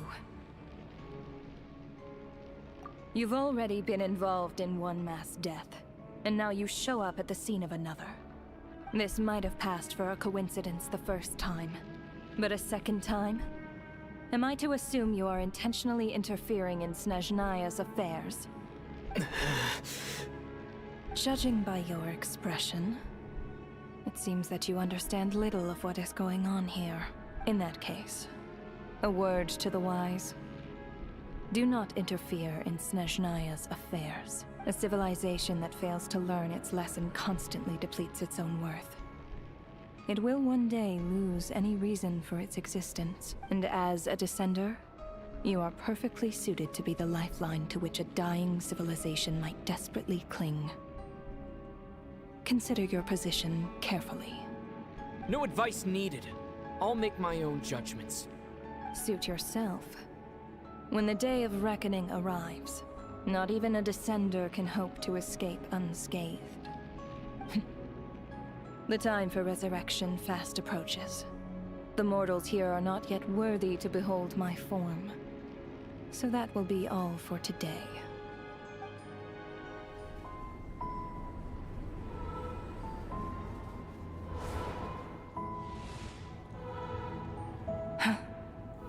That thing is coming with me.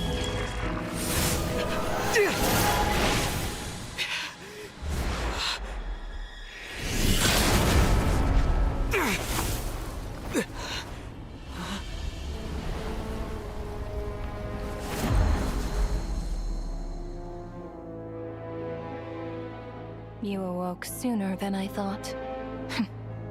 The curse of immortality is stubborn, unable to enter the ley lines, yet not content to remain a spirit. Ruler of death, what do you want? You perplex me. Both you and you. That thing may be a creation of Celestia, but it possesses none of Celestia's power, let alone authority. Your obsession with it baffles me. No matter, the resurrection will soon begin. It's worthless anyway. I'll reclaim it next time.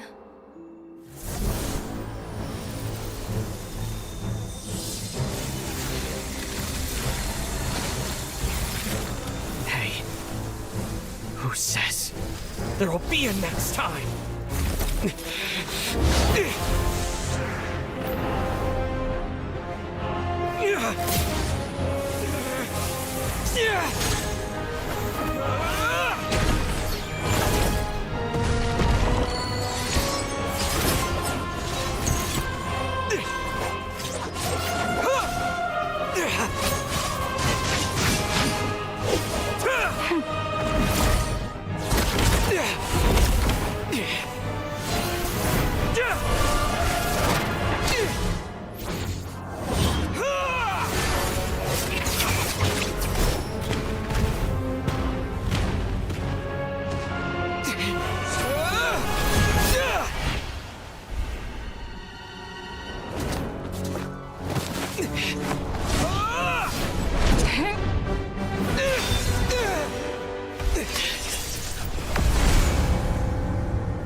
Huh?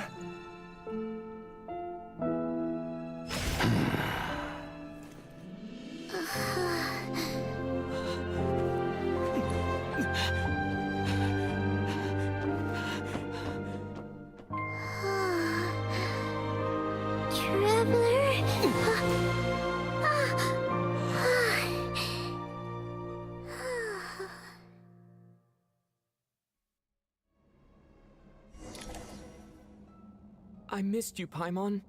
What are you talking about? We haven't even been apart for that long, have we? It was different this time. You seem to be in pretty good shape. Yeah, Paimon's back in tip-top condition. It's the weirdest thing.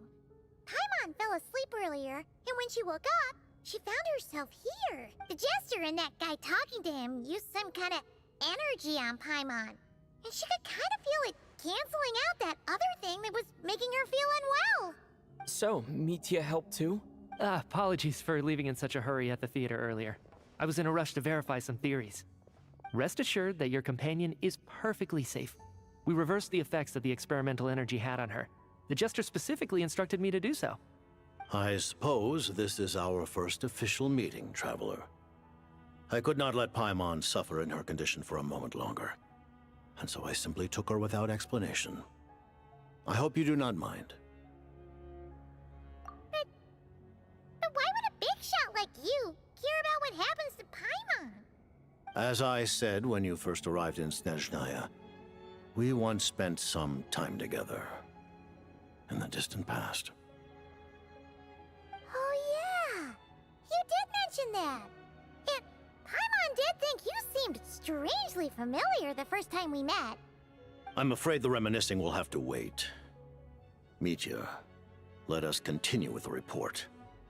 What conclusions, if any, did you reach from conducting the final experiment of our energy research ahead of schedule? The good news is, my hypothesis regarding the Ruler of Death has been verified.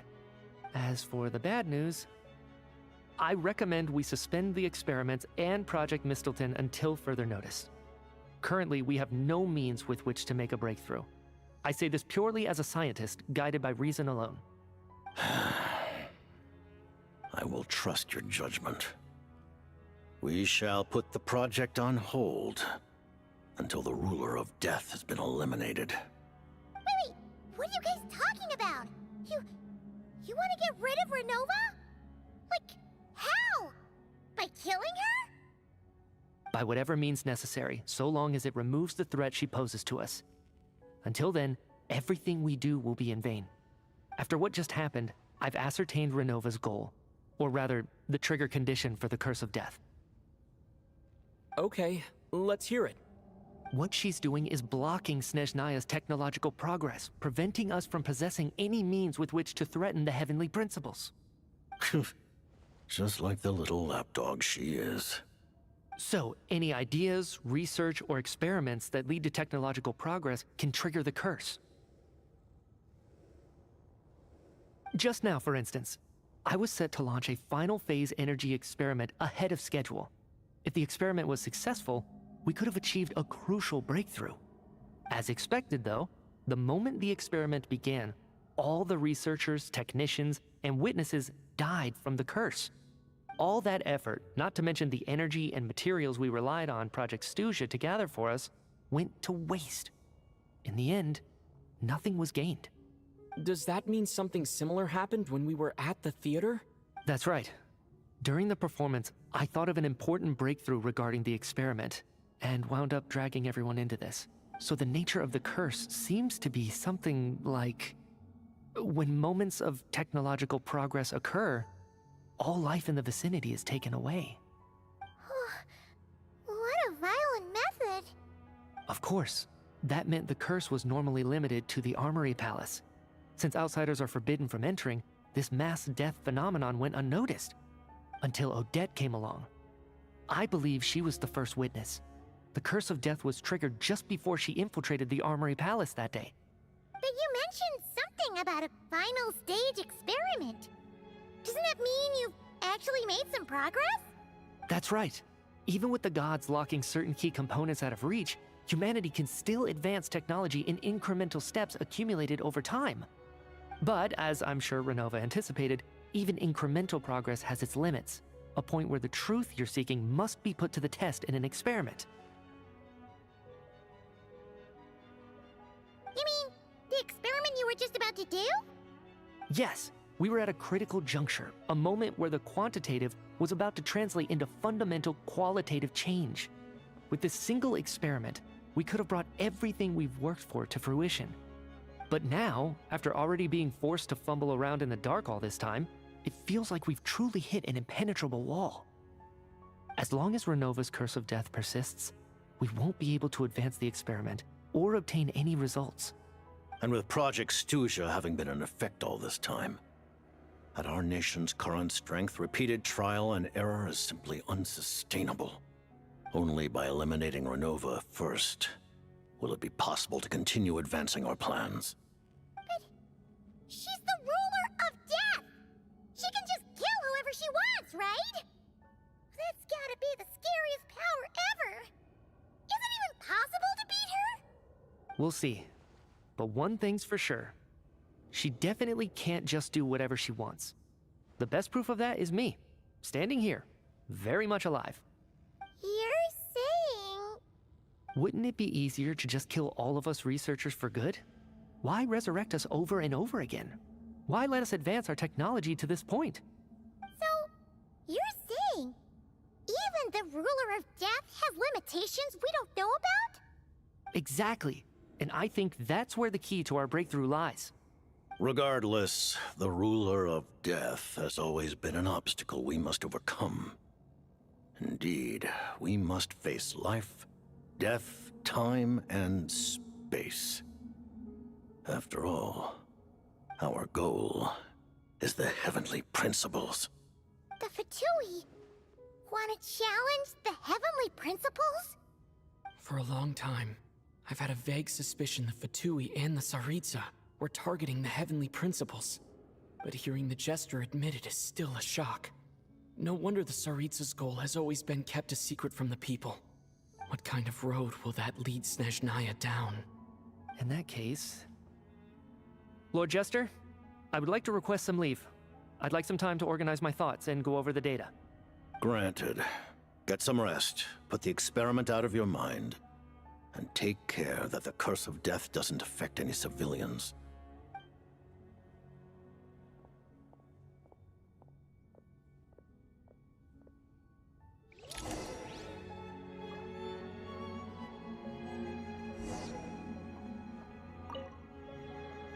While there is yet time, allow me to offer you my hospitality, honored guest of SNEZHNAYA.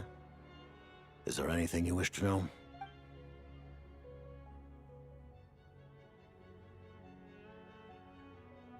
I remember hearing the term Mistleton from Columbina. Yeah! Paimon wanted to ask about that when the name came up just now. What is it? Paimon's heard of Project Stuja, but not this one. As you know, Project Stuja is a series of measures enacted to consolidate our nation's resources, the greater purpose of which is to serve Project Mistleton. Many of the things you have encountered thus far are essentially for the advancement of that project.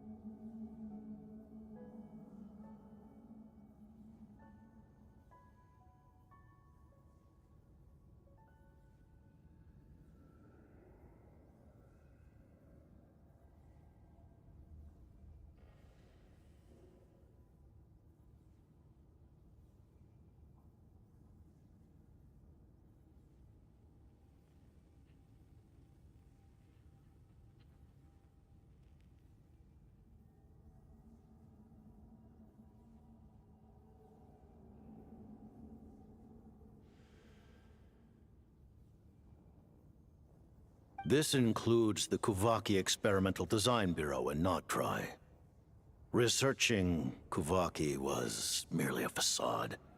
Its core objective was to use local resources and research findings to build Mistleton itself.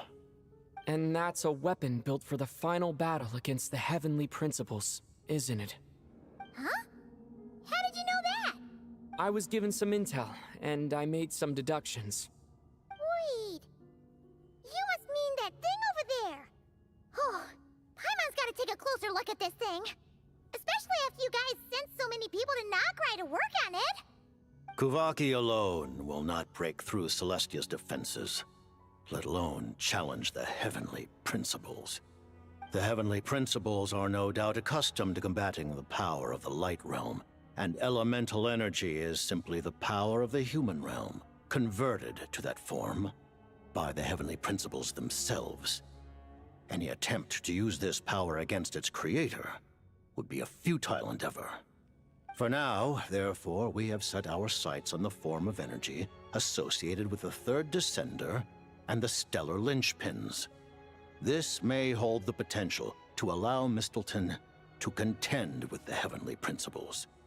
You could say that by reverse engineering the stellar linchpins to extract the energy within, we have obtained a source of anti-Celestia energy.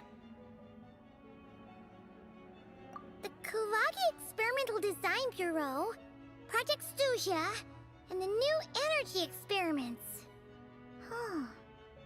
So, Project Mistleton is what ties it all together. And it looks like your plan is almost complete. No wonder the ruler of death came after you.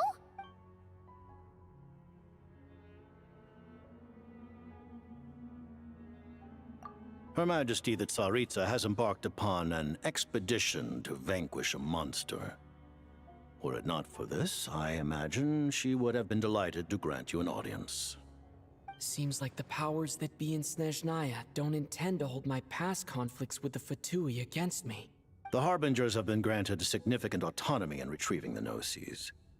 But by the same token, they do not completely represent SNEZHNAYA's official stance. You read my mind. Speaking of the Gnosis, Paimon's been dying to ask this question since forever. Why exactly does the Tsaritsa want to collect them? Is it something to do with the fight against the heavenly principles? The Gnosis will undoubtedly serve as a key bargaining chip when she confronts the heavenly principles. Beyond that, you had best ask the Tsaritsa herself. I am not sure if this information is mine to disclose. What do you mean, not sure? Don't you make the rules? You're the highest-ranking Harbinger! Ugh, never mind. Taking on the heavenly principles is something most people wouldn't even entertain in their wildest fantasies. Why is the Tsaritsa so fixated on this?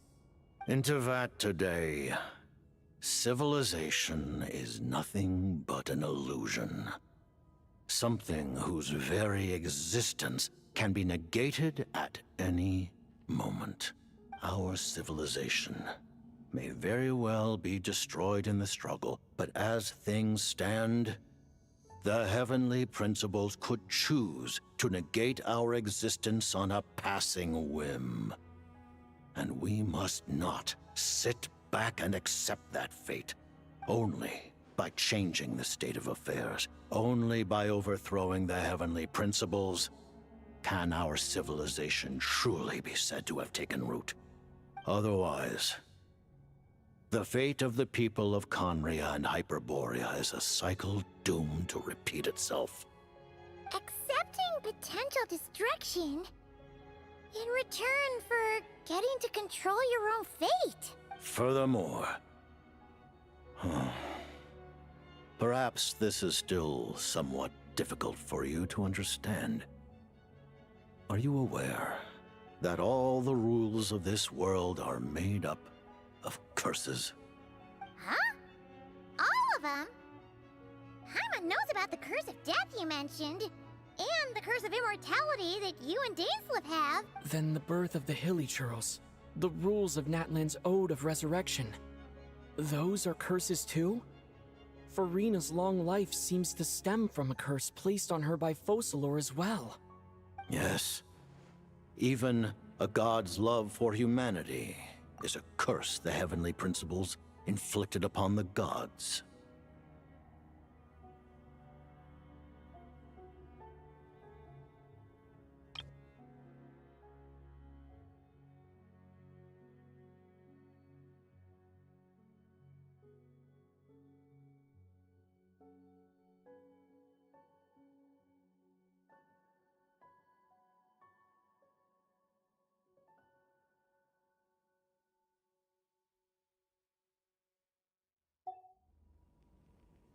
What? The Tsaritsa has always had ample reason to hate the heavenly principles.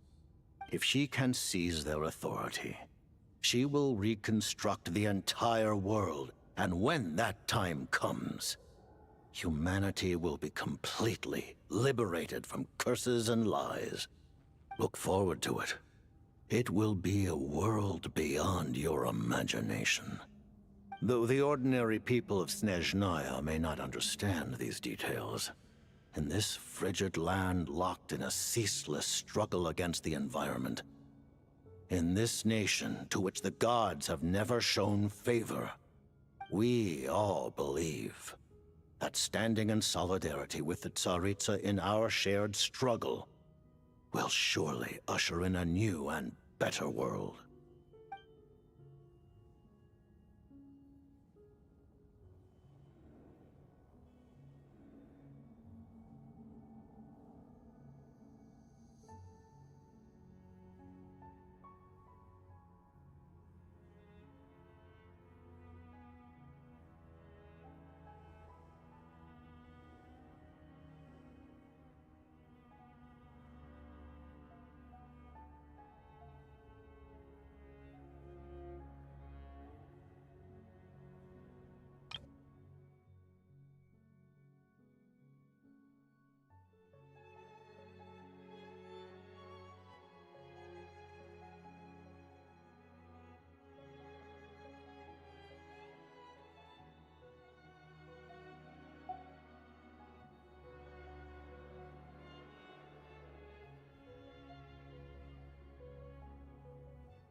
Paimon really doesn't remember! He's basically a stranger! You've gotta believe Paimon! Allow me to explain. The reason Paimon reacted to the anti-Celestia energy developed by the Armory Palace is because she comes from Celestia herself. More specifically, she is one of its creations.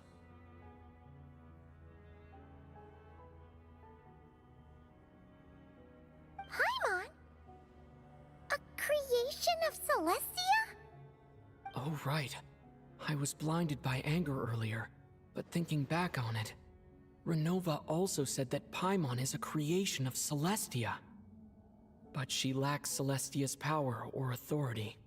As you know, the lunar fragments in Nodcry were pulled down from the sky using Fatui technology. But the first application of this technology was in Conria, over 500 years ago. I used this technology upon the heavens, and the response I received was none other than Paimon, descending from Celestia.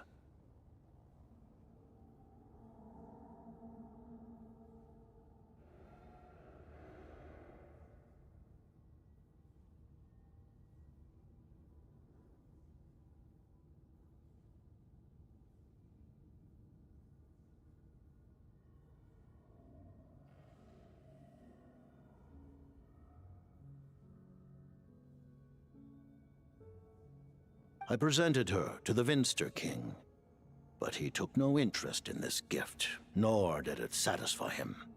Paimon then took up temporary residence in my palace until, of course, the arrival of the Cataclysm. Wait, Paimon's a little confused. You're talking about things that happened in Conria 500 years ago.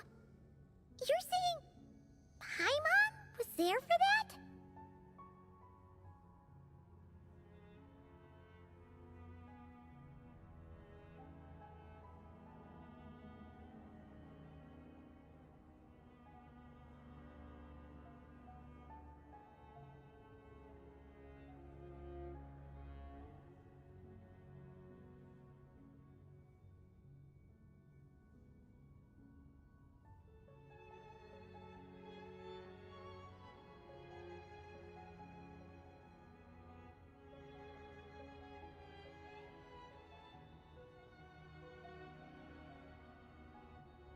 But Paimon doesn't remember any of that. Falling from the sky, being given away as a gift, none of it. Having lived through the Cataclysm, perhaps you too were burdened with some manner of curse. Although, losing your memories would indeed be the smallest price I've ever seen paid. But it's not just her memories from Conria. Paimon doesn't even know how she spent the last 500 years. She only has memories from the past few years. No matter how hard she tries to remember, what was Paimon area. Did she know a whole lot because she came from Celestia? Was she super smart? Unfortunately, when you arrived in Conria, your consciousness was like that of a newborn infant. None could say what kind of being you once were in Celestia. During the time you lived in Conria, your personality was no different from how it is now.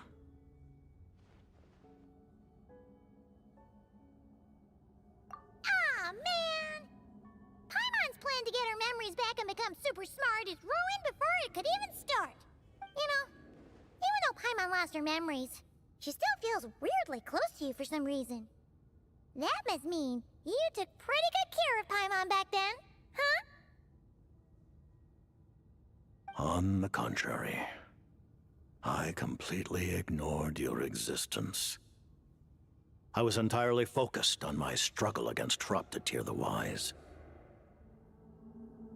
But now, as I see it, it is as if you are the only sane thing that survived that era of insanity, and thus are worthy of protection.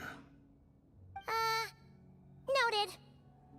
Man, Paimon's gotta stop projecting friendship on everyone she meets.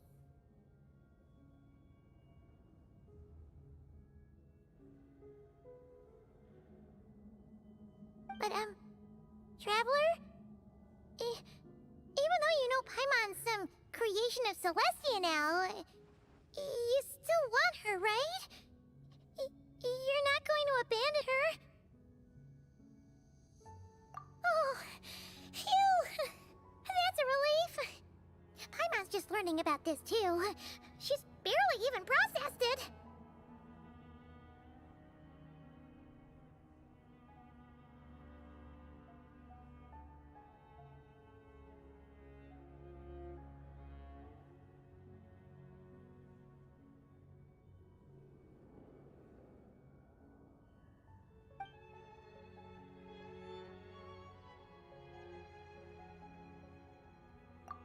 Thank you for telling me so much. I'm a bit surprised, honestly. I didn't expect you to be quite so transparent with me.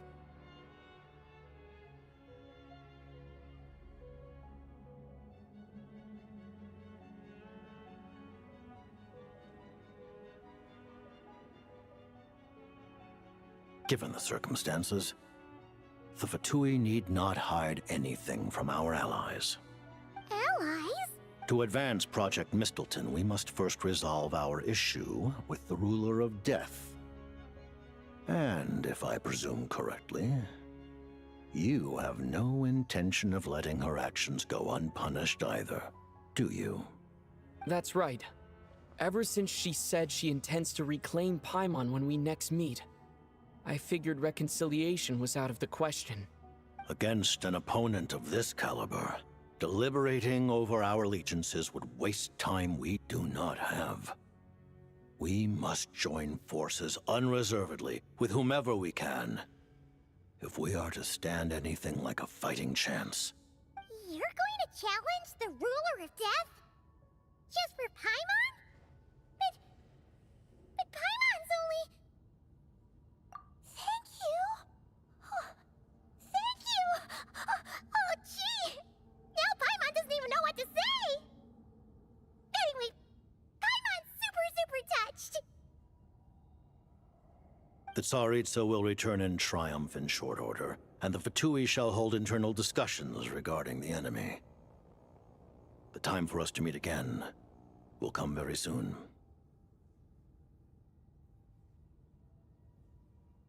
Got it. Thanks for your help with Paimon. I'll be sure to look after her for you. There was just one other thing. Well, it's just a request, really. Paimon really wants to see what this Mistleton thingy you're gonna use against the Heavenly Principles looks like. Of course, Paimon knows it's top secret and stuff, but she just had to ask. It's okay if the answer's no. Certainly you may. Oh, for real?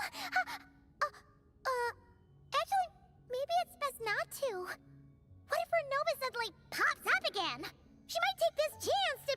While the technology is not yet fully developed, It has nevertheless reached the stage where Celestia's creations are unable to damage it. In that regard, you may rest assured. Oh. Wow. No wonder Paimon felt so out of sorts recently, even though it was super far away. Alright then! Paimon's ready to take a sneaky peek at this top secret super weapon!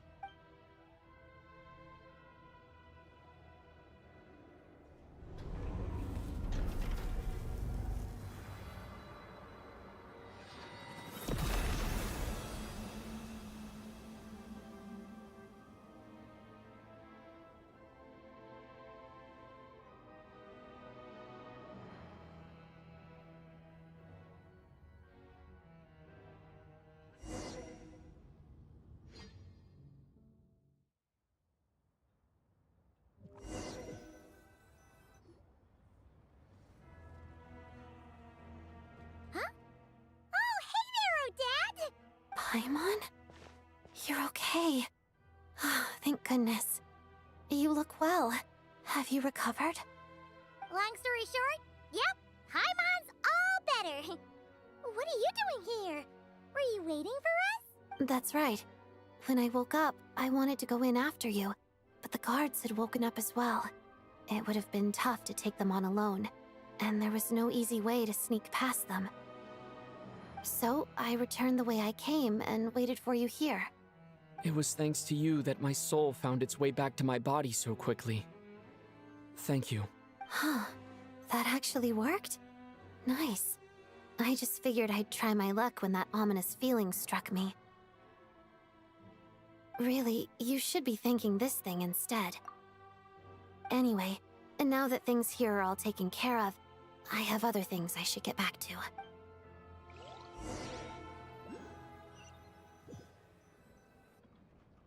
Ah, Director Chuganov, you're back. We just received notice that Project SNEZHNAYA has been suspended, so we've convened an emergency meeting. This is the preliminary plan. In addition to expanding production capacity, we've also discussed feasible layoff plans to optimize revenue and expenditure structure. Our calculations indicate that the factory's profits will increase by at least 30%. Just give the word, Director. That won't be necessary. Leave the energy for those who need it. Whether they use it just to get by or to run a business, that's up to them. Start preparing to halt production and lay off the staff. Make sure the workers are able to land on their feet and that they are duly compensated. Thank you all for your hard work during this time. Am I hearing you right? Why? After all the tough times we made it through, now is exactly when we should start to turn a profit. I just suddenly don't want to do this anymore. Huh. Does there have to be a reason? Iskra, it's time to rest. Dear esteemed members of the Rokot, given the effects of Lelic's radical actions upon our organization's reputation and social stability, a decision has been made to permanently withdraw this codename from use. Considering that Lelic did what they did for the benefit of the people, the Rokot has nevertheless negotiated with the authorities, ultimately securing a waiver for all penalties due to them. Lelic will be suspended for a period of time. Depending on their future performance, they may be allowed to adopt a new codename and continue acting as part of the Rokot. The purpose of this notice is to remind everyone once again that motives and methods are equally important when one operates in the shadows. Even with Project SNEZHNAYA's suspension and our interim operational victory, we must guard against complacency and rashness and work to consolidate the progress we have made so far. We act only for the greater glory and solidarity of our nation. May the aurora shine ever on, and the tundra always stand firm. We act only for the greater glory and solidarity of our nation. May the aurora shine ever on, and the tundra always stand firm. Looks like it's finally over. You mean for us? Just thinking out loud. I've never seen the SNEZHNA Vecha so lively before. I never once thought I'd come here. But I understand everything now, Rosaline.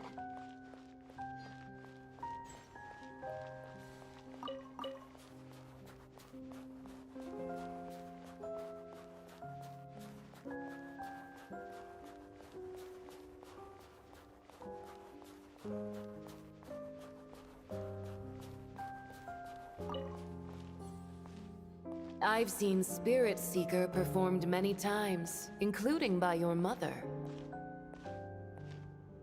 Why do you bring that up all of a sudden? Even though the choreography is always identical, every dancer finds a way to make it her own.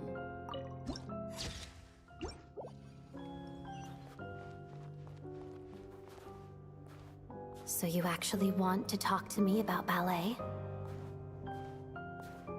I just think it would be a pity if the dance was lost to history. She didn't teach it to you, did she? That was an unusually subtle taunt for you.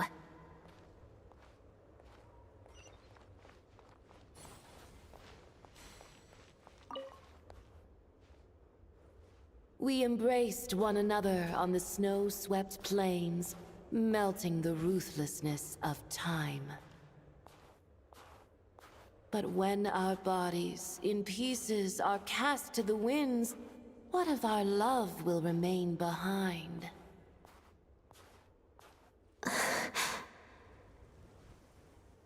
Don't tell me you can't sing. Shush.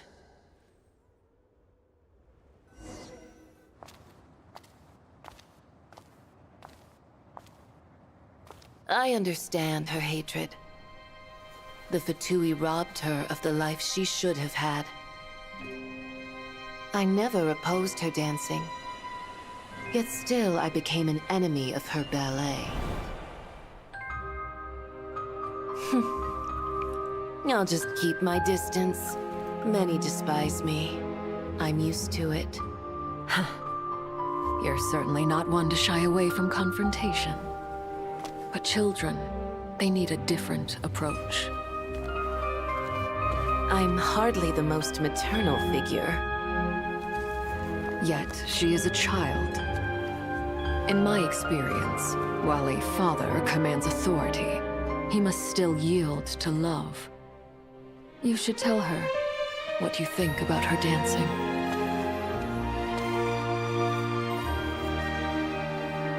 Odette will soon take the stage at the Koralyevsky Theater. This could be your chance. Geonosis secured. It went smoothly. I'll be there. Have them send me an invitation.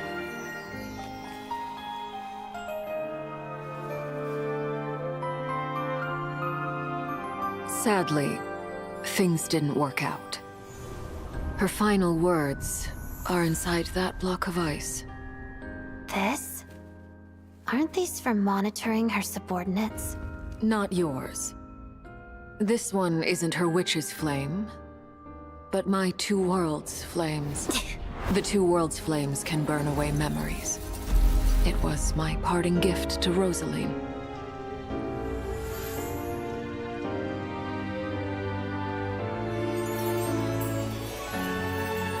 If all goes to plan, she and I will both live to see the Tsaritsa succeed.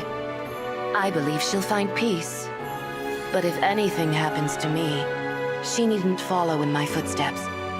The cryo-energy will fade away in time. Then the two worlds' flames will burn away all memories of the Fatui. She'll be free to dance. She deserves this. I will handle the aftermath.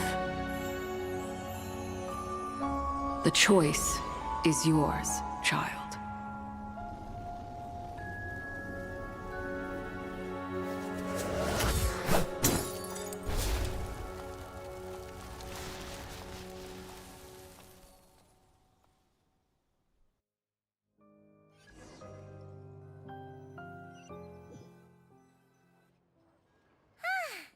Fresh air at last! Paimon's head isn't spinning anymore, and the fever's all gone. Paimon's finally free to fly again!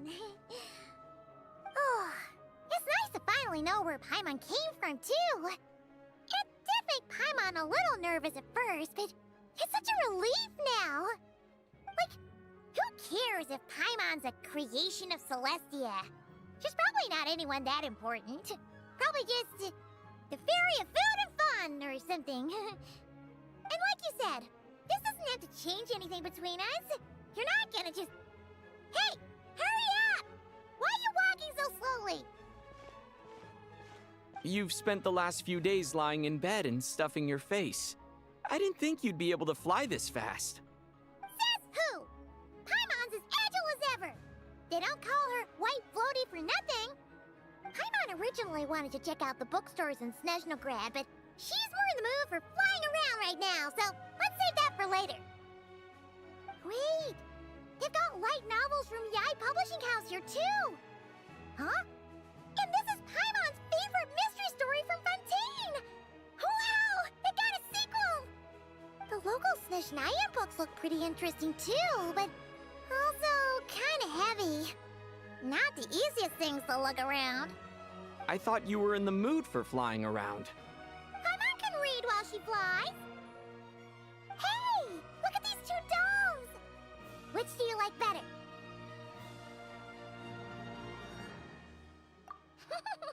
Alright! Boss, we'll take both. Paimon will have the other one. Oh, I thought we were only getting one. All right, fine. I'll pay. There you are. Thanks for visiting. Paimon will grab this and then... Huh? Huh? Huh? How many layers does this thing have? And what are you laughing at? Huh. You knew all along, didn't you? A whole bunch of people are gathered over by the plaza. Hey, look! That looks like Tartaglia! Hey, Tartaglia! I know that voice. Of course. If it isn't Paimon and my old comrade. You're looking well, Paimon. All better? Yeah! The jester knew I was wrong and fixed Paimon right up! Thanks for sending someone to keep Paimon safe, too. Oh, yeah. About that. That was... kind of embarrassing. Who could have known that our director would go looking for you in person? So sorry for the misunderstanding. Oh, right. Let me introduce you. This is my little sister, Tonya. Hello, Tonya. Hello. Firstly, I'm really sorry about my brother. Sounds like he's caused you no end of trouble. Hey now, why'd you have to start with that? Not that it isn't true, of course. So she's the real Tonya. She said you two didn't manage to meet up at the theater. She waited ages for me, and when I didn't show, she got a little worried and went outside.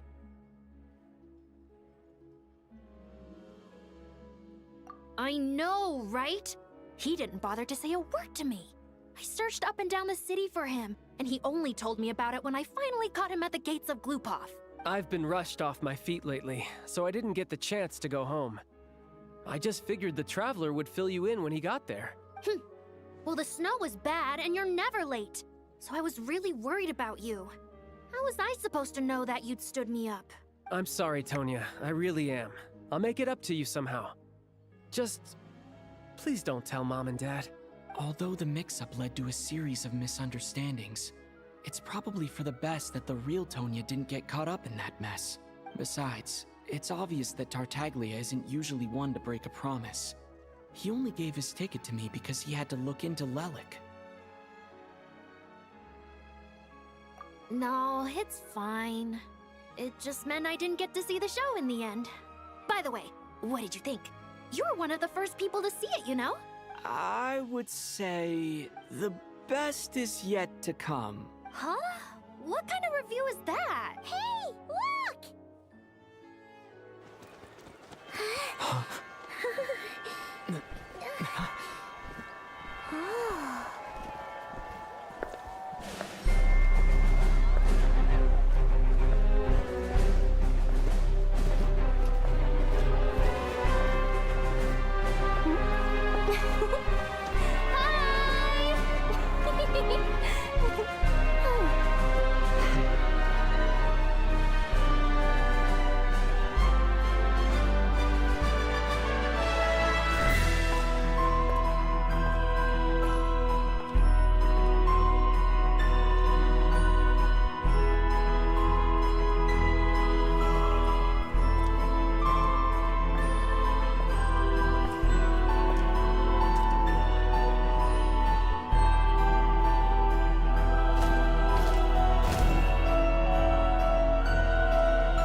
parties are a must for the well-mannered.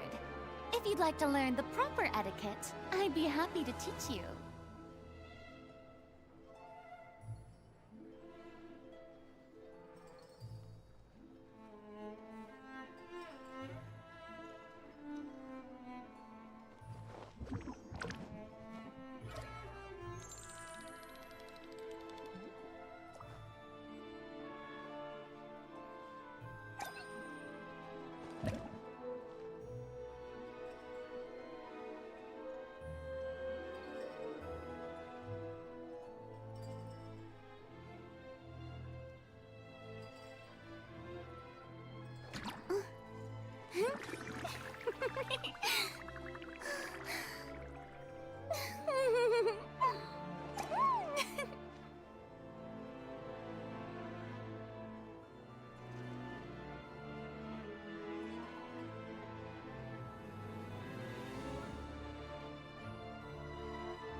Astra Episosk.